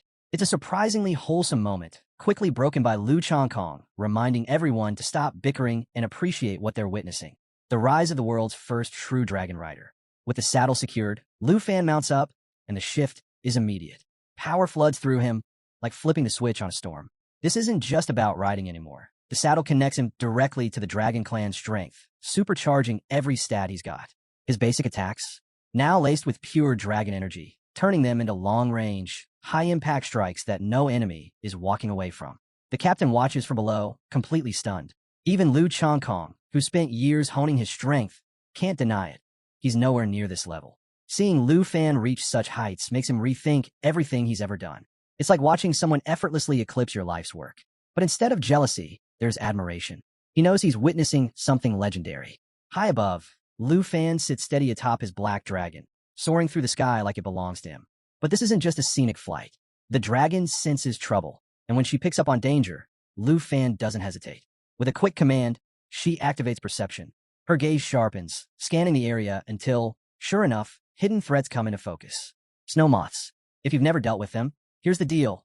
They're silent, nearly invisible, and drain your health at a brutal rate of 10% per second. Think mosquitoes, but deadlier and lurking beneath the snow. The captain spots them too and wastes no time shouting for the squad to back off. No one wants to mess with these things. But Lu Fan, he's not backing down. This is exactly his kind of fight. Grinning, he lines up with his dragon, moving as one. What follows looks less like a battle and more like a perfectly choreographed performance. The two of them tear through the swarm, wiping out the moths like they're barely worth the effort. Down below, Lu Changkong is practically in shock. Snow moths have been a nightmare for Griffin Squad for as long as he can remember. And now, Lu Fan's handling them like they're a minor inconvenience. Meanwhile, Shun Kai starts to relax, convinced Lu Fan's got it handled. But you know how that goes. Drop your guard and it's game over. Sure enough, a swarm nearly blindsides her. The captain shouts a warning just in time, but before the moths can strike, Lu Fan steps in. Without missing a beat, he and his dragon unleash a wave of fire, reducing the moths to ash before they even get close. Thanks to the dragon's perception skill, not a single enemy escapes detection. For Lu Fan, this fight's nothing but cleanup duty. When it's all over, Lu Fan and his dragon touch down like it's just another day. He casually announces the last of the moths are gone. Lu Changkong, still trying to process the whole thing, starts thanking him yet again. But before he can get too far, Shun Kai cuts him off. "How about you stop treating Lu Fan like your personal bodyguard and actually help out next time?" She snaps, clearly over the constant rescues. Lu Fan, cool as always, tells the squad not to worry. With his dragon's flight skills and perception, he's confident they can handle whatever the North throws at them, even a full-on blizzard. But the captain isn't buying it. He's been through enough to know better. One glance at the darkening sky, and he warns them the storm might hit sooner than they think. If it rolls in tomorrow, getting back to camp won't even be an option. Shun Kai's concern grows, and the captain hesitates. Pushing forward with an injured teammate isn't exactly ideal. But Lu Fan steps in with that trademark grin. He assures them the snow moths are taken care of and suggests the incoming storm might actually work in their favor. More danger means more military merit. With a hand outstretched, he promises to lead them straight through it. The captain stares at him for a moment, probably wondering how his life ended up like this, then finally shakes his hand. And just like that, the squad's mood shifts. With Lu Fan and his dragon taking point, what once felt like a death march now feels like a chance to make history. If anyone's turning a blizzard into an opportunity, it's the guy who just cooked a swarm of snow moths without breaking a sweat. As they press on, Lu Fan spots something rare hidden beneath the snow. Unmelting ice. Not just any random find, either. This is the legendary material his senior sister has been searching for. Think of it like stumbling across a rare collectible. He scoops it up, grinning like he just hit the jackpot, and waves the squad over to check it out. Shunkai, always the practical one, compares the snow moths to earthworms after a downpour. Endless, annoying, and everywhere when a blizzard hits. Even the captain has to admit Lu Fan must have wiped out thousands of them. But Lu Fan just shrugs, joking that his hands gone numb from all the work. Typical Lu Fan, saving the day like it's just part of the routine. Meanwhile, Lu Chongkong, clearly feeling inspired, starts bragging that if he were a level 32 dragon rider, he'd clear out the whole blizzard and earn himself a gold medal while he's at it. He barely finishes the thought before Shunkai smacks him on the head, reminding him that talking big isn't the same as doing the work. The squad cracks up, and even though Lu Chongkong's rubbing his head, you can tell he's already dreaming of the next chance to prove her wrong, or at least dodge the next hit. With the mission wrapped up and the squad having pushed 100 miles into uncharted territory, the captain calls it time to head back. Supplies are running low, and after taking on wave after wave of brutal snow moths, the whole team is running on fumes. Even Shunkai and Lu Chongkong, usually the first to play it cool, look like they're one step away from passing out. The second someone utters the word rest, Lu Fan's legendary black dragon doesn't waste a moment. In an instant, she shifts into her dazzling human form and lets out the softest little cry, a sound that pretty much translates to, "Feed me now." And Lu Fan? Yeah, he knows exactly what that means. His dragon lady isn't just worn out. She's freezing and starving. Because hey, even a dragon's gotta eat. Not about to leave her hanging, Lu Fan turns to the squad and makes it clear, time to wrap this up and get her some food. After all, no one wants to deal with a hungry dragon. The captain gives a nod and tells Shunkai to mark their spot so they can find their way back later. Meanwhile, Lu Chongkong can't help but notice how spoiled Lu Fan's dragon is. Watching her get treated like royalty, while Shunkai's giant eagle stands there looking like it's about to file a complaint. Priceless. The poor bird's practically slouching, probably wondering where it all went wrong. But Shunkai couldn't care less. She waves him off, telling him to worry about himself. Clearly, eagle maintenance isn't on her priority list today. Without missing a beat, Shunkai pulls a massive red rod from her inventory, because of course she's the type to travel with something that looks like a glowing weapon of mass destruction. She slams it into the ground, and immediately, red light pulses out in every direction. Two swirling beams rise into the sky, sending out a clear message. This is our spot. Don't touch. She explains it's the landmark signal, a high-powered beacon that sends their exact location back to base. Once the storm clears, a construction team will follow the signal and set up a temporary outpost. Basically, it's like setting up camp, just without the campfire or the esmores. As soon as the marker fires up, the mounts don't waste any time. One by one, the griffins and even Lu Fan's dragon lady take off like they've got somewhere better to be. Before the squad can blink, the creatures are already flying full speed toward the barracks, leaving the humans to trail behind. But out there, just beyond the snow's edge, someone else is watching. Cloaked in shadows, eyes glowing red, quietly observing their every move. And if there's one universal rule out here, it's this: glowing red eyes never mean anything good. The next day, back at the extreme North Region barracks, the captain gives the order for everyone to rest. After the chaos they just survived, they've more than earned it. While the squad finally gets a breather, the captain heads off to report to the Duke, because no matter how wild the adventure, someone's still stuck handling the paperwork. Meanwhile, Lu Fan's already got his next goal in mind. Spotting Shunkai, he jogs over and asks if there's anyone around who knows how to work with unmelting ice, the rare treasure he scored on their trip.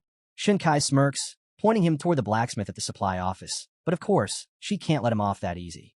With a teasing grin, she asks if the ice is meant for his girlfriend. Lu Fan turns bright red, stumbling over his words as he rushes to explain it's for his senior sister. Just a friend, nothing more. Shunkai laughs, clearly enjoying every second of his awkward denial, and waves him off as Lu Fan dashes away, his dragon lady trailing behind. He calls back something about finding the blacksmith and feeding his dragon for all her hard work, disappearing before Shunkai can throw in another jab. But once he's gone, her playful smirk fades. She quietly pulls out a small pendant from her chest pocket, crafted from unmelting ice. Holding it gently, she presses a kiss to its surface, a rare glimpse at the side of Shunkai that hardly anyone gets to see. Even in a place as brutal as the extreme north, some things still matter. Over at the blacksmith shop, Lu Fan meets a man built like a fortress, arms as thick as tree trunks. After hearing what Lu Fan's after, the blacksmith grins and promises that in just 2 days, he'll have something so perfect it could make anyone's heart skip a beat. Lu Fan thanks him, feeling pretty good about the whole thing, until someone taps him on the shoulder. Turning around, he finds the Duke himself, looking slightly out of breath like he'd been searching all over the barracks. Without wasting time, the Duke tells Lu Fan he got the full report from the captain, and honestly, he's shocked. He admits he didn't expect much from Lu Fan out there, figuring he'd end up frozen solid in the snow. Instead, Lu Fan led the team, crushed the mission, and pulled off what can only be described as a total spectacle. And the rewards? Oh yeah, the captain was so impressed he handed Lu Fan a bronze badge, the very same rank that Captain Lu Fei holds. Let that sink in. Yesterday, Lu Fan was just another soldier swinging his sword at snow moths. Today, he's wearing a captain's badge like it was always meant to be his. But the Duke's news isn't all good. He reveals that the missing Griffin squad mounts were found by other teams. Problem is, they weren't exactly alive. The Blood Moon's corruption had twisted them into zombies, forcing the teams to put them down. Yeah, zombie griffins. Just another reminder that out here, nothing stays safe for long. Luckily for Lu Fan, his legendary black dragon, Xiao Yi, turned out to be completely immune to the Blood Moon's mind control. Even the Duke can't help but give her some credit, joking that her non-stop appetite should have been the first clue she was built differently. While other mounts were losing it, Xiao Yi was too busy demolishing her next meal to notice. But just as the Duke is laughing about her bottomless stomach, his mood shifts fast. The grin disappears, replaced by the kind of serious look that tells you things are about to get heavy. He hands Lu Fan a stack of top-secret files and tells him to take a look. No jokes this time. Lu Fan flips through the pages, and within seconds, his expression changes. What he's seeing is beyond anything he expected. The documents show images of something colossal, an ancient skeleton so massive it's hard to even process. Wings, or maybe hands, it's tough to tell from the angle, but whatever it was, it had to be enormous. The Duke explains that this thing was discovered near the Star-Spangled Nation's border, buried in the ruins of an ancient mountain. Their national trial rep, Charles Morgan, was sent to investigate. And thanks to some behind-the-scenes conversations with the Morgan family, they managed to get their hands on these photos. Lu Fan stares at the images, instantly recognizing the eerie similarity to the creature tied to the Blood Moon. It's like a punch of déjà vu, only way worse. The Duke nods, confirming Lu Fan's suspicion. The skeleton was so huge, the entire excavation team looked like ants crawling around its remains. And just when Lu Fan thinks it can't get any worse, the Duke drops the next bombshell, a video. Yep, actual footage from inside the ruins. Somehow, the Duke's intelligence network got eyes on the scene and recorded what was happening in the heart of that nightmare. The video starts with 2 figures, an elderly man who looks like a butler and a woman, standing near the gigantic humanoid skeleton. Off in the distance, a massive temple looms, casting a strange golden glow. Both of them look like they're realizing, way too late, that this mission was a terrible idea. As if that's not unsettling enough, the entire team sent to check out the temple has vanished. And whatever's happening inside, yeah, it's turning the local wildlife into full-blown mutant beasts. Nature's going through some horrifying upgrade, and nobody signed up for it. Then, out of nowhere, footsteps echo through the ruins. Everyone freezes. A man steps into view. It's one of the missing team members. But this isn't a happy reunion. The guy looks like a nightmare brought to life, his wings soaked in blood. The butler takes one look and knows immediately. This isn't their teammate anymore. What's standing in front of them now is something else entirely. A holy mountain thrall, something no one ever wants to meet, let alone fight. Before anyone has a chance to react, the thrall lunges straight at them. The butler shouts for the woman to run, yelling that the man they knew is gone. And just like that, the video cuts to black. The Duke, now looking like he could really use another drink, explains that his informant barely made it out alive with that footage. If they hadn't escaped, no one would have believed any of this actually happened. Still trying to wrap his head around what exactly a holy mountain thrall is, Lu Fan asks the Duke for the details. And the Duke, as casually as if he's giving a morning briefing, explains that thralls are creatures warped by the monstrous power leaking from the giant skeleton in the temple. Think of them as the upgraded, nightmare-fueled version of the holy mountain puppets. And trust him, that's not an upgrade anyone wants. And now, the bigger picture clicks for Lu Fan. He starts piecing together the connection between these thralls and the strange corpses he's been fighting near the Blood Moon. It's the same pattern. Ancient forces twisting anything in their path into something monstrous.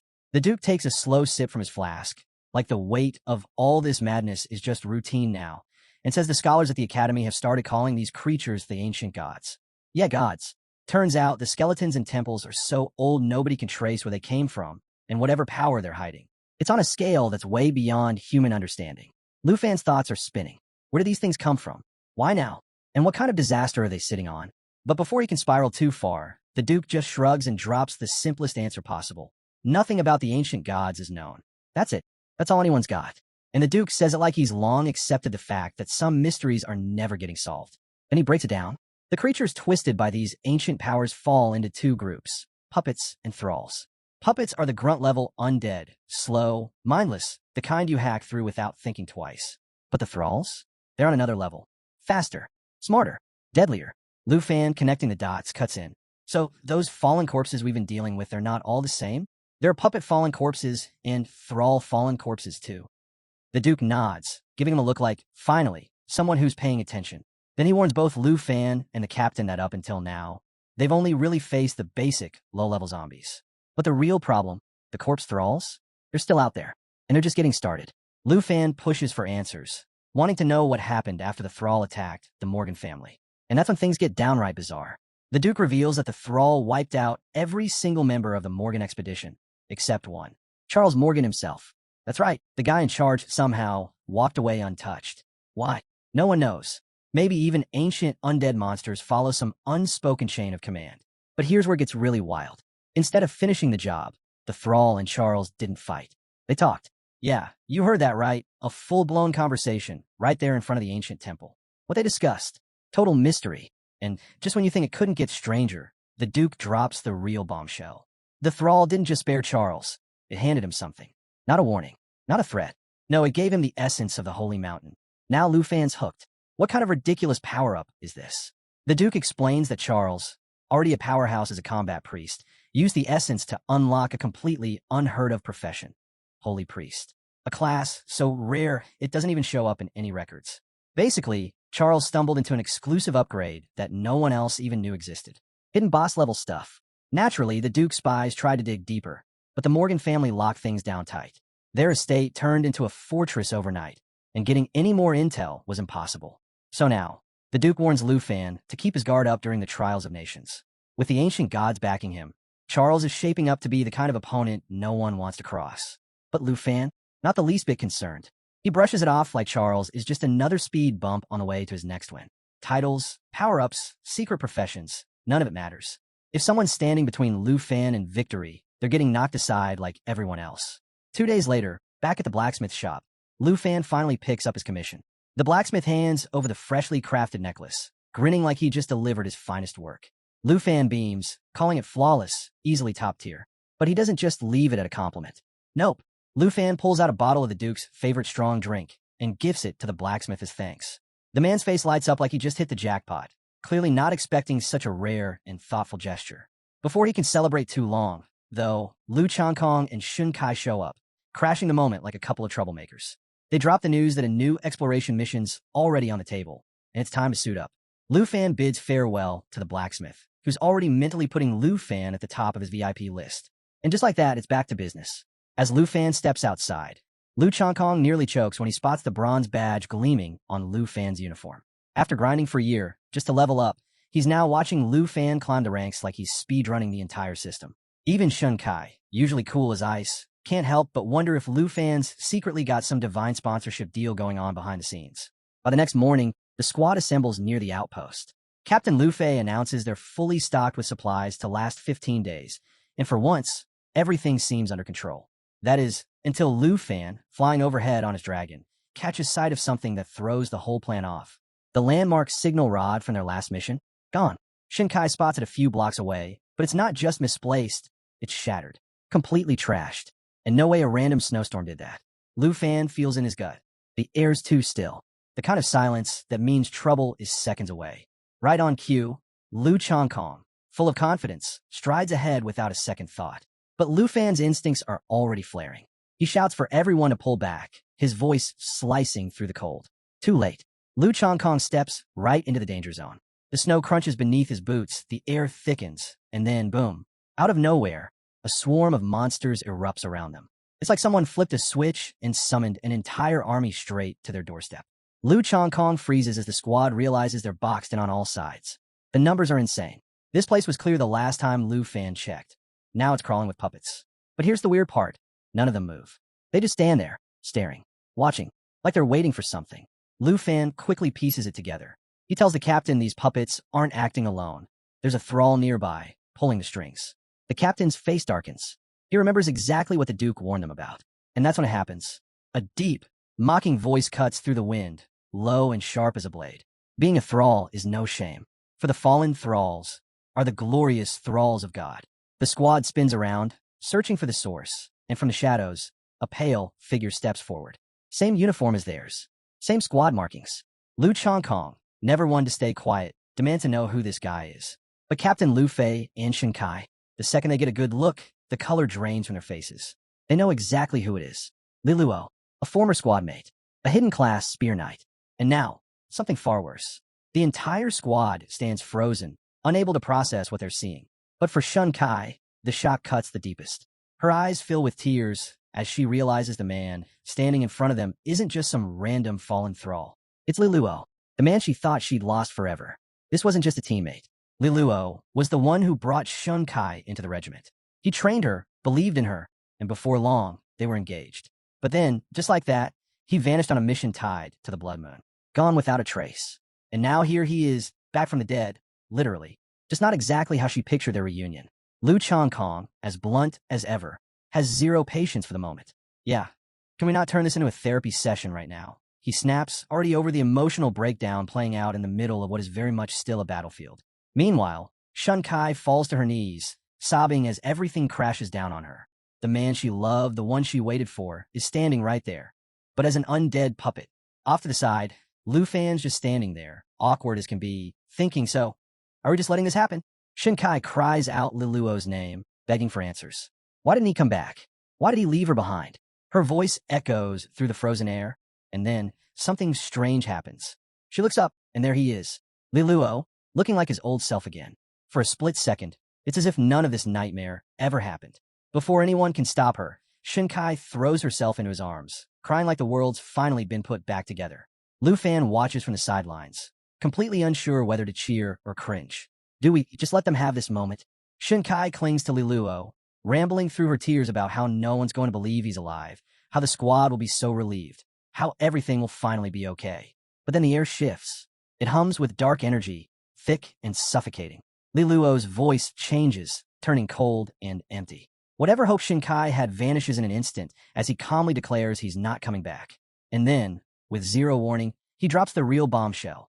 He wants her to join him. Shin Kai stares up at him, completely stunned. She barely has time to react as Li Luo pulls her close and starts in on his grand offer. Serving some ancient god, gaining unimaginable power, waking up whatever nightmare is still sleeping beneath the ice. Romantic, right? Just your typical, leave your squad and help me awaken an ancient deity kind of proposal. Shin Kai's brain completely short-circuits. 1 minute, she's reuniting with her fiancé. The next, he's pitching her a front row seat in some creepy cult. Before anyone can stop it, her body gives out. Shin Kai faints right there on the spot. Lu Fan barely manages to catch her, shouting her name and trying to wake her up, shaking her gently like he's scolding a kid who fell asleep at the wrong time. And Li Luo? He just stands there calmly, as if offering Shun Kai god-tier power in exchange for her soul is the most casual thing in the world. Because apparently, this is how reunions go now. Lu Fan's not letting this slide. He shouts louder, his voice cutting through the tension, urging Shun Kai to wake up and block out Li Luo's twisted nonsense. It's your classic snap-out-of-it moment, except with way more undead drama hanging over their heads. Shin Kai, still half out of it, barely manages to whisper, begging Li Luo not to go through with this. But Li Luo? Oh no, he doubles down, cold as ever. He warns her straight up, refuse him, and she'll end up just another fallen corpse. Real charmer, that one. But Lu Fan's voice keeps pushing through, steady and clear. Shin Kai blinks, the fog lifting as reality comes crashing back. She looks around, finally seeing the chaos they've landed in. Panic flashes across her face, but Lu Fan is right there, grounding her with the truth. You've been tricked, he tells her. Don't listen to him. Meanwhile, Li Luo climbs onto his horse like he's starring in some dark fairy tale. ready to ride off into the night. He fixes his gaze on Shun Kai, his words sharp as ice. So, are you coming with me, or not? Yeah, nothing like getting pressured into joining a creepy god cult by your undead ex. Captain Lu Fei's had enough. He turns to Lu Fan, his voice urgent. Can you save her? It's the kind of question that leaves no room for doubt. This is Lu Fan's moment to step up. But Lu Fan doesn't rush it. He stands there, thinking it through, as the tension stretches tight. Lu Chongkong, ever the one to state the obvious, reminds everyone they're surrounded by monsters. Chasing after Li Luo? Total suicide. And without fixing the signal rod, they'll never find their way back. Captain Lu Fei shakes his head. Forget the post. We survive first. He's ready to pull the squad out before things spiral any worse. But then Lu Fan smiles. That calm, dangerous smile. And everyone knows what that means. If Lu Fan's grinning in the middle of this nightmare, something big is coming. He turns to the squad, cool as ever. I don't think running's our best move.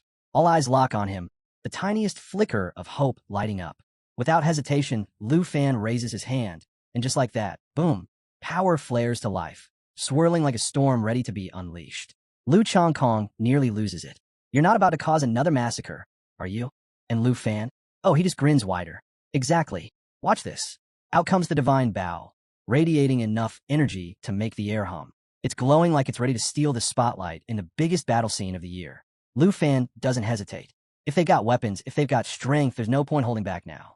Because if this is going down, Lu Fan's making sure it ends his way. Meanwhile, Li Luo, looking every bit like the villain who just couldn't keep his mouth shut, narrows his eyes and makes his move. With a cold glare, he declares that rejecting God comes with only one outcome, death. And just like that, he gives a command, unleashing his army of monsters with a single order to kill them all and turn the squad into mindless puppets. The creatures surge forward, eyes glowing with murderous intent, their shrieks slicing through the air like a nightmare soundtrack. And Lu Fan, cool as ever. Without missing a beat, he charges up his Shadow Serpent arrow and calls out to Lu Chongkong. Shield. Now, Lu Chongkong snaps into action, activating the Sanctuary Shield. A glowing dome of protection bursts to life, soaking up damage equal to double his max HP. Impressive? Absolutely. But it comes with one little problem. It only lasts 10 seconds. No pressure. As the barrier hums with power, Lu Fan glances over at Lu Chongkong, completely unfazed. That's all I need from you. Lu Chongkong, eyes wide, stammers. This thing's gone in 10 seconds. Lu Fan just flashes its signature grin. Perfect. 10 seconds is plenty. And with that, the clock starts ticking. The monsters close in fast, the swarm growing thicker by the second. But Lu Fan is locked in. Bow raised. Shadow energy spiraling. The serpent forming in the air, coiling tighter, darker, stronger. Then he calls on Xiaya. Without hesitation, his legendary black dragon responds, shifting into her dragon of destruction form. Flames ripple across her scales, and the moment her roar cracks through the sky, even the monsters falter. 6 seconds left on the shield. Time to end this. Lu Fan lets the Shadow Serpent arrow fly. The black serpent tears through the air, streaking straight toward Li Luo with razor-sharp accuracy. Xiaya follows up immediately, blasting the ground with Cataclysm. Explosions rip across the battlefield, swallowing monsters whole. And Lu Fan? He's not done yet. He dives in with Cut the Sky, slashing through the chaos with 2 devastating dragon-fused strikes, carving through anything still standing. The result? Total annihilation. Fire and shadows collide. Monsters reduced to ash, the frozen earth beneath them shattered into ruins. It's the kind of scene that makes you wonder if the planet's going to need a formal apology. Amid the wreckage, Li Luo's condition takes a sharp nosedive. His once powerful form collapses as his horse gives out beneath him, crushed by the weight of the fight. Li Luo hits the ground hard, and before he can fall any further, Lu Fan moves fast, catching him just in time. Shun Kai rushes to his side, dropping to her knees and pulling him into her arms. Tears stream down her face as the reality of it all crashes over her. It's heartbreak in its rawest form, and Shun Kai is right at the center of it.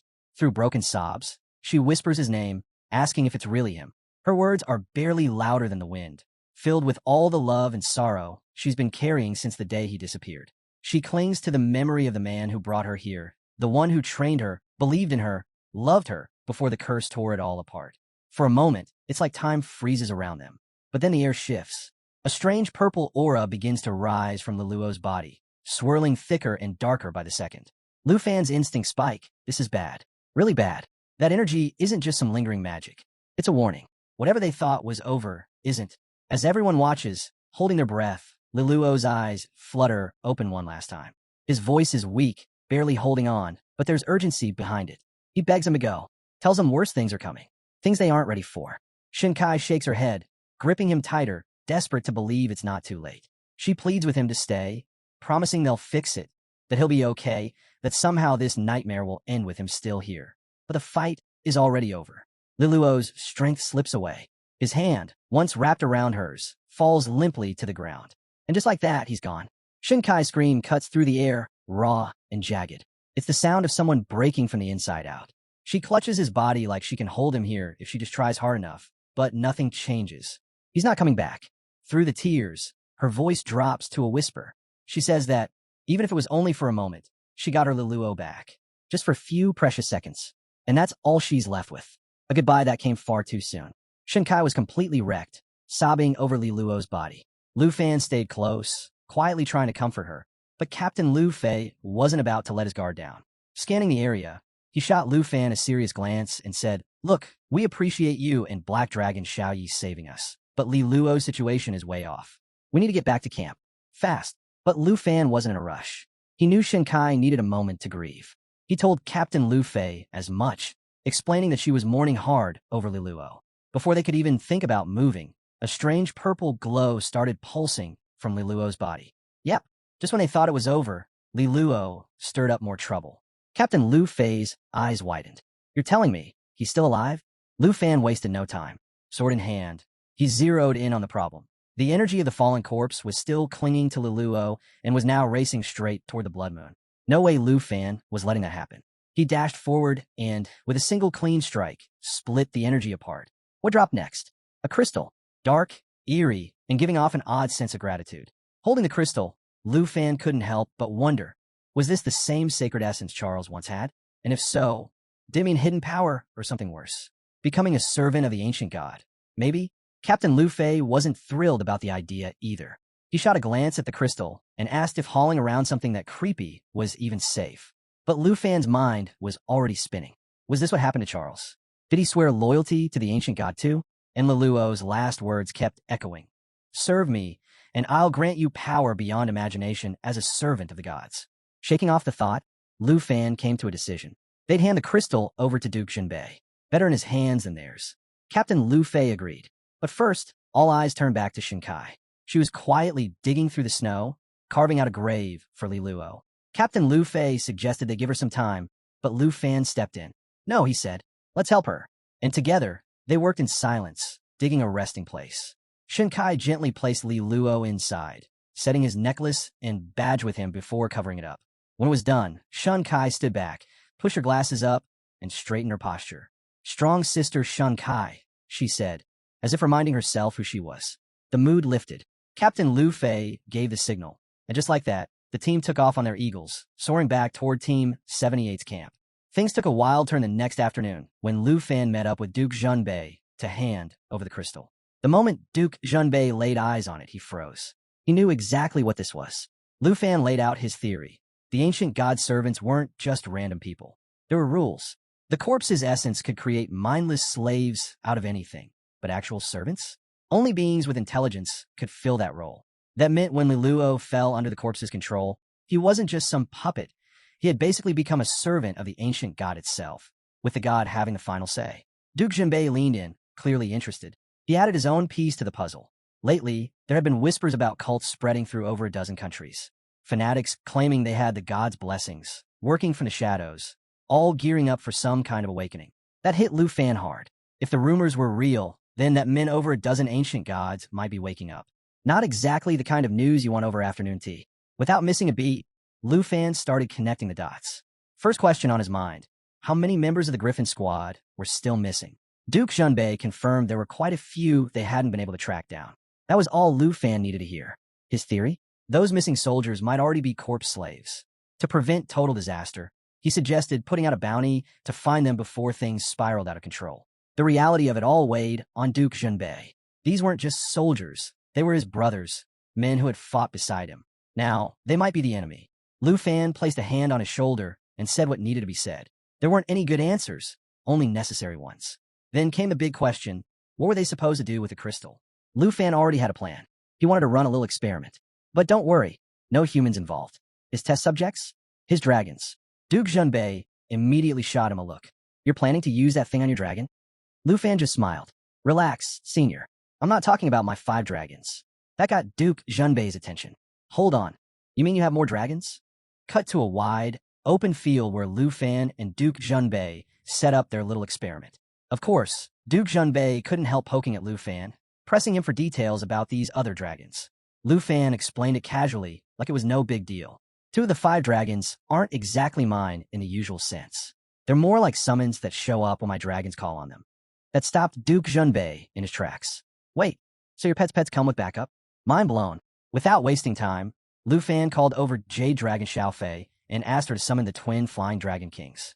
Moments later, the sky shook with a roar as the twin Flying Dragons descended, majestic as ever.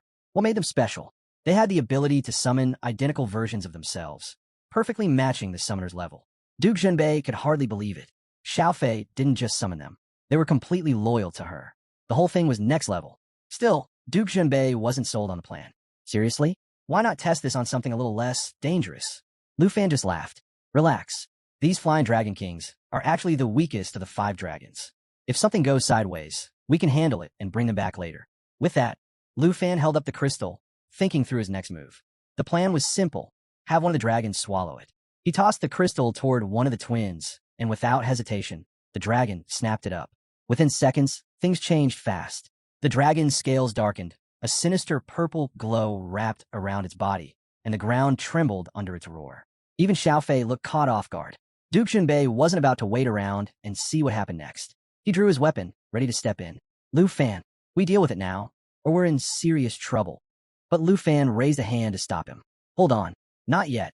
One of the twin dragons let out a thunderous roar, while its counterpart was consumed by the purple aura.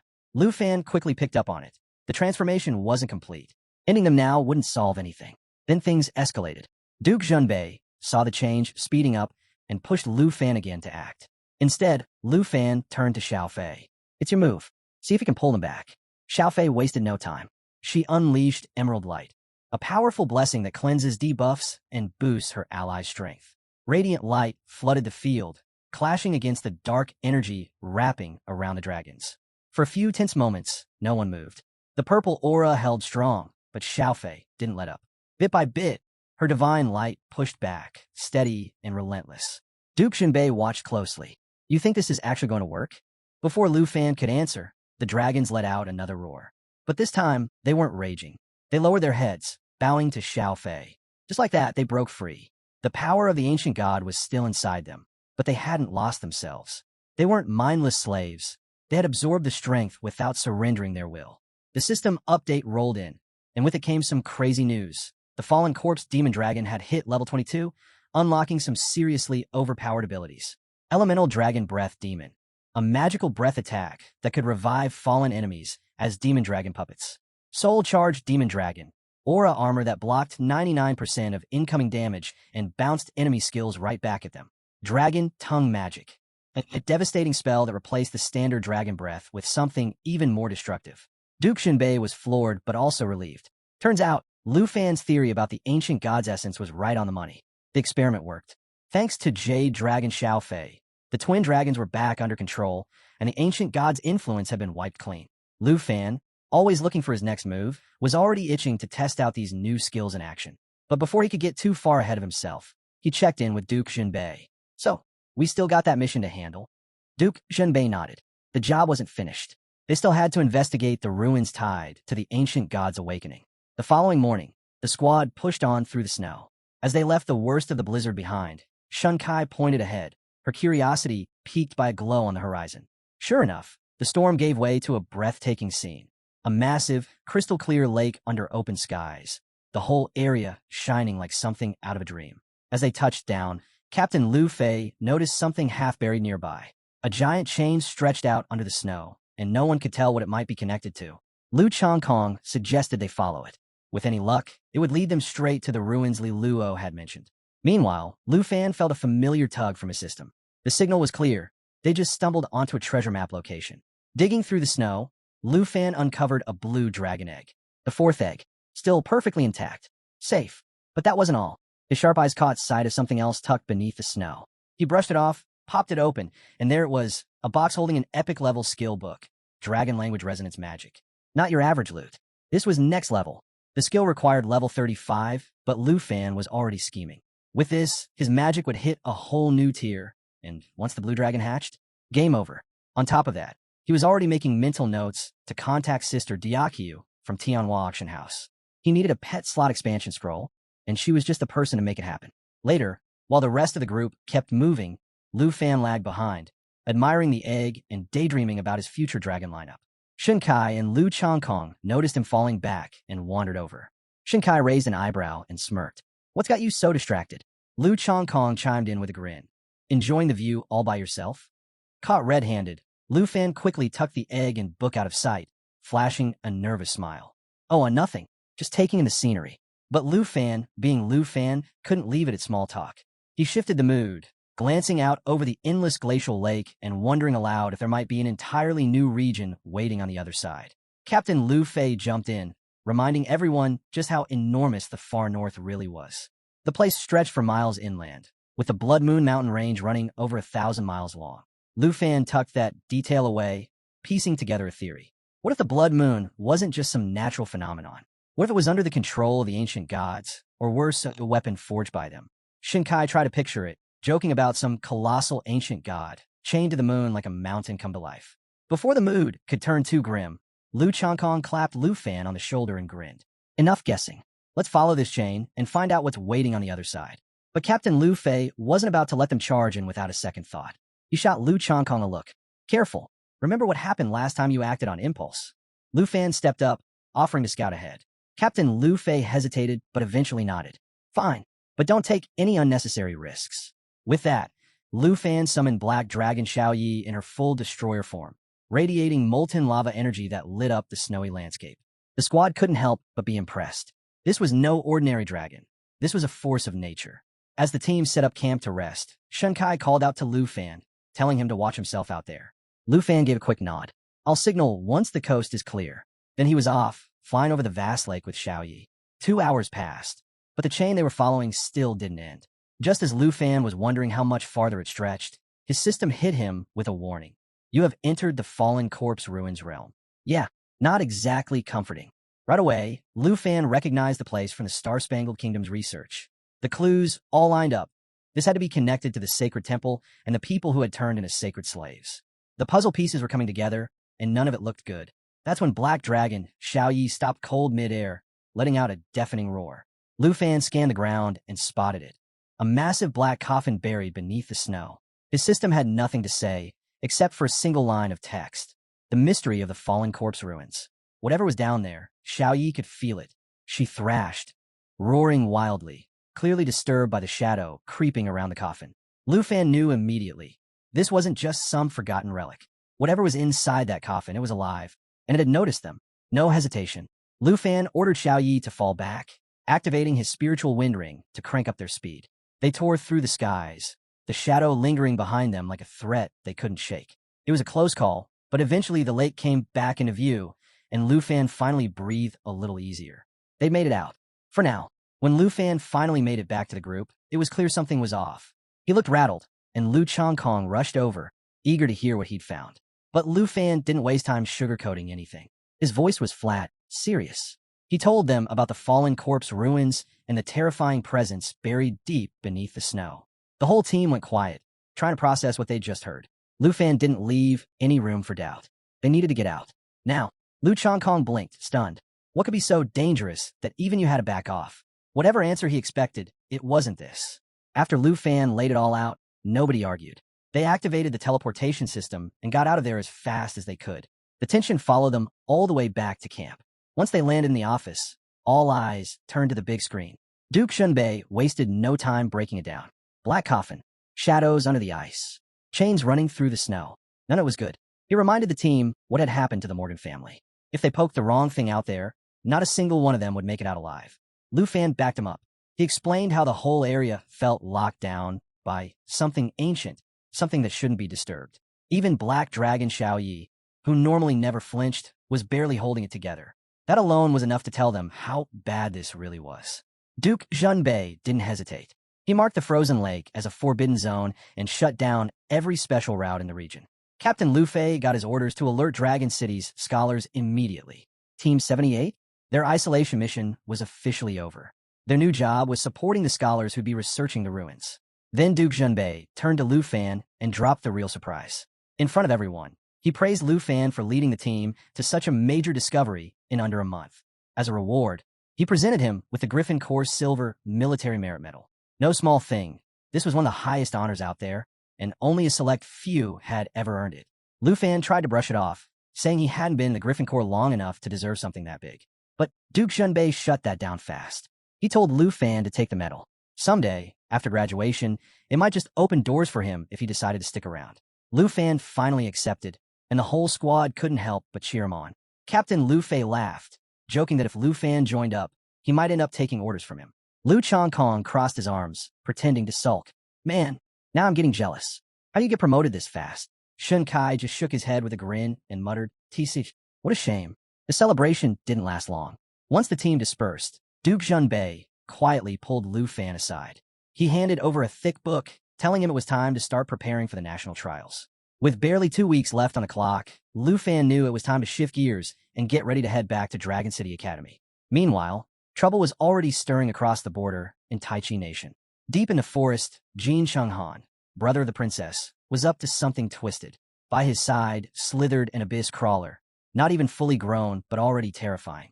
And to help it grow, Jin Chenghan casually unleashed it on a nearby family, sacrificing them without a second thought. Chun Tianji, an old family ally, tried to step in, but Jin Chenghan shrugged him off like it was nothing. Just sacrifices, he scoffed, as if the people meant absolutely nothing. Princess Jinju could only watch, horrified and helpless, trailing behind her brother with no power to stop him, disgusted by his cruelty. But the chaos wasn't limited to Taichi Nation. All over the continent, the stage for the national trials was being set. In Hung Nation, Kira met with the other leaders, plotting strategies.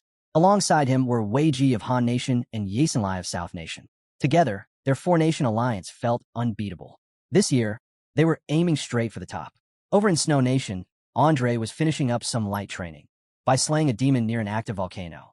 When news of the trials reached him, he barely blinked.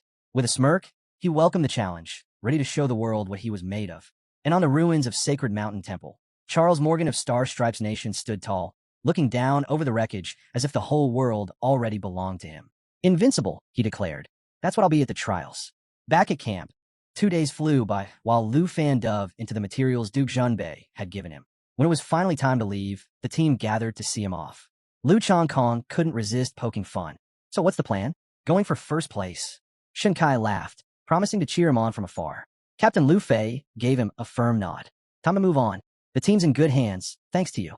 Before Lu Fan left, Duke Junbei shared one last bit of advice. Make the most of your abilities out there. With Mountain Summoning and the Fallen Corpse Dragon at your side, you've got more than a fighting chance. Lu Fan nodded, promising to give it everything he had. By the next morning, Lu Fan was back at Dragon City Academy. First stop, the Vice Principal's office. He knocked on the door, stepping in with the usual respect. Inside, Vice Principal Zhao welcomed him like an old friend, shaking his hand enthusiastically. With the principal away, Zhao was temporarily running things, and clearly enjoying the spotlight. Standing beside him were two figures who instantly commanded attention. Shadow Guards Yu and Jun, sent by higher authorities to protect the delegates traveling to the T Empire. These weren't just any guards. These two were on a whole different level, far beyond even the Griffin Regiment. Zhao couldn't help but point out how much attention the higher-ups were putting on this year's national trials. Lu Fan, never one to miss an opportunity, casually asked if Zhao would join him on a trip to Taichi Nation. Zhao agreed without much hesitation, but mentioned the principal wouldn't be back for another 10 days. No problem there. He'd already lined up a private plane, and they'd be taking off the next afternoon. While they shared a pot of tea, Zhao leaned in with an offer. Anything Lu Fan needed, the Academy would provide. Simple as that. So naturally, Lu Fan didn't hold back. I want a pet slot expansion scroll. Zhao nearly choked, spilling tea all over the table. He scrambled to clean up the mess, shaking his head. You really know how to pick the impossible. We're fresh out of those. Still, he assured Lu Fan that his schedule was his own. The Shadow Guards wouldn't be hovering, and he was free to do as he pleased until departure. Later on, Lu Fan headed over to meet up with his close friends, and the reunion did not disappoint. The moment he walked through the door, Sister Hank practically launched herself at him, hugging him tight and tearing up as she told him how much she'd missed him. Qinxiu jumped in right after. "We've been waiting since last night for you to show up."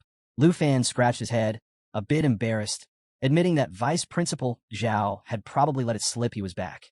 "And here I am, empty-handed. Didn't bring anyone a gift." They laughed it off and dragged him over to the dining table, which was packed with food. Sister Hank beamed. "I made all this just for you. Figured you'd had enough of that awful far north food." Lu Fan grinned. "You have no idea. I missed Auntie's cooking the most."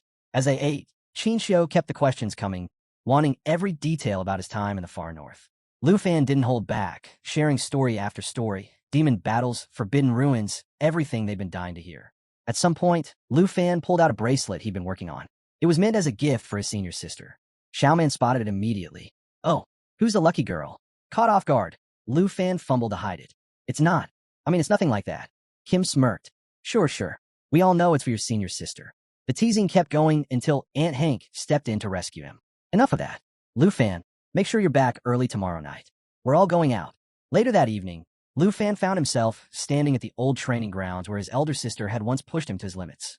The place felt empty without her, and memories flooded back. How she introduced him to Sister Diakiyu in the Tianhua auction house. How she always had his back.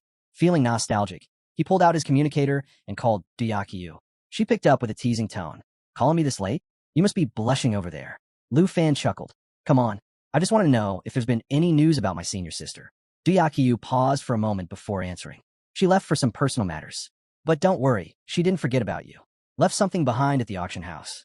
Come by when you get the chance." Later that night, Lu Fan made his way to the Tianhua auction house.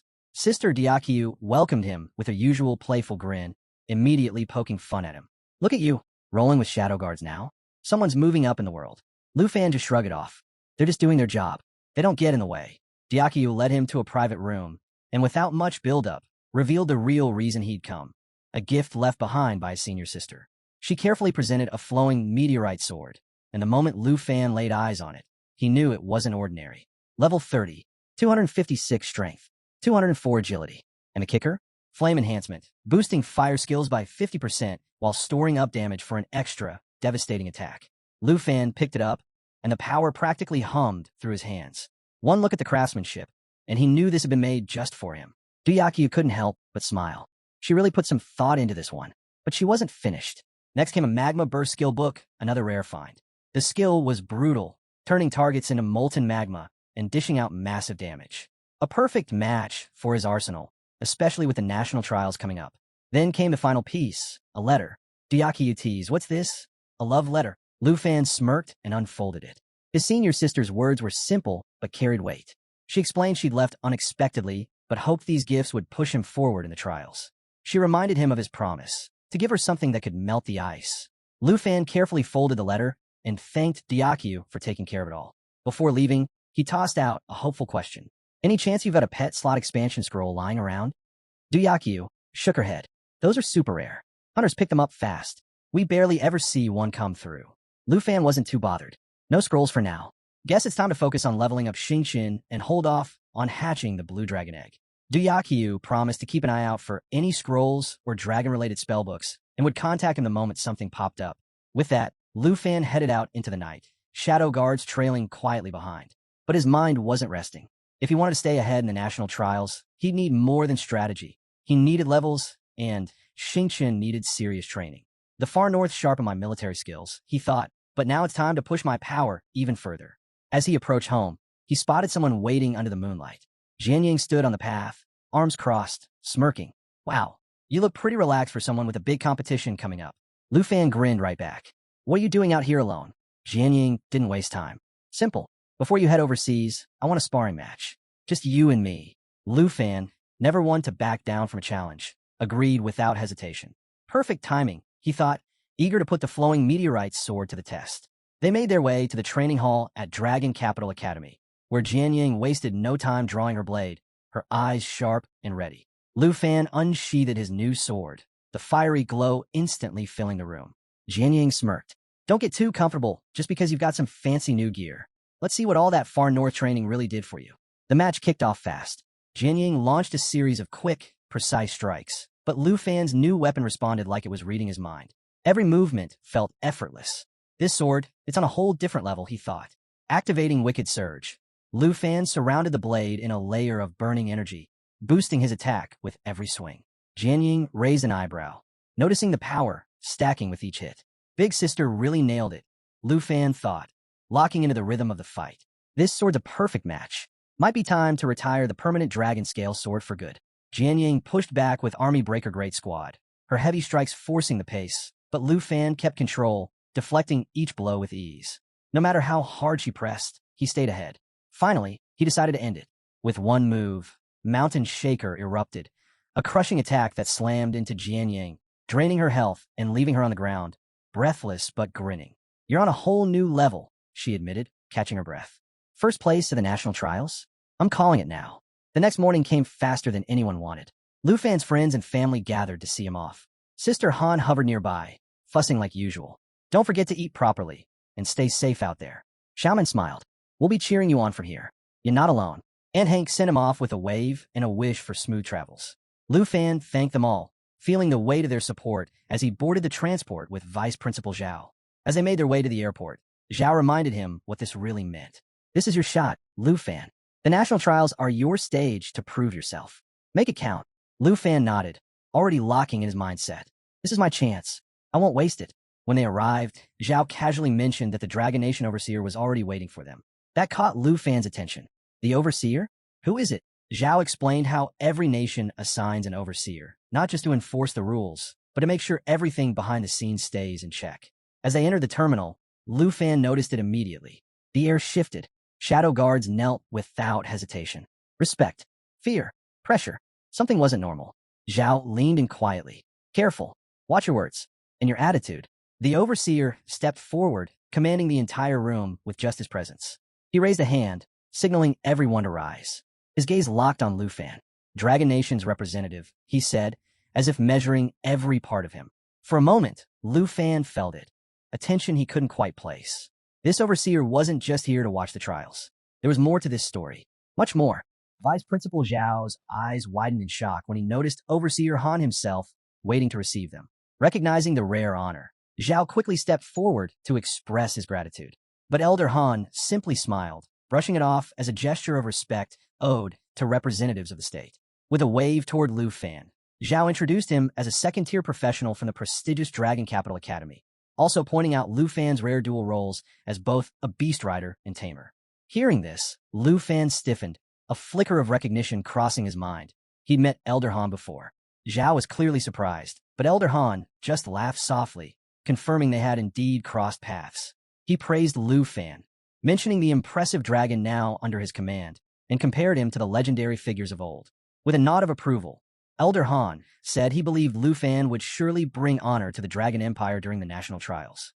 Lu Fan bowed deeply, genuinely grateful for the recognition, and promised to live up to the Overseer's expectations.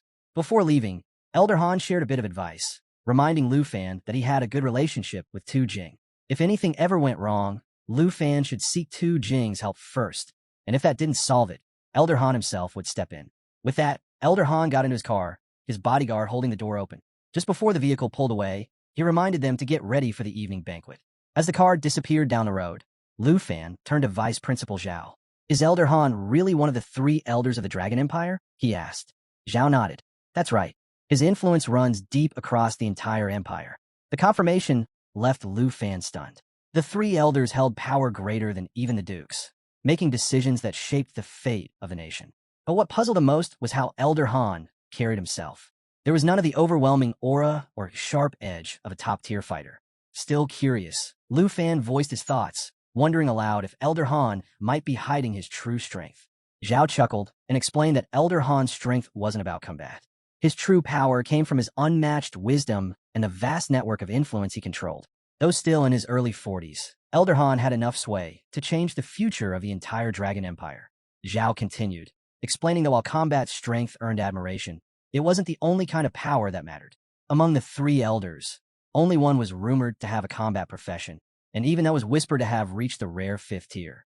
Another focused entirely on enhancement, offering little in direct battle, yet still stood as one of the Empire's greatest pillars. Elder Han, Zhao said, was living proof that true power often worked quietly, hidden well beyond brute force. And if that wasn't enough, Zhao added, there were the legendary swords. These elite bodyguards, known across the empire for their unmatched swordsmanship, had pledged themselves to Elder Han personally. Their presence alone spoke volumes about the level of respect and influence he commanded. Hearing all this, Lu Fan couldn't help but feel a deep sense of awe. The stories about the three elders always felt like distant legends, but now, standing so close to one of them, he realized just how little anyone truly knew. Their power wasn't something you measure by strength alone. It ran deeper, through wealth, strategy, and the quiet control of the Empire's fate. A small smile tugged at the corner of Lu Fan's mouth. Elder Han's calm, unassuming nature suddenly made perfect sense. There were lessons to be learned from people like him, lessons that went far beyond the battlefield. Just as this thought settled in his mind, the car slowed to a stop, pulling his focus to the scene outside. It was impossible to miss. What waited for them wasn't just an arrival. It was a full-blown event. Crowds of reporters and curious onlookers had gathered in force, their excitement filling the air. Cameras flashed non-stop, and the buzz of eager voices rolled like waves across the street, all of them hoping for a glimpse of the Dragon Nation's representative. Stepping out of the car, Lu Fan barely had a moment to adjust before the crowd closed in. Vice Principal Zhao stuck close by his side, helping to shield him from the surge of reporters. The questions came fast and relentless. Microphones were pushed toward him from every angle. Everyone wanted to know how he managed to control a dragon, each reporter trying to get their voice heard over the others. Some pressed him about the rumored conflict with the Jin family. Others demanded to know his thoughts on the championship and whether the Dragon Nation was prepared to hold onto its title this year. As the flood of questions raged on, Lu Fan's thoughts drifted back to Elder Han. Compared to the quiet, hidden power of the elders, this chaotic attention felt almost absurd. Still, it reminded him just how much weight his own actions now carried. Glancing around at the spectacle in front of the hotel, Lu Fan couldn't help but marvel at how far he'd come from his early days in Jin City. The whole scene felt more like a traveling circus than a formal welcome. Vice Principal Zhao, calm as ever, raised his voice above the crowd, firmly announcing that interviews would have to wait. His words cut through the chaos, and with the help of the bodyguards clearing the way, the commotion slowly died down. Before long, Lu Fan was safely inside the hotel and finally able to catch his breath in the quiet of his room. By evening, the dining hall was buzzing with conversation as more representatives continued to arrive. As the room filled with chatter, Lu Fan casually mentioned the crowd of reporters outside, joking about how even a short walk felt impossible with all the attention. Zhao, always thinking ahead, advised him to stay inside where it was calm. Stepping out into that mess, he said, wouldn't do anyone any good. As Lu Fan glanced around the hall, another thought crossed his mind. He turned to Zhao and asked about Charles, the representative from the Star-Spangled Empire. Why hadn't he shown up yet? Zhao just smirked, explaining that those from the Star-Spangled Nation were known for cutting it close, often arriving right before the competition kicked off. Before Lu Fan could think much more about it, his gaze shifted toward the front of the room, where Jin Shenghan sat quietly observing. Not far from him, the overseer of the Taichi Nation, Jin Zion, rose from his seat and began walking over. Lu Fan's mind immediately wondered, was he heading straight for Elder Han? Sure enough, Jin Zion introduced himself to Elder Han with a respectful handshake, addressing him formally as the overseer of this year's national trials. Elder Han returned the gesture with a calm smile and a steady handshake, his quiet authority filling the space without effort. Almost instantly, whispers rippled through the hall. Everyone had noticed. Murmurs spread as people speculated about Elder Han's identity. Some questioned if he was truly one of the famed three elders of the Dragon Empire, while others pointed out the figure standing nearby, guessing that it had to be one of the legendary four swords guarding him. The excitement only grew as someone in the crowd mentioned spotting Elder Han at a global summit in the Roman nation. It was clear to everyone, the Dragon Empire wasn't holding back this year. They had come prepared, and the weight of that realization hung in the air, setting the tone for the competition ahead. Elder Han returned to his seat with the same composed grace he always carried. Lu Fan noticed and gestured toward an empty spot, inviting him to sit. The subtle exchange didn't go unnoticed. Guests traded glances, quietly speculating about Lu Fan's connection to such an influential figure within the empire. But the curiosity soon gave way to excitement as the evening's main event began, the grand banquet that marked the official start of the national trials. This banquet was more than just a meal. It was a display of prestige, meant to highlight the host nation's unity and generosity. Laughter and conversation filled the hall as guests admired the setting, confident the food would match the grandeur expected from a state-level event. But amid the lively atmosphere, Vice Principal Zhao leaned toward Lu Fan, lowering his voice as he offered a quiet heads-up. He suggested Lu Fan temper his expectations, hinting that the Tai Chi nation's cuisine might not quite compare to the refined standards of the Dragon Nation. Lu Fan nodded in understanding, though the warning left him both curious and slightly skeptical. When the first dishes arrived, it took everything Lu Fan had to keep his reaction in check. The food was plain and unremarkable, far from the lavish spread he'd envisioned. He couldn't help but wonder how something this modest was meant to represent a grand banquet. Though he said nothing, his thoughts didn't go unnoticed. Elder Han, as composed as ever, spoke up to offer some context. The Tai Chi nation, he explained, lacked the agricultural resources of its neighbors and depended heavily on its mineral exports. It made sense, but Lu Fan couldn't help thinking of his aunt's home-cooked meals. Simple, sure, but packed with flavor. This wasn't that. Before he could dwell on it much longer, a loud bang cut through the chatter. Andre, a competitor from Snow Nation seated nearby, slammed his fist on the table, making no effort to hide his frustration. His voice rang out as he complained about the small portions and uninspired dishes, his irritation spilling over into the once festive atmosphere. Standing behind him, a bald man tried to defuse the situation, quietly urging Andre to keep his cool. But Andre wasn't having it. As a level 60 hidden fighter, he wasn't used to holding his tongue. Adding fuel to the fire, Jin Shenghan glanced over and shook his head with a mocking smirk. Barbarians must have no taste, he quipped, his words sharp and deliberate. Andre shot to his feet, his chair scraping loudly across the floor. He marched straight toward Jin Shenghan, demanding he repeat the insult to his face. The entire hall fell into a heavy silence. Tension crackled in the air as the two locked eyes, neither willing to back down. Jin Shenghan's aura shifted, a faint purple glow rising around him, a clear sign he was more than ready for whatever came next. Before things could escalate further, Jin Zion, the overseer of the Tai Chi nation, stepped forward. Calm and authoritative, he positioned himself between the two, reminding Jin Shenghan that the trials hadn't even started yet. This wasn't the time or place for meaningless fights. At the same time, the bald man behind Andre spoke up again, his voice firm as he urged Andre to stand down. But the damage was done. Andre wasn't about to forget the insult. He pointed directly at Jin Shenghan, his voice cold as he warned him to watch his step. The message was clear. This wasn't over. They'd settle it in the trials. Jin Shenghan didn't flinch. He met Andre's fury with a cold, steady gaze and responded without hesitation, warning that if they crossed paths during the trials, he'd be more than ready. The tension lingered, thick and heavy, until Andre finally scoffed and turned away, his frustration boiling over. Fed up with both the meal and the brewing conflict, he announced loudly that he wouldn't be touching the food, and anyone was welcome to take his share or toss it out. Without another word, he stormed off. But just as he was making his exit, Andre slowed. His nose twitched. A mouth-watering aroma drifted through the hall, cutting straight through his frustration. Confused, he paused, scanning the room. The scent was rich and savory, impossible to ignore. Others noticed it too, the previous tension giving way to curious glances as the unexpected fragrance filled the air. Drawn in by the smell, Andre followed his nose straight to Lu Fan's table. He stopped, eyes narrowing as he pinpointed the source of the heavenly scent. At the table, Elder Han leaned back slightly, commenting with a rare note of approval about the incredible aroma, pointing out how it put the official banquet dishes to shame. Vice Principal Zhao, just as intrigued, turned to Lu Fan and asked with genuine surprise how he managed to get food that smelled this good. With an easy grin, Lu Fan explained that his aunt had prepared the meal for him before he left. Knowing the Tai Chi nation's food might not suit him, she made sure to send him off with something special to keep him going. By now, Andre had drifted right up to the table, breathing in the rich scent. Whatever anger he'd been carrying moments ago was already slipping away, replaced by curiosity and hunger. He opened his mouth as if to say something, but found himself momentarily speechless. Lu Fan laughed and gestured toward the food. Come on, give it a try.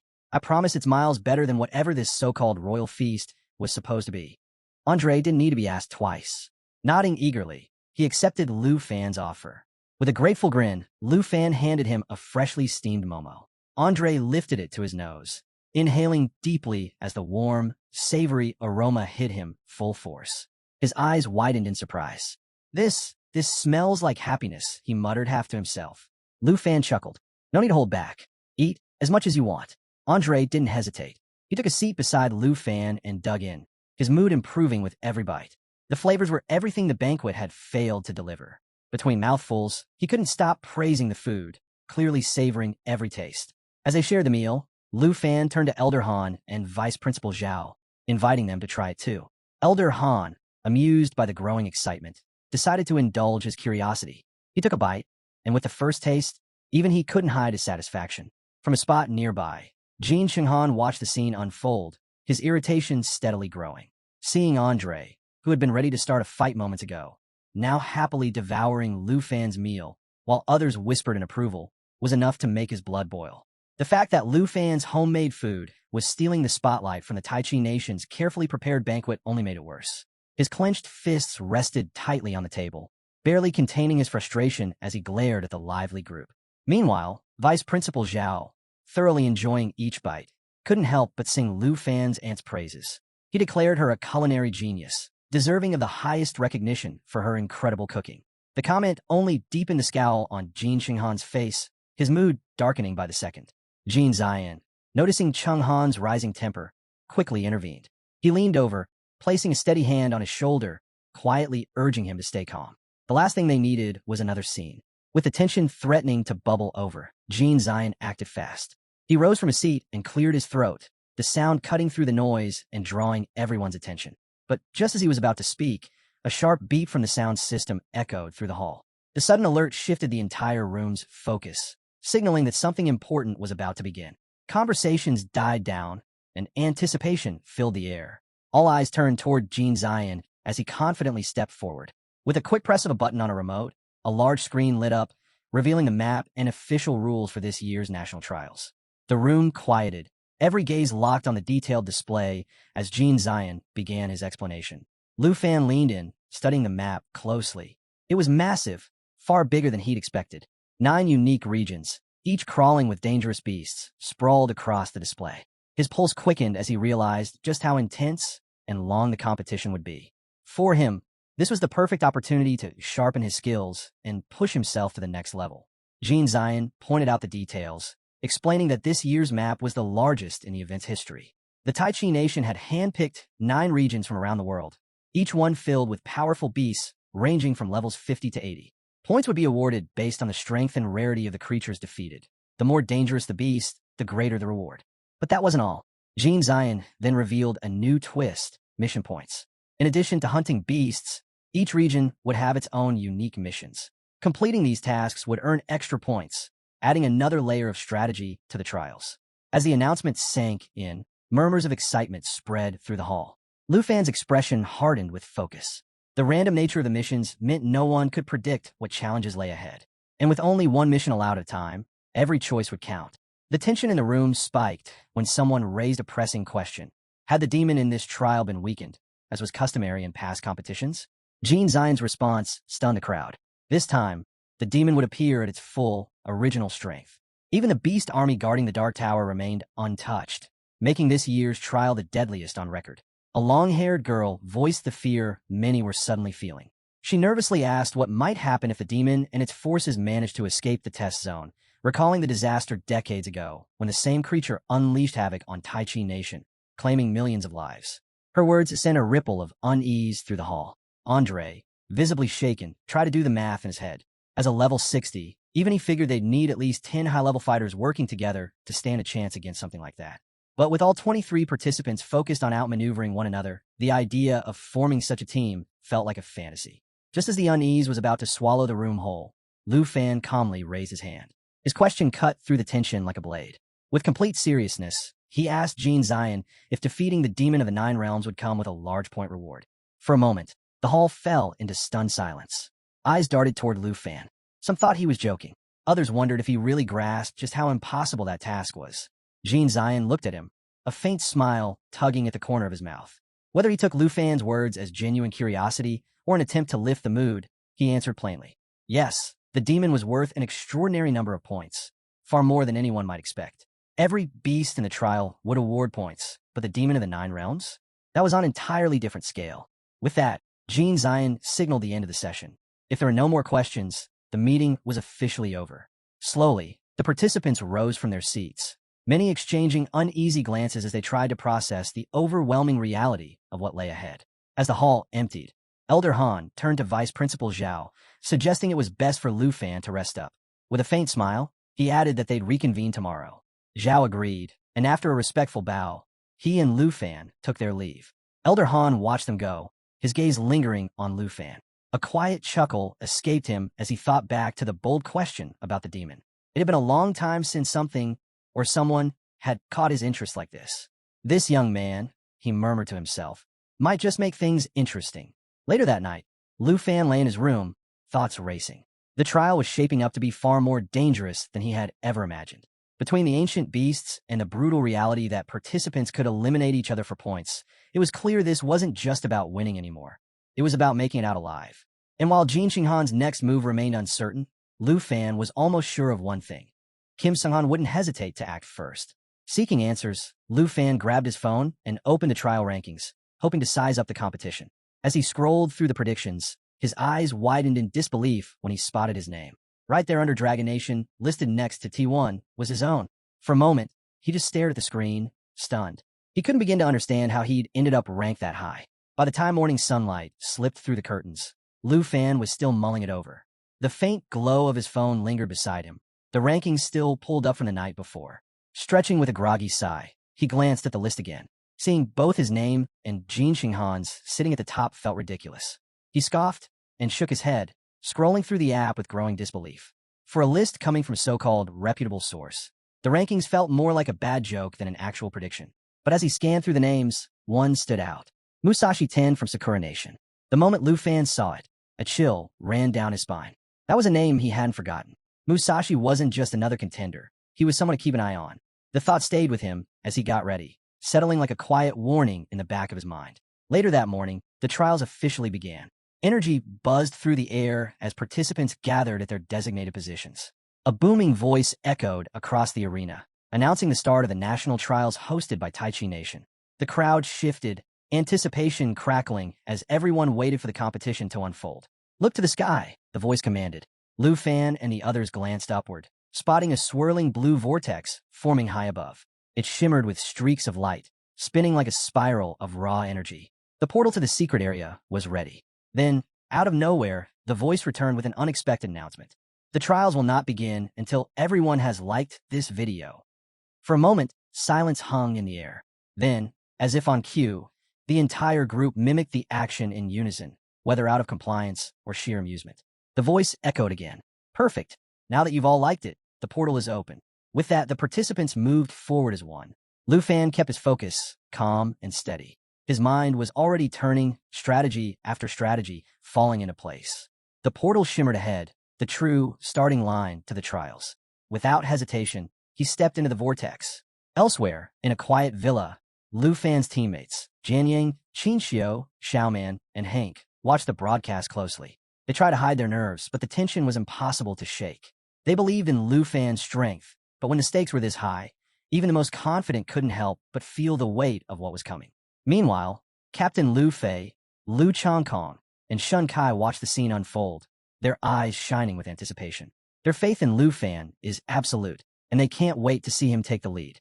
Off to the side, Duke Tujing lounges with a bottle of wine, completely at ease as he enjoys the unfolding chaos, the high-stakes atmosphere only adding to his amusement. Not far away, Vice Principal Zhao and Elder Han sit together in silence, their attention locked on the screens.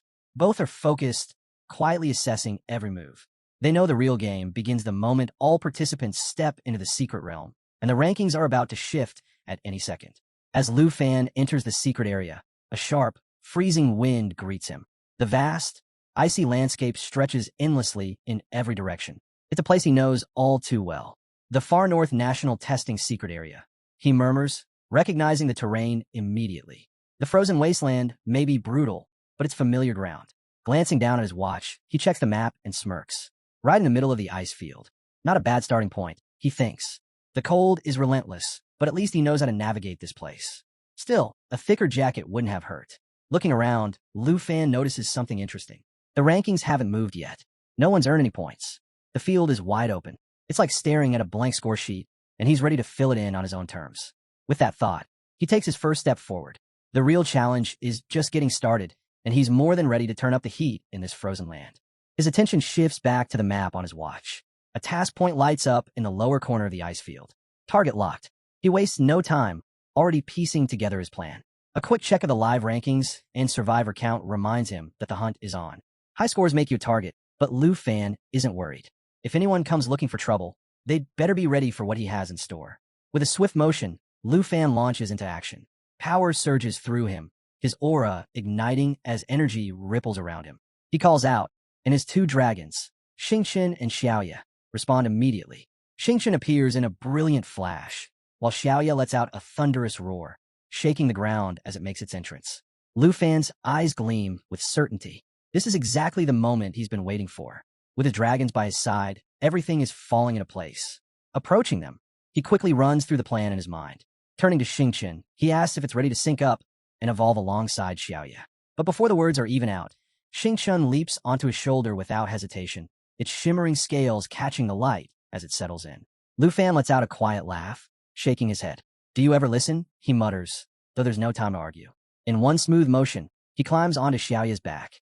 The massive dragon braces itself, its muscles tensing as it prepares for flight. Just as they're about to take off, a booming voice echoes from above. "Before you fly off, don't forget to subscribe. This journey's only getting started." Lu Fan smirks at the unexpected interruption, but doesn't let it break his focus. The rush of adrenaline is already pulsing through him. Xiaoya unleashes a thunderous roar, wings spreading wide before they cut through the air with a powerful gust. As they shoot into the sky, Lu Fan tightens his grip, the excitement of what's ahead sparking through his veins. The dark peak lies in wait, and he's ready for whatever it throws his way. Meanwhile, far across the secret realm, Jin Xinghan moves steadily through the blistering heat of a vast desert. The familiar landscape brings a grin to his face. "Back here again," he mutters, already adjusting to the scorching air and endless dunes stretching around him. With a simple gesture, Jin Xinghan summons his beasts. These aren't just ordinary creatures. They mirror pieces of him, eerie and fragmented, as if someone stitched together reflections of his own shadow. His skill, Fragmented Ambush, is as clever as it is unsettling. Bits of the abyss splinter off, scattering across the sand, each one settling into hidden spots to form a deadly web of traps and surprises. As the beasts skitter into place, their small legs kicking up sand, Jin Xinghan watches with satisfaction. In front of him, the system interface flashes to life, highlighting his ability stats. The Abyss Symbiosis effect stands out, his greatest weapon. As long as these creatures survive, they share their power with him. And if the worst happens, no problem. He can revive through any of them. 9 times, to be exact. Jin Xinghan chuckles to himself. "Practically immortal," he says, the thought lingering as his voice carries through the empty desert. Of course, no one answers. Not that he'd expect the desert to laugh back. Just as Jin Xinghan was savoring the thought of his unbeatable advantage, a sword sliced through the air with terrifying speed. In an instant, one of his summoned beasts was struck clean through the head, collapsing into the sand and vanishing without a trace. Jin Xinghan's gaze snapped toward the attacker, Musashi Ten, the representative from Sakura Nation.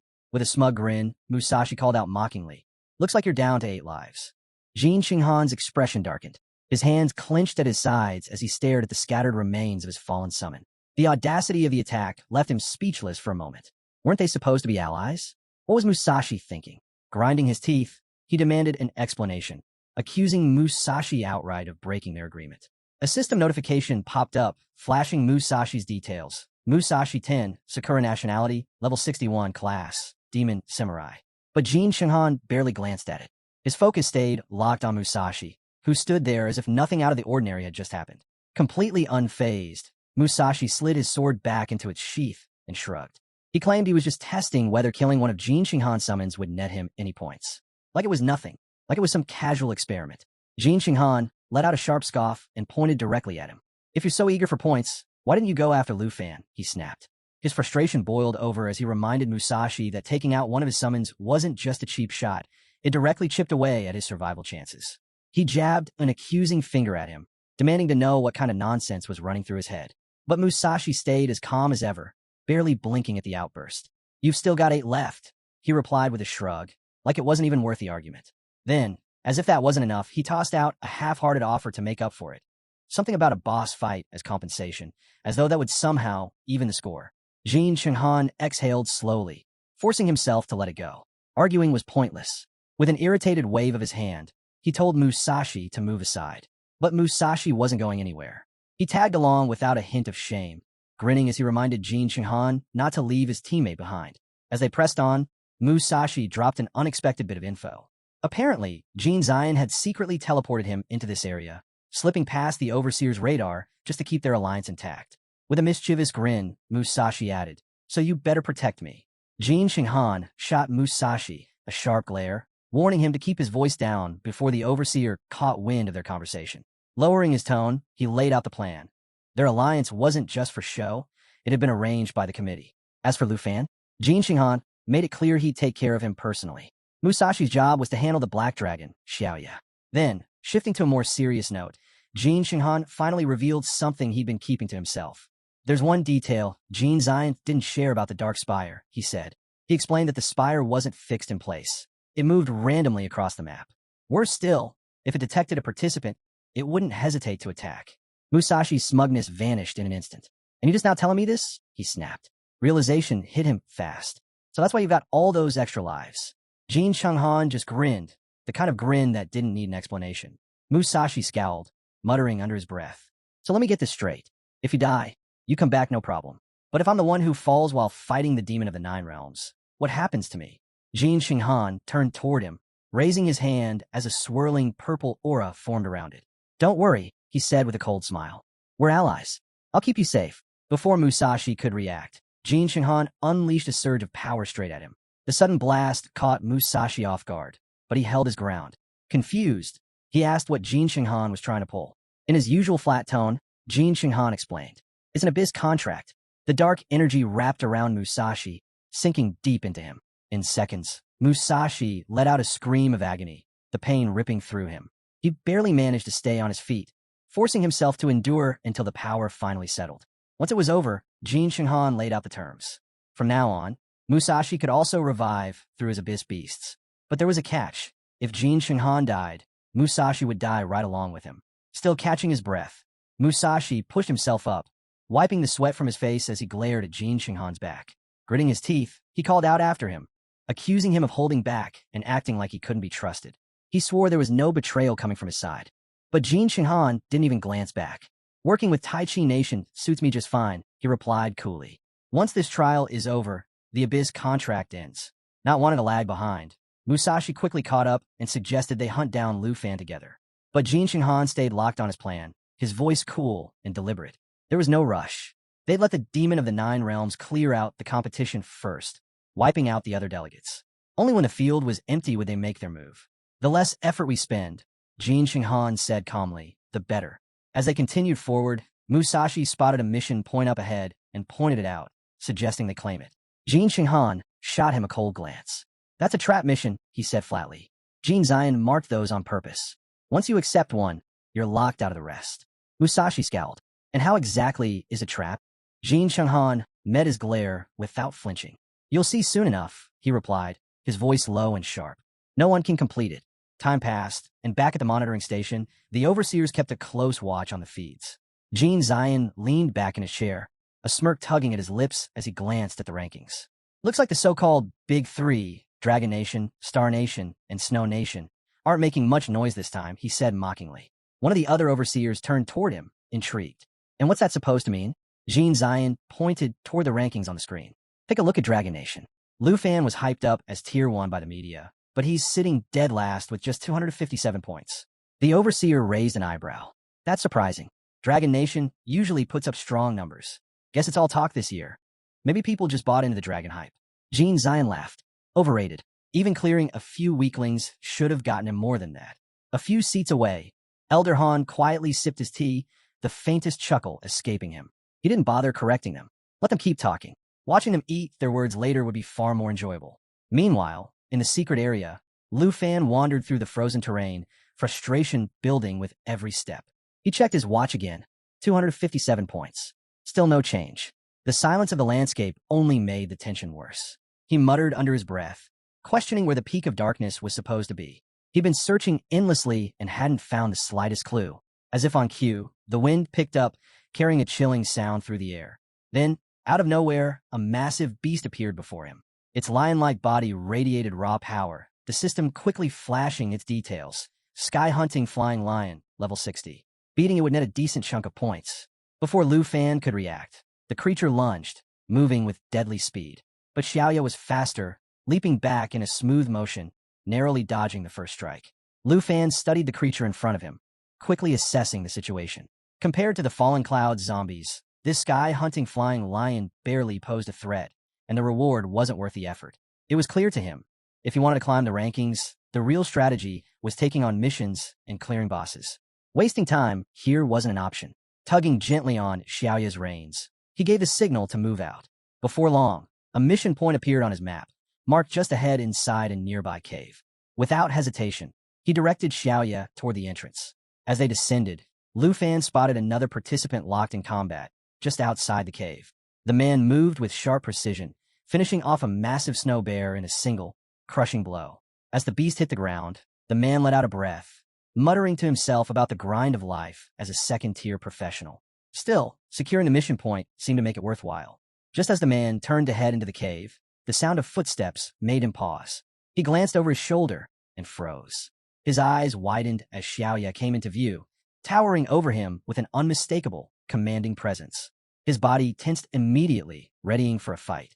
Lu Fan slid down from Xiaoya's back in one smooth motion, calm and unhurried. The man's gaze flickered between the dragon and Lu Fan, a mix of surprise and suspicion creeping into his expression. Recognition came fast. "You're Lu Fan from the Dragon Empire?" he asked, disbelief in his voice. Lu Fan didn't respond. Instead, he quietly pulled up his system screen, checking the details of the man standing before him. Yasen Lai, level 45 Water Wave Swordsman. South Nation, rank 19. Score, 5,153. A faint smirk tugged at Lu Fan's lips, but he kept his silence. Without offering so much as a glance back, he shut off the system and walked past Yasen Lai as if he wasn't even there.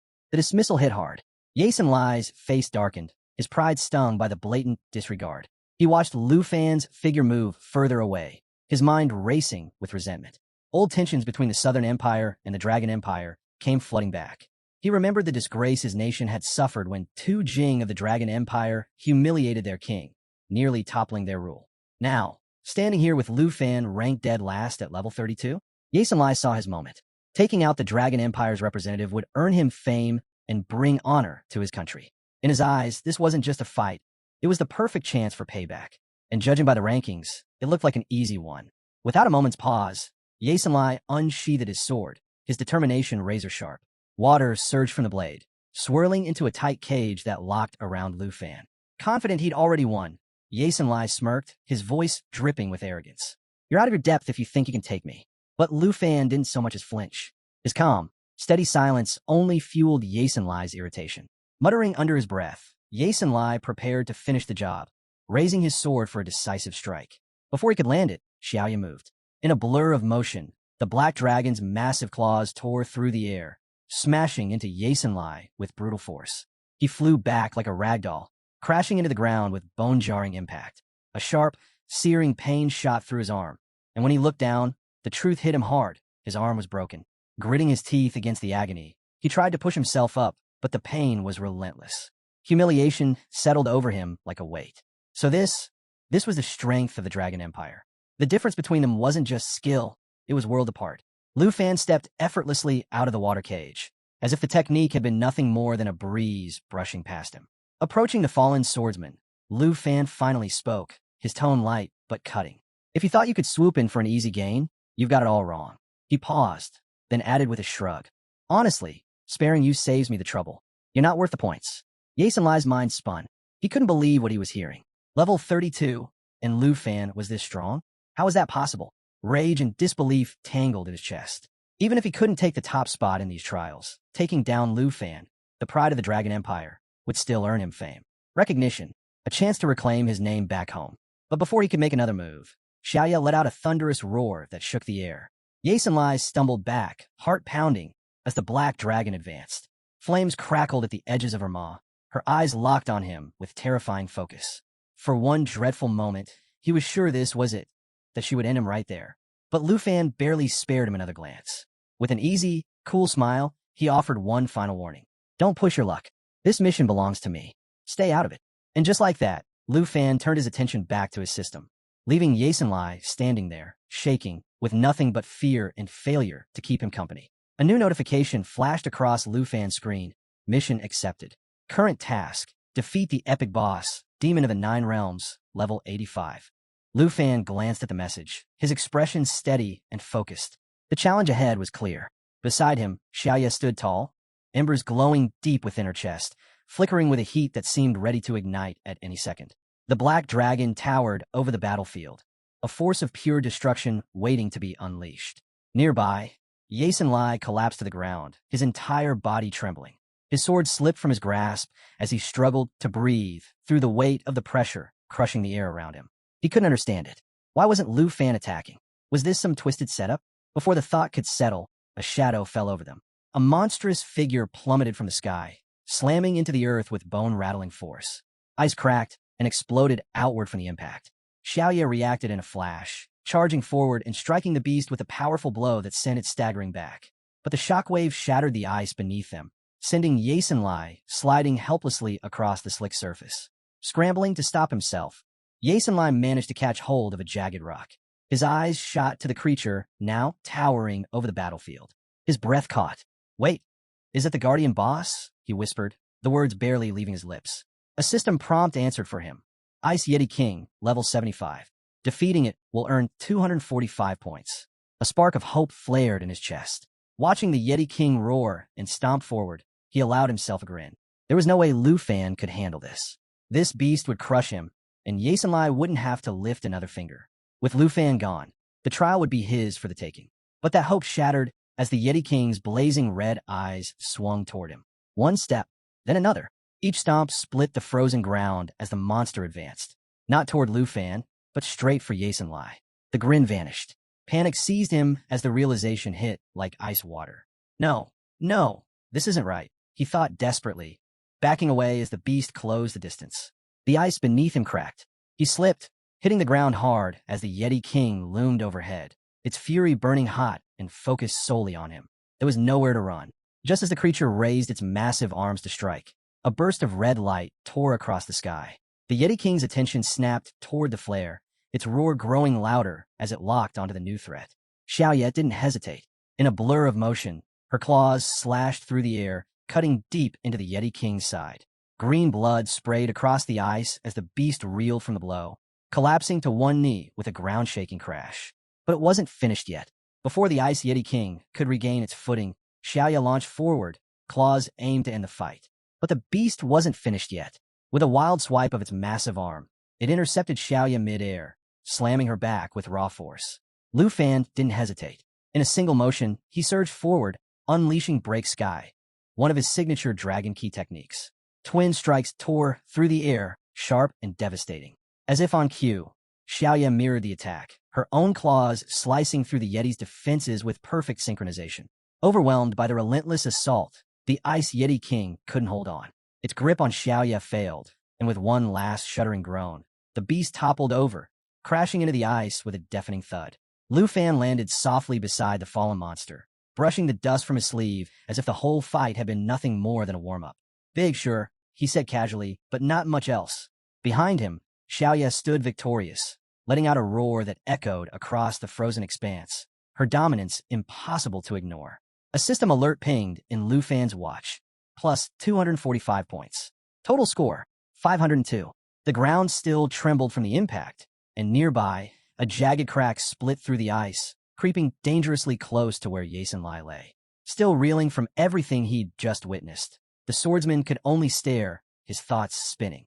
Lu Fan had taken down the Guardian Boss with ease. Level 32? It felt like a joke compared to the power he'd just displayed. Yasin Lai's chest tightened as a terrifying realization hit him. If that kind of attack had been aimed at him instead of the Yeti, he wouldn't have stood a chance. Frozen in place, he watched as Lu Fan approached. Each step felt heavier than the last, the pressure suffocating. By the time Lu Fan stopped right in front of him, Yasin Lai couldn't even look up. He shut his eyes, bracing for the end. But nothing happened. No strike. No words. Just silence. And then, without warning, Lu Fan simply turned and walked away, leaving Yasin Lai untouched. It took a few seconds for Yasin Lai to realize he was still alive. Opening his eyes, he watched Lu Fan's figure growing smaller in the distance. Then, faintly, he heard Lu Fan mutter, "Not worth the effort. Can't waste time on someone who hasn't even subscribed." Stunned, Yasin Lai remained frozen, unable to believe what had just happened. Lu Fan had let him go, not out of mercy, just complete indifference. As Yasin Lai struggled to make sense of it, a sudden flash of light appeared beside him. Squinting at the glow, He read the new system prompt and felt his heart skip a beat. Epic boss mission unlocked. Demon of the Nine Realms, level 85. The sheer ridiculousness of the mission left Yasin Lai speechless. How does something like this even exist? He muttered, still shaken. The image of Lu Fan's calm, almost bored expression replayed in his mind, and it finally clicked. Lu Fan hadn't bothered to finish him off because the points just weren't worth the effort. But now, the thought of Lu Fan actually facing the Demon of the Nine Realms sent a chill down Yasin Lai's spine. Was he seriously planning to take on something like that? How could anyone survive such a fight? Meanwhile, far away in the observer's room, the entire scene played out across the massive screen.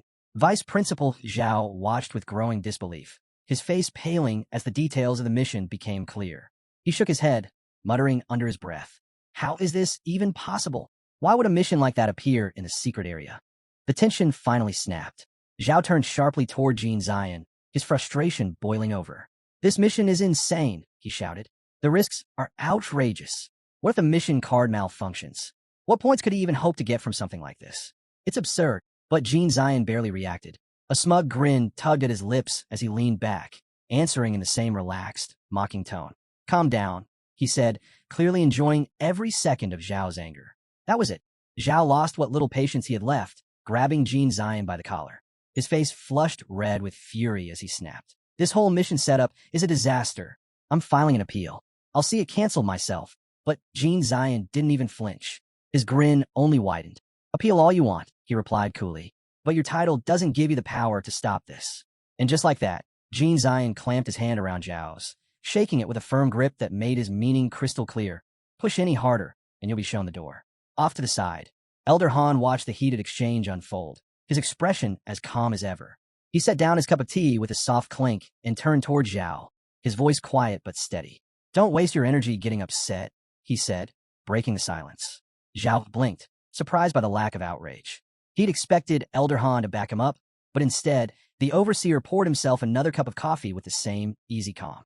"The problem can't be solved through an appeal," Elder Han added, his tone measured.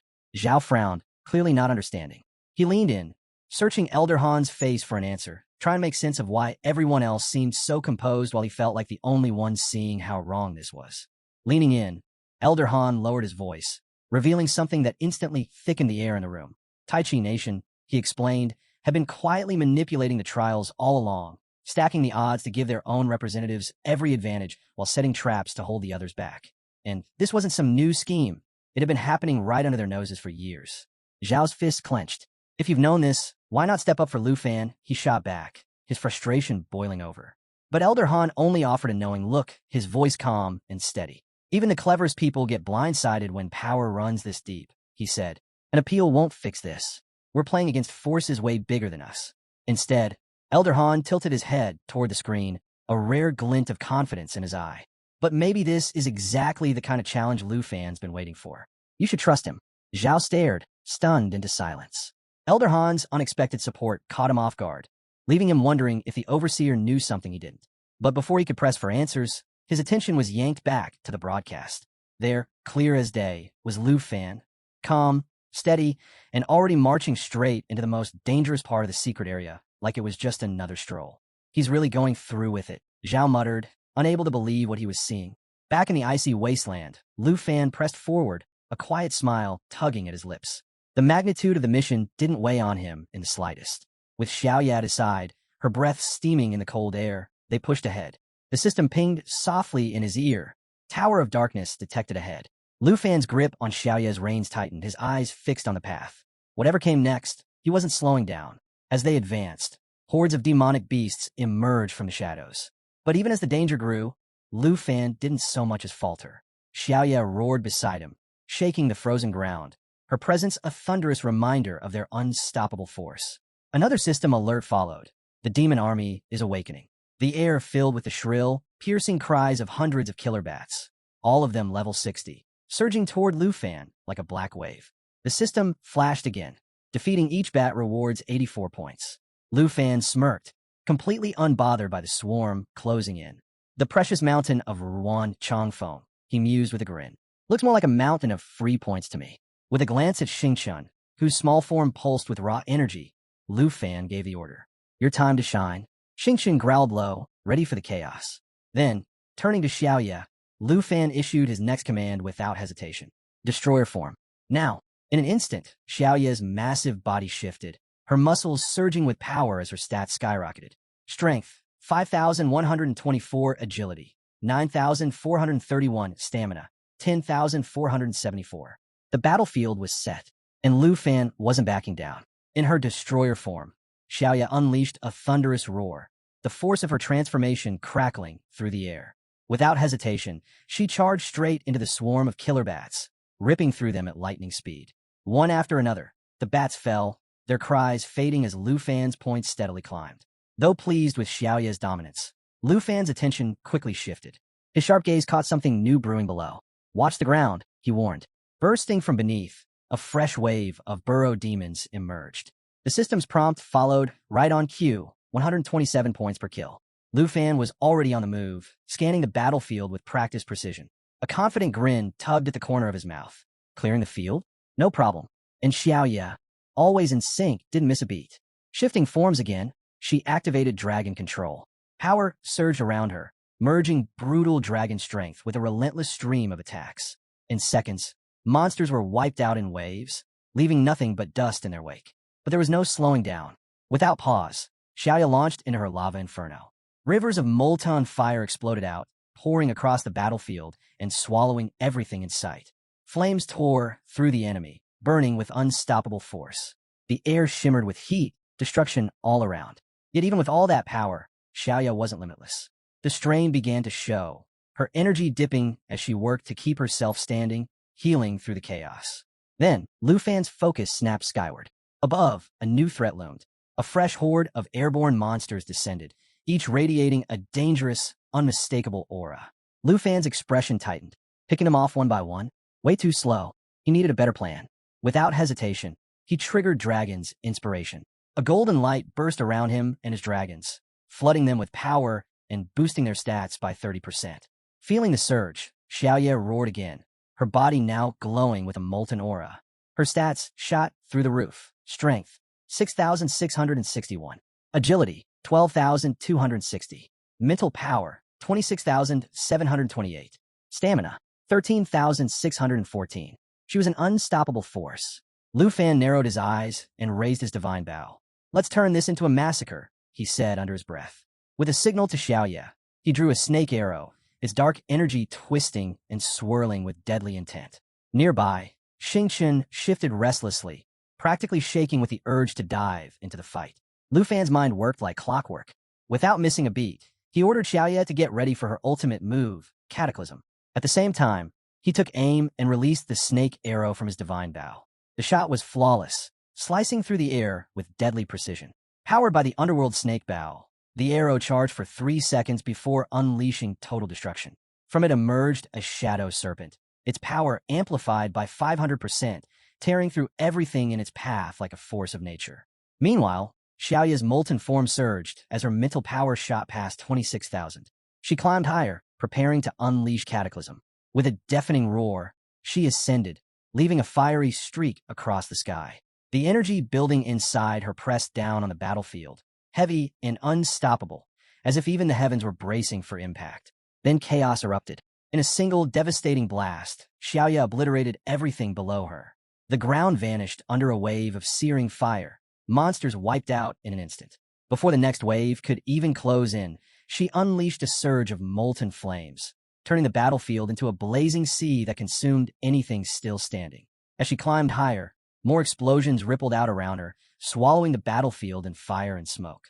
Even the massive stone chain blocking her path crumbled under the final wave of Cataclysm, melting into rubble. Any monsters hoping to regroup were instantly swallowed by the relentless inferno. When the dust settled, the only sound left was the crackling of flames and the slow drip of molten rock. Lu Fan's snake arrow hit right on target, colliding perfectly with Xiaoya's destruction below.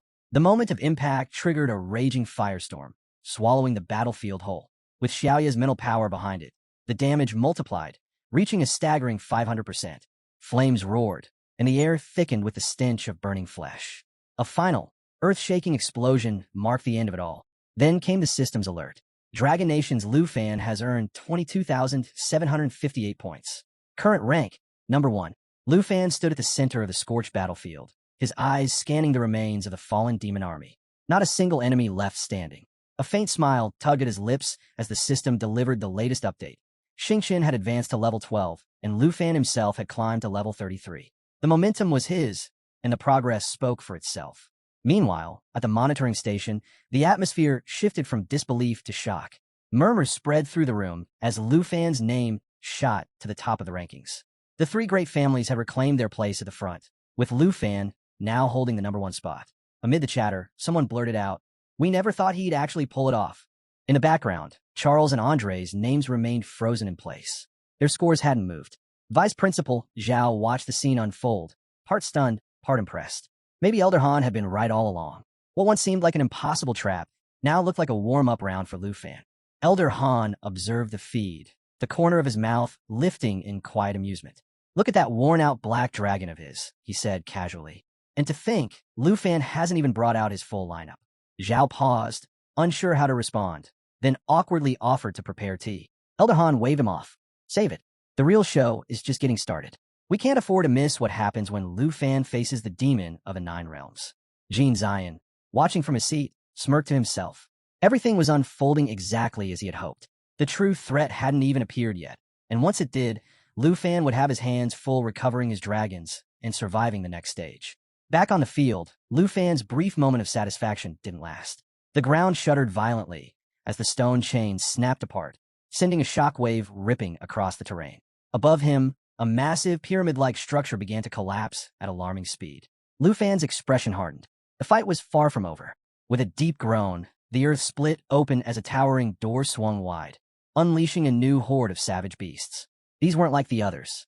They moved faster, hit harder, and radiated pure bloodlust. Lu Fan's eyes narrowed as realization hit. He'd been too quick to clear the field. If he had waited, he could have taken them all down at once. Clicking his tongue in annoyance, he adjusted his stance. No time to regret it now. It was time to adapt.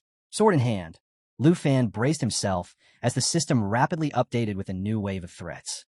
Wandering Pavilion Beasts, level 75, 135 points each. Two-Headed Ogres, level 80, 297 points each. Demon Scouts, level 60, 50 points each. Lu Fan's mind worked fast. Instead of trouble, all he saw was opportunity. A grin spread across his face. This isn't a problem. This is a gold mine. Sensing the shift in the battle, Xiao morphed back into her destructive form. Her molten body pulsed with fresh power, flames rippling across her scales as if feeding off the chaos ahead. Lu Fan's eyes gleamed with anticipation. "Perfect," he muttered. "Just what I needed. More monsters, more points." Without wasting a second, he rallied his team. With a sharp nod, he signaled Xingqian to enter the fight. To his surprise, she shot forward without hesitation, as if she'd been waiting for this exact moment to unleash her strength. Watching her charge ahead, Lu Fan couldn't help but smirk. "What, planning to handle them all yourself?" Xingqian answered with a piercing roar, the sound slicing through the battlefield like a blade. And just like that, the next stage of the battle erupted. The field transformed into pure chaos. Waves of monsters crashed forward, their roars merging into one deafening wall of sound. Right at the heart of it all, Lu Fan stood firm, unmoving. Xingqian unleashed a blast of icy breath, freezing enemies mid-charge, their bodies locking in place as her powerful wings sent shockwaves tearing through the horde, scattering them like leaves in a storm. Beside him, Xiaoya loomed like a shadow of fire. At Lu Fan's command, "Protect Xingqian," she answered with a roar that shook the ground, her flames surging outward in a fiery wall, burning down anything that dared come close. Above, a radiant light pierced through the chaos, pulling the attention of every creature on the field. But Xiaoya didn't slow. She charged headfirst into the blinding glow, her body a living blaze, crashing against the light as the battle reached a new peak. A monstrous two-headed brute led a pack of goblins straight toward Lu Fan. Their screams echoed as they closed in, but he didn't flinch. Perched atop Xiaoya, his gaze burned bright, cold, and focused.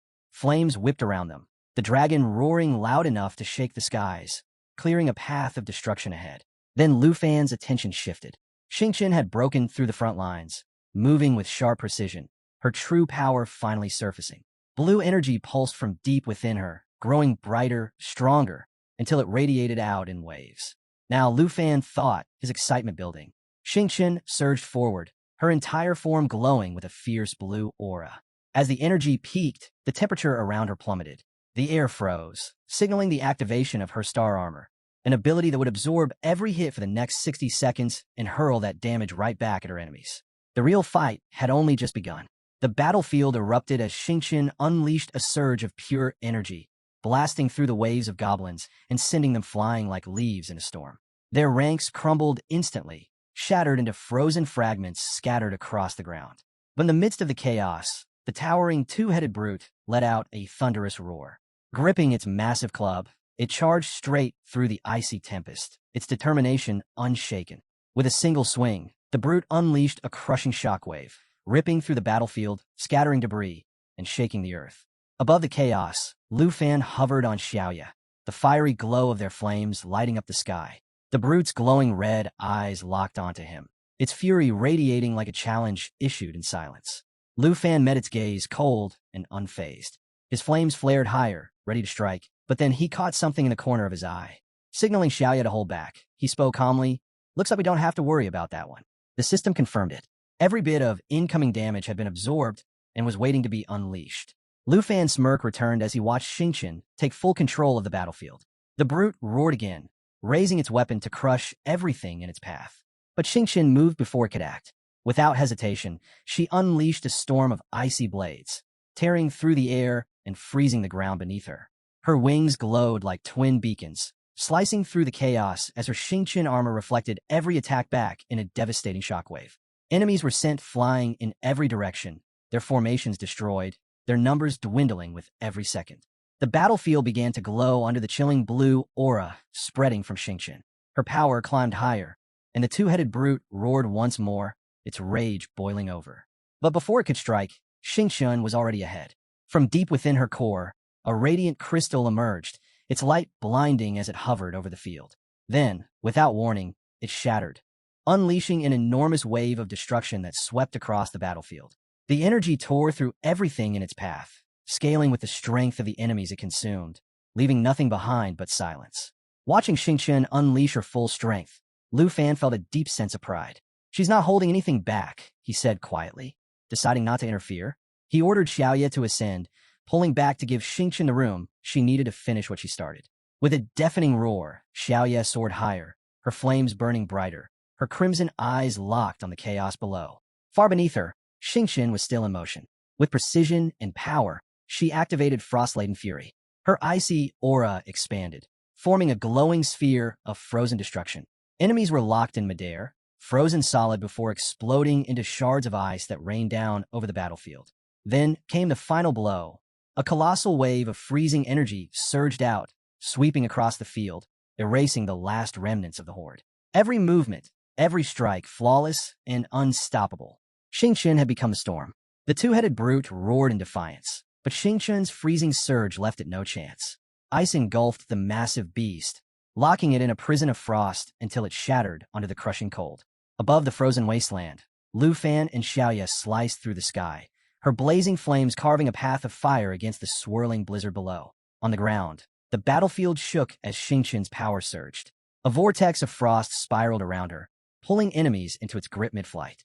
Winged creatures shrieked as the storm tore through them, scattering frozen fragments across the field. At the center of the chaos, Xingqian dropped like a falling star, her radiant wings cutting clean through the icy air. Every flap sent waves of energy pulsing outward, freezing everything they touched. The enemy had no way out. Her strength was absolute. From above, Lu Fan watched it all unfold, pride flickering behind his steady gaze. With the Serpent Shadow arrow multiplying the damage by 500%, this Shattered Star attack is nearly on par with Xiaoya's Great Disaster, he thought. Satisfied, he called out, "Well done, Xingqian." A system alert followed immediately, level 34 unlocked. The notification highlighted the staggering damage Xingqian had absorbed and unleashed, proving she was far more than just support. She was a force of destruction in her own right. Lu Fan couldn't help but smile. Xingqian was strong now, but this was only the beginning. Once her level climbed higher, there'd be no stopping her. Down below, Xingqian glowed with blue flames, lifting her chin in mock arrogance, basking in the praise. Lu Fan chuckled to himself. Look at her, completely full of herself already. But Xiaoya wasn't about to let that slide. Sensing the attention shifting to Xingqian, she let out a fierce roar, flames flaring wildly in protest. Lu Fan glanced her way with an easy smile. "Don't worry, you're just getting started. The next boss is all yours." that seemed to satisfy her.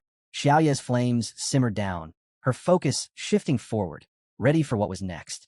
Before anyone could say another word, the ground detonated in a flash of violet light. A violent explosion ripped through the battlefield, sending debris flying. As the dust settled, both dragons turned toward the source. Out from the smoke, a monstrous figure emerged. Towering over the ruins, the beast's scaled, frog-like body shimmered with a sickly green hue. Its massive horn pulsed with raw energy, and the air around it thickened with an oppressive force. The system chimed in, Black Mountain Horn Beast, level 80, worth 429 points. Its blood-red eyes swept across the battlefield, radiating dominance. Every step it took sent tremors through the ground. Lu Fan's grin widened, flames sparking around him. Finally, the real fight begins. Locking eyes on the colossal creature, his voice cut through the air with quiet authority. Xiaoya, Xingchen, get ready. He raised his sword, unwavering. We end this in one wave. The duo roared as one, their combined power igniting the battlefield in a storm of fire and ice. The Black Mountain Horn Beast locked its glowing red eyes on the incoming assault, its pulsing horn flashing with dangerous energy, ready to retaliate. But Lu Fan was already ahead, issuing his commands without hesitation. Xiaoya, get that lava explosion ready. Xingchen unleashed Star Surge. Flames and frost swirled together, building into a storm of raw power as both dragons charged their ultimate moves. Lu Fan joined the attack, summoning his dragon chi to fuel a relentless offensive. His fiery claws slashed out, striking in perfect rhythm with the dragons. Xiaoya and Xingchen each followed up with twin claw strikes, their attacks landing with brutal precision. Each hit tore across the beast's scales, leaving behind glowing streaks of green energy carved deep into its hide. The entire battlefield seemed to pause for a breath. Then, Xiaoya's molten blast collided with Xingchen's icy surge, merging into a catastrophic wave of elemental fury. Fire and frost spiraled into a vortex, swallowing the Black Mountain Horn Beast whole. The creature's roar echoed across the field as it thrashed against the unstoppable force crushing down on it. With its defenses faltering, Xingchen struck again. Darting through the chaos, she delivered a flawless shadow burst, her sharp movements slicing through the monster's massive form. The beast responded with a furious bellow as its horn glowed brighter, pulsing with swirling green energy that crackled and hissed like a serpent ready to strike. The ground trembled as the beast's energy built to its peak. In an instant, it fired, releasing a blinding blast of green light that tore across the battlefield, splitting the earth and sending shockwaves through the air. But Lu Fan didn't flinch. Launching into the sky, sword flashing, he called out, Xingchen, show this thing your real power. Answering with a thunderous roar, Xingchen surged forward. Her body radiated a brilliant blue aura as she unleashed her ultimate attack. A blazing torrent of energy exploded outward, sweeping across the battlefield like a tidal wave, unstoppable and absolute. Xiaoya, finish it, Lu Fan shouted. Without hesitation, Xiaoya ignited, her body engulfed in a roaring inferno. Lifting high above the battlefield, she released Lava Burst, her most devastating attack. Flames cascaded from her, flooding the ground below in a sea of molten lava. The fiery surge consumed everything in its path, leaving the battlefield scorched and trapping whatever remained in a burning pool of destruction, the searing heat delivering constant, punishing damage. The combined assault left no room for escape. This battle was theirs to end. The colossal beast roared in agony as the combined assault crashed into its massive body. Unable to withstand the onslaught, it collapsed, writhing as the flames consumed it from all sides. Desperation flashed in its glowing red eyes as it fought to escape the molten chaos closing in. With one final, frantic effort, the beast coiled its hulking form and launched itself skyward, bursting through the inferno in a desperate bid for freedom. Trails of fire streaked behind it, painting the sky with burning embers as its escape tore a path of destruction across the battlefield below. But Lu Fan was already there. Cutting through the chaos with unwavering precision, he struck. The ground exploded beneath him as his attack landed true, sending shockwaves racing across the field. The beast howled, its roar splitting the sky as the blow tore through its defenses. Above it all, Xingchen hovered with wings spread wide, her energy pulsing brighter with every second. She summoned a radiant field of light that shimmered over the battlefield, casting a glow that signaled the final blow was near. Without hesitation, Lu Fan and Xingchen moved as one, their strikes synchronized perfectly, colliding with devastating force. The beast's body convulsed, a deafening cry echoing through the air as the last of its defenses shattered. The end came swiftly. As the dust settled, Lu Fan's grin widened. Victory was theirs, and the scoreboard confirmed it. His name shot straight to the top, the surge in points leaving no room for doubt. Beside him, Xiaoya and Xingchen landed, their forms glowing with the pride of hard-fought triumph. Not bad at all, Lu Fan mused, his gaze drifting to the scoreboard. The numbers were staggering, a clear message to anyone watching. This battle belonged to them. Inside the supervision room, disbelief rippled through the crowd. Vice Principal Zhao leaned forward, watching the screen with growing excitement. Lu Fan's growth since heading to the northern regions was undeniable, and the results spoke for themselves. Elder Han simply nodded, his usual calm tinged with quiet amusement, as if everything was unfolding exactly as he expected. But across the room, Jin Zion wasn't taking the news nearly as well. His expression darkened as he stared at the rankings, his mind reeling. Lu Fan had done the unthinkable, wiping out the Warcraft army and outscoring Jin Qinghan by a wide margin. This can't be happening, Jin Zion muttered, his voice tight with anger. His frustration boiled over as he barked orders to his subordinates. Get the data from the Black Tower now. I want everything checked, every detail, every reading. If there's any hint of manipulation, I want to know immediately. Jin Zion's frustration boiled over as he continued watching the screen, his once steady confidence now shaken by Lu Fan's unstoppable climb to the top. Yet, even amid his growing doubt, a twisted grin curled at the corner of his lips. In his mind, only Tai Chi Nation's supreme national hero had the strength to defeat the demon of the Nine Realms. Lu Fan's progress? Impossible. Sooner or later, Jin Zion was certain he'd catch Lu Fan breaking the rules and strip him of his qualifications. But half an hour later, his plans began to crack. At the entrance of the supervision room in Jin City Arena, a nervous guard stepped forward. The inspection is complete, he reported cautiously. Everything's running as it should. No weaknesses detected in the trial system, including the Dark Spire. Jin Zion's expression turned ice cold. In a flash, he grabbed the guard by the collar and hissed through gritted teeth. You're telling me you found nothing? The guard stammered, scrambling to apologize and promising to check again immediately. But Jin Zion wasn't interested in excuses. He unleashed his fury on the staff, calling them useless and incompetent before barking out fresh orders. Do it again. This time, don't come back unless you find something. The guards fled, desperate to avoid his wrath. Jin Zion clenched his fists, seething. What was meant to suppress the competition had become Lu Fan's playground. The mechanism he designed to intimidate challengers had backfired spectacularly. His mind raced. If the system couldn't stop Lu Fan, he'd make sure the demon of the Nine Realms did.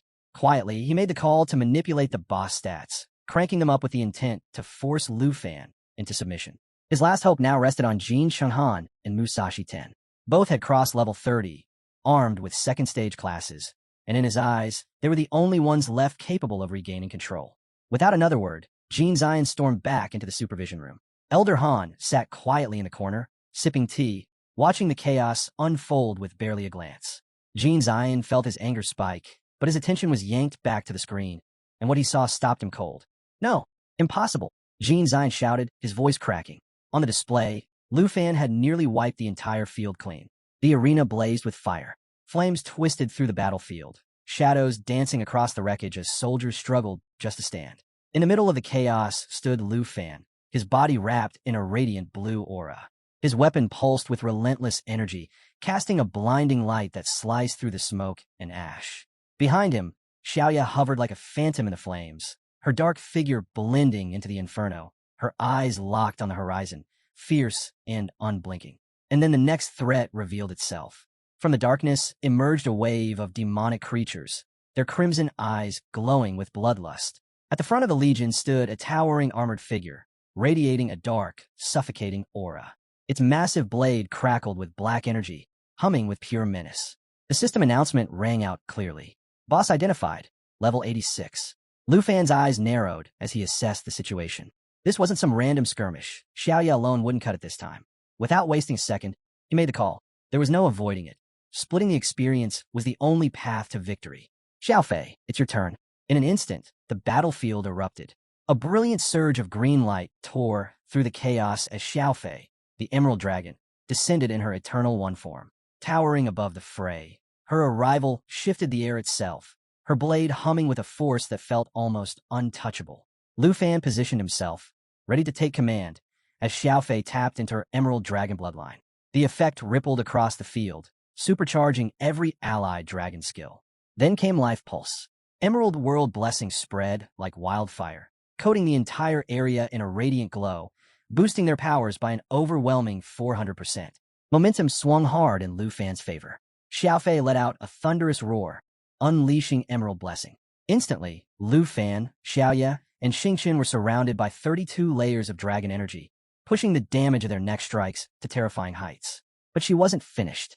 Emerald Light followed, wrapping the team in protective layers that stripped away all debuffs while boosting their stats by 60%. Each barrier stood ready to absorb crushing blows, giving the squad the defensive edge they needed. Xiaoye answered without hesitation. With a roar that shook the ground, flames exploded from her, setting the battlefield ablaze. On Lu Fan's signal, she launched her counterattack, leveling up to 30 and unleashing Lava Flame. Fire poured from her like a relentless storm, tearing through enemies while steadily healing her own wounds. The battlefield glowed with burning wreckage, filled with the cries of those who couldn't withstand the onslaught. Then came the next layer of defense. Staying close to Lu Fan, Xiaoye called forth Eternal Guardian. A radiant barrier formed, wrapping the entire team in a shield powered by her own health and recovery. Bathed in emerald light, they stood unshaken. Everything moved like clockwork. Lu Fan turned to Xingqian next. Now, Xingqian activated Starlight Scale Armor, and his body lit up with shimmering star energy. For the next 60 seconds, every hit he took was absorbed into the armor, storing the incoming damage for a devastating payback. Each strike only fueled the glow, the armor pulsing brighter with every blow, waiting for the perfect moment to release its fury.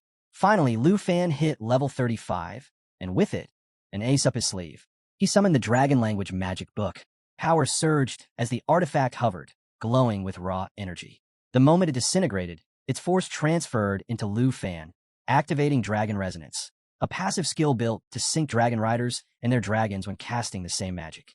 As the light faded, Lu Fan felt the shift. The real battle was only just beginning.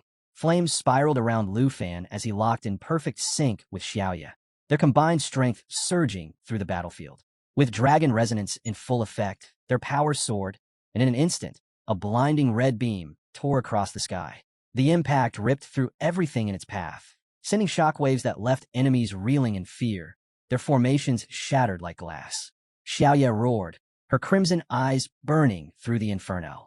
Flames coiled tightly around her as she readied her ultimate move, Lava Explosion. On Lu Fan's signal, the two moved as one, unleashing twin lava explosions that crashed over the enemy lines in a tidal wave of molten fire. The ground cracked, pools of lava spread like a deadly trap, and anything caught within was burned relentlessly, taking massive damage with no way out. Their teamwork pushed Dragon Resonance even further, stacking an extra 10% boost on top of their already devastating power. Together, their combined strike didn't just double in strength, it quadrupled, turning the battlefield into an unforgiving sea of fire. The ground shook under the weight of their assault. Lu Fan could feel every beat of their shared rhythm, power surging through him like never before. This is only the beginning, he thought, watching the enemy forces crumble as the molten fury swept over them. The colossal beast at the center of the chaos struggled to hold itself together, its body barely intact as it waded through the burning lava, desperate to escape. Lu Fan knew this was the moment to end it. Xiaoye now. Flames erupted around her as she ascended into her world destroyer form. Her strength, speed, and spirit shot to their peak, her body engulfed in fire. Without hesitation, she lunged forward, sinking her fangs into the beast's molten body, ripping through its defenses and leaving it bleeding out, unable to heal. The creature roared, fighting to stay standing despite the relentless onslaught.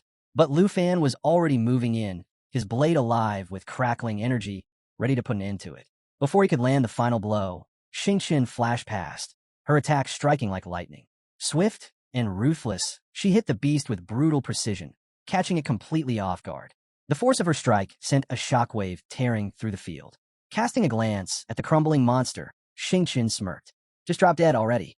Without missing a beat, she unleashed the full force of her Starlight Scale Armor. Every ounce of stored damage detonated in a colossal explosion, ripping through the beast and obliterating anything still standing nearby. Silence fell over the battlefield.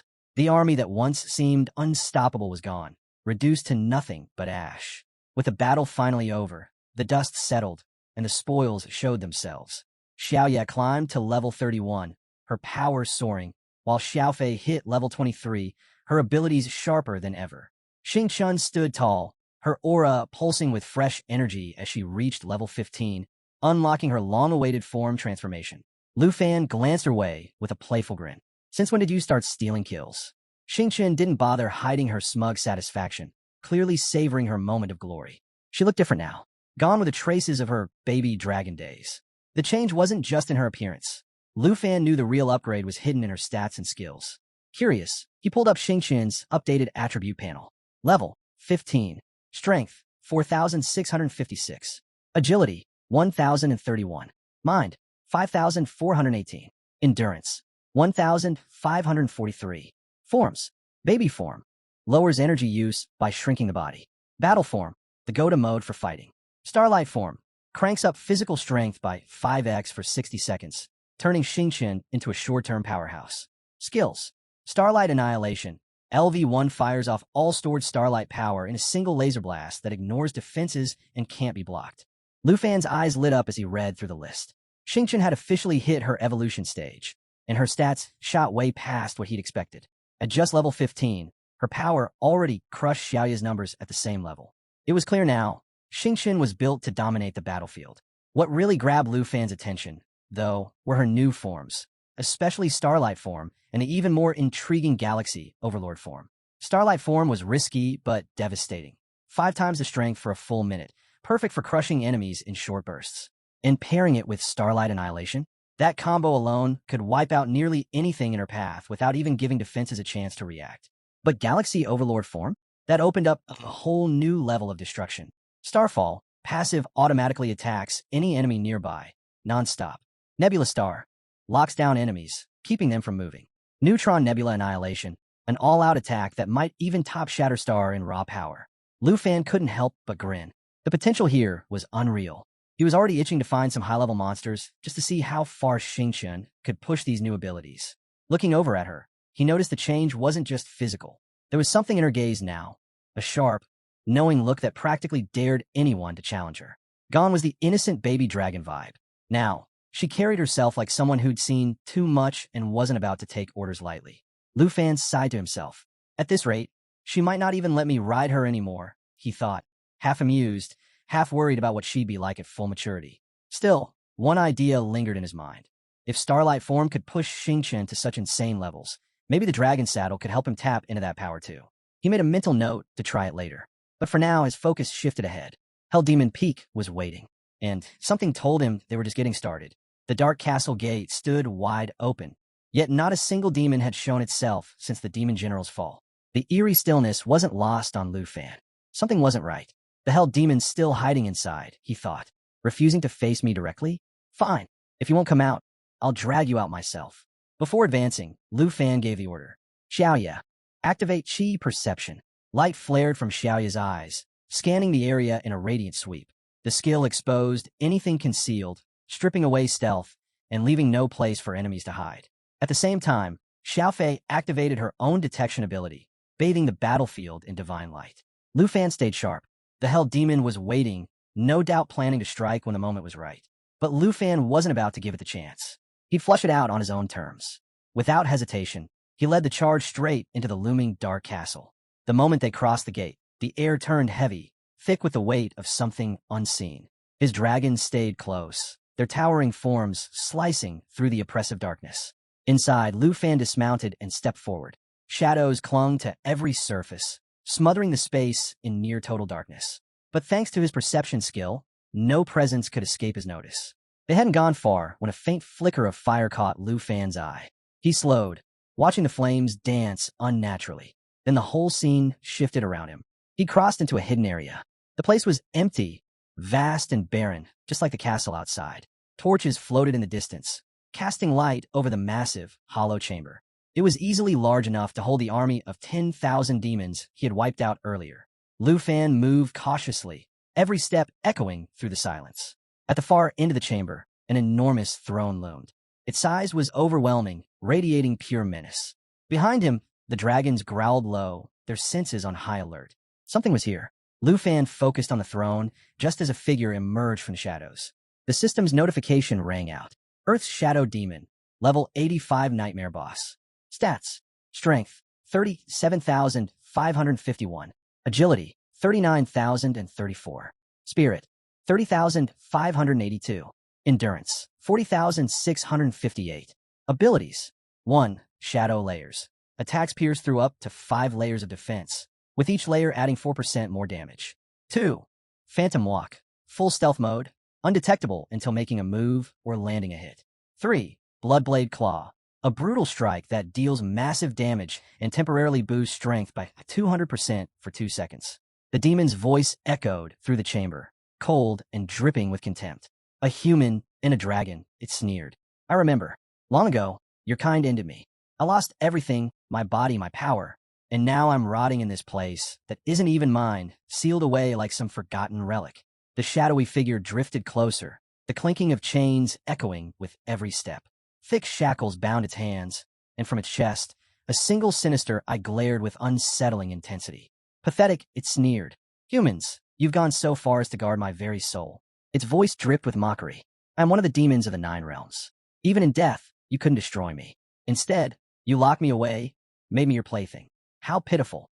Lu Fan stayed on guard, watching the demon's every move, its words laced with venom. And now what? The demon continued, raising a chained hand in mock applause. Have you and that little dragon come to lock me up again? Still dreaming of being some great hero? Without warning, its hand shot forward, shadow energy surging as it roared. Prepare to die. Insect, say your goodbyes. In an instant, the demon unleashed its shadow layers, a barrage of shadow-infused strikes tearing through the air. Lu Fan didn't flinch. Xiaofei's protective shield snapped into place, layer upon layer absorbing the full force of the attack. Each hit only strengthened the shield, stacking its power until the demon's assault faded into nothing. Inside the shimmering armor, Lu Fan smirked. Bug, was it? He shot back. Better save that line for yourself. Without hesitation, he gave the next command. Xiaoya, Emerald Light. A radiant glow burst forth, wrapping Lu Fan in a second shield. The aura absorbed incoming hits, wiped away all debuffs, and pushed his attributes up by 60%. The emerald light shimmered around him, turning the demon's aggression into wasted effort. Lu Fan gripped his sword, the blade humming with raw energy, the air around him heavy with power. Let's raise the stakes, he muttered. From his inventory, he pulled out the dragon bone flute. As the haunting melody echoed through the dark hall, the system confirmed activation. Twin fallen core dragons summoned. The ground trembled as 2 massive dragons appeared, their roars shaking the castle walls. System alert. Dragon's breath deals magic damage. Enemies killed are revived as undead under your control. Dragon charge cloaks the body in undead energy, negating 99% of incoming damage and reflecting enemy skills. Forbidden dragon magic unlocks powerful spells, including Dragon Curse and Enhanced Dragon Charge. Bloodline effect reduces all damage taken by 5%. For the first time, the Earth's Shadow Demon faltered.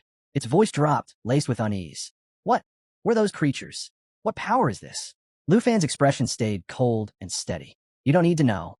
At his signal, Xiaoya moved. Her roar shook the chamber as waves of molten fire erupted from her mouth. Lava explosions struck hard, sending walls of flame crashing over the demon and blasting through the throne room. The force of the blast rattled the ground, the heat burning through the shadows. For a moment, Lu Fan thought it was over. But as the smoke cleared, the Earth's Shadow Demon stood tall, untouched, its laughter echoing through the ruin. So this is all you've got? You weak and careless fool, the demon sneered. Did you really think you could kill me so easily? Lu Fan's expression hardened. The Earth's Shadow Demon had slipped into phantom walk, vanishing into the swirling shadows. Even Xiaoya's detection skills couldn't break through its stealth. Frustration built as the demon darted through the darkness, unseen and untouchable. Then, without warning, the demon struck. Its claws tore into Xiaofei, landing 4 precise blows. Shadow layers stacked with each hit, pushing its damage output up by 40% per strike. The demon chuckled darkly. Let's see how long you can survive, human. Xiaofei held firm, but the strain was showing. Lu Fan didn't flinch. Activating Emerald Light, he restored the protective shield and cleared away the lingering shadow effects. Enough playing defense, Lu Fan muttered, tightening his grip on his sword.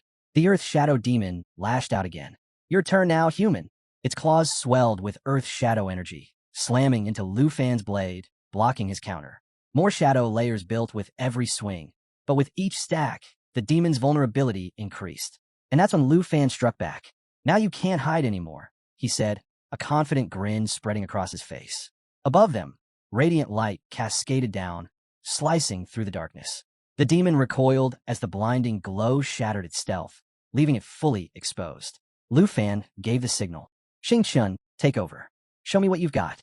With a fierce roar, Xing Chun emerged, shifting into Star Sky Dragon form, also known as the Milky Way form. The Earth Shadow Demon reeled in shock. Who is this? Was this creature with you all along?" Lu Fan didn't bother answering. "Stellar rain," he commanded. A downpour of celestial light blanketed the battlefield, shimmering waves of galactic energy pouring down relentlessly. The system confirmed the skill's indefinite duration, and paired with Xing Chun's form, the damage was constant and overwhelming. The demon shrieked as the radiant assault tore into its defenses, making stealth impossible. Its massive form trembled under the weight of the attack, desperation creeping into its movements. Lu Fan, fully synchronized with his dragons, raised his sword high. The blade pulsed with unstoppable power. "You don't need answers," he said calmly. "Just get ready to say your last words. Insect." The fight wasn't finished, but the momentum had shifted. As Lu Fan and his team closed in, the Hell Demon tried once more to slip back into the shadows using Shadow Walk. But Xing Chun wasn't about to let escape. Every time the demon tried to vanish, Xing Chun's relentless barrage forced it back into the open, slamming it with precision strikes and cutting off any attempt to flee. Stunned and helpless, the Earth Shadow Demon could do nothing but endure the onslaught. The tables had turned, and there was nowhere left to hide. The demon's gaze shifted sharply to Lu Fan, realizing that Xing Chun's barrage wasn't meant to deal real damage. It was all about locking down its movements. Fury twisted across the demon's face as it abandoned its defense and focused solely on Lu Fan. With a roar, it raised both claws, activating Shadow Strike. Dark energy surged as it lunged forward, unleashing a devastating double slash aimed straight at him. But Lu Fan was already moving. Dodging with precision, he barely missed a step before giving the next command. "Xiao Fei, Soul Light Form."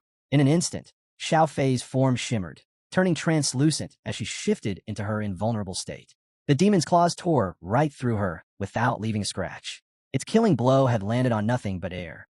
Lu Fan didn't waste the opening. He vaulted onto Xiaoya's back, triggering his Dragon Rider ability. Their connection flared to life, merging their stats into one overwhelming force. Strength, agility, stamina, all of it surged as the bond deepened. The failed strike only sharpened Lu Fan's resolve. Anyone who laid a hand on his dragons wasn't just an enemy. They were already doomed. "Dragon Inspiration," Lu Fan called out, stacking even more power onto himself and Xiaoya with a 30% attribute boost.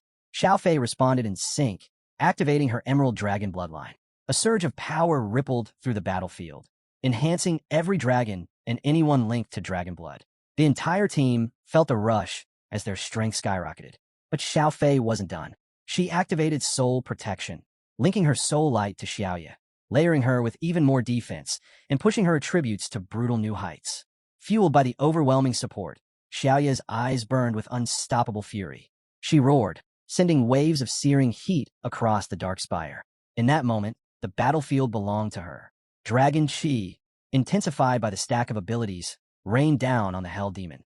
Every hit pounded into its body, drawing deep, guttural cries from the creature as it struggled to withstand the relentless assault. "Disgusting human," the demon spat, its voice shaking with rage. "How can you wield the power of dragons? They were gods. Why would they lower themselves to follow an insect like you?" Panicked, the demon clawed desperately at the swirling dragon chi, trying to push back the waves of power slamming into its body. But Lu Fan didn't even flinch at its words. "Xiaoya, increase the pressure," he commanded calmly. Xiaoya answered with another roar, pouring even more force into the storm of flames. The assault became merciless, forcing the demon back step by step under the weight of her strikes. The Hell Demon kept shouting, demanding answers, trying to understand how a human could command such power. Lu Fan didn't give it the satisfaction of a response.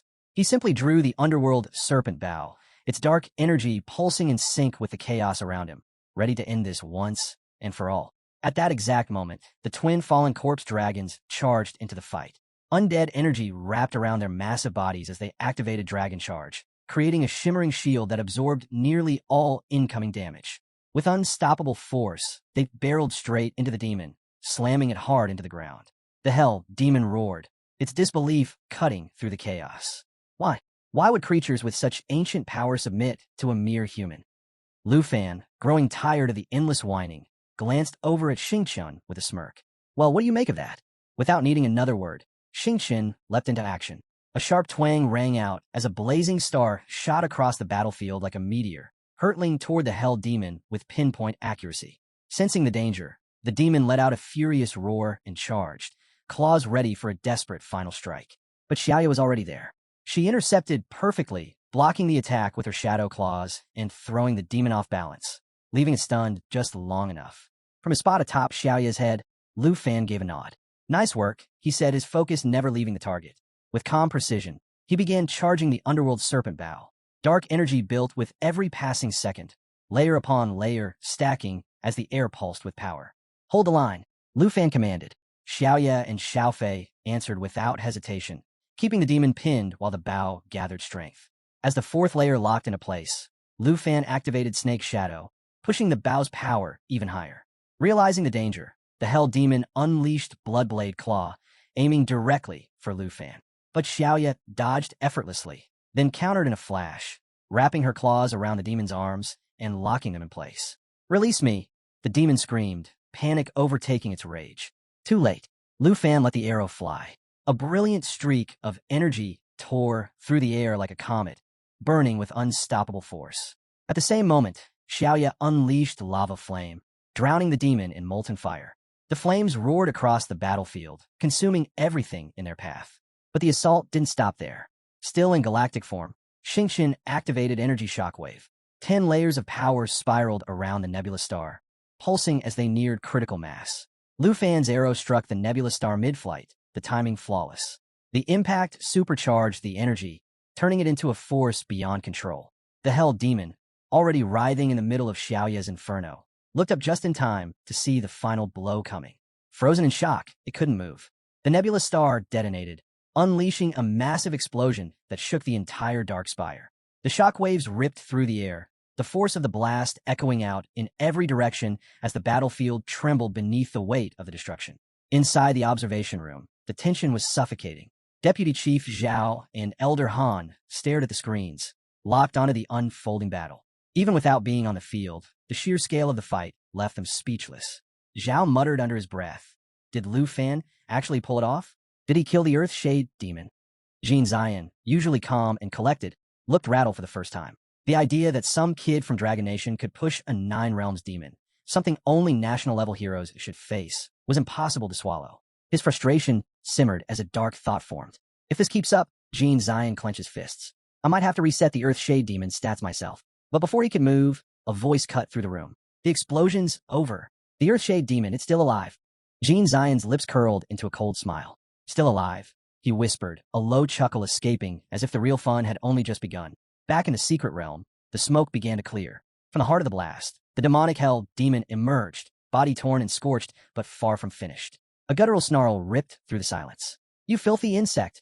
It spat, rage pouring from every word. You actually dared to wound me. I'll make you regret it.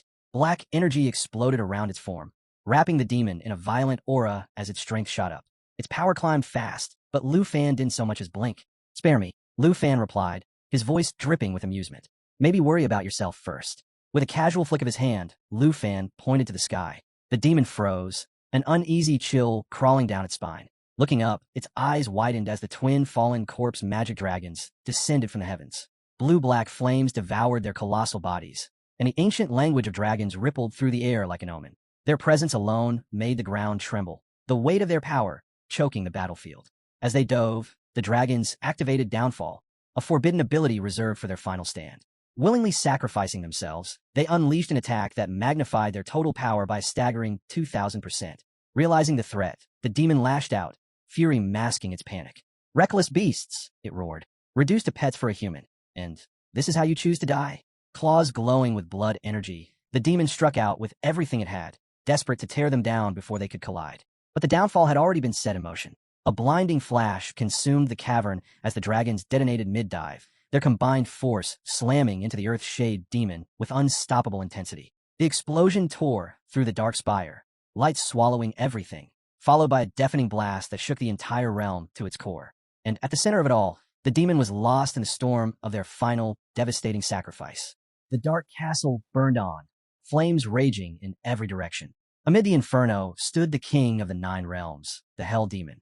His severed hands hung limp, the chains around him shattered. Coughing violently and racked with pain, he locked his gaze on Lu Fan. This can't be real, he choked out, his voice raw with disbelief. He let out a furious scream, then muttered under his breath. How could I lose? This useless body, it's dragging me down. Am I really doomed to fall to humans again? The thought weighed heavy on him. No, even if I'm reborn, I won't accept this fate. I must defeat him. It has to happen in this life. With that, he roared into the flames and activated shadow work, merging with the Earth's shadow energy, vanishing without a trace. With this technique, he moved freely, undetectable, unless struck. But Lu Fan was ready. Before the demon could escape, Lu Fan unleashed a relentless barrage from his divine bow. Arrows rained down in waves, breaking through the demon's stealth and cutting off his skill. The Hell Demon faltered, disoriented by the endless assault. What now? How was he supposed to fight back? Lu Fan and the dragons watched him closely. As the last arrow fell, Lu Fan lowered his bow and spoke coldly. Your Earth Shadow tricks end here. Without giving him a moment to recover, Lu Fan tapped into the power of the Blackhead Festival. Drawing his divine bow once more, he fired 100 magical arrows, each carrying devastating force, slamming into the Hell Demon and carving away his strength. The Hell Demon stood in disbelief. This can't be. A human defeating me? He stared at Lu Fan and the dragons, dread sinking in. Is this it? I can't even scratch his dragon. Maybe I can't hurt any of them. His skin turned a pale, sky blue. Lu Fan watched in shock. By now, the demon should have been finished, but something was stirring. Then, without warning, the Hell Demon erupted in a wild scream. A purple aura surged around him, thick and violent. Power flooded his body, his veins bulging with energy. His blood roared through him like fire. One eye lit up with an intense glow, and his claws gleamed as energy crackled along their edges. For the first time in a long while, strength returned to him.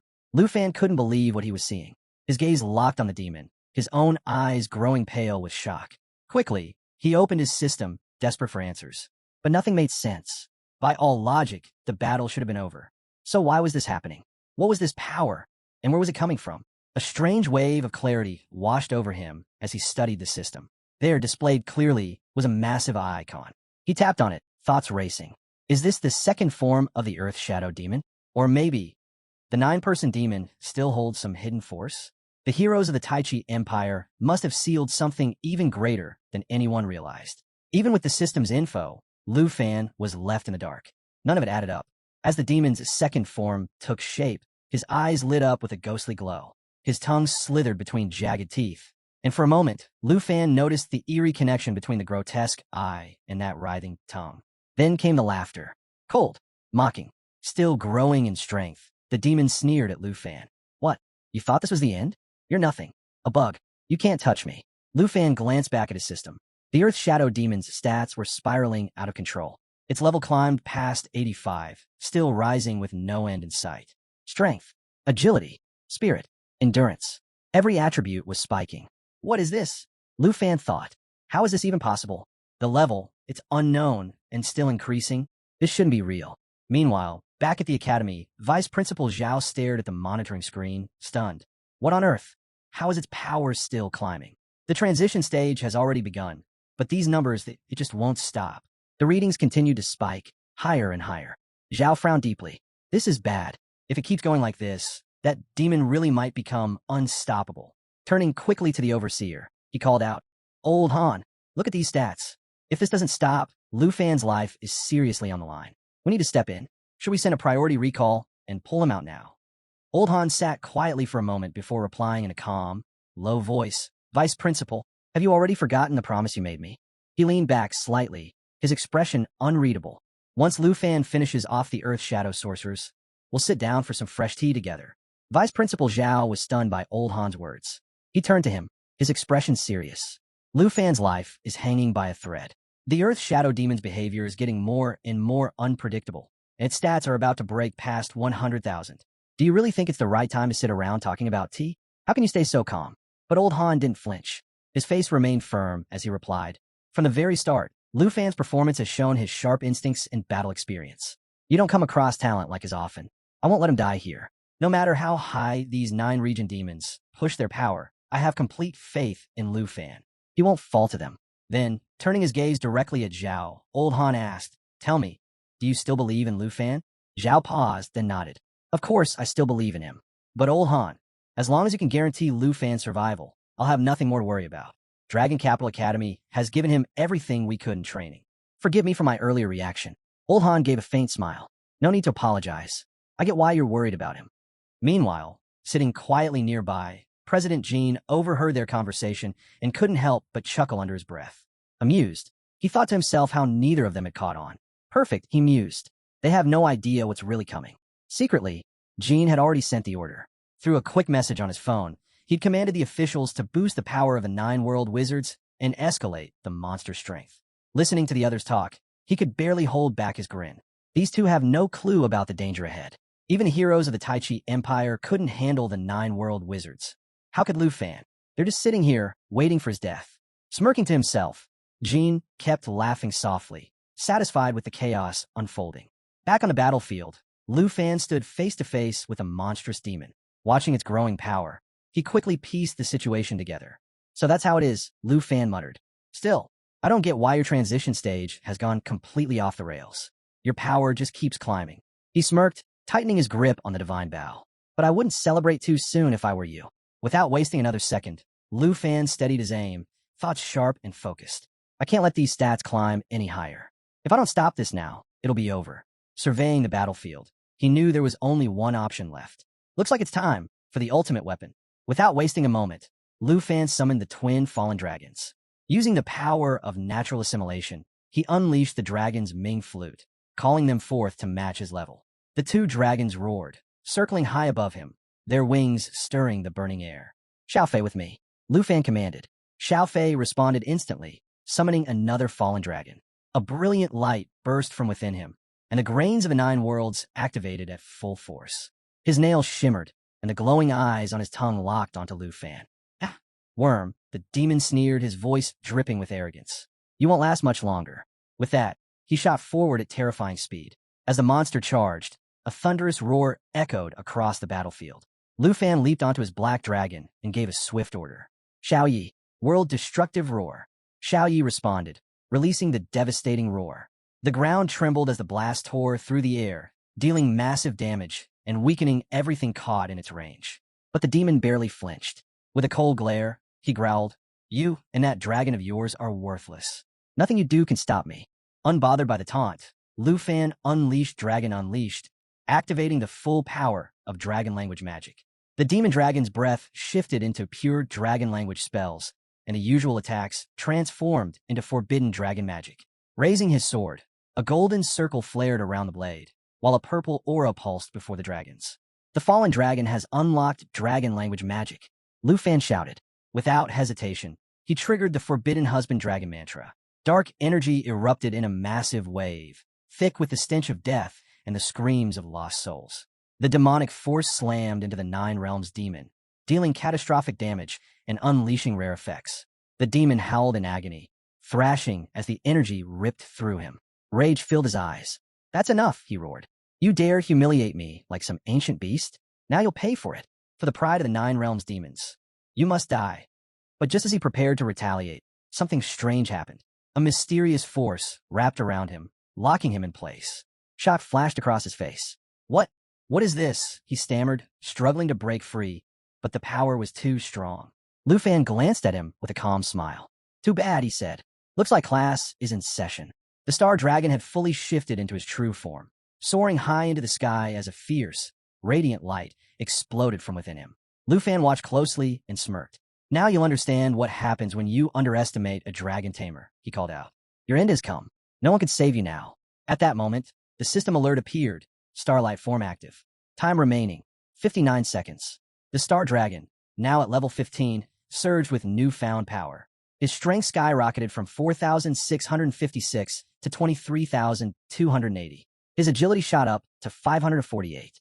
Without hesitation, he unleashed the power of morning starlight. Meanwhile, the 9 realms demon trembled, writhing in pain.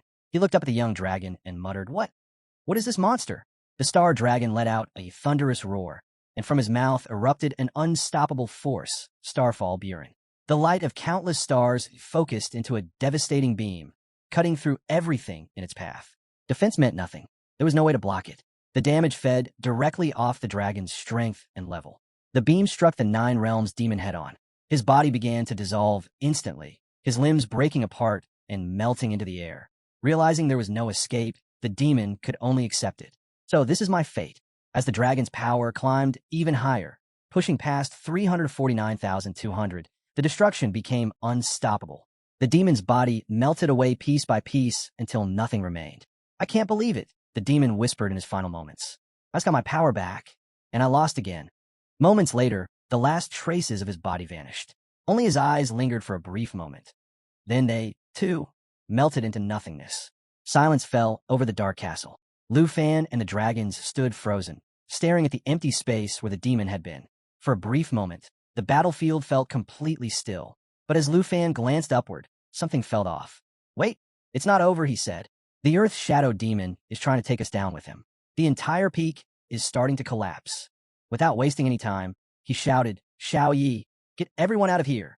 Xiao Yi responded immediately, taking a massive leap, carrying the group away from the crumbling peak as the ruins of the Dark Castle began to fall. Cracks spread across the rocks as the ground beneath the Dark Castle gave way. In an instant, everything collapsed and the debris exploded on impact.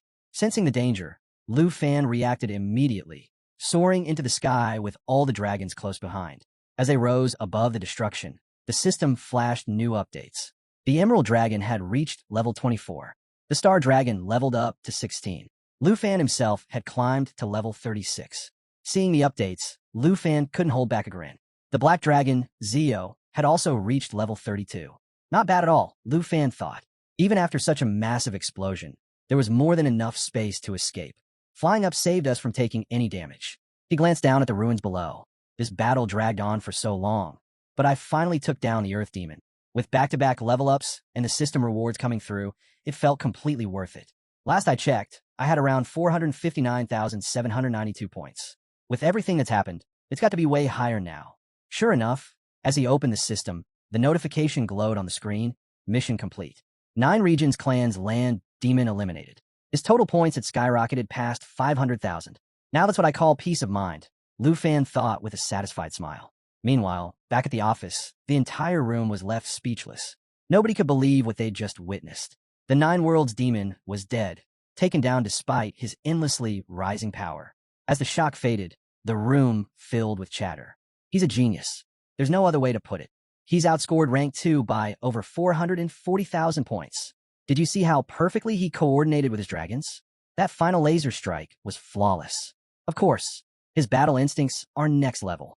Vice Principal Zhao pointed toward Old Han. You called it. Lu Fan won. And to show that kind of high-level combat skill at his age, that's something rare. Old Han nodded with a small smile. Dragon Capital Academy invested a lot into training him. There's no way we're letting that talent go to waste. You're absolutely right, Zhao agreed. That kid's been putting in the work. You could see it during the prep for the national exam. He hasn't stopped training since. Suddenly, the sharp sound of a slap echoed through the room. Both Vice Principal Zhao and Old Han turned, startled. Where did that noise come from? Zhao asked, looking around. Meanwhile, President Jean slammed his phone to the ground, shattering it into pieces. His face twisted in fury. Every single plan he'd made to bring Lu Fan down had failed. All his carefully laid traps, useless. From behind him, an official cautiously asked, Mr. Jean, are you all right? Jean stormed out, his anger boiling over. It's nothing, he snapped. Just my own carelessness. But even if Dragon Nation is ahead by 400,000 points, Taichi Nation is still holding second place. He scowled, shaking his head. I still don't understand how this happened. Watching him leave in such a rage, Vice Principal Zhao frowned. What's wrong with him? The overseer smirked lightly. Don't mind him. Come on, let's get that fresh tea. Back in the hallway, President Jean punched the wall, his thoughts spiraling. Lu Fan actually killed the Earth Demon. This is impossible. Absolutely unforgivable. How could that brat from Dragon Nation pull off what even Taichi Nation's heroes couldn't? As frustration built, one of his officials rushed over. Mr. Jean, there you are. We've been looking for you. Jean grabbed him by the collar and shouted, Tell me right now, did you really max out the Earth Demon stats or not? The official stammered. Why, yes. Yes, I did. But that Dragon Nation representative, he's just too fast. His damage output is insanely high. The man wiped the sweat from his forehead, nervously continuing. The Earth Demon hit max stats, no question. But Lu Fan still wiped him out. Hearing that, Jin's mind raced. So the stats were maxed, but Lu Fan still won. He must have found some kind of weakness in the Earth Demon. That's the only way he could have taken it down. Back in the lounge, Vice Principal Zhao and Old Han quietly sipped their tea. Noticing President Jin's tense arrival, Zhao raised an eyebrow. What's going on over there? Jin didn't say a word, standing silently as if lost in thought. Old Han barely spared him a glance. Nothing to worry about. Everything's under control. Thanks to Lu Fan, things just got a lot easier. With that, Old Han stood up and walked off, leaving Jin behind in silence. The vice principal raised his hand with a smile. Forget how incredible his battle skills are. What really matters is how he handled the Earth Demon. No one can match him here in the nation's court. The overseer chuckled. Yeah, after staying on duty all night, these old bones could use a break. Come on, let's take a walk and clear our heads. As they left together, laughing and relaxed, President Jin and his officers watched in disbelief. Seeing them celebrating so openly only fueled Jin's suspicions. There has to be something going on here, Jin thought. Pointing at his officers, he gave a quiet but firm order. Find out if there's anything suspicious about the Dragon Nation representative. The deputy supervisor has to know something. Stick close and monitor them. If anyone starts poking around those two, report back to me immediately. Yes, sir, the officer replied before slipping away to follow them. Meanwhile, Jin stayed hidden behind a nearby wall, eavesdropping on every word. He was determined to uncover what trick the Dragon Nation had used. How did Lu Fan manage to defeat the Nine Realms demon when even the strongest from Taichi Nation had failed? Listening closely, Jin heard the overseer speaking. If everything keeps going smoothly, first place in the nation's trial is as good as ours, the overseer said confidently. I agree, the vice principal nodded. And I want to apologize for overreacting earlier. I was just worried about Lu Fan. The overseer smiled. I'm already used to your anxious face. The vice principal laughed. Come on, Old Han. Let's head back. But just as they turned, something unexpected happened. From behind, a glowing object shot through the air at incredible speed. President Jin didn't even realize it was coming. By the time he noticed, it was almost too late. A radiant sword came slicing toward him. Jin's eyes widened in shock as the blade closed in. He barely managed to dodge at the last second. If he hadn't moved, it would have ended him right there. President Jin barely managed to dodge the glowing sword, his heart pounding as he stumbled back. A wave of panic rushed over him. Someone's watching me, but who? Why can't I see anyone? Then his eyes locked onto the sword still lodged in the wall. He looked closer. A level 90 Dark Knight Ripper. Seriously? As he studied the blade, cold sweat ran down his face. Damn, I completely forgot about Old Han's special bodyguard. Those 4 floating swords, they attack automatically. Scanning the area and finding no one in sight, Jin realized exactly what this was. A warning, no doubt about it. Grimacing, he thought, if the 4 full swords are guarding Old Han, tailing them any further is suicide. I'm out of here. Without wasting a second, he slipped away from the scene to protect his own skin. About 10 minutes later, the overseer and vice principal Zhao strolled by the area. Spotting the gash in the wall, Zhao raised an eyebrow. Old Han, what do you think happened here? Old Han studied the damage carefully, then smirked. Exactly what I expected. That little Taichi Nation rat couldn't help himself. Tried to eavesdrop, and got a warning for his trouble. Zhao shook his head.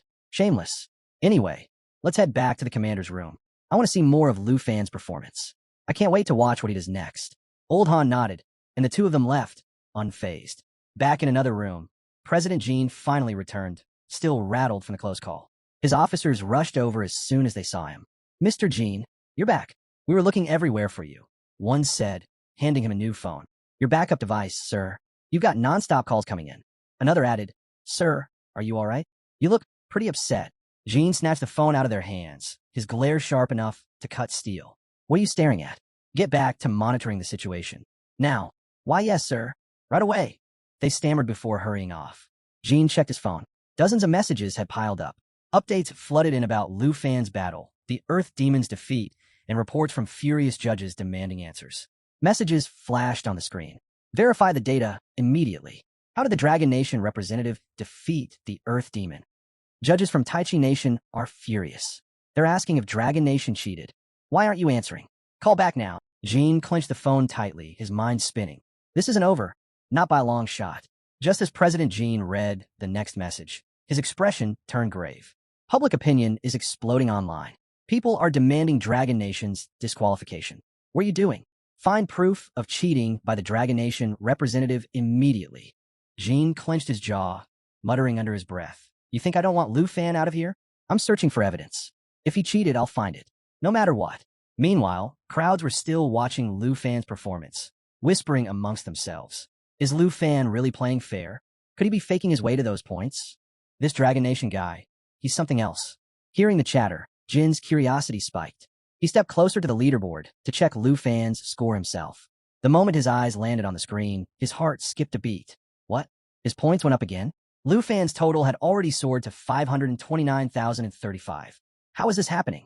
How are his points still climbing? Then suddenly, a thought hit him like lightning. A wide grin spread across Jin's face. I've got him, he whispered. This has to be cheating. This is the proof I needed. Without hesitation, he grabbed his phone. I finally caught Lu Fan exploiting the system. His run is finished. Dragon Nation is done.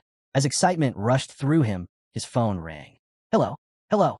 Finally, you picked up, the voice on the other end said. What's going on? Public pressure is growing. You need to provide proof of Dragon Nation's cheating now. But before Jean could answer, his eyes shifted back to the screen, and his smile instantly faded. He stared in shock, his eyelids twitching. What is this? The Earth Demon, who should have been completely defeated, was somehow back on the battlefield. But not just that. Now, the demon and its entire army were actively helping Lu Fan, wiping out enemy forces, racking up kill after kill, and feeding Lu Fan endless points. Jean felt the ground slip out from under him. What's going on? How is this possible? The Earth Demon is boosting Lu Fan's score? Meanwhile, Lu Fan sat calmly with his dragons, finally taking a breather. I can finally rest for a bit, he sighed. The leaderboard continued updating every minute, flashing higher and higher as Lu Fan's points kept rising, non-stop. About an hour earlier, Lu Fan's black dragon soared out from the peak of the towering structure where he had been resting. As they emerged, Lu Fan remarked on just how massive the interior of the tower was, and how it felt like forever just to find the exit. Reclining atop his dragon, his thoughts drifted back to the brutal fights he'd survived. Finally, that Earth Demon is finished, he thought. The victory brought him a wave of relief. Not only did the battle push his strength and level higher, but it also earned him a massive boost in experience. For now, his points were stacked high enough to afford a break. After a while of quiet rest, Lu Fan glanced at the spirit dragon beside him. That's when it struck him. This creature had never been just some pet. Through it all, this dragon had been a true partner. Reflecting on all their past battles, he realized just how far his dragon had come. Fight after fight, it had evolved into a force that could hold its own against even the deadliest monsters out there. As the black dragon hovered near the mysterious tower, Lu Fan, seated calmly on its back, caught sight of something strange. Without warning, the ground shuddered violently. A massive claw tore up from the base of the tower, and thick clouds of smoke flooded the air. Lu Fan stayed composed, already thinking through his next move. His mind drifted to the origins of his black dragon. He remembered the story well. Somewhere far to the north, two mighty dragon kings had fallen during a brutal battle, their bodies transforming into twisted, corrupted versions, fallen demon dragons. It was Xiao Fei who recovered the twin dragons from the clutches of an ancient god, preventing them from becoming mindless slaves to the fallen power. Instead, they absorbed the energy of the decayed corpses, but kept their will intact. Lu Fan also recalled a vital lesson from his master, a conversation about distinguishing fallen creatures from mere undead puppets. It was clear now, puppets were nothing more than empty shells, lifeless corpses, or savage beasts, all controlled by someone else. That knowledge had come in handy when he cut down several of them. Back in the present, Lu Fan assessed his two dragons. Both had grown as strong as fallen beings could get. But below, there was more brewing. He spotted signs of movement underground. Faint traces of demonic life stirred alongside the broken remains of celestial soldiers. More trouble was definitely on the way. But instead of worry, a grin crept across Lu Fan's face. Another chance to test himself. Another fight worth taking. His dragons glanced his way, curious about what he was planning next. Then, without warning, two towering fallen demon dragons emerged, flooding the battlefield with an unstoppable, suffocating aura. Staring at the two fallen demon dragons before him, Lu Fan thinks to himself, now I've got two of these monsters, overflowing with corpse-slaying energy. Their deafening roars shake the battlefield, echoing in every direction. But as Lu Fan observes closely, he quickly assesses the situation. While these dragons are undeniably powerful, there's something missing. They show no sign of having the ability to command undead creatures. Just as Lu Fan is plotting his next move, he suddenly feels a tug on his arm. Without warning, his emerald green dragon begins to change. In a flash, it shifts into its spiritual form, glowing with a brilliant green light as it takes on an ethereal, humanoid appearance. Startled, Lu Fan instinctively pulls back, confused by the dragon's sudden shift. But in the next moment, its true power bursts forth. Before his eyes, the dragon returns to an even more majestic form, radiating an overwhelming aura of strength and elegance. Lu Fan is stunned, unable to look away as he takes in the dragon's incredible evolution. The transformation is complete, and the emerald dragon now shines with unmatched power. As it hovers beside him, a notification appears in his system. The dragon has awakened its unique bloodline ability. With its new skill activated, the emerald dragon releases a protective aura that wraps around Lu Fan and his team. The shield not only boosts their overall stats, but also grants them powerful damage absorption and a counterattack mechanism, making them nearly unstoppable. Watching this unfold, Lu Fan is blown away. His dragon has ascended beyond anything he imagined, a true supreme existence, capable of amplifying its passive abilities to incredible levels. Glancing over the system display, Lu Fan checks the fallen demon dragon stats. After their recent upgrades, their strength, agility, spirit, and endurance have all skyrocketed. These beasts are absolute powerhouses. Still, now understanding the emerald dragon's new ability, Lu Fan realizes something important. The fallen demon dragons aren't limited by strength. They're held back by their very nature, unable to command higher-level creatures no matter how strong they become. A plan forms instantly in Lu Fan's mind. Wasting no time, he gives the order. The emerald dragon unleashes its emerald light, bursting across the field in a dazzling flash. The skill instantly boosts both Lu Fan's and the dragon's attributes by 30%, pushing their abilities even higher. As the battle intensifies, the fallen demon dragons continue their relentless growth.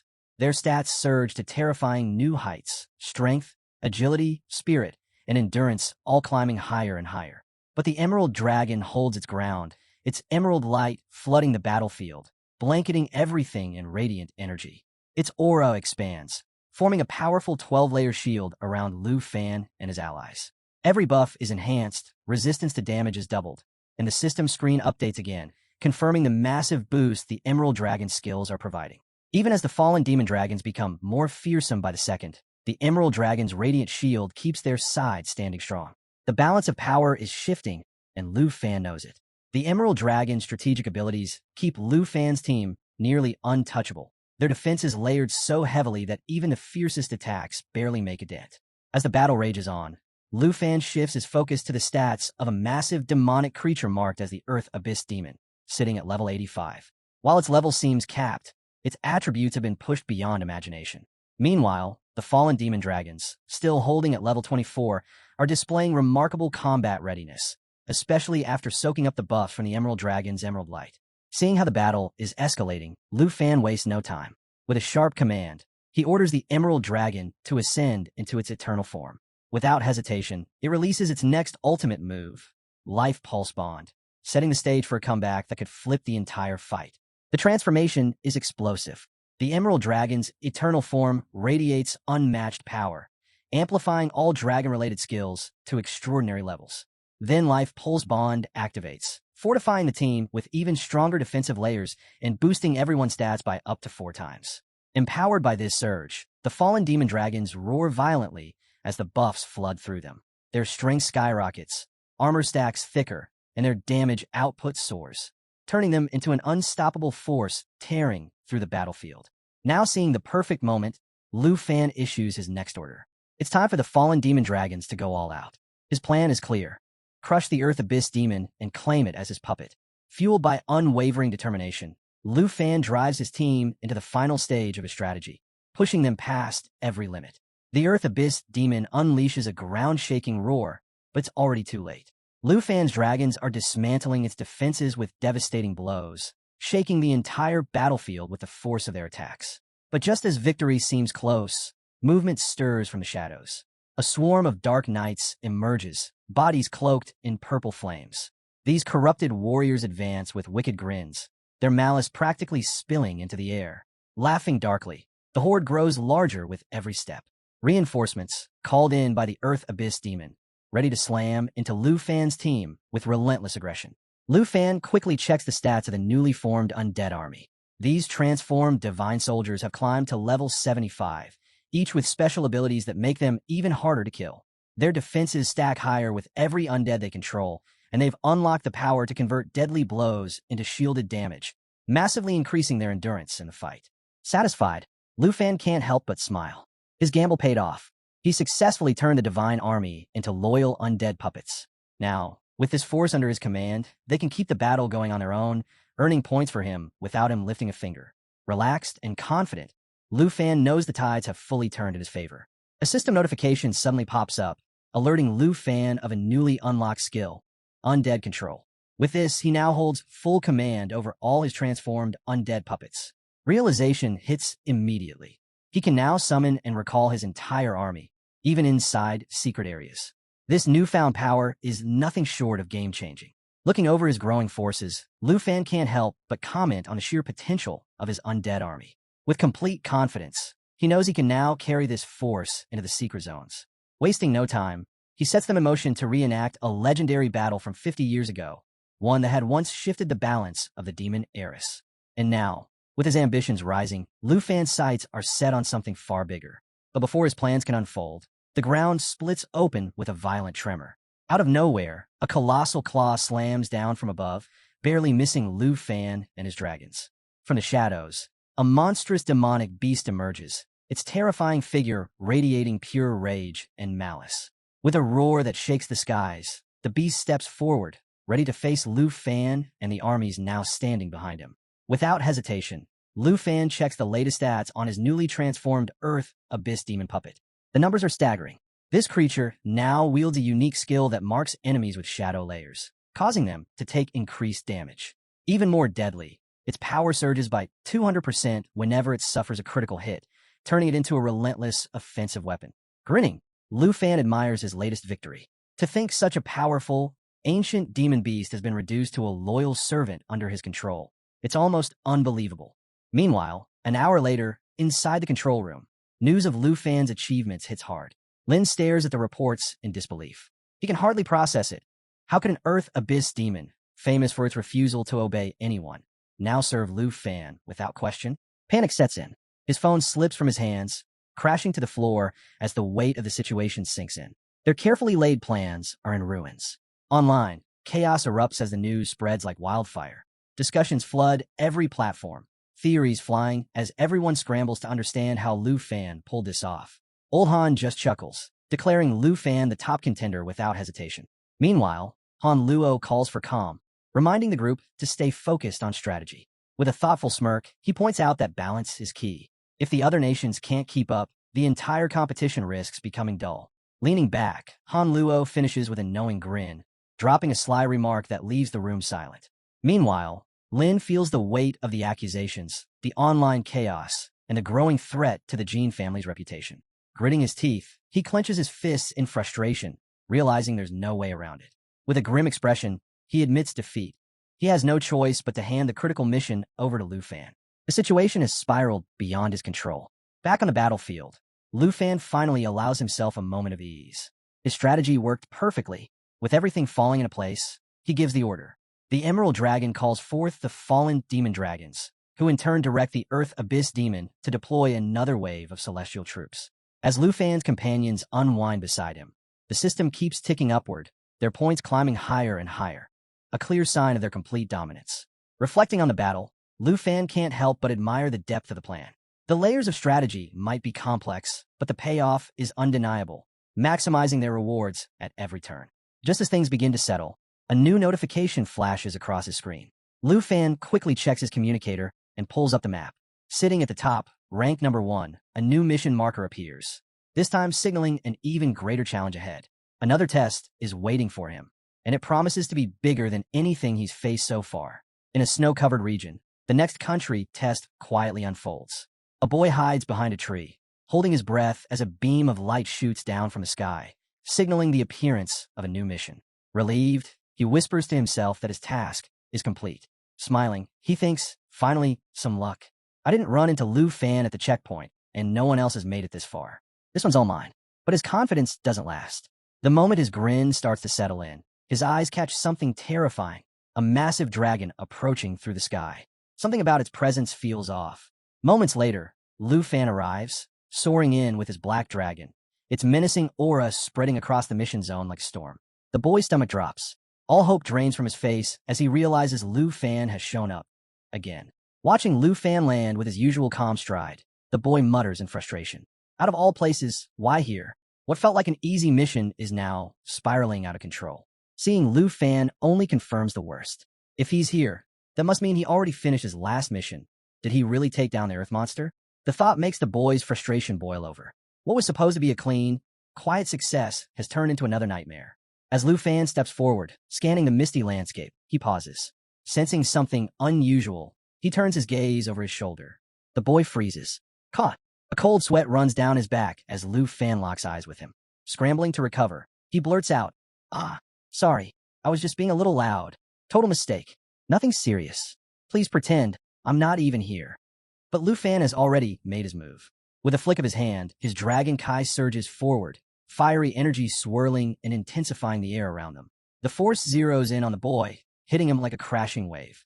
Panicking, the boy shouts in disbelief, "Wait! Hey, Lu Fan, you said you'd let me go last time. What's with the sudden attack?" But his words are drowned out. Lu Fan's power is relentless. His black dragon roars with fury, joining the assault, and the battlefield erupts under the sheer weight of their combined force. Cornered with nowhere left to run, the man is completely overwhelmed by the sheer force of the attack. Meanwhile, a notification pops up on the system screen. 245 points added. Hiding behind a tree, the boy peeks out, his heart still pounding. That's when it hits him. Lu Fan's attacks weren't aimed at him after all. Realizing he's not the target, relief washes over him. So he wasn't here for me. I'm not even on his radar, he thinks, quietly celebrating his good fortune. For now, it seems luck is on his side. Lu Fan shifts his attention to the status window, checking the details of the mission. As things calm down, the boy cautiously approaches, scratching his head. Hesitantly, he thanks Lu Fan for saving his life. He knows full well that if Lu Fan had decided to finish him off, all his points would have been transferred without a second thought. Sincerely, he adds his gratitude. But Lu Fan barely reacts.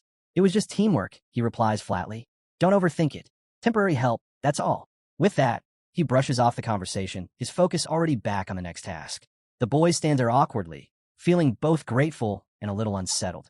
Curious, Lu Fan glances at the boy's status window. His name pops up, Nagunji Song. Hearing this, the boy laughs nervously. Honestly, just a minute ago, I thought I was done for. Lu Fan checks his ranking, 17th place, and raises an eyebrow. Without holding back, he throws in a sharp comment. Your points are pathetic for an entire day of work. Caught off guard, the boy quickly defends himself. I haven't even slept. I've been fighting deadly beasts nonstop. I worked hard for those 20,000 points. Lu Fan glances at him and sighs. I could just take his points now, he thinks, but it's not even worth it. Better to wait until he racks up more. After last time, he won't dare make a move against me anyway. With a casual pat on the boy's shoulder, Lu Fan smirks. Seriously though, being ranked 17th? That's embarrassing for Southland. The boy's smile fades, his mood sinking at the jab. Without another word, Lu Fan turns and walks off, waving a hand as he leaves. Work harder. Next time I see you, I expect better rankings and more points. Stunned, the boy watches him go. Lu Fan's actually pretty nice, he thinks. He even encouraged me. As the boy glances one last time at Lu Fan, disbelief fills his mind. Everything he'd heard back in the Southern Nation painted the Dragon Nation as arrogant and overbearing.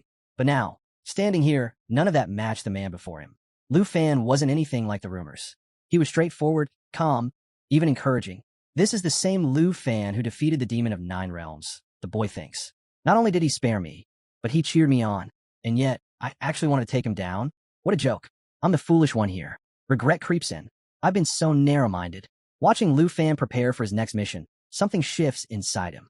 For the pride of the South, and to prove I'm not just some bystander in a shadow, I need to step up. I'll earn more points, and maybe one day, stand on equal ground with Lord Lu Fan. As these thoughts settle in, Lu Fan climbs onto his dragon and takes off, soaring into the sky without looking back. Meanwhile, Lu Fan checks the details of his next task. It's a PvP mission targeting a rank 6 opponent deep inside a swamp zone. Reading over the objective, he can already sense the danger ahead. Even though it's only the second day of the test, things are escalating fast. Lives are already on the line. Lu Fan briefly considers who the opponent might be. Could it be Kim Sung-han? Or maybe Charles? But then he smirks. Doesn't matter who it is. The outcome will be the same. With a confident grin, Lu Fan signals his dragon. Xiaoyi to the swamp. The black dragon lets out a fierce roar and slices through the clouds. carrying him straight toward the next battlefield. The scene shifts. Deep within the swamp, the air is thick with fog and shadows. Hidden in the muck, a massive boar with glowing red eyes trudges through the murky waters. From the underbrush, a snake silently coils, watching. Then, without warning, it strikes, driving its fangs deep into the boar's flesh. The beast thrashes wildly, but resistance is pointless. The snake's power is overwhelming. At the heart of the serpent's coils, a figure leans back, watching it all unfold with a smirk. Wei Ji, the rank 10 opponent, notices a system notification pop up. Someone has just accepted a mission to hunt him. Amused, he chuckles quietly. So, I've become the target now. Without a hint of fear, he smiles to himself. Interesting. Wei Ji's stats flash across the screen. 52,642 points, a clear display of his overwhelming strength. Just as the numbers fade, the wounded boar lets out a furious roar and charges forward. But with barely a glance, Wei Ji sidesteps, dodging the attack effortlessly, his expression steady and unshaken. From nearby, heavy footsteps press into the damp earth. A voice cuts through the thick air, calm and cold. If you're standing in my way, you'd better be prepared. Wei Ji glances over, his tone sharp. What a miserable place for us to cross paths. This swamp reeks of death. Rotten, toxic, and unforgiving, he agrees. Not exactly the battlefield I imagined. Then Ji Lan said that we've got bigger things to worry about. Don't forget the agreement we made with the Four Nations Alliance. We're supposed to pool our resources, stack points, and crush the competition. Remember? Leaning back against a twisted tree, Wei Ji lets out a low breath. Then where are the others? Why are we the only ones here? Ji Lan, watching the scene unfold while his snake companion coils at his side, speaks up. Baden should be showing up any minute now. As for Yisanglai, haven't seen her since the trial started. She might still be somewhere out there in this swamp, but who knows? Wei Ji shakes his head. Honestly, waiting around isn't an option. Time's ticking. Glancing at his own status window, Wei Ji smirks. I've been moving fast, clearing out whatever beasts cross my path. But if I'd run into someone like you earlier, I wouldn't be stuck at 10th. I'd be way higher by now. Confidence builds as the tension thickens. So, the hunter has finally arrived, Wei Ji says with a grin, fully prepared for what's coming. Ji Lan sits quietly, watching the fog shift around them. With a casual glance at the map, he speaks to the group. Once Baden gets here, we move. Whoever's coming for us won't know what hit them. A sly grin crosses his face as he adds, let's remind them exactly who the hunters are and who the prey will be. After about 4 hours of traveling, Lu Fan finally arrived at the swamp, the nation's secret testing ground. As he descended, he surveyed the area, thinking to himself, so this is the swamp, rugged terrain, poisonous insects, and toxic fumes everywhere. Navigating this place without flying won't be easy. Landing near a tree, Lu Fan paused. A large snake slithered past, catching his attention. These creatures are vicious, he thought. Taking them down could earn me extra points, but from the looks of it, they might be setting up an ambush. I need to stay sharp. Without wasting time, Lu Fan gave Gog the signal. Activate perception. Xiao Ye's eyes lit up as she triggered the skill. The black dragon's perception swept across the area, exposing hidden threats. With perception active, nearby enemies instantly lost sight of Lu Fan's location. A faint glow illuminated the surroundings, revealing concealed monsters lurking nearby. Lu Fan glanced around, a smirk forming. So there really was an ambush waiting for me. But something felt off. Moments earlier, he'd sensed the presence of 3 people. Puzzled, he drew his sword, its aura flickering to life. Speaking clearly into the open, Lu Fan called out, "You've heard me, haven't you? Yet you refuse to show yourselves? Fine then, I'll come to you."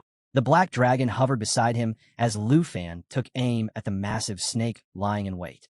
With a swift move of his sword, he provoked the creature. The snake reacted instantly, lunging forward with a sharp hiss. It shot into the air, hissing furiously, as a system notification popped up. Mission target found.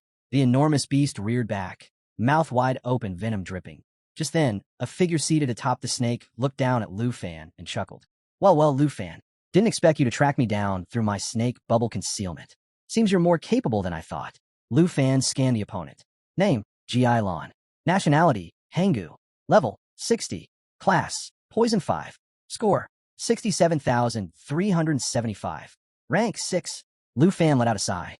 Not much of a place to hide in here. Figured as much. But honestly, I'm a bit let down. You're not Kim Sung-han, and you're not Charles either.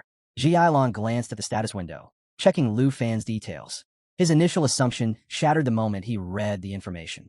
I thought he was some master, so I came prepared, but turns out he's just a representative from Dragon Country, lagging far behind in rank.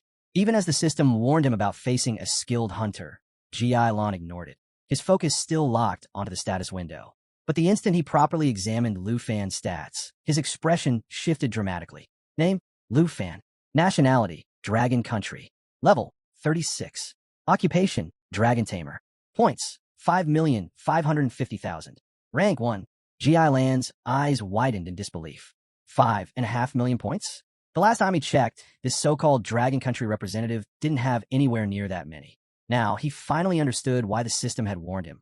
He had encountered an elite hunter, a force far beyond what he had anticipated. But instead of fear, excitement surged through Ji Lon. The rules were clear. Defeating Lu Fan meant claiming every single one of his points. The opportunity was too good to ignore. A grin stretched across his face. I never expected to meet such a prize. The meal has practically walked straight to my mouth. Determination flared in his eyes as he made a vow. No matter how powerful you are, I will kill you and take every last point. There's no way I'll let this chance slip by. He turned to Lu Fan with a dark smirk. Still think you're the hunter here? With so many points at stake, do you really believe I'll let you walk away? Lu Fan met his gaze, unfazed. Brother, that might work on others, but not on me. Ji Lan's expression hardened. In the blink of an eye, a staff appeared in his grip, crackling with deadly venom. With a swift motion, he lashed out, releasing a powerful toxic attack. You're nothing but prey, walking willingly into a hunter's den. Those points, they belong to me now. The venom shot toward Lu Fan like a deadly wave, but just before impact, Lu Fan leaped onto Xiao Ye's back, narrowly avoiding the strike. Landing gracefully, he flashed a confident smile. If you want my points, come and take them. Let's see who the real hunter is. Without hesitation, Lu Fan gave the command. Xiao Yi, prepare the lava flame. The black dragon let out a deafening roar, flames surging in its throat. In an instant, it unleashed a torrent of molten fire straight at Ji Lon. Ji Lon, still full of confidence, stood tall atop his massive snake. Don't be afraid, he commanded the beast. That dragon's nothing. You can handle it. Without wasting a moment, Ji Lon unleashed a thick poisonous mist, sending it rolling toward Lu Fan and Xiao Yi. The toxic fog steadily spreading and inflicting continuous damage. At the same time, Xiao Ye's lava flame ignited, forming a blazing fireball. Within seconds, the poison mist and a lava flame clashed in midair, triggering a massive explosion that rocked the entire swamp. The blast sent shockwaves in all directions, and as the smoke cleared, the fire from the lava flame kept surging forward, burning everything in its path while healing Lu Fan's side with its energy. Still mounted on his snake, Ji Lon prepared for his next move, but Lu Fan's attention drifted elsewhere.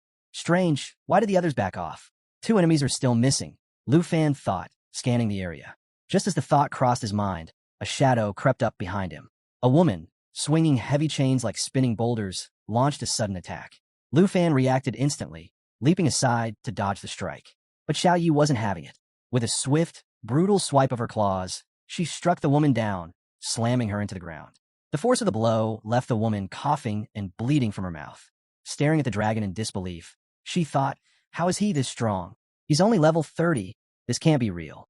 Wounded and shaken by Xiao Ye's assault, the woman finally understood the true power of Lu Fan's beast. This dragon, its strength is insane, she muttered as her expression darkened. Her gaze shifted to Lu Fan, filled with murderous intent. Lu Fan noticed and tilted his head. What's her deal? Is she angry or laughing? Before he could figure it out, the giant snake lunged at him with a hiss. Xiao Yi was ready. She shot forward, reaching out to grab the serpent.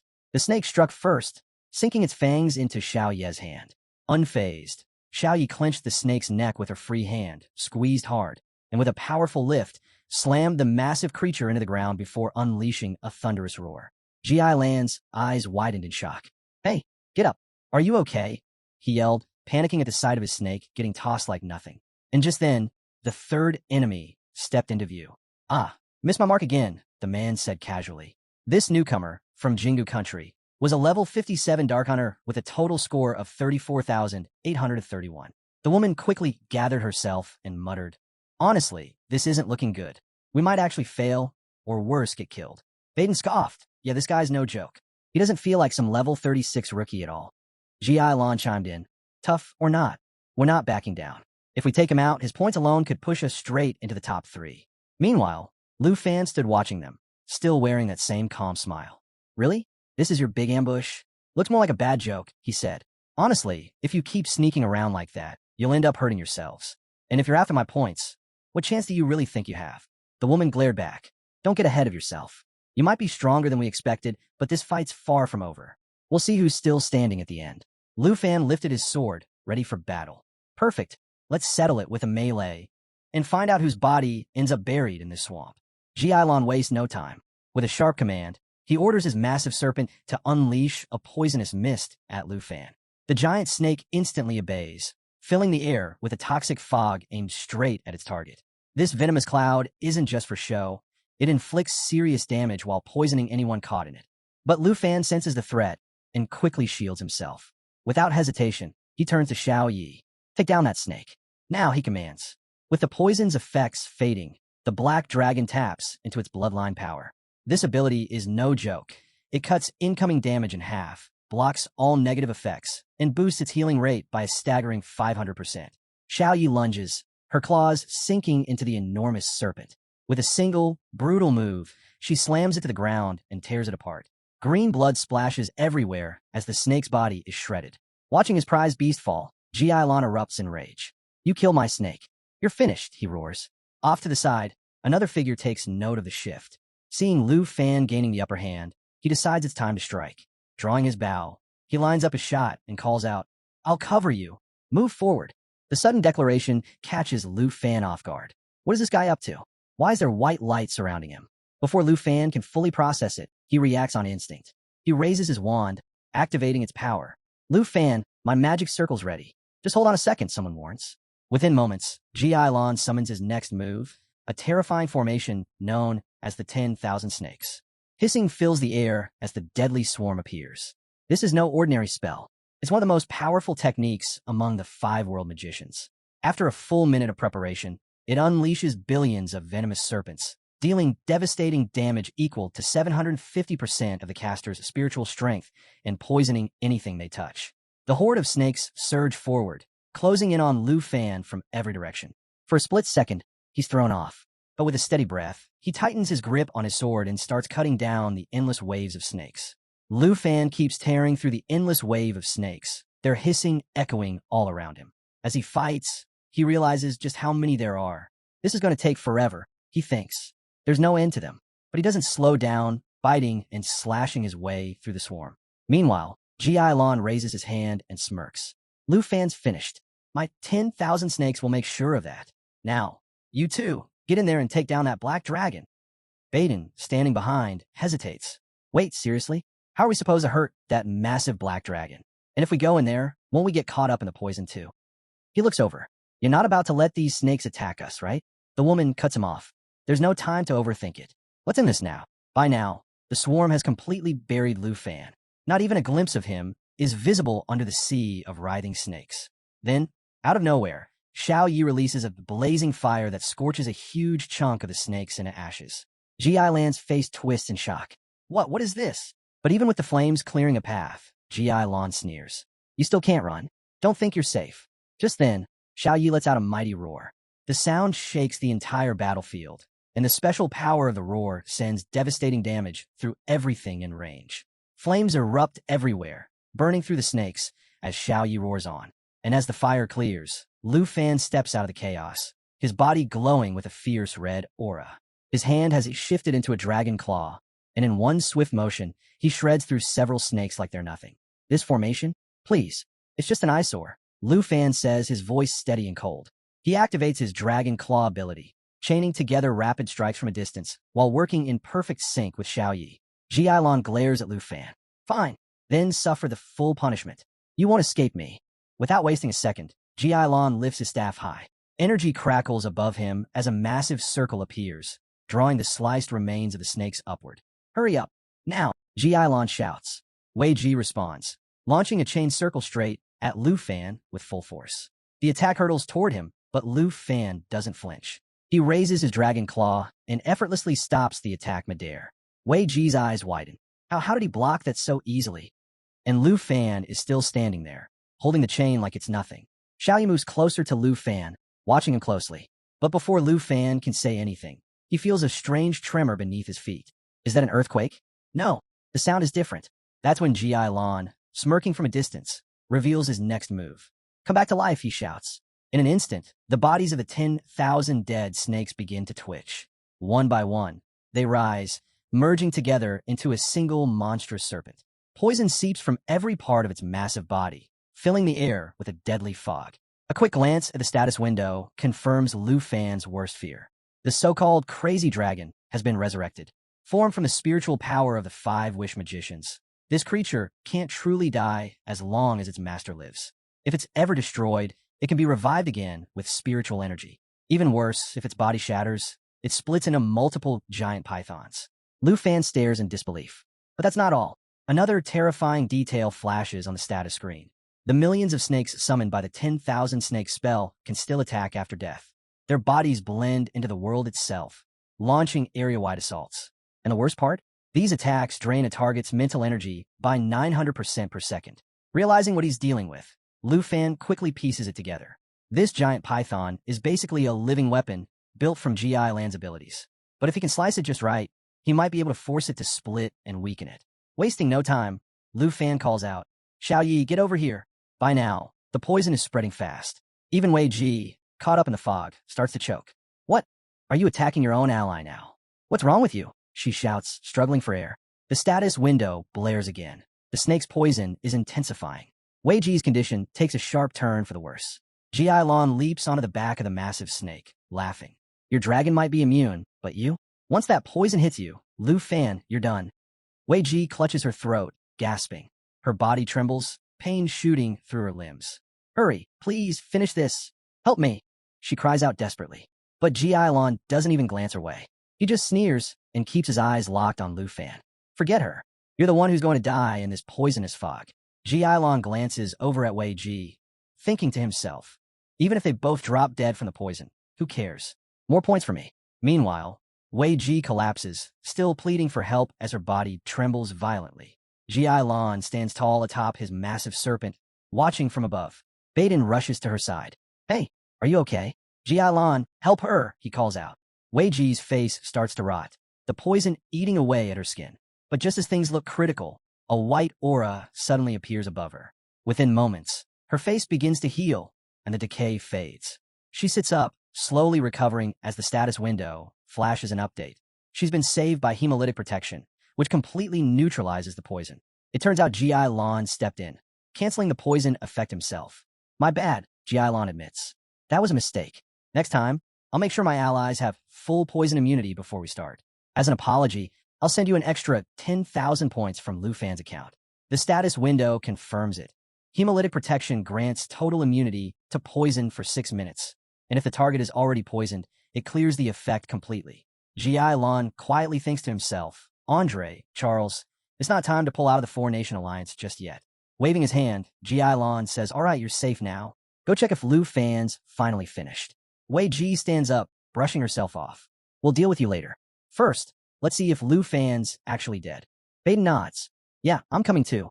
But before they can move, Lu Fan appears, sitting comfortably on Xiao Yi, watching the whole scene unfold with a calm smile. Everyone freezes, staring in disbelief. "You don't need to check. Obviously, I'm still here," Lu Fan says, smirking.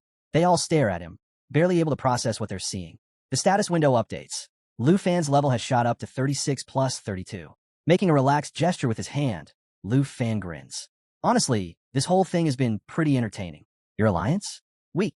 Xiao Yi roars fiercely as the Black Dragon bloodline activates, instantly reducing all incoming damage by 50%, blocking every negative effect, and cranking up recovery by 500%. Baden is stunned. He's still alive? He's riding the dragon and immune to everything? How is that even possible? Ji Lan can't believe it either. Watching Lu Fan, he realizes the bitter truth. Both of them are completely immune to all my abilities. Nothing works on them. What is this? Then Ji Lan's expression darkens. "Andre, Charles, forget them. Lu Fan is the real problem here." Boiling with frustration, Ji Lan points furiously at Lu Fan. "Kill him. Kill him now. Whoever finishes him gets 20,000 points. Take him down and earn more than me." Watching the mess unfold, Wei Ji finally accepts the truth. Her team is completely useless. All they do is yell and get themselves hurt. Frustrated, she makes up her mind. If anyone's going to turn this around, it's me. Turning to Baden, she says, "Get ready to back me up. We're going in." But just as she moves to attack, something catches her eye. a blazing fireball flying straight toward her. Her eyes widen in shock, and she freezes on the spot.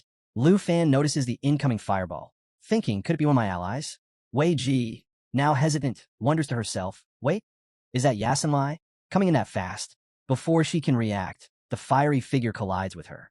The impact knocks her off her feet, leaving her slightly injured as she hits the ground hard. The source of the fireball stands calmly amidst the scorched earth, wearing a confident smile. Hey, brother, relax. I'm here to back you up, he calls out to Lu Fan. Looking at the battered state of Wei Ji, Baden, and Ji Lan, he shakes his head. Seriously? 3 of you, fighting just one guy, and this is the best you've got? Pathetic. If you call yourselves warriors, why don't you try fighting me instead? A status window pops up, revealing his details. Andre, a level 60 flame warrior from Snow Nation, ranked 4th with 80,617 points. Lu Fan recognizes him immediately. Ah, it's Andre. Andre greets him with a smile and a casual wave. Man, that dragon of yours looks insane. Love it. Xiao Yi, not taking any chances, turns toward Andre, locking eyes on him, ready to attack. Lu Fan quickly rests a hand on her head. Easy, Xiao Yi. He's not an enemy. It's Andre. At Lu Fan's words, Xiao Yi settles down, no longer seeing Andre as a threat. Lu Fan had crossed paths with Andre before, back when they were both hanging out with the Overseer, enjoying a meal cooked by his aunt. Looking Andre over, Lu Fan comments, seriously though, your firepower's impressive. But man, you hit her pretty hard. Andre casually raises his hand and grins. What can I say? I'm running 3rd level magic over here, and I've unlocked the true body of a god. These small fries? Please, barely worth my time. Wei Ji, now back on her feet, brushes the dirt off herself, clearly furious. Then Andre suddenly freezes. Wait, hold on a second. Did you just say she's a woman? SHE is a woman. Lu Fan laughs, shaking his head. Yep, you heard me right. She's no joke. We haven't even seen her real abilities yet, so we can't afford to take her lightly. Hearing them talk like that, the woman clenches her fists, her anger boiling over. Andre smirks and steps forward. Oh, so she's strong, huh? Fine, I'll handle her first. He glances at Lu Fan. Hey, Lu Fan, why don't you take care of the Snake Rider and the Archer while I deal with her? Lu Fan leans back, resting his hands on his head with a grin. Sure. But honestly, there's really no need. I can take care of all 3 of them myself. That's all it takes to push the woman over the edge. Grinding her teeth, her eyes glow bright yellow, and a golden aura flares around her. You think you can underestimate me like that? She roars. In the blink of an eye, her body shifts and expands as she transforms into a massive bear, bellowing furiously. You're all going to regret this, she shouts. She's activated the power of the god Bear Doto, a spiritual giant bear form that boosts her strength and stamina by 20%, though it comes with a cooldown of 16 hours. Without wasting a second, the bear charges straight at Andre, the ground shaking with every step. Andre, unfazed, readies his weapon, which ignites with blazing flames. As the bear slams into him, the impact explodes in a burst of fiery energy. Flames swirl around them as Andre shouts back. Lu Fan, don't worry about me. She's mine now. I'm not letting her get away. Andre unleashes the Flame Lord True Body, calling on the power of the Supreme Fire God. His attributes climb by 1%. His body becomes permanently airborne, and explosive flames surround him. The duration of the True Body depends entirely on his mental strength. Meanwhile, Lu Fan stays perched on Xiao Yi, watching the chaos below. Andre's heart is in the right place, Lu Fan thinks. But man, he's just as much of a hassle as the rest. These guys aren't even worth summoning earth demons for. I can handle this myself. With that, Lu Fan leans forward and launches into the air, soaring on Xiao Yi as the next phase of the battle begins. From high above, Lu Fan spots Ji Lan riding atop his massive snake. Below, Baden fumbles another shot with his bow. Ugh, missed again. Shame on you, Ji Lan. Baden mutters, frustrated. By now, Ji Lan is starting to realize just how impossible defeating Lu Fan is, especially now that Andre has joined the fight. Seeing the situation spiral out of control, Ji Lan sighs. This is getting bad. Time to follow the plan, he mutters. Turning to his giant snake, he commands, release the poison mist. Now, without delay, the serpent's jaws stretch open, unleashing a swirling cloud of toxic mist, filled with colors swirling like smoke, all aimed directly at Lu Fan. But from atop Xiao Yi, Lu Fan just scoffs. Seriously? You know full well this won't work. I'm immune, and so is Xiao Yi. Why bother? But as Lu Fan keeps an eye on the attack, something doesn't sit right. He quickly realizes, wait, where's the other snake? It's gone. Just as he suspects, Two giant snakes rush at him from both directions, one attacking from the front, the other sneaking in from behind. Lu Fan smirks. So that's your plan? Trying to trap me? Without wasting a second, Lu Fan unleashes Void Slash, a skill linked directly to the dragon's aura, delivering a deadly triple strike. Xiao Yi moves like lightning, slashing through both snakes in 3 clean, devastating cuts. In the blink of an eye, the snakes are torn in half, their bodies crashing to the ground. Lu Fan, still calmly seated on Xiao Yi, shakes his head. They thought they could take me out, but you finished them off before they even got close. Too slow. Let's keep moving. Just as they prepare to advance, G.I. Lon glares at the fallen bodies of his snakes. TCH disgusting. You really slice them up. But then a sly grin creeps across his face. Too bad for you. My snake can't die. G.I. Lon watches proudly as the severed snakes begin to twitch. In seconds, the two halves rejoin, reforming into massive, fully restored beasts. Lu Fan's eyes widen. What, they're alive again? For a moment, he's stunned. I cut them down, but they're back? The more I destroy them, the faster they regenerate. It's like fighting an endless nightmare. Lu Fan wasn't sure how to deal with the endless regeneration of the snakes, but he quickly came up with a plan. Drawing his sword, he turned to Xiao Yi. Transform into the destructive dragon. Burn them all to ashes. Without hesitation, Xiao Yi shifted into her destructive form. The status window popped up, showing her updated stats. Level 32, Strength 33,828 to 8,457, Agility 15,697, Spirit 8,453 to 33,812, and Stamina 17,382. Immediately, she unleashed lava flame, sending waves of fire rolling across the battlefield. The searing flames engulfed the giant snake, burning it severely as its painful screams echoed through the air. Following the plan, Baden readied his bow. G.I. Lon glanced over and called out, Baden, you ready for this? A dark, ominous aura pulsed from Baden's weapon. Drawing the bow tight, Baden locked his eyes on Lu Fan. Recharge complete, he said coldly. G.I. Lon, cover me. I'm launching the attack. When G.I. Lon didn't respond, Baden snarled, fine. Go to hell, both of you. He released Evil Thunder Power, summoning the Evil Eye, which formed a mass of lightning swirling around his shadow arrow. It pulsed with dark energy, dealing 4 times the usual damage based on 29% darkness and 9% thunder attributes.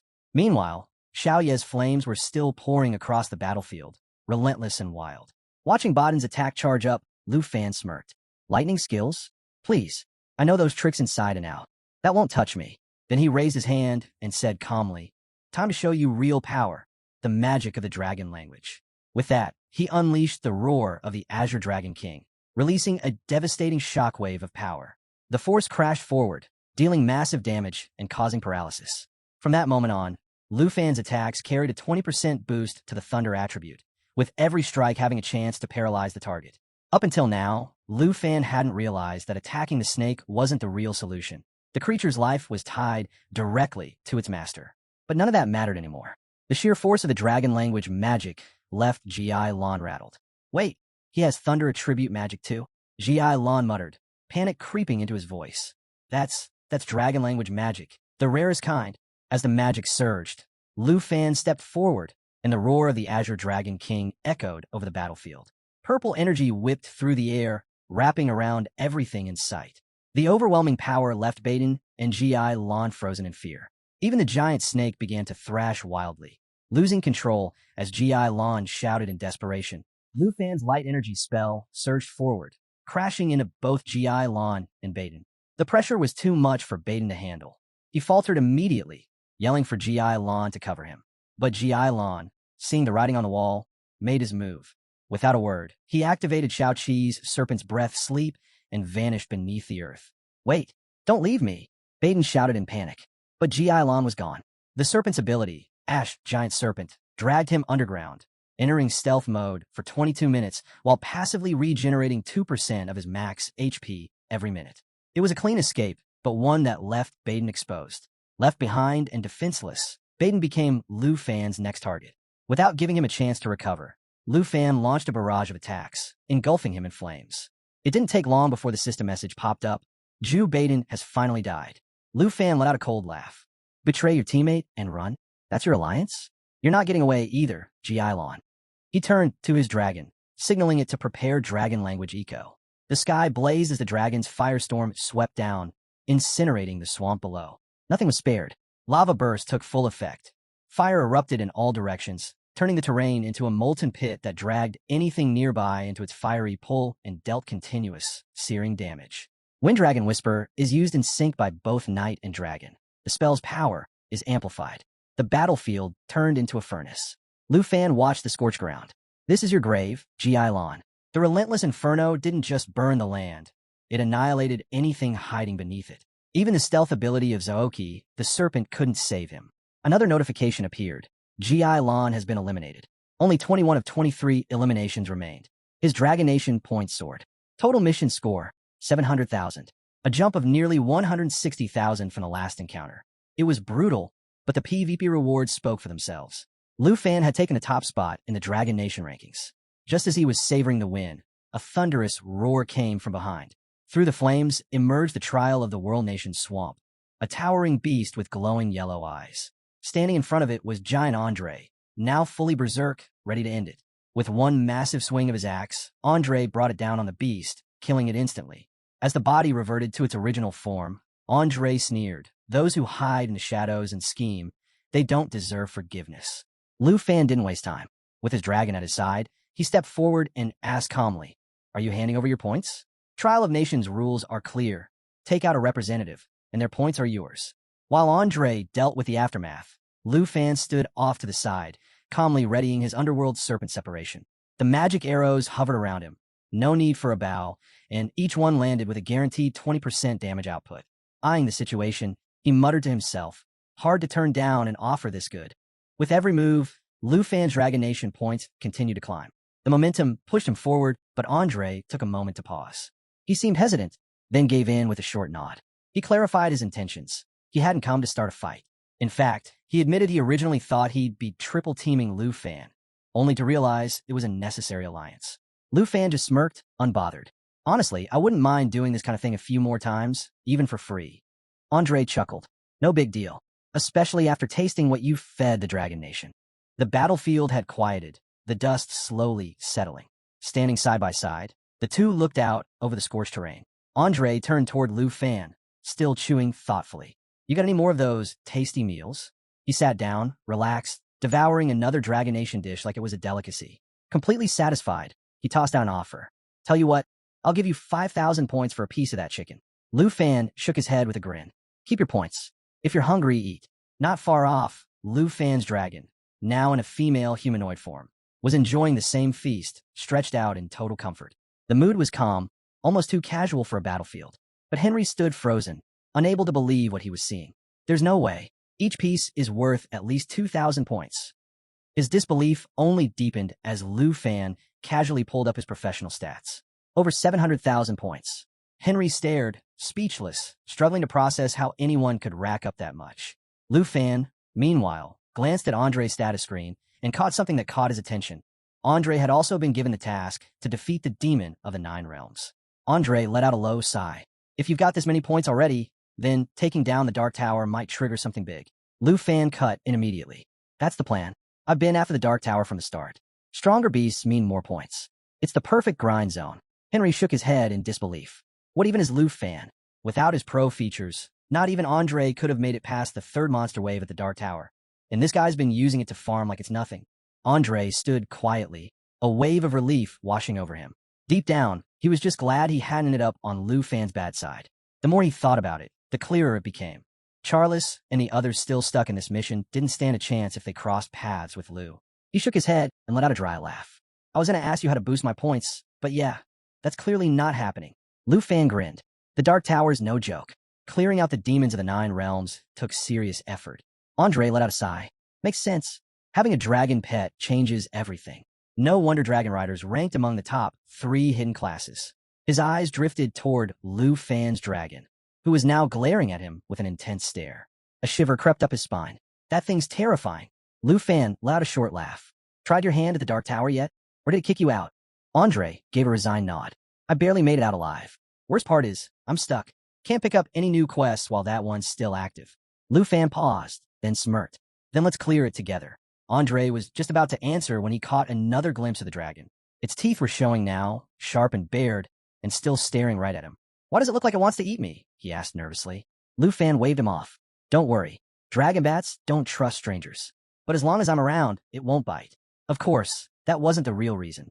Lu Fan knew exactly what was going on. Andre had unknowingly eaten Xiao Ye's rations, and the dragon remembered. Putting that aside, the two headed out, moving toward the looming presence of the Dark Tower. Before they could get close, a system warning flashed across their view. Up ahead, a pack of carrion eagles, all level 60, let out deafening screeches. Mixed among them, hulking horned beetles at the same level waited, their armored shells glinting in the dark, ready for the next wave of battle to begin. Standing at the edge of the battlefield, Andre glanced at the swarm ahead. So, how exactly are we doing this? Lu Fan summoned mana into his palm.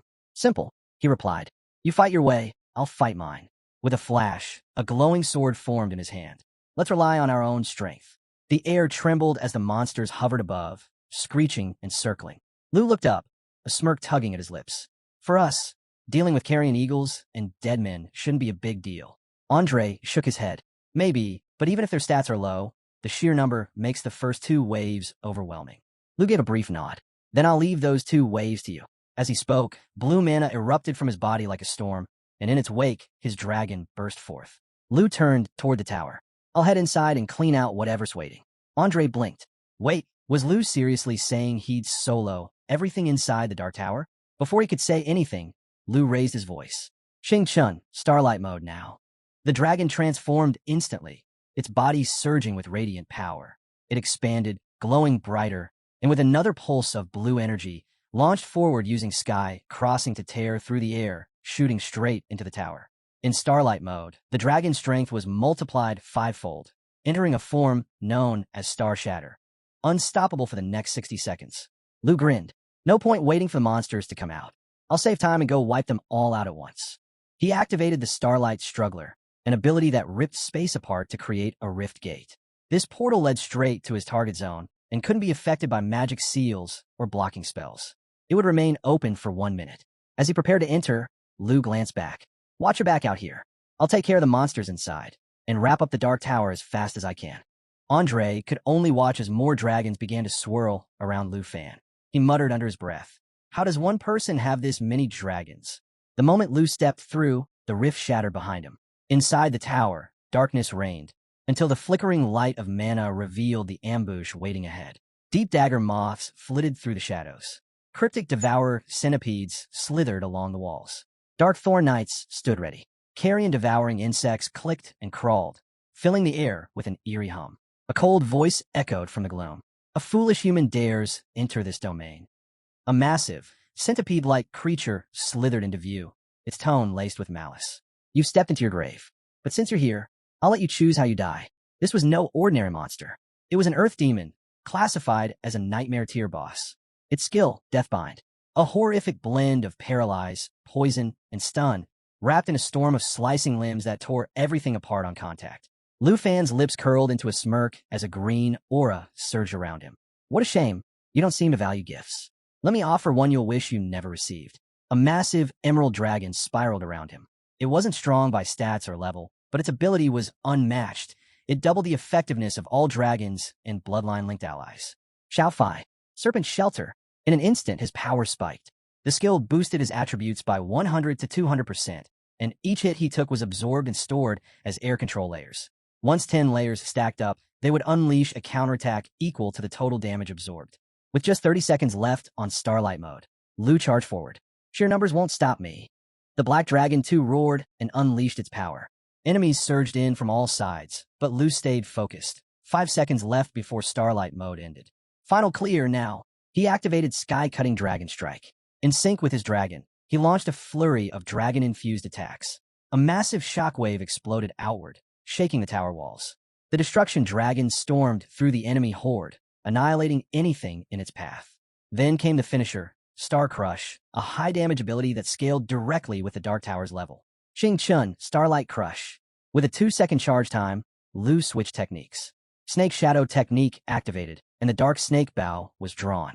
3 seconds later, he fired the Shadow Snake Arrow, boosting damage by 500%. The assault of Dragon Force, Blade Strikes, and Shadow Energy combined into a devastating storm. The enemy couldn't keep up. 5 seconds left in Starlight mode. The final stage, Starlight Destruction, kicked off. His dragon opened its mouth wide, blue mana fire swirling around as it absorbed starlight into a single point. The resulting blast ignored all defenses, impossible to block or predict. It surged with a raw 300,000 power output, wiping out the last of the monsters just as Starlight Mode came to an end. Standing amid the wreckage, Lu Fan glanced around. Almost done with the upgrade. Time to speed this up. Just then, a new presence descended, the Holy Corpse Demon Dragon. It radiated thick purple mana, heavy enough to distort the air around it. Lu didn't flinch. Xiaofai, call in the fallen demon dragon. With natural assimilation activated, he raised the dragon bone flute, summoning not one, but two fallen demon dragons. Their levels matched his own perfectly. At the same time, his star dragon shifted again, evolving into galaxy form. Lasers burst from its body, raining across the battlefield. Above, the starfall effect ignited, unleashing a never-ending cascade of starlight energy across the area, persisting until dismissed. With the dust finally settling, Lu Fan glanced at his updated stats. His double dragon had hit level 25, his star dragon soared to level 80, and he himself reached level 36. He gave a nod, pleased. Now this is how you rack up points. But the moment of calm didn't last. A new threat stepped into view. Abyss Moss, level 75. It loomed ahead, but Lu's dragons didn't hesitate. The Abyss Moss let out a wave of corrosive breath, releasing swirling green poison bubbles through the air. Lu didn't flinch. He countered with a precise strike, cutting straight through. The monster died instantly. Its death triggered a chain reaction, black hole effect. The skill pulled in every nearby creature like a vortex, storing their HP before detonating it all in one massive explosion. Lu summoned 3 black holes at once, maximizing the impact. One after another, they erupted, sending waves of destruction across the battlefield. He chuckled. Charging in like that? You may as well be asking to die. But then, something was wrong. Lu paused. His eyes scanned the field. One of the enemy dragons was gone. Spatial Break Shadow. The name left his lips as a whisper. It was a rare ability, one that let its user merge with space itself, moving unseen through shadows. While active, no attacks could touch it. Physical, magical, nothing landed. But the stealth only lasted 9 seconds. Then came the chill, the kind that froze instinct. Behind him, a presence emerged. A massive earth demon materialized. No warning, no aura, no sign. Not even his dragons had sensed it. It had slipped past everything. The earth dragon twisted its massive form, limbs coiling tightly as it tried to trap Lu Fan in a brutal binding lock. Layer after layer of negative effects began to build, aiming to wear him down through stacked damage over time. But before the hold could lock in, a thunderous blow landed out of nowhere. Another stealth ability, Spatial Break Shadow, had just been used. In a flash, a hulking figure struck the earth demon clean across the face, snapping its head to the side. Staggered, the earth demon stared in disbelief. It recognized the attacker. Why are you here? Why would you aid a human? The answer? Phantom Walk, a rare stealth technique that let Lu Fan infuse himself with natural energy, allowing him to pass undetected even among earth demons. The effect would vanish the moment he attacked, but all he needed was that one instant. The beast that struck had twisted fangs and a face laced with tentacles. Before the earth demon could recover, it landed another blow, faster than lightning.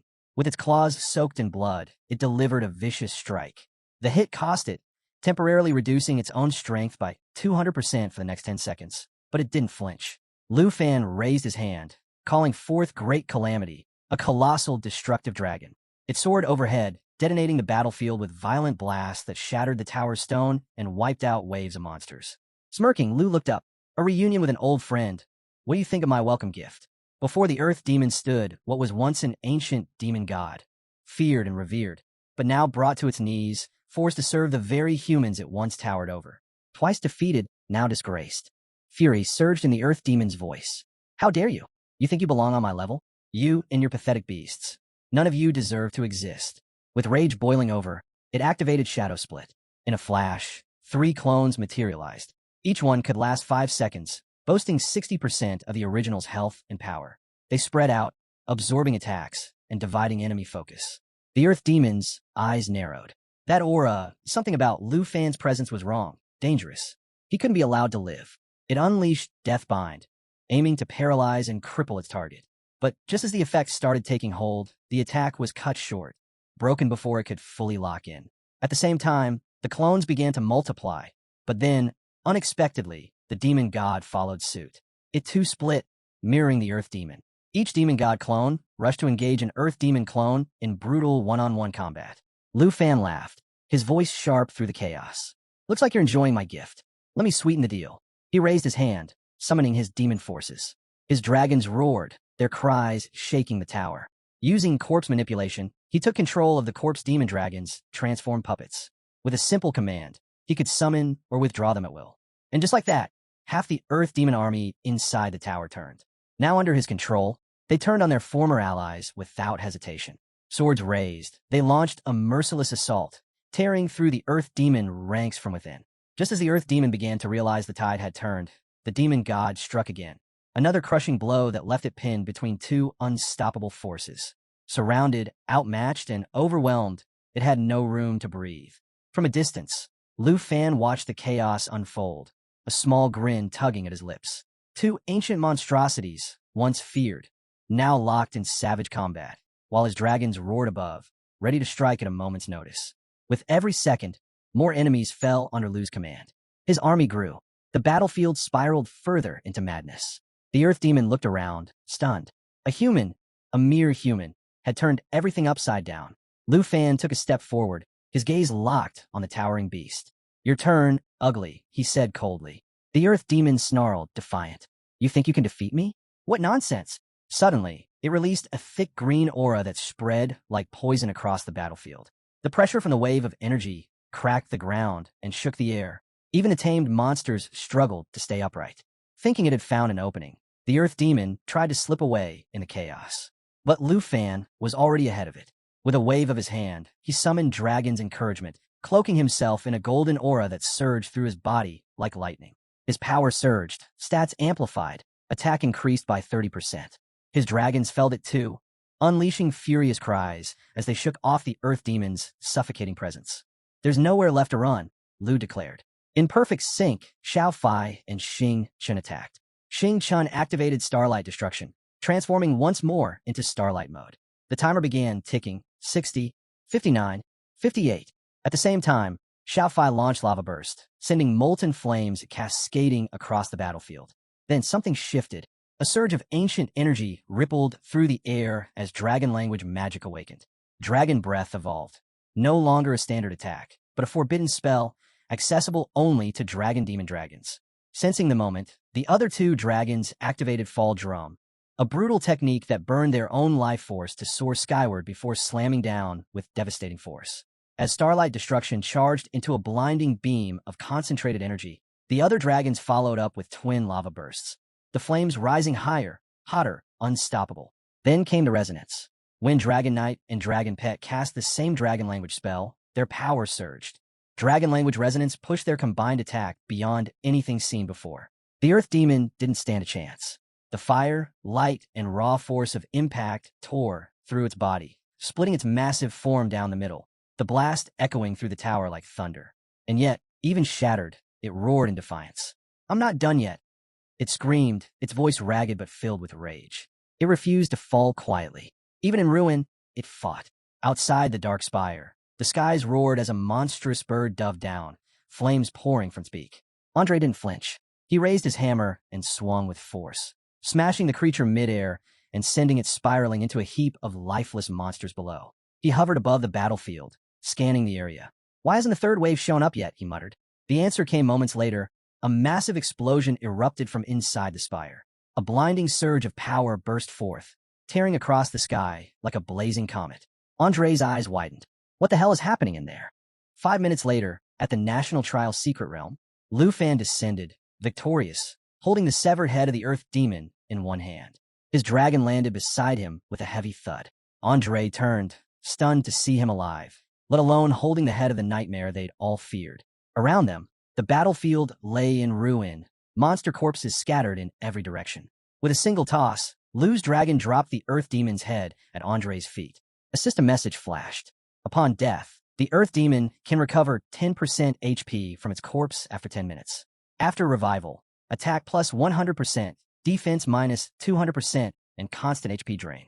Resurrection in for minutes. Andre frowned as he stared at the severed head. A green mist drifted from its mouth, slow, creeping, toxic.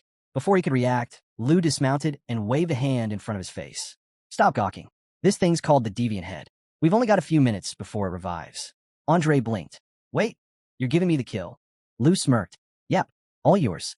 If I finish it off again, the system won't recognize it, and you'll be stuck with an incomplete mission forever. Realizing the opportunity in front of him, Andre's weapon flared to life. He gave Lou a nod. You're a true friend. Without another word, he slammed his hammer down, fire erupting on impact. The Earth Demon's head disintegrated into ash, its resurrection cut off. A notification appeared, mission cleared, and a powerful buff activated instantly. The next morning, they had set up camp, and for the first time in a while, things were quiet. Andre leaned back, still in disbelief. 200,000 points. Rank number 2. He never thought he'd see the day. Sitting nearby, Lou Fan cracked a faint smirk. Looks like that's the end of our little team-up. Andre was silent for a beat, then let out a soft sigh. Shame, this is a national trial. We're still rivals, after all. He looked over at Lou Fan, half smiling. If we'd met before all this, I'd have bought you a drink. Lou gave Andre a solid clap on the shoulder, his tone light. Don't worry, we'll get another chance. Andre grinned and raised a finger. Deal. When this trial's over, no dying allowed. We're having that drink. My treat. They shook on it, sealing the promise. Just as their hands parted, a system message appeared. Point operation.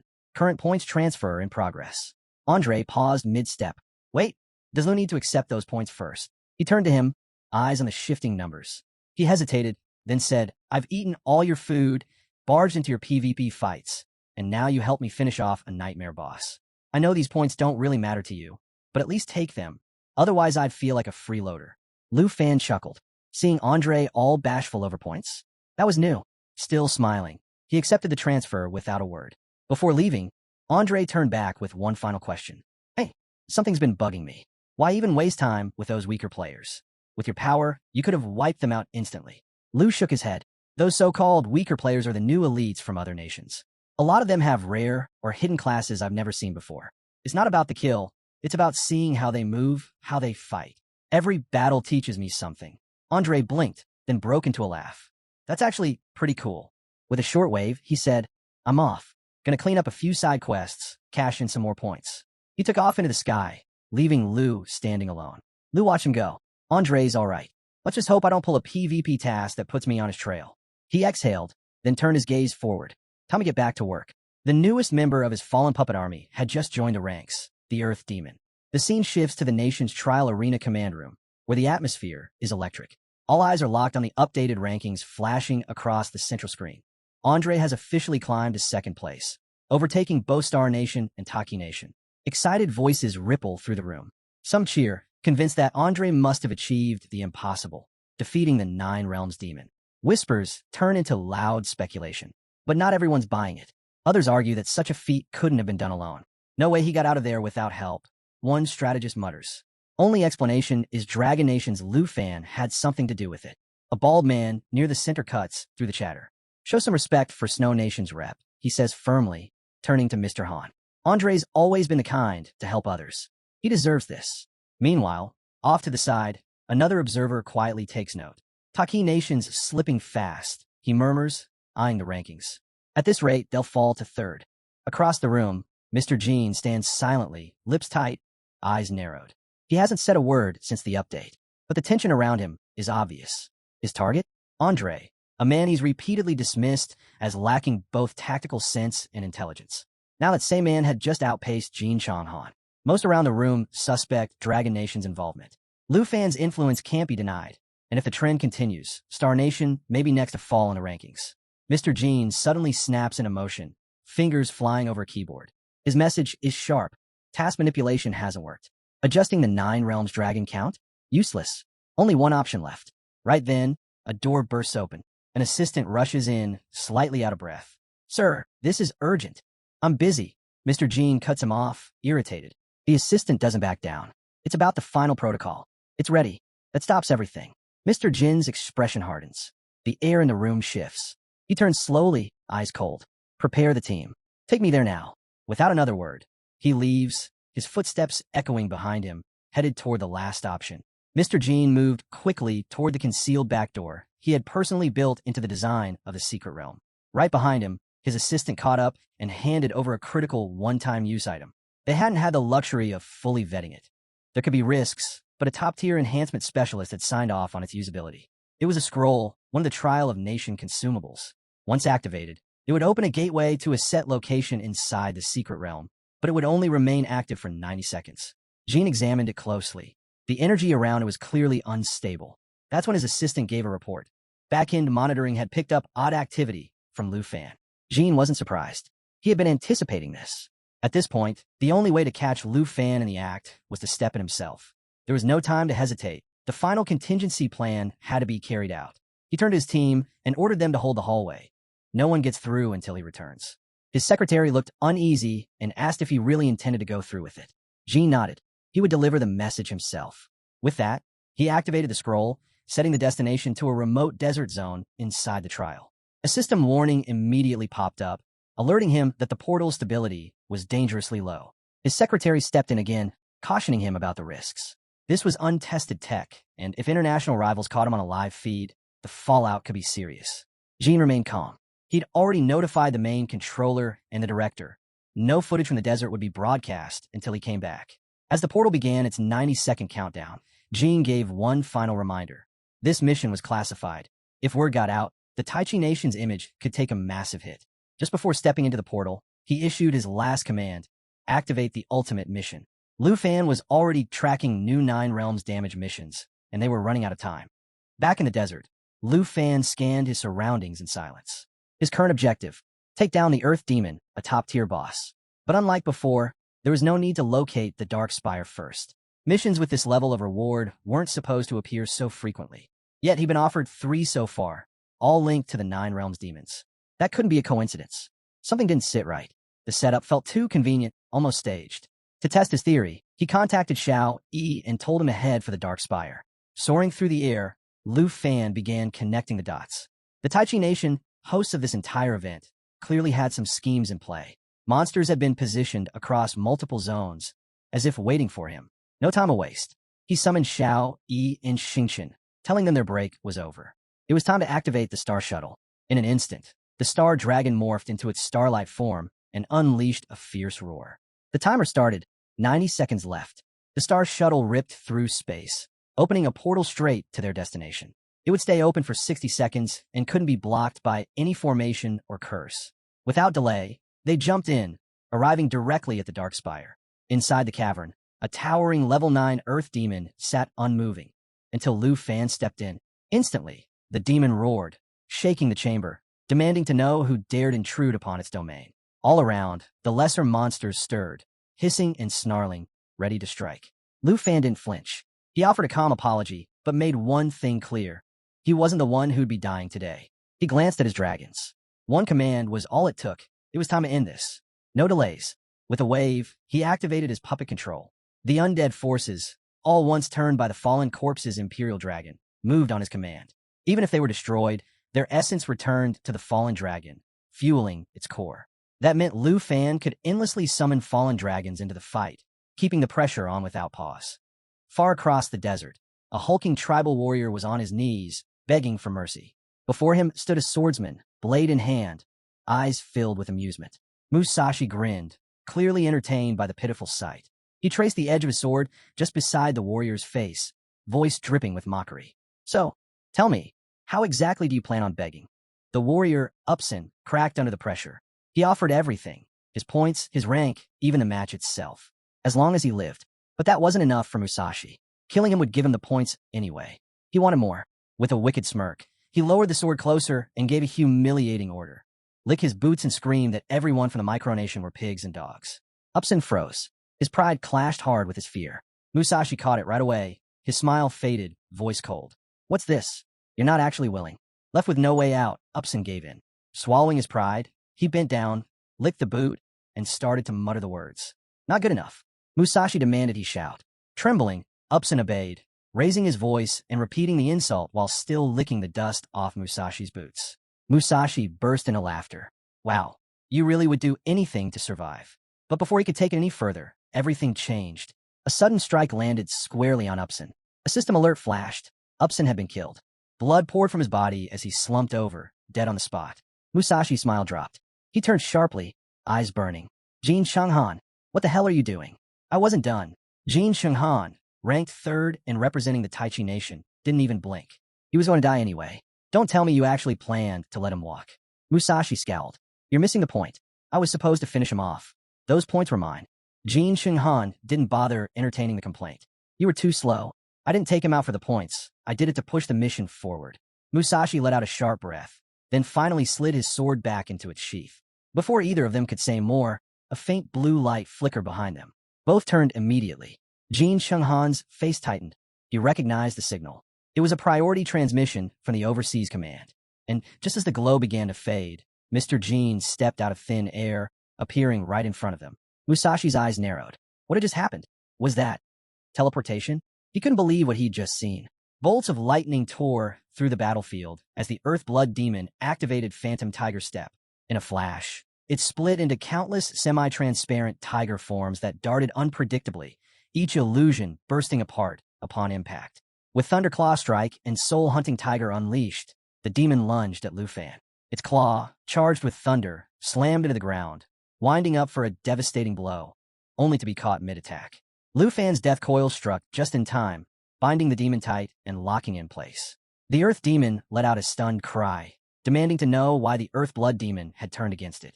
But there was no time for answers.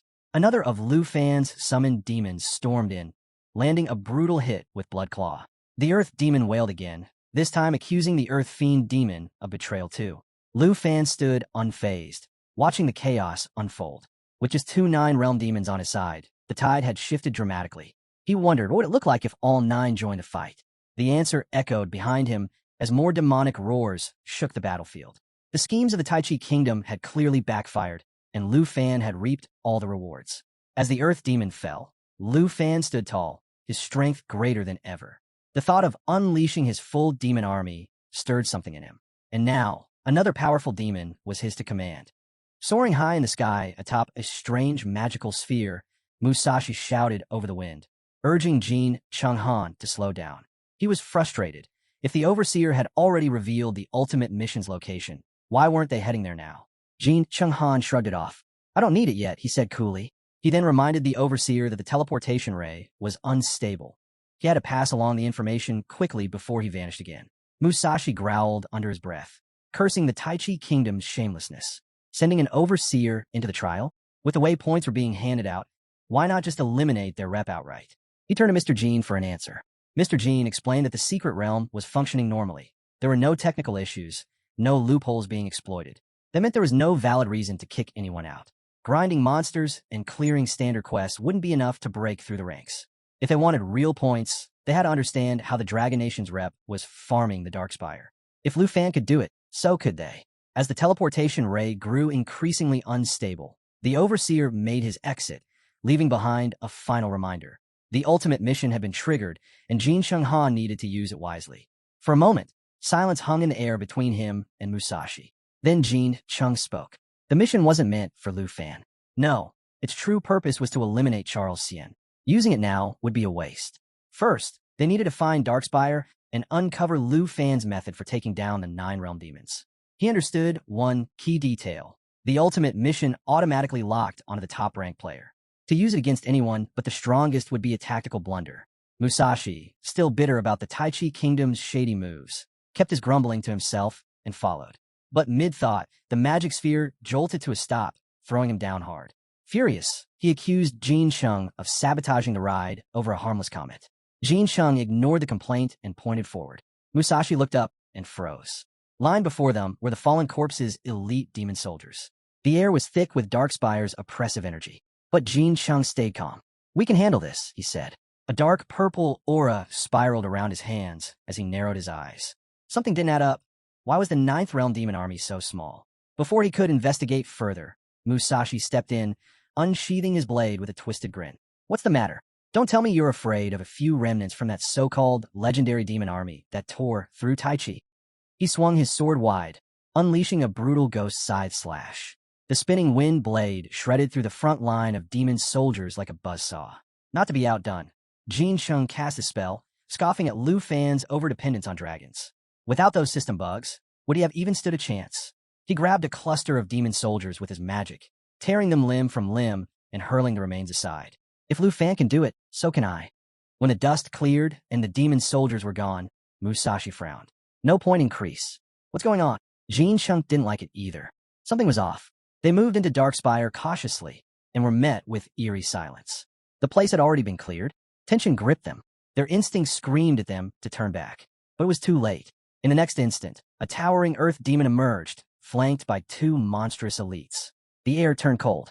Musashi and Jin Chung stood frozen, a chill running down their spines. They'd walked right into a trap. The crushing presence of the three Nine Realms demons left Musashi speechless. His voice trembled as he muttered, almost to himself, "This pressure, I can feel in my bones." Jin Chung Han's expression darkened. Something was definitely off. Then, a voice broke the tension from behind. They both spun around. Lu Fan stood there, calm as ever, wearing a faint smirk. "Didn't think I'd run into you two here." Jin called out his name, tense. Musashi, still stunned, demanded to know why he'd shown up. Lu Fan shrugged off their reactions. "Oh, don't look so surprised. I came all this way to set the stage, especially after you tore down my base." It was true. Lu Fan was a master of the undead arts. Using corpse puppets, he commanded his army with precision. And now, the Nine Realms demons moved at his will. Their roars thundered across the battlefield, shaking the ground beneath them. Each demon commanded its own legion, funneling points and experience straight to Lu Fan. Overhead, a massive purple dragon circled, drawing attention from miles away. The smaller ones had stayed behind to defend Darkspire. This battlefield belonged to him now. Musashi sneered, refusing to be intimidated. "You've walked into your own grave, not ours." Just then, a system alert popped up, revealing Lu Fan's ability stats to Musashi. His eyes widened. Turning to Jin, he hissed, "Kill him. We'll split the points." But Jin didn't move. He wasn't about to let Lu Fan off with a quick death. "I've waited too long for this," he muttered. "If I'm going to destroy you, it won't be fast." Still, something didn't sit right. Three Nine Realms demons stood with Lu Fan. These monsters weren't meant to be controlled. Yet here they were, taking orders. Jin's mind raced. If Lu Fan had come alone, there was no way he fought them head-on. He had to have done something else. Lu Fan chuckled, clearly enjoying the hesitation. "Still doubting me? Even with all this right in front of you?" Jin narrowed his eyes. "Tell me the truth. How are you controlling the Nine Realms demons? You tell me now, and maybe, just maybe, I'll let you walk." Musashi rolled his eyes, summoning his mana. "Enough talk. Let's beat it out of him if we have to." Lu Fan let out a mocking laugh, raising an eyebrow. "Oh, curious. Are we?" he said, pretending to be surprised. "Fine, I'll tell you. I found a bug. Used it to farm Darkspire." Jin's eyes locked onto his. "Impossible. We've cleared 2 full waves of gatekeepers and haven't found anything. How are you racking up points like this?" Musashi joined in. "There's no way. You've only done, 30-something job changes? And you cleared Darkspire alone? Not buying it." Lu Fan shut his eyes and let their doubts roll off him. But Musashi wasn't done. "Then explain why the Nine Realms demons are just standing there. Why aren't they attacking?" Jin's eyes narrowed. He'd been thinking the same thing. The demons were too still, too quiet. That wasn't right.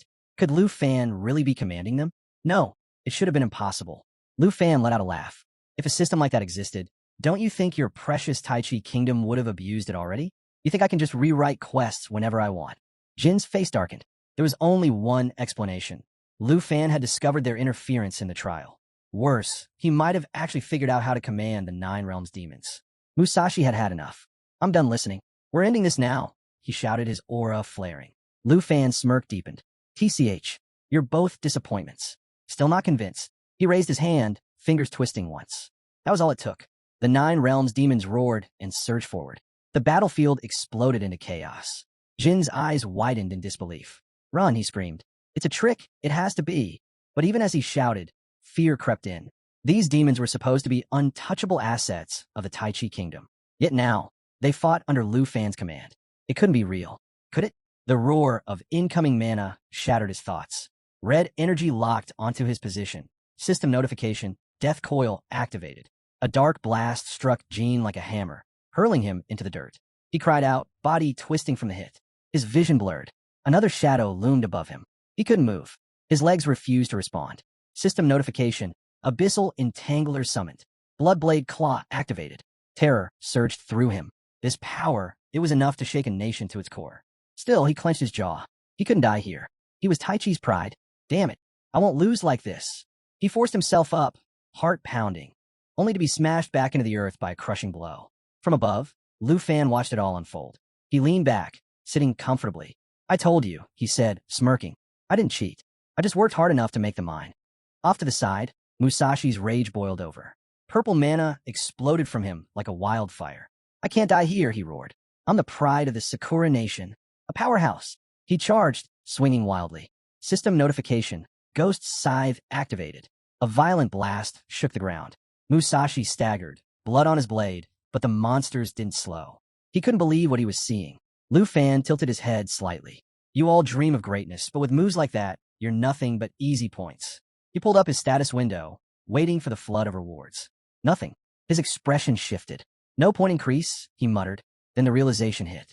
Of course, Jin Chunghan can revive through his summoned beasts, and Musashi 10 has the same ability. The scene cuts to the National Trial Secret Realm, where a blazing sun scorches the endless desert. Musashi and Jin stumble through the heat, frustration written all over their faces. System notification. Split hibernation skill activated. Musashi suddenly drops to his knees, coughing violently. The revival was real. Another alert flashes. Abyssal symbiosis cool down in effect. He forces a shaky grin. Well, at least we're still breathing. Jin remains guarded. Don't get cocky. Lu Fan still has 3 Nine Realms demons and a full army. If we don't stop him, we'll just keep reviving until our lives run out. Just then, a cold alert hits them both. Musashi freezes. Remaining split hibernation points. 5. He spins toward Jin wide-eyed. 5? Are you kidding me? That was half our revives gone. Jin doesn't respond. He's deep in thought. We need to find another Darkspire. Figure out how Lu Fan took control of the 9 Realms demons. If he can do it, so can I. His eyes narrow. He's a dragon tamer, not a beast controller. There's something else going on. A method, and I'll find it. Musashi smirks, pushing himself up. Then let's kill him within these 5 lives. But as soon as he takes a step, his legs give out. He crashes into the sand again. System notification. Weakness debuff active. Jin glances down at him, frowning. You burn too much energy. Minimum recovery time, 9 minutes. Musashi goes pale. 9 minutes? You're saying we're vulnerable now? Jin lets out a slow breath. Exactly. We need to stay low and find a nearby Darkspire, preferably near the ultimate mission, before it's too late. Suddenly, boom, a massive explosion of fire erupts behind them, sending waves of sand into the air. Jin spins around, heart racing. Who the hell? A voice cuts through the heat. Smooth. Taunting. Imagine my luck, running into weaklings in this godforsaken place. Jin turns, eyes widening. Musashi's body lies still in the sand. Above him stands a young man, smirking like he owns the world. The prince of the Jin family, wandering the desert like prey, he mocks. I warned you before. I don't show mercy in the secret realm. Jin doesn't move. He can't. The system had already warned him. His current state made him unfit for battle. And now, he was completely exposed. System notification. Opponent identified, Andre of Snow Country. Andre cocked his head, amusement flickering in his eyes. You gonna sit there forever? He taunted. Feels like I'm playing whack-a-mole. System notification. Andre has activated Flame Avatar.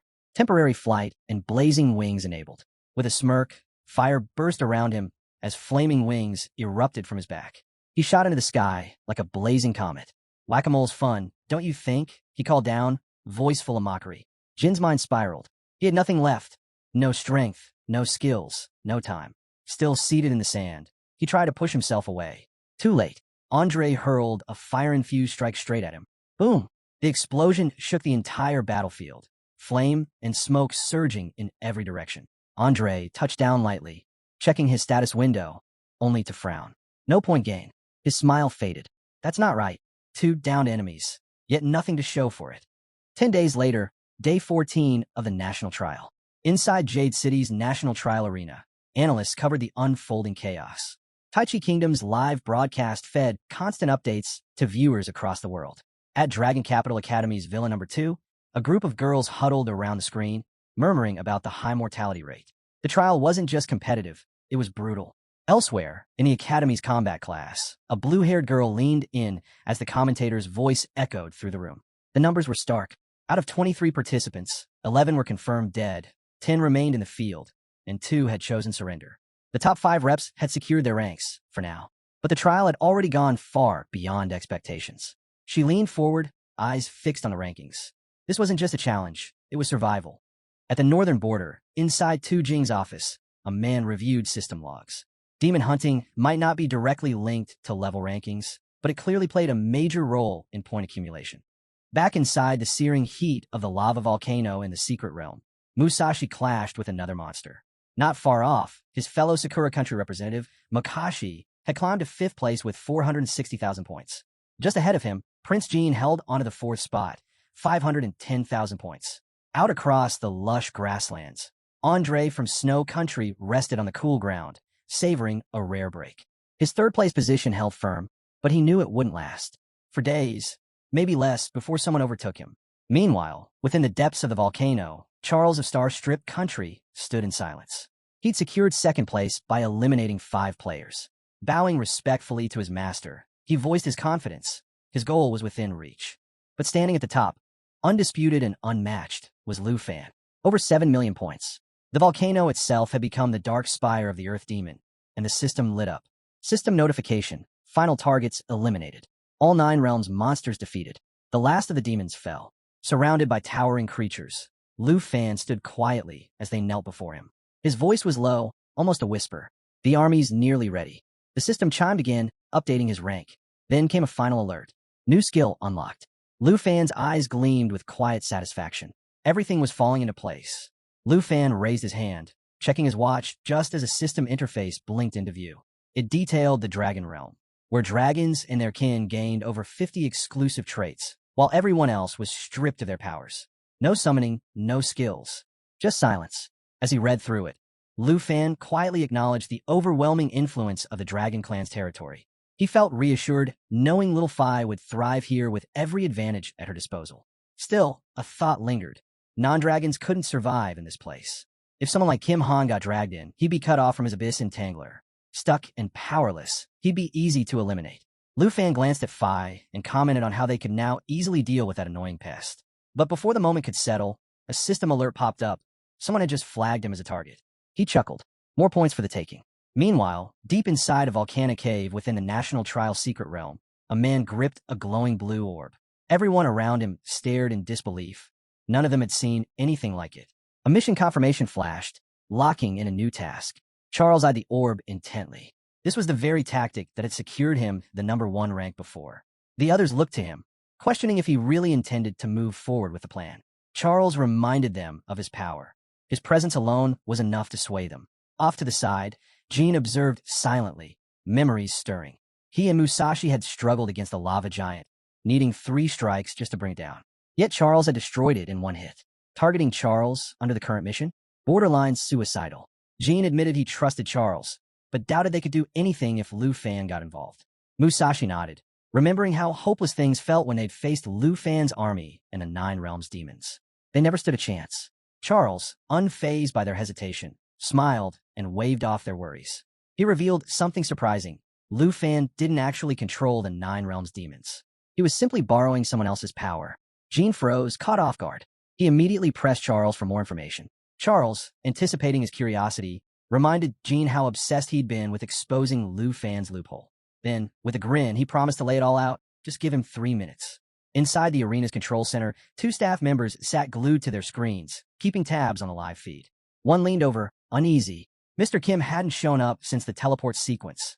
If something went wrong, they'd be the ones blamed. The other brushed it off, suggesting maybe Kim had things under control from behind the scenes. After all, their only directive was to monitor Lu Fan and steer clear of anything messy. Their routine was shattered when a woman burst into the room, her presence sharp and hostile. She insisted she wasn't mistaken, her words clipped and forceful. One of the men called out in alarm, urging his colleague to pay attention. Too late. She lunged, sinking her teeth into his neck from behind. He let out a muffled scream, covering his mouth in pain. The man beside him turned, shocked, but he didn't get the chance to act. She was on him in an instant, one arm around his throat, a blade pressed tight to his skin. Her voice was steady, cold. Any noise, and he dies. Terrified, he begged her to stop. After a tense pause, she let them go and headed straight for the system interface. Clutching his phone, one of the men scrambled to make contact. Sizzle, how much time do you need? The deadline's almost up. Her voice came through cool and composed. The Morgan family never fails. Outside, the public started to buzz. A system-wide announcement blamed technical difficulties, but people weren't buying it. Questions flew. Why did the stream cut off? What was the star-striped country hiding? Amid the chaos, a secretary leaned toward Old Han. Could this be Tai Chi Country's doing? Old Han replied calmly. We're not as simple as others think.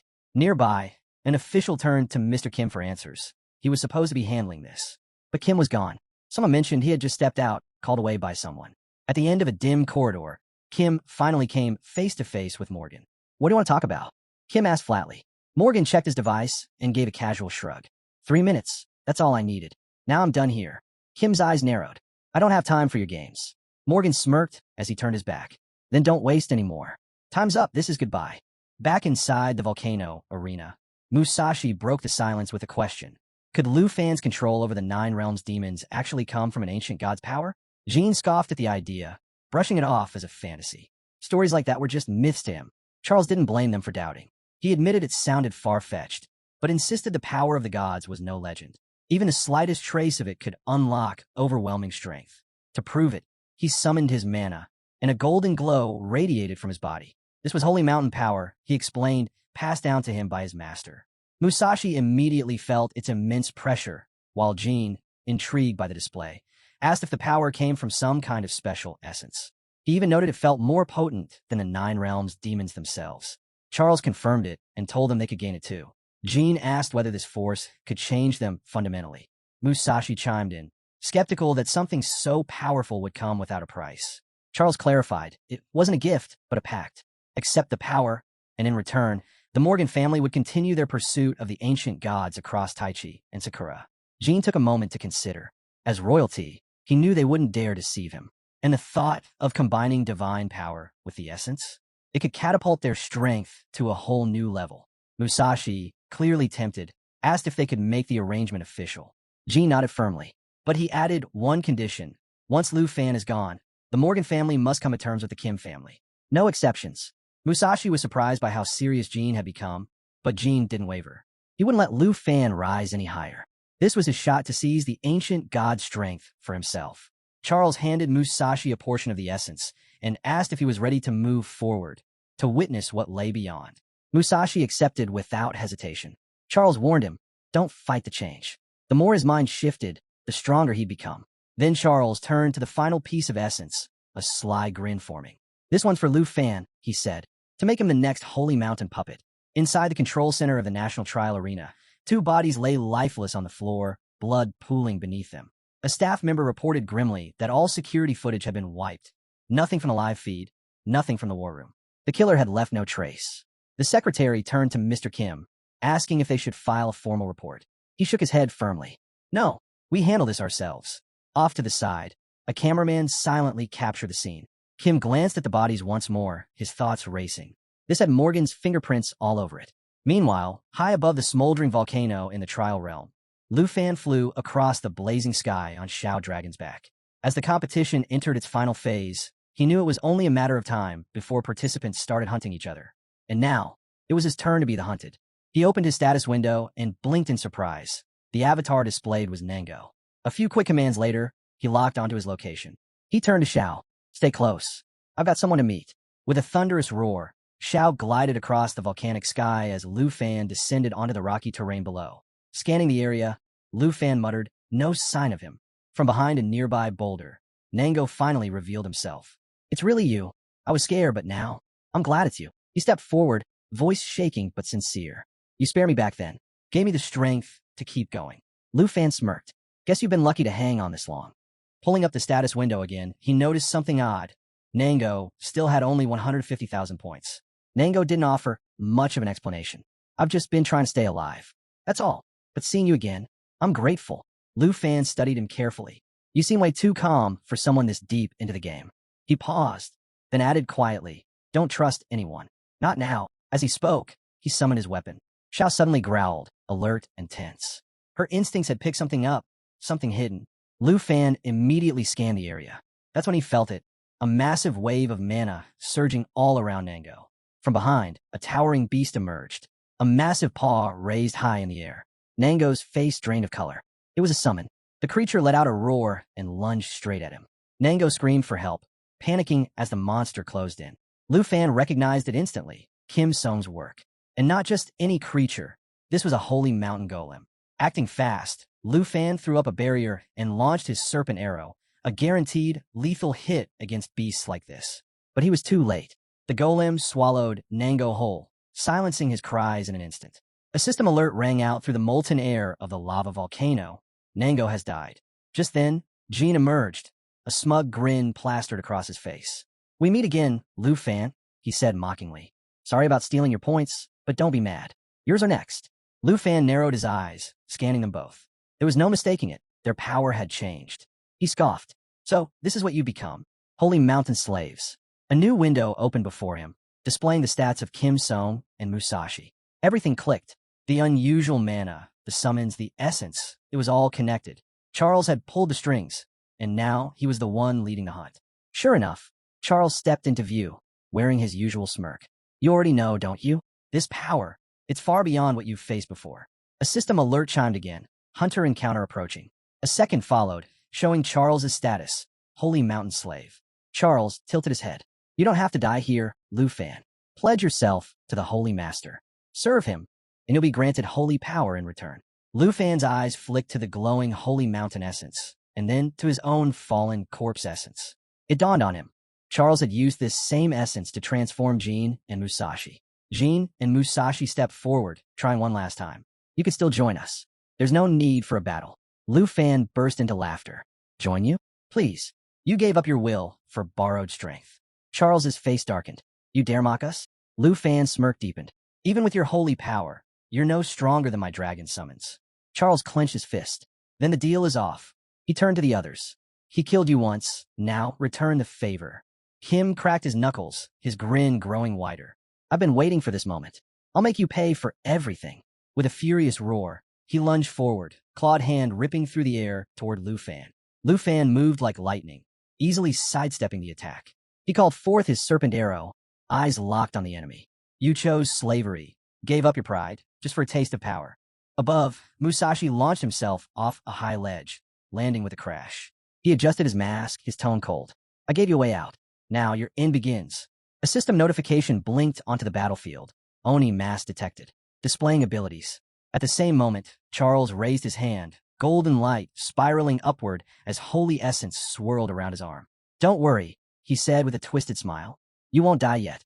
First, I'll turn you into my holy mountain golem." Lu Fan's aura erupted, his mana crackling through the air. "You think slaves like you can control me?" he scoffed.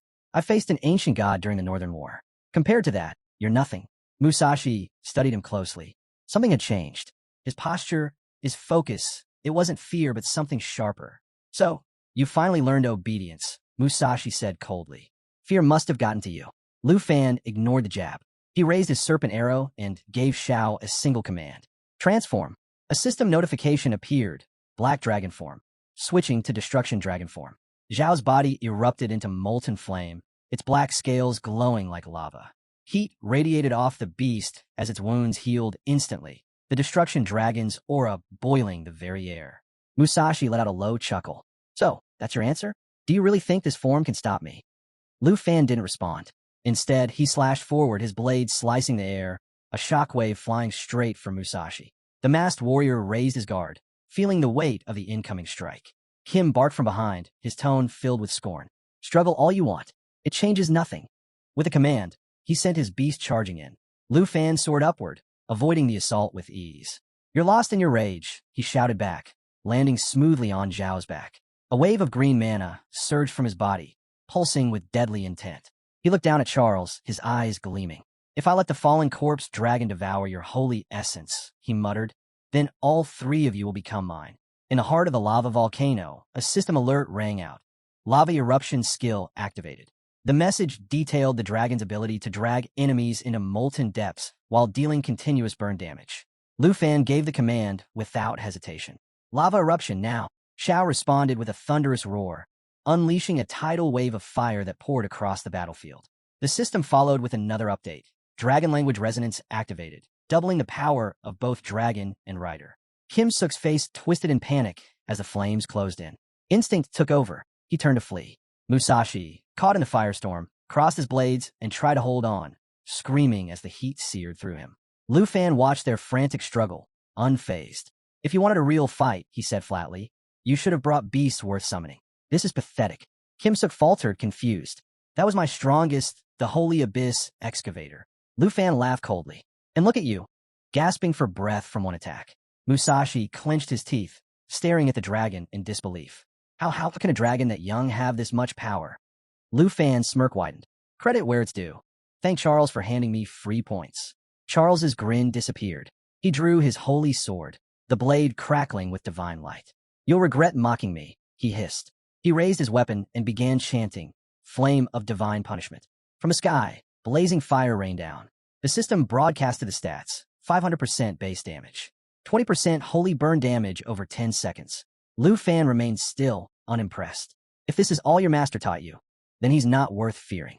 In a flash, Lu Fan triggered Dragon Annihilation, his blade dancing through a 6-strike combo while casting spell damage to weave through the falling flames. Charles, growing more agitated, cursed and smashed his holy essence.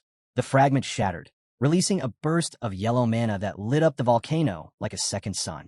I'll show you the true strength of the ancient gods, he roared, summoning his beast with a surge of power. Lu Fan narrowed his eyes. So that's what you've been saving it for. Without waiting for another move, he let his serpent arrow fly, aiming straight at Charles.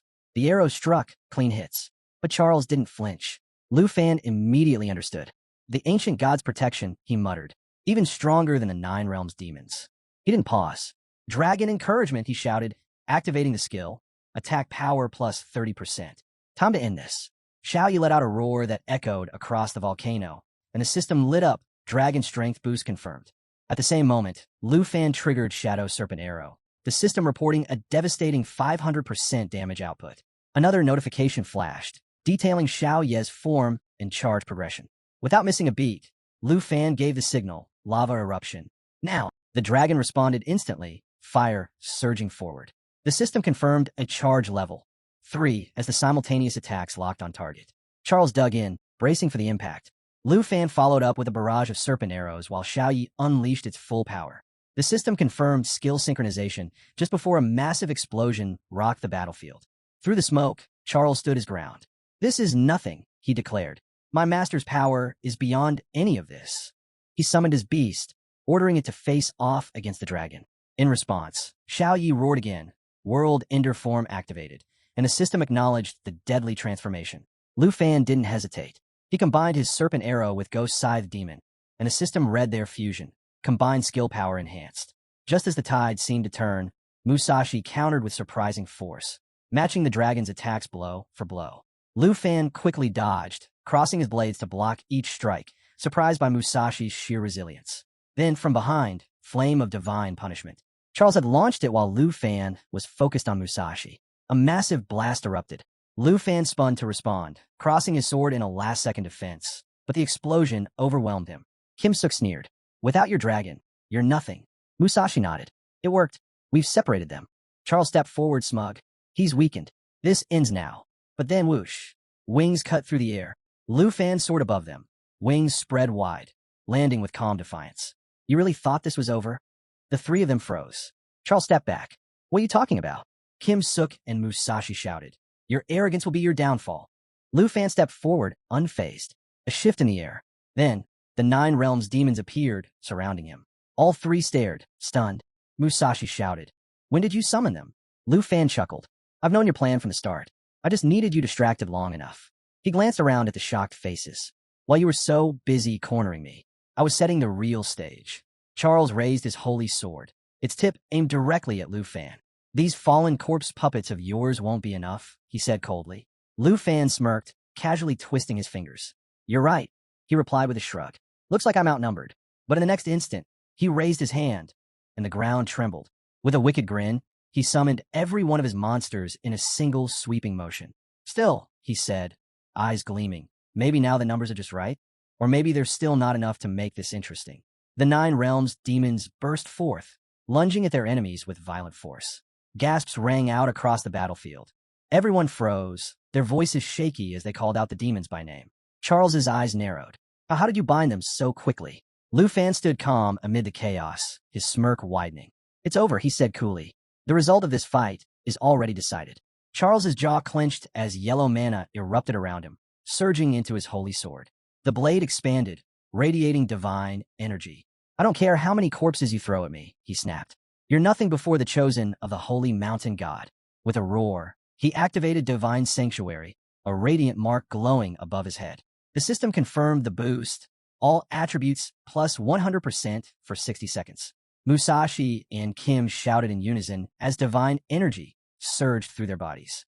The system followed up, divine sanctuary active, and divine flame of retribution triggered. 500% base damage plus divine burn for 10 seconds. From above, a new alert rang out. Phantom Reaper / activated, a deadly skill that ripped through defenses and inflicted devastating physical damage. Charles laughed, confidence building. You don't understand, Lu Fan. Your demons? They're nothing. We're beyond them now. Kim crossed his arms smug. This isn't the same battle as before. We've been reborn through holy fire. Lu Fan clicked his tongue. Temporary buffs don't change reality. You're still no match for my Dragon Legion. He raised his hand. Emerald Dragon, eternal form. The system blazed. Emerald Dragon Ascension complete. With a roar that shook the volcano to its core, the dragon revealed its full power. All dragon abilities effectiveness x2. Lu Fan gave the next command. Shao, pulse power. The system responded. Pulse of life activated. Doubles ability effect range. Simultaneously, Emerald Blessing triggered. 6 stacks applied to next 6 attacks. A radiant green light washed over the field, and a burst of text blessings flashed across the system window. 36 buffs granted, all attributes plus 30% to plus 60%. The battlefield trembled. Lu Fan's army roared in unison, a deafening call to war echoing in every direction. The monsters surged forward, their power fully unleashed, ready to crush the so-called divine warriors. Kim's eyes widened, his breath catching. What? What is this pressure? Musashi clenched his sword, barely keeping his stance. T-Sake, this isn't just a buff. This is something else entirely. Fueled by the overwhelming blessings, the Emerald Dragon lunged into battle, crashing into the beast Charles had summoned. Another system message flashed. Attack power boost plus 50% from applied blessings. The dragon roared, a ground-shaking cry that sent tremors through the scorched battlefield. With fury ignited, it released a searing torrent of flame, bathing the entire area in blistering heat. Charles stumbled back, shielding his face. His sword trembled in his grip. No, this is impossible. How can you hold power like this? Lu Fan grinned, his tone dripping with mockery. You holy mountain dogs sure love to talk. Didn't you say you wanted to fight? He raised his hand.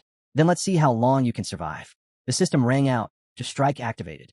The dragon lunged again, delivering a brutal bite, burning its target with massive damage over time effects. Charles's beast staggered, roaring in agony as flames devoured its battered form. Charles's eyes went wide. This shouldn't be happening. Have we lost the power of the holy mountain? His voice broke into a panicked shout as an enormous wave of mana radiated from Lu Fan. Lu Fan's smirk deepened. Open your eyes, Charlie. The real show's just getting started. He raised his hand, revealing a radiant orb of mana. Dragon Domain activate. The system blared. Dragon Domain activated. Range, 10 meters. All attributes plus 50%. A golden aura exploded around Lu Fan and Shao, warping the air with raw energy. The pressure alone sent shockwaves across the battlefield. Everyone froze. Musashi's voice cracked in disbelief. A player under level 30, using a demon skill? Charles growled, forcing a grin. You think a domain skill can save you? I'll crush it. Divine Flame of Retribution. The system responded. Divine Flame of Retribution activated. Plus 500% damage output. Charles roared. Feel the gap in power, Lu Fan. Face your punishment. Yellow mana surged violently around him, until something streaked through the sky. From behind Lu Fan, a majestic eagle soared into view, its wings spread wide. Charles turned, his confidence shattered. What? That counter, how? My 50% boost, it's gone. Neutralized. Musashi stepped back, alarmed. Charlie, something's wrong. Your power's fading. Kim's panic erupted. I can't summon my beast. I've lost the link. Charles's expression darkened. This isn't just suppressing us, it's enhancing them. Kim and Musashi yelled in desperation, shouting commands to their monsters, trying to retreat. But it was too late. The battlefield now belonged to Lu Fan. Amid the chaos, Lu Fan stood firm, his expression calm, completely at ease. You're not going to die here, he said softly, with unwavering confidence. Overhead, the eagle soared while his army of monsters launched wave after wave of brutal attacks, tightening the noose.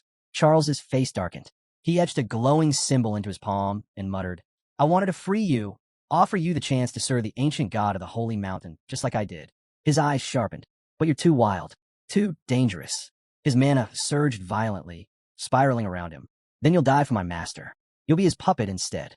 A brilliant yellow shield formed around Charles as his beast moved into position beside him.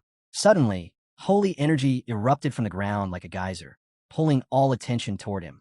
Endless holy light, activate, he roared. The system chimed. Endless holy light activated. Holy damage plus 200%. Minor holy spell unleashed. Blinding radiance exploded from Charles's body, casting golden light across the battlefield. It was a declaration. This would be the ultimate clash. Off to the side, a man in glasses stared in disbelief. Can Lu Fan even dodge that? He whispered to the old man beside him. But before the question could be answered, boom. Charles hit the ground, knees crashing into the scorched earth. Mustache and Kim froze in place, stunned into silence. Charles gasped for breath, wide-eyed. No, impossible. My spell. It did nothing to him. He stared blankly ahead. How? How did he survive an attack laced with the ancient god's essence? The system responded with a chilling notification. Eternal Guard activated. Lu Fan is now immune to all attacks. And then came another. Murderous Dragon Bloodline detected. All attributes X2. Self-regeneration plus 5,000%. Lu Fan stepped forward, a smirk tugging at his lips. You look disappointed, Charlie. Was that supposed to be your big finish? He raised his hand. Shao unleashed a deafening roar. System notification. Intimidation skill activated. All enemies within range suffer from depressive aura and dizziness. Mustache dropped to his knees, clutching his ears. Charles collapsed again under the crushing pressure. Panicked, Mustache scrambled to escape the aura's reach. Kim reached for him, shouting, but Mustache shoved him aside and ran, vanishing without a trace. Lu Fan calmly drew his sword. Looks like luck isn't on your side today. His voice dropped, and this time, I doubt you're coming back. Kim's hand extended, but Mustache was already gone. He turned to Lu Fan, trembling. No, this can't be happening. Kim can't figure out why he's unable to connect with his beast. Confusion turns to panic as Charlie suddenly grabs his hand, desperation in his eyes. He pleads with Kim to make a contract with him. He refuses to die alone. But Kim, shocked and overwhelmed, quickly pulls away, shaking his head in refusal. Before he can even gather his thoughts, Lu Fan steps in from behind. His sword, sheathed in a yellow scabbard, glows with intense golden mana. Speaking calmly, he brushes off Charlie's request, telling him it's already too late. Revival is no longer an option. Lu Fan flashes a smug grin and reminds them both. Under the power of the dragon domain, he's the only one who can summon beasts or monsters. With his beast out of reach, Kim can't form any sort of contract. Just then, a system notification pops up. Lu Fan has earned 1,000 points for flawlessly executing his plan. Charlie turns to Lu Fan, voice shaking with frustration. The difference in their strength is staggering, and he can't make sense of it. Weren't they both servants of the gods? Why was Lu Fan so far ahead? With a determined glare, Charlie reveals his trump card, a sphere of golden mana, the holy essence. He had prepared it for this very moment, scoffing as he accuses Lu Fan of being blind to true divine power. Roaring, Charlie chants the sacred words of his master, trying to summon the divine force within.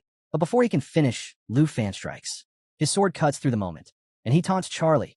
Did he really think Lu Fan would just stand there and let him power up? Charlie yells, pushing out the last of his spell, but it's no use. He collapses. The holy essence drifts above him, glowing with golden light.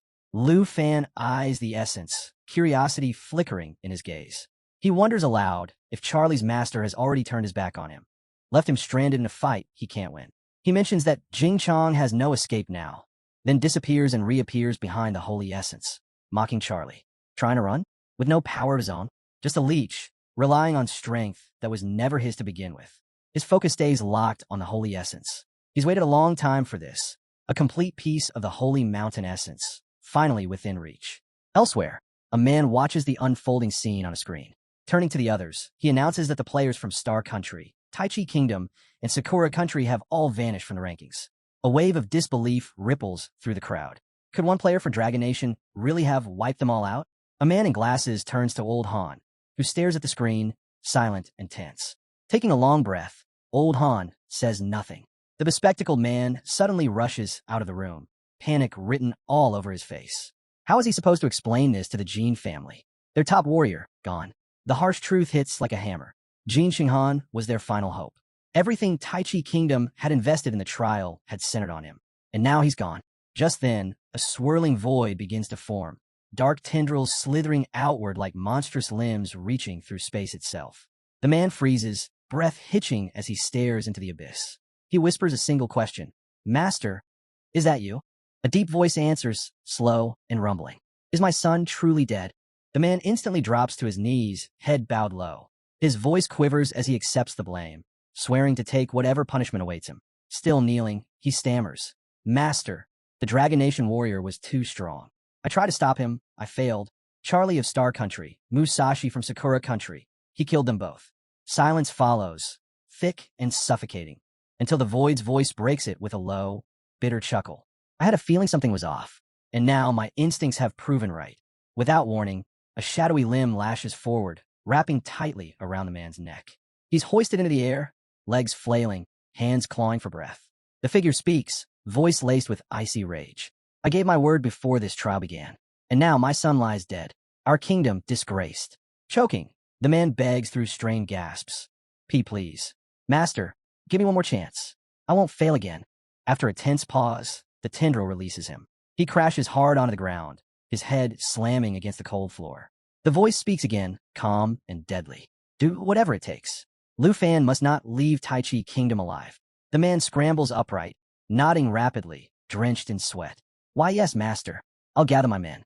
We'll erase him, just like we did before." Meanwhile, back in the volcano arena, Lu Fan stands with the holy essence pulsing in his hand. A sly smirk curves his lips. 3 lives for this stone. Let's see if it was worth the cost. A system notification flickers into view, listing the essence's properties. Lu Fan's eyes flick to his dragon. One thought rises. What would happen if the corpse demon's dragon consumed this? He moves closer, holding the stone aloft. Time to find out. With a swift toss, he hurls the essence into the air. The black dragon's gaze sharpens, locking onto the glowing sphere. It senses the energy. Lu Fan chuckles. "Go on, show me what holy mountain power looks like." The dragon snaps the stone from the air. Instantly, golden mana erupts from its body in all directions. A thunderous roar tears through the arena. The system echoes. Evolution initiated. Lu Fan stares, awestruck, as the dragon rises. Its form begins to shift, growing larger, brighter. The radiant glow flares before finally dimming, revealing something new. The once dark dragon now glistens with flawless white scales. Its aura, unmatched. Its presence, overwhelming. Within the Tribe of Nations' secret realm, now under Dragon Nation's control, 2 majestic dragons streak across the sky, wrapped in golden mana. Loop and Lil Fee gaze upward, stunned. The corpse demon's dragons have awakened new powers.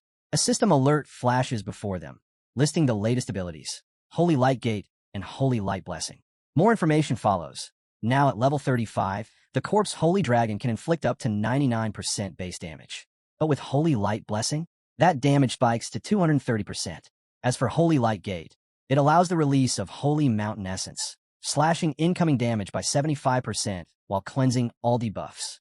Lu Fan narrows his eyes, taking it all in. The corpse demon's gift, combined with the healing influence of the continent, is stronger than he expected. It's not overpowering, but a 30% regeneration boost is more than enough to cripple the corpse prophet's forces. He runs a hand along his chin, eyes locked on the shimmering gate above. Holy Light Gate changes everything. Where once he needed both himself and Shia to summon the corpse demon or 9-headed demon, now he can do it alone. His gaze drifts to the corpse Holy Dragon, a thought forming. With more ancient god essences, this beast could evolve even further. Looking toward the twin demons, his voice drops to a murmur. "I can't wait to see what you truly become." Then, a new notification appears in his status panel. Lu Fan's expression sharpens. He speaks quietly. "It's done." Little Fee glances over, confused. What does it say? Before Lu Fan can answer, Fi asks Xiao. Xiao gives a small smile. It means we can finally go home. But Lu Fan knows the real message. Only 6 players are left. Andre has voted to end the trial. No one wants to keep fighting. Lu Fan doesn't hesitate. He taps agree. A wave of blue mana sweeps across the realm. Another system message appears. The trial has officially concluded by majority vote. Rewards have been distributed based on individual scores. Please collect your prizes before exiting the realm. Cheers erupt across the room. The tension breaks. Little Fee stares in disbelief. We're really going home? Lu Fan smiles, the weight finally lifting from his shoulders. I've been waiting a long time for this. As the top-ranked player, Lu Fan has captured the attention of 23 nations. Now, all eyes are on him and his rewards. He wastes no time, eagerly opening his first prize box. His breath catches as he pulls out not 1, but 5 legendary quality belts, each glowing faintly with power. They all require level 90 to equip, but what grabs his attention is the skill embedded in each one: Golden Dragon King transformation. A wide grin spreads across his face. If I wear all 5, can I really fight like a true dragon warrior? Next, he opens the second reward, a level 30 skill book. His eyes brighten immediately.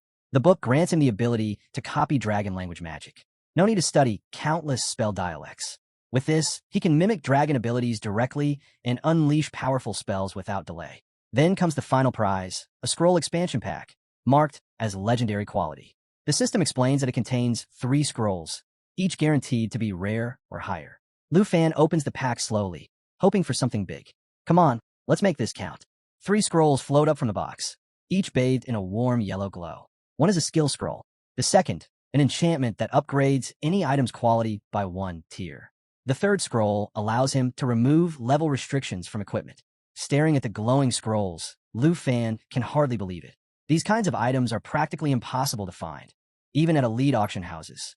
Just then, the small slot expansion scroll appears in his inventory, arriving at the perfect time. With it, he can hatch the blue dragon egg before its 3rd growth stage, an opportunity that might change everything. But it's the level removal scroll that catches his eye most.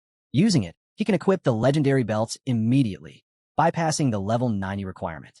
He glances at the belts again, wondering how they stack up against typical legendary gear. Curious, he throws his weapon forward and uses the quality upgrade scroll. The system chimes. Meteor Fire Sword upgraded from legendary to ultra-legendary. Its power surges, unlocking 2 new skills, Blazing Star and Blazing Dragon Warrior. Lu Fan exhales in disbelief. With these upgrades, his strength has leapt forward. He tightens his grip on his equipment, his mind racing with possibilities. With language replication and language resonance, casting dragon spells now feels as effortless as breathing. His eyes shift toward the blue dragon egg. It pulses with growing energy inside the remote hatching slot, its potential now even more immense. Suddenly, the belts begin to hum with energy. The supreme belt pulses, and the Golden Dragon King's power stirs within him. A system notification flashes, Belt King effect activated. Lu Fan takes a step forward into the arena. The crowd erupts. Cameras zoom in on his face. The roar of the stadium shakes the ground as the announcer declares, returning to the stage, ranked number 1, representing Dragon Nation, Lu Fan. The crowd's reaction is mixed. Some erupt in cheers, shouting about his solo victory over 3 powerful opponents. Others aren't so quick to celebrate, demanding answers about the Jean family. Meanwhile, excited fans lean over the barricades, calling out, eager for autographs. The noise swells until a manager steps forward, urging everyone to clear a path for the media and for Mr. Han to get through. Han pushes ahead, voice booming with pride as he praises his star player, calling him a national hero. Lu Fan steps forward to greet Vice Principal Zhao and Old Han. I'm back, he says with a calm smile. Old Han clasps his hand tightly, eyes gleaming with pride. You didn't just reach the top 3 like before. You took first place. Outstanding. Then the Vice Chancellor steps up to the stage. He commends Lu Fan's tireless performance over the past 15 days, holding on to the top rank with a lead that no one could touch. As a reward, he presents Lu Fan with the Griffin Corps' gold military medal and announces his promotion to the silver batch. But then he adds, frankly, I believe you belong in the gold batch already. Lu Fan eyes the golden badge with quiet awe, then asks, didn't Griffin once say there were only 8 holders of this medal? Old Han nods. And now you're the 9th. This is a huge moment for the Dragon Kingdom. He goes on to explain that only 3 adults currently hold the gold badge, making Lu Fan one of the youngest recipients ever. Holding the medal in his hands, Lu Fan feels its weight, both literal and symbolic. It represents more than status. It's the mark of a guardian hero. He turns to Old Han and thanks him sincerely for the honor. A loud announcement echoes across the arena. The speaker officially declares the trial concluded. He congratulates all surviving participants and prepares to unveil the final rankings, with Lu Fan standing firmly at number 1. Old Han glances at him, still in awe. Not only did you win, your score topped 90%. That's unheard of. Lu Fan nods, calm as ever. I expected as much. Old Han lets out a deep sigh. I'm exhausted. Time for me to get some rest. The Vice Chancellor chuckles beside him. You've earned it, old friend. As they prepare to leave, Old Han shares one last bit of news. We're heading back to Dragon Nation tomorrow. The elders have something prepared for you, a national reward. Lu Fan raises a brow, intrigued. What kind of reward?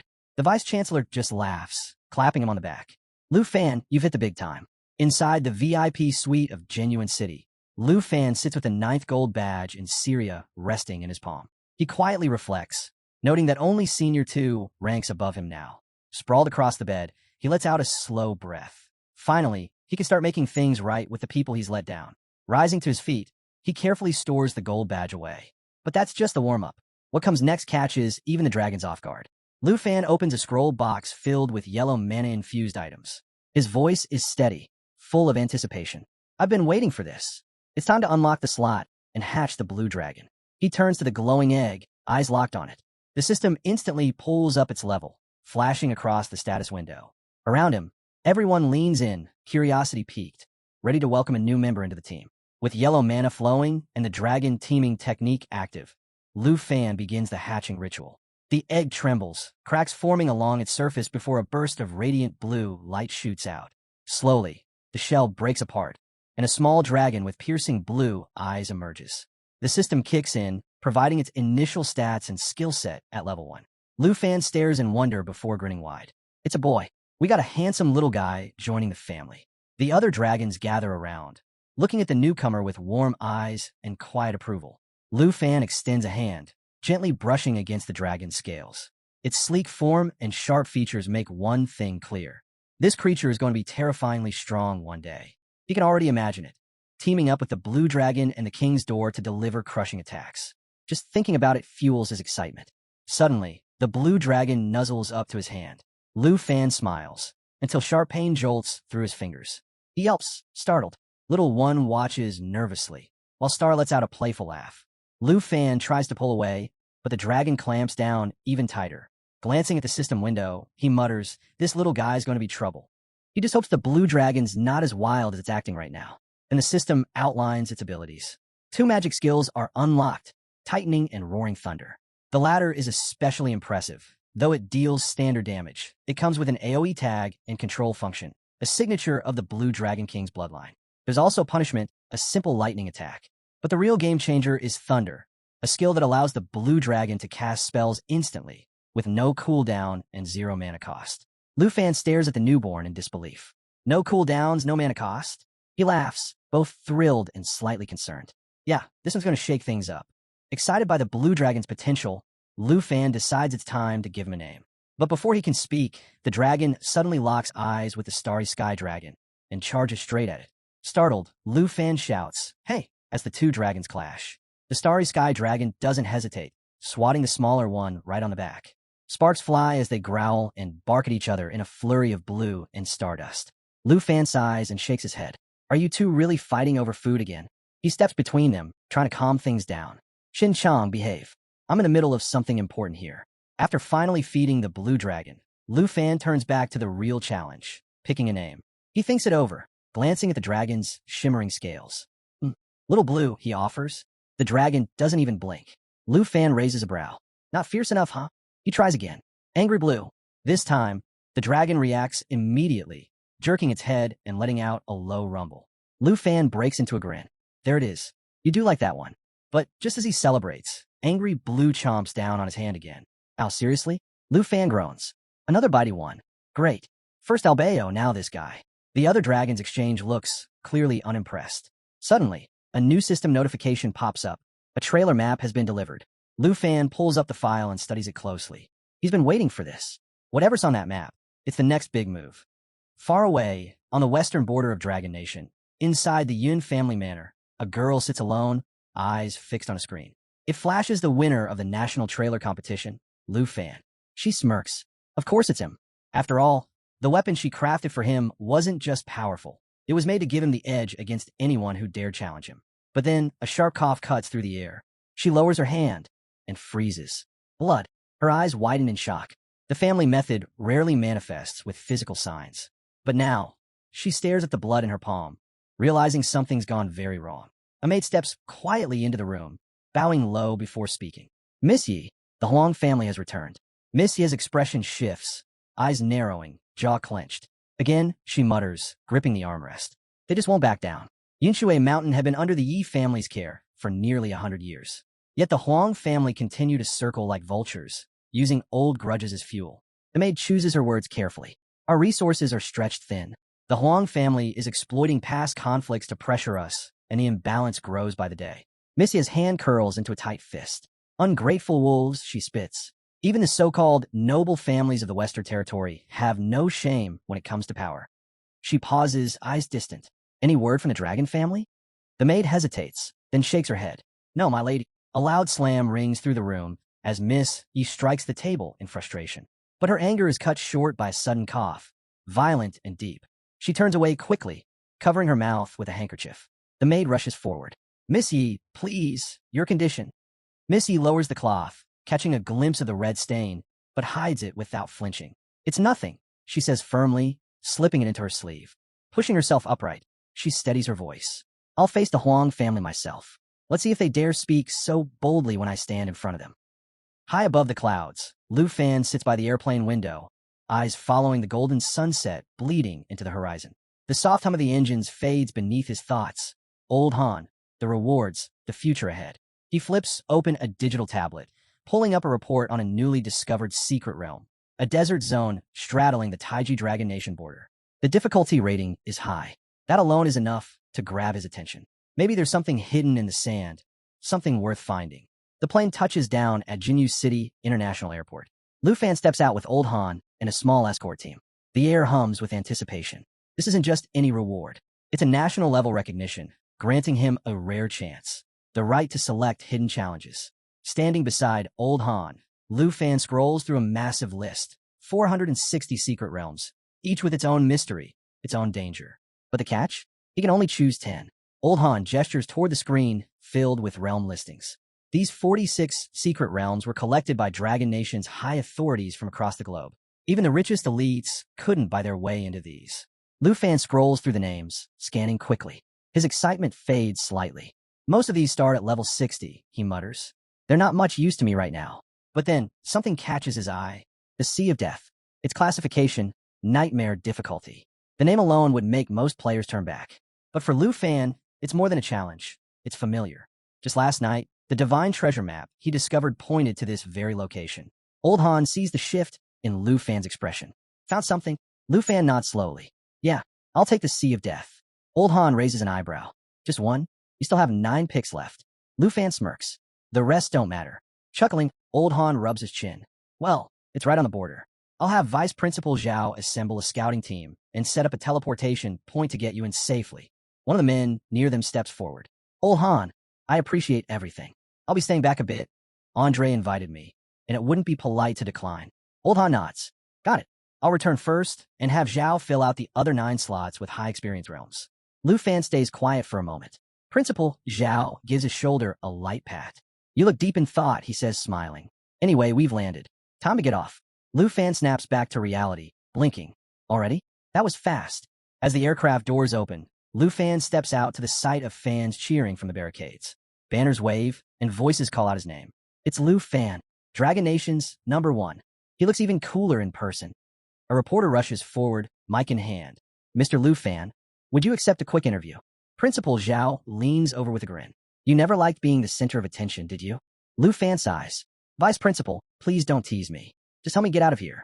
Half an hour later, Lu Fan and Principal Zhao arrive at Dragon Capital Academy. The gates open, and a familiar sense of purpose settles in. Principal Zhao places a hand on Lu Fan's back. You've done enough for one day. Go rest. Once the teleportation gate to the Sea of Death is ready, I'll come get you myself. As Lu Fan hears someone call his name, he turns to see his auntie near the house, waving with tear-filled eyes. Beside her, a few girls hold up a colorful pamphlet, proudly welcoming him home as Dragon Nation's top-ranked warrior. Before he can respond, his auntie and the girls rush over, grabbing his arms and pushing him toward the house. Hey, easy, Lu Fan protests, stumbling a bit. But his auntie holds him tightly, her voice trembling. I watch the broadcast every day, she says, wiping her eyes. I was so scared so many people wanted to hurt you. Lu Fan gently pats her shoulder.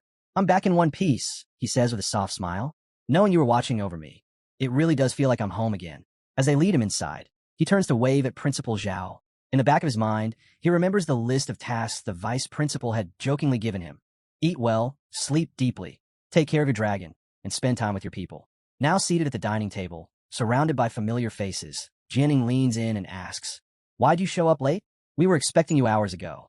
Lu Fan lifts his bowl. A Snow Nation representative invited me to a banquet. Couldn't exactly say no. Someone smirks. So you turned bad, huh? Started drinking now? Taozi rolls her eyes. Don't lump us all together. I'm not from Snow Nation. Those people drink like there's no tomorrow. Shio laughs. Relax, Sister Han. You're such a drama queen. That last comment draws a gasp from Lu Fan's Annie, her eyes wide. Surrounded by chatter, good food, and warmth, Lu Fan feels the tension in his chest melt away. After everything he's been through, this simple moment, his Annie's cooking, the laughter, the teasing, it's enough to make the hardship feel like a distant dream. His mind wanders briefly. I wonder if my sister knows I made it to number 1. Meanwhile, inside the Jean residence reception hall in Jinyu City, a man bursts through the doors, panting. Sir, Jinyu Airport just confirmed it. Lu Fan is heading to the Sea of Death secret realm. The room falls silent. A man slowly rises from his seat. His voice is calm, but cold. The Sea of Death, that's within the forest of the divine bonds, between Taiji and Dragon Nation. He turns to the side. Mobilize the God's Legion and War God Legion. I want them there immediately. Sir, Mr. Jean stammers, but he's suddenly shoved down, his back slamming against the ground. The man towers over him. For my son's revenge, I'll unleash everything. If it takes the full force of this nation, so be it. His voice drops lower. I'll personally lead the 4 guardian heroes. We and Lu Fan in that secret realm. The scene shifts sharply to the forest of the divine bones, perched right on the edge of Dragon Nation and Taiji Nation. As Lu Fan and the girls emerge from the portal, the atmosphere crackles with anticipation. One of the girls bursts out, barely containing herself. This is unreal. We're actually entering a national-level dungeon. Another grins, nodding. All credit goes to Lu Fan. Without him, none of this would be possible. While excitement buzzes through the group, Lu Fan stays quiet, his eyes fixed on the distant Sea of Death. That's where his next trial awaits, his 5th dragon. He glances toward the Taiji Nation's camp, puzzled. Why are there soldiers stationed here? Before he can say anything, a calm voice answers behind him. Troops have been here since they started building the teleportation array, a woman says. Their presence is limited. Nothing to worry about.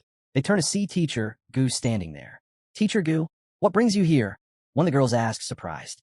She gives a light smile and gently pats Lu on the shoulder. Relax. The academy wanted to make sure everything went smoothly, so they sent me to support you. She adds, if you run into any trouble, just come find me. Lu Fan silently nods, impressed by how far the academy was willing to go to back them up. The girls start playfully teasing again. This is so unfair. Having a teacher like that really changes things, one mumbles, while another quietly thanks him for watching over Zhao Fan. Teacher Gu gestures for them to follow. Come on, I'll guide you to the dungeon entrance. As they reach it, she leaves them with one last note. Enjoy every reward you earn to the fullest. At sunrise, Lu Fan steps into the Sea of Death and immediately spots a skeletal figure clutching a rusted sword. He hadn't expected a gatekeeper, but Tao Zi steps forward, calm and confident. We got this. Don't worry. Lu Fan eases up a bit. This elite minion, once under a tyrant, had some real power. But the girls had grown, too. Everyone was leveling up. Tao Zi summoned Water Split, her blade slicing through the air as 4 chains of water coiled around the skeleton, freezing it solid. Gue Gue followed with starry inhalation, setting the frozen corpse ablaze. Lu Fan couldn't help but admire how perfectly in sync they were.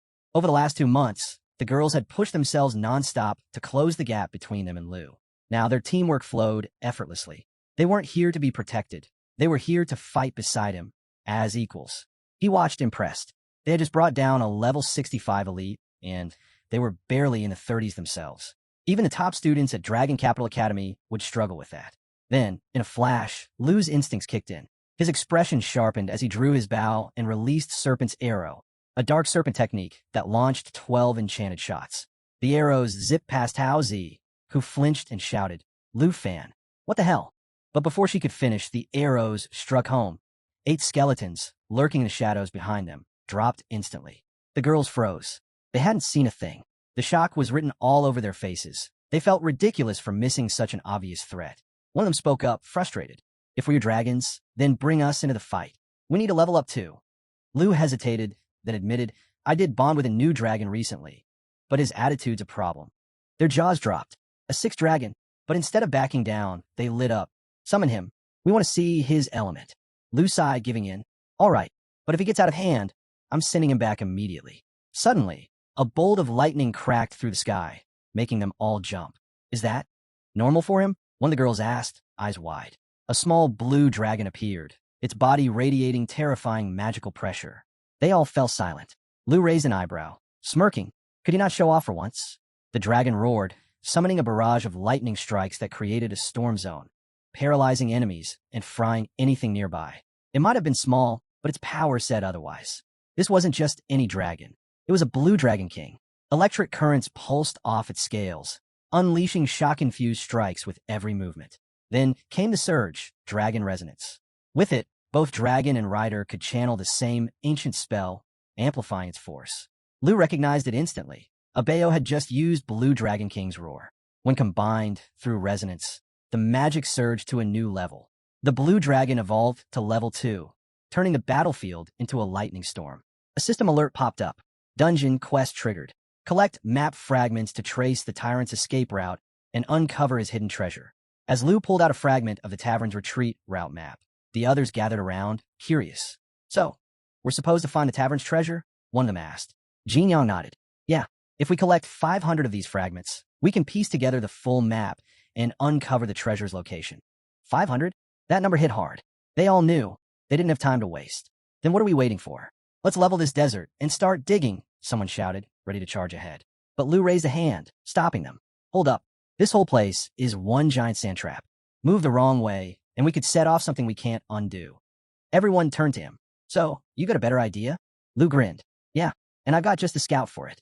In a flash, he summoned one of his dragons, and with it, 2 twin fallen corpse holy dragons emerged. The pressure from their arrival was overwhelming. These weren't just heavy hitters. They came with abilities tailor-made for this job. Lu then summoned a wave of fallen, deadly demon soldiers, each one radiating death energy. The group froze. Wait, did you just summon dungeon puppets? Someone gasped. Lu nodded calmly. The fallen corpse holy dragon can open the holy light gate.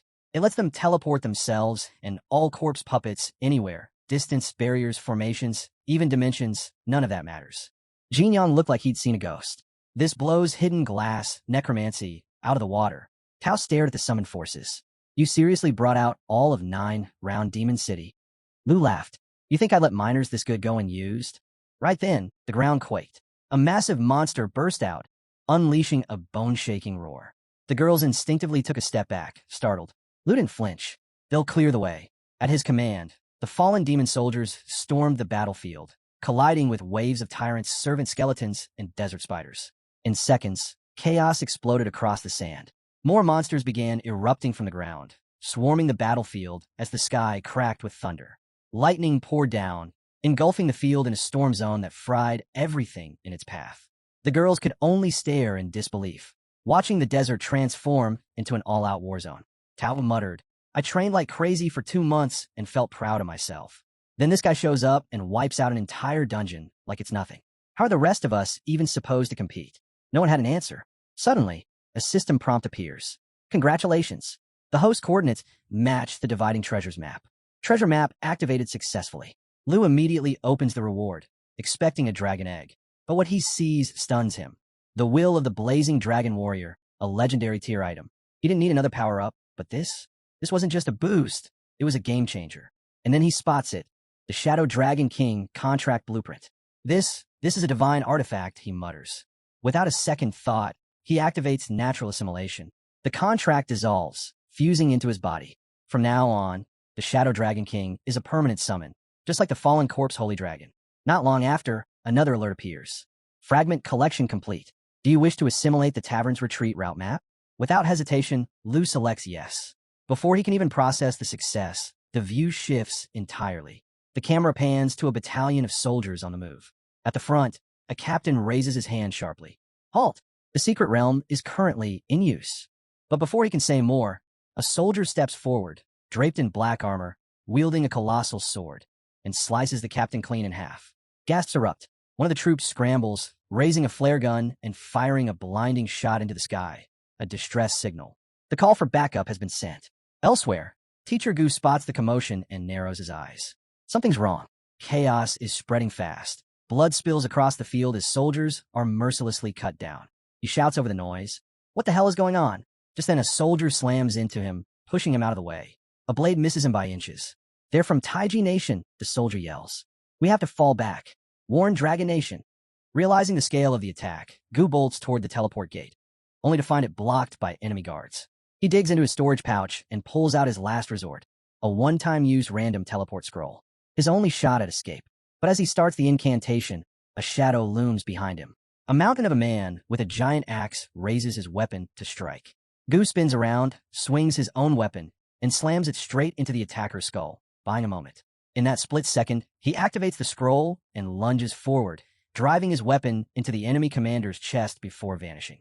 The massive warrior stumbles back slightly, watching the light trail left behind. He doesn't chase. Instead, he simply mutters under his breath. It's him, Li Tai, the dreaded butcher god of the Taiji nation. As Lu unlocks the Emerald Mirror skill, he starts wondering, did Xiao Fai gain a new ability too? The skill lets him pick an ally and generate 2 mirror copies of it. These duplicates have all the original skills, but only 30% of the stats. Realizing this, Lu is floored. He can create clones now? The possibilities race through his head. If 15 dragons attack someone all at once, even a god would fall. Now that he's hit level 30+, mastered the dragon domain, and unlocked this game-breaking skill, Lu gently pats Xiao Fai with pride. With this power, their battle capabilities skyrocket.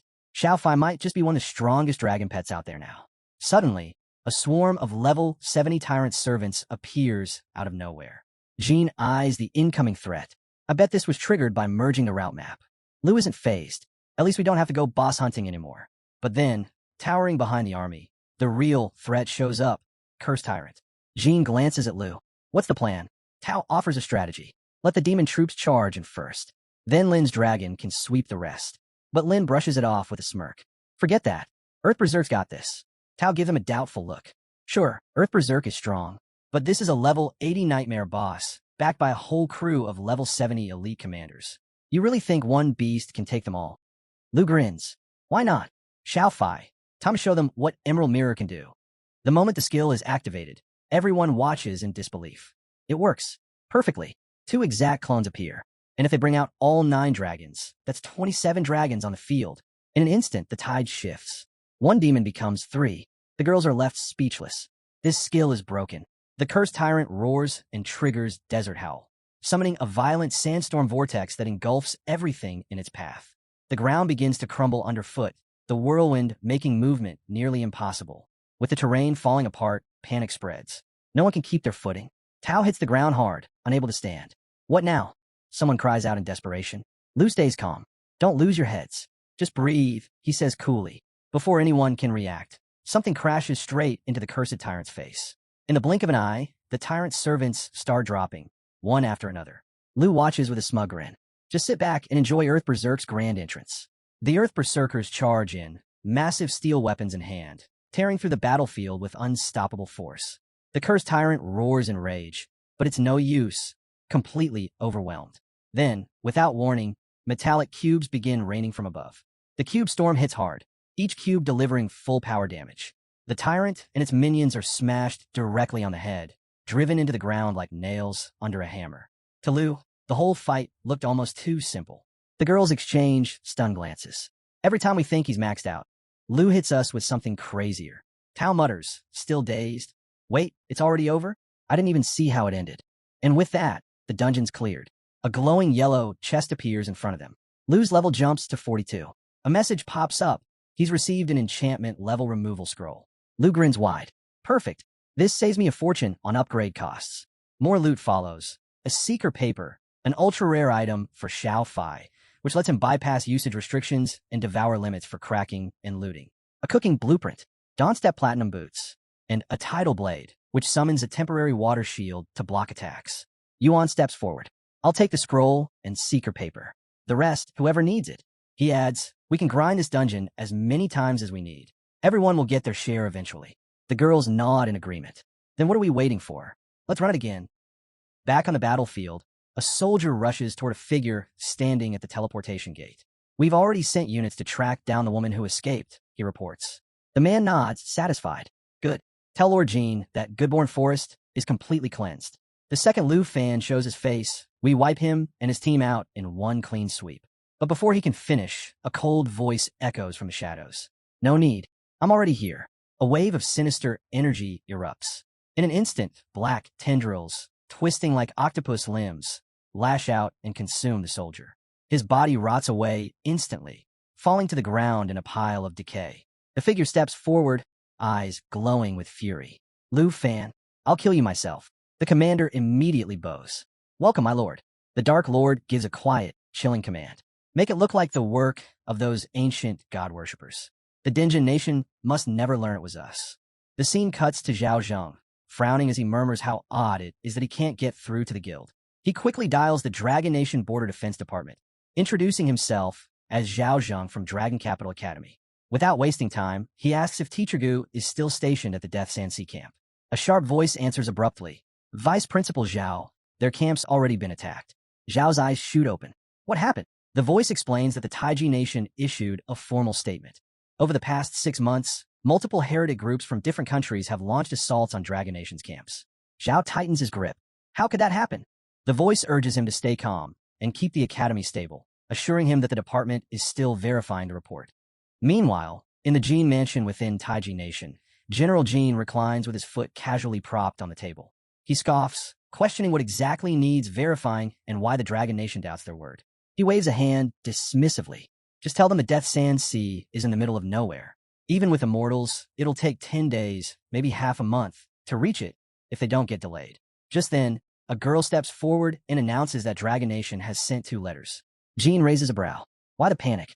What's in them? She bows quickly and apologizes, explaining the letters are from Hanfei and to Jean. Jin's expression hardens as he snatches the letters and begins reading. She continues.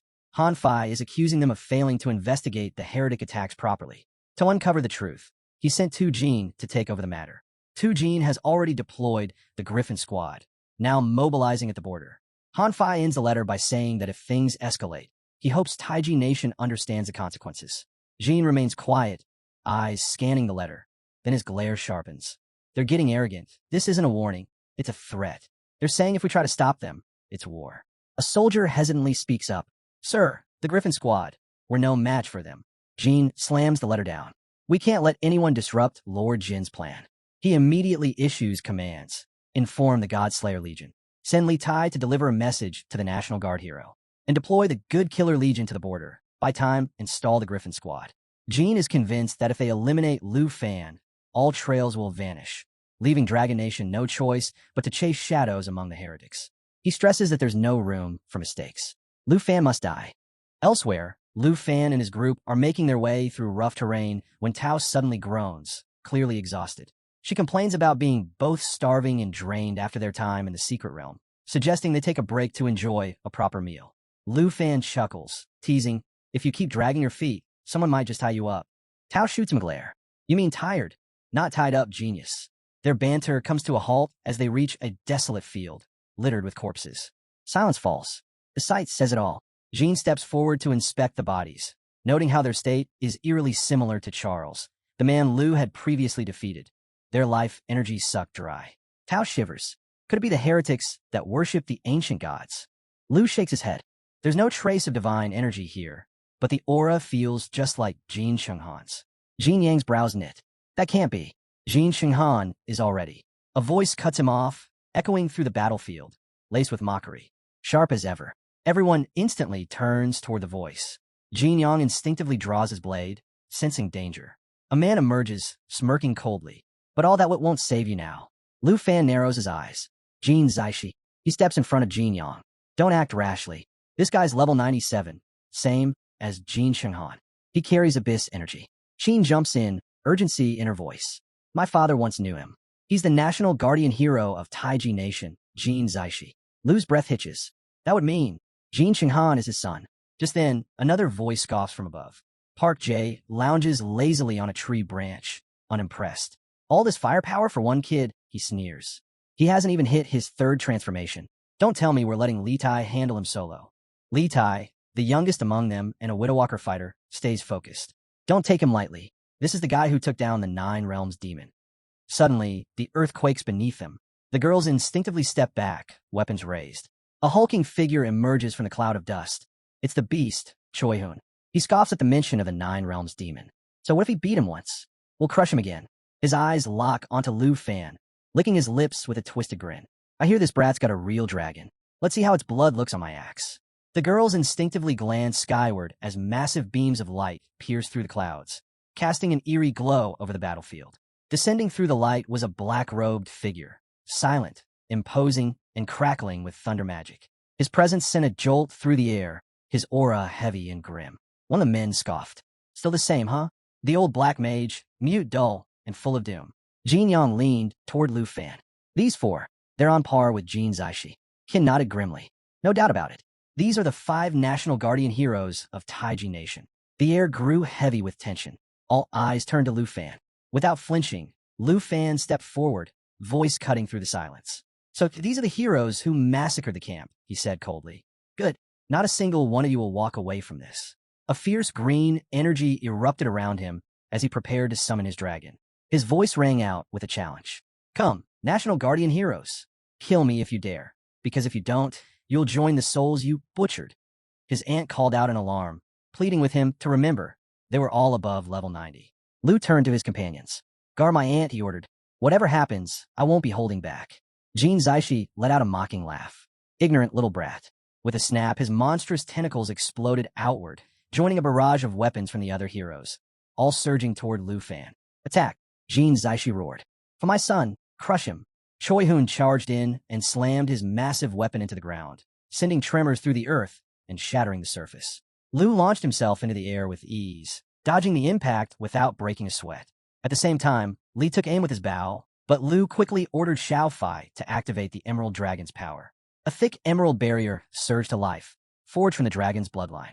It was immune to all debuffs and boosted its regeneration rate by 5%, protecting everyone inside it. Li's arrow struck the shield and bounced off harmlessly. His eyes widened in disbelief. Lu's voice rang out, sharp and furious. If you want to kill someone, then aim at me. You dared to slaughter innocent citizens of Dragon Nation?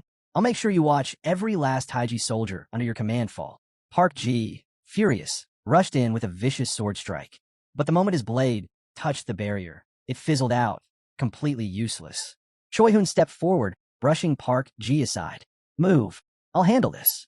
He sneered at Lu. What's the matter? Hiding inside your little shield?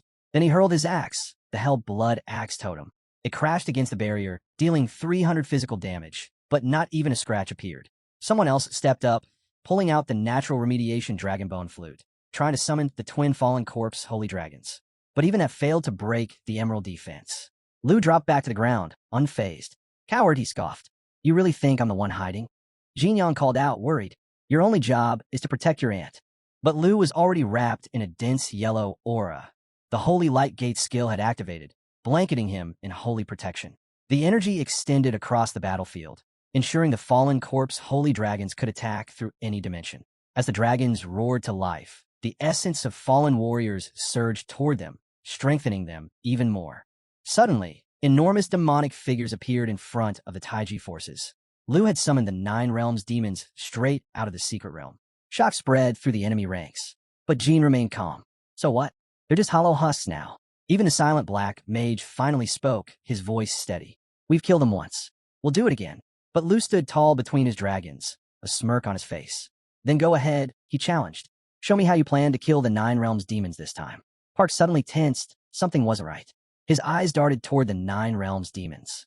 Their roars grew louder, shaking the air as their numbers suddenly swelled. He quickly pulled out the emerald mirror and gasped. There's 18 of them now. Panic set in as he shouted. Everyone, stay together. But Jin remained unfazed.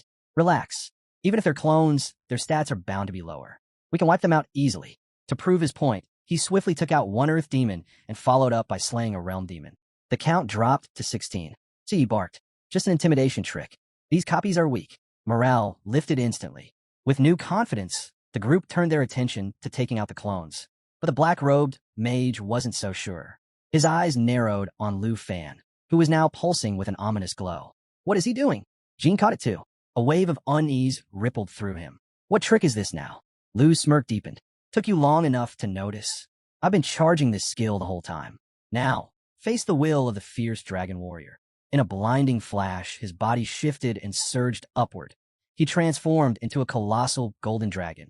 His voice shook the battlefield. Your death countdown starts now. The entire field froze.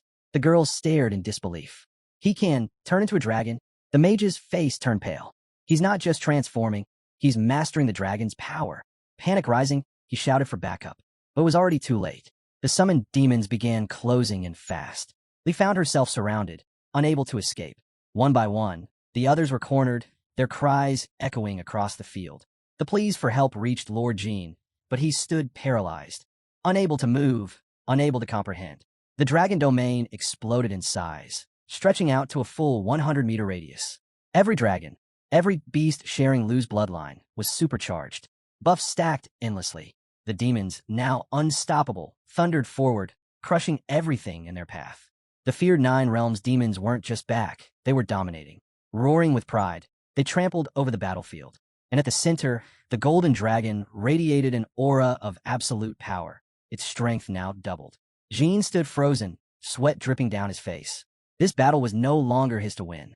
He barely had time to react as the golden dragon lunged forward, claws slicing through his tentacles like they were paper. The blow sent him soaring through the air like a discarded doll. Spinning midair, his mind raced. Was this defeat? How did Lu Fan get this powerful? The pain was unbearable. As he slammed into the ground, dazed and broken, he heard Li's voice screaming for help. But he couldn't move. He couldn't save anyone. Jin's fading eyes drifted toward the mage, bloodied, trembling, and begging for someone to save him. That's when the realization finally sank in. They never should have gone after Lu Fan. It was already over. His allies were either broken or bound. And now, drowning in regret, Jean could only watch it all fall apart. Blood spilled from his lips as his body gave out, crashing to the ground in defeat. Lu stepped forward, his foot crushing the slick black blood beneath him. With the dragon domain still in effect, he said coldly, "You'll die here like the rest." Jean coughed, struggling to keep his eyes open. "Then just do it already. End it." Lu slowly drew a red blade, its edge gleaming ominously. "Killing a national guardian hero won't stop Taiji Nation from hunting me down," he said under his breath. Then his gaze sharpened as it locked onto Jean. "But do you remember what I told you?" Jean, broken but still breathing, forced himself upright, legs trembling, voice cracked with fear. "W, what are you doing?" Lu raised the blade without hesitation. "I told you. I make you watch as I erase every last Taiji soldier you command." With Lu's crimson blade still dripping from the final blow that felled the 5 heroes, Jin Yang glanced at the aftermath, his thoughts already racing. How are we going to explain this to Taiji Nation? But Lu's aunt wasn't focused on politics. She stepped forward with concern. "Lu, are you all right? Do you feel anything off?" Nearby, Qin eyed the wreckage and bodies. "Should we clean this up?" Tai, however, stared at the fallen figures, stunned. Who would have thought Jin Zaishi, leader of Taiji's 5 national heroes, would fall like this? Lu glanced at them and let out a small grin. "Who said they're dead?" The girls turned to him, confused, until, to their shock, the 5 dead heroes began to rise. Lu's smirk deepened. "After what they did to my people, did you think I'd let them off that easy?" One by one, the heroes stood again, no longer defenders of Taiji, but something else entirely. Back on another part of the battlefield, a commander and his troops sprinted toward the portal. His mind raced. How many lords are waiting for us on the other side? As soon as he arrived, he dropped to one knee. "My lord, Jin Zion reports that the Dragon Nation has discovered the destruction of the teleportation array. Jinbei has already sent envoys to the border." But the lord didn't respond. The silence made the commander uneasy. "Am I too late? Lord Jin should have finished Lu Fan by now." Then footsteps echoed across the battlefield. Someone was approaching. The commander's hand flew to his sword, only to freeze. It was Lu Fan. His voice was cold and sharp. "Who gave you the courage to attack the Dragon Nation?" The commander's eyes widened. "He's alive." He barked a panicked order, "Attack." But before his soldiers could react, an arrow whistled through the air and slammed into his hand, knocking his sword away. The commander tumbled back. Lu had fired it. Before the others could move, jagged tentacles tore through the soldiers, piercing their hearts before coiling around the commander himself. His face went pale. Why, Lord Jean? Why are you doing this?" Lu stepped in, grabbed the lord's cloak, and pulled it aside. "Because," he said with a smirk, "they belong to me now." The tentacles tightened. Desperate, the commander broke free and let out a furious roar. "You killed Lord Jean. You'll pay for that." He lunged at Lu, blade raised high. But before he got close, a shadow dropped from above. A massive axe crashed down, slamming the commander into the dirt. Lu didn't even blink. "If Lord Jean couldn't last 2 rounds against me," he said flatly, "what made you think you had a chance?" Pinned beneath the crushing weight of the axe, the commander clenched his jaw, growling, "I swear I'll kill you. I'll cut you to pieces." Lu smirked without flinching. "Save your breath." Tentacles slithered back around the commander, lifting him high into the air. He thrashed in panic. "What do you want from me?" Lu's tone dropped. "One last chance." Ta. Still resisting, the commander stayed silent. until the tentacles tightened and a savage beating left him swollen and barely conscious. Finally, broken and breathless, he gave in. The truth spilled out of him. Tao's brow furrowed. 2 elite armies and a hero. Just to take down one man? Didn't expect that from Taiji Nation. Someone else chimed in, and there's no sign of Teacher Gu's body. Looks like he escaped, just like the commander said. Lu's aunt looked to him. So what now? The teleportation array's gone, and we're thousands of miles from home. Jin Yang jumped in. The God-slaying army isn't far. Maybe we regroup with Jinbei marquee forces at the border. Kim nodded. If the scroll used was random, the distance couldn't be beyond the current map's limits. We gotta find Teacher Gu before the God-slaying army does. Meanwhile, the commander, barely clinging to life, begged for mercy. Please, I told you everything. Let me go. But without hesitation, a tentacle tore straight through his chest. As he collapsed, eyes wide, he gasped, You said you'd let me live? Lu stepped forward cold and unflinching. I said I'd let you go alive. But how could I honor Dragon Nation's fallen if I let you live? The scene cut to the God-slaying army's barracks. Inside the command tent, a high-ranking officer leaned back and sneered. By the time Dragon Nation's forces show up, Lord Jean will have already dealt with that brat. A soldier next to him frowned. Seriously? All 5 heroes fought together, and they still couldn't beat a second-level job changer. Neither noticed the figure looming behind them. Jin's lifeless body had already entered the room. Thanks for watching. Don't forget to like, comment, and subscribe for more.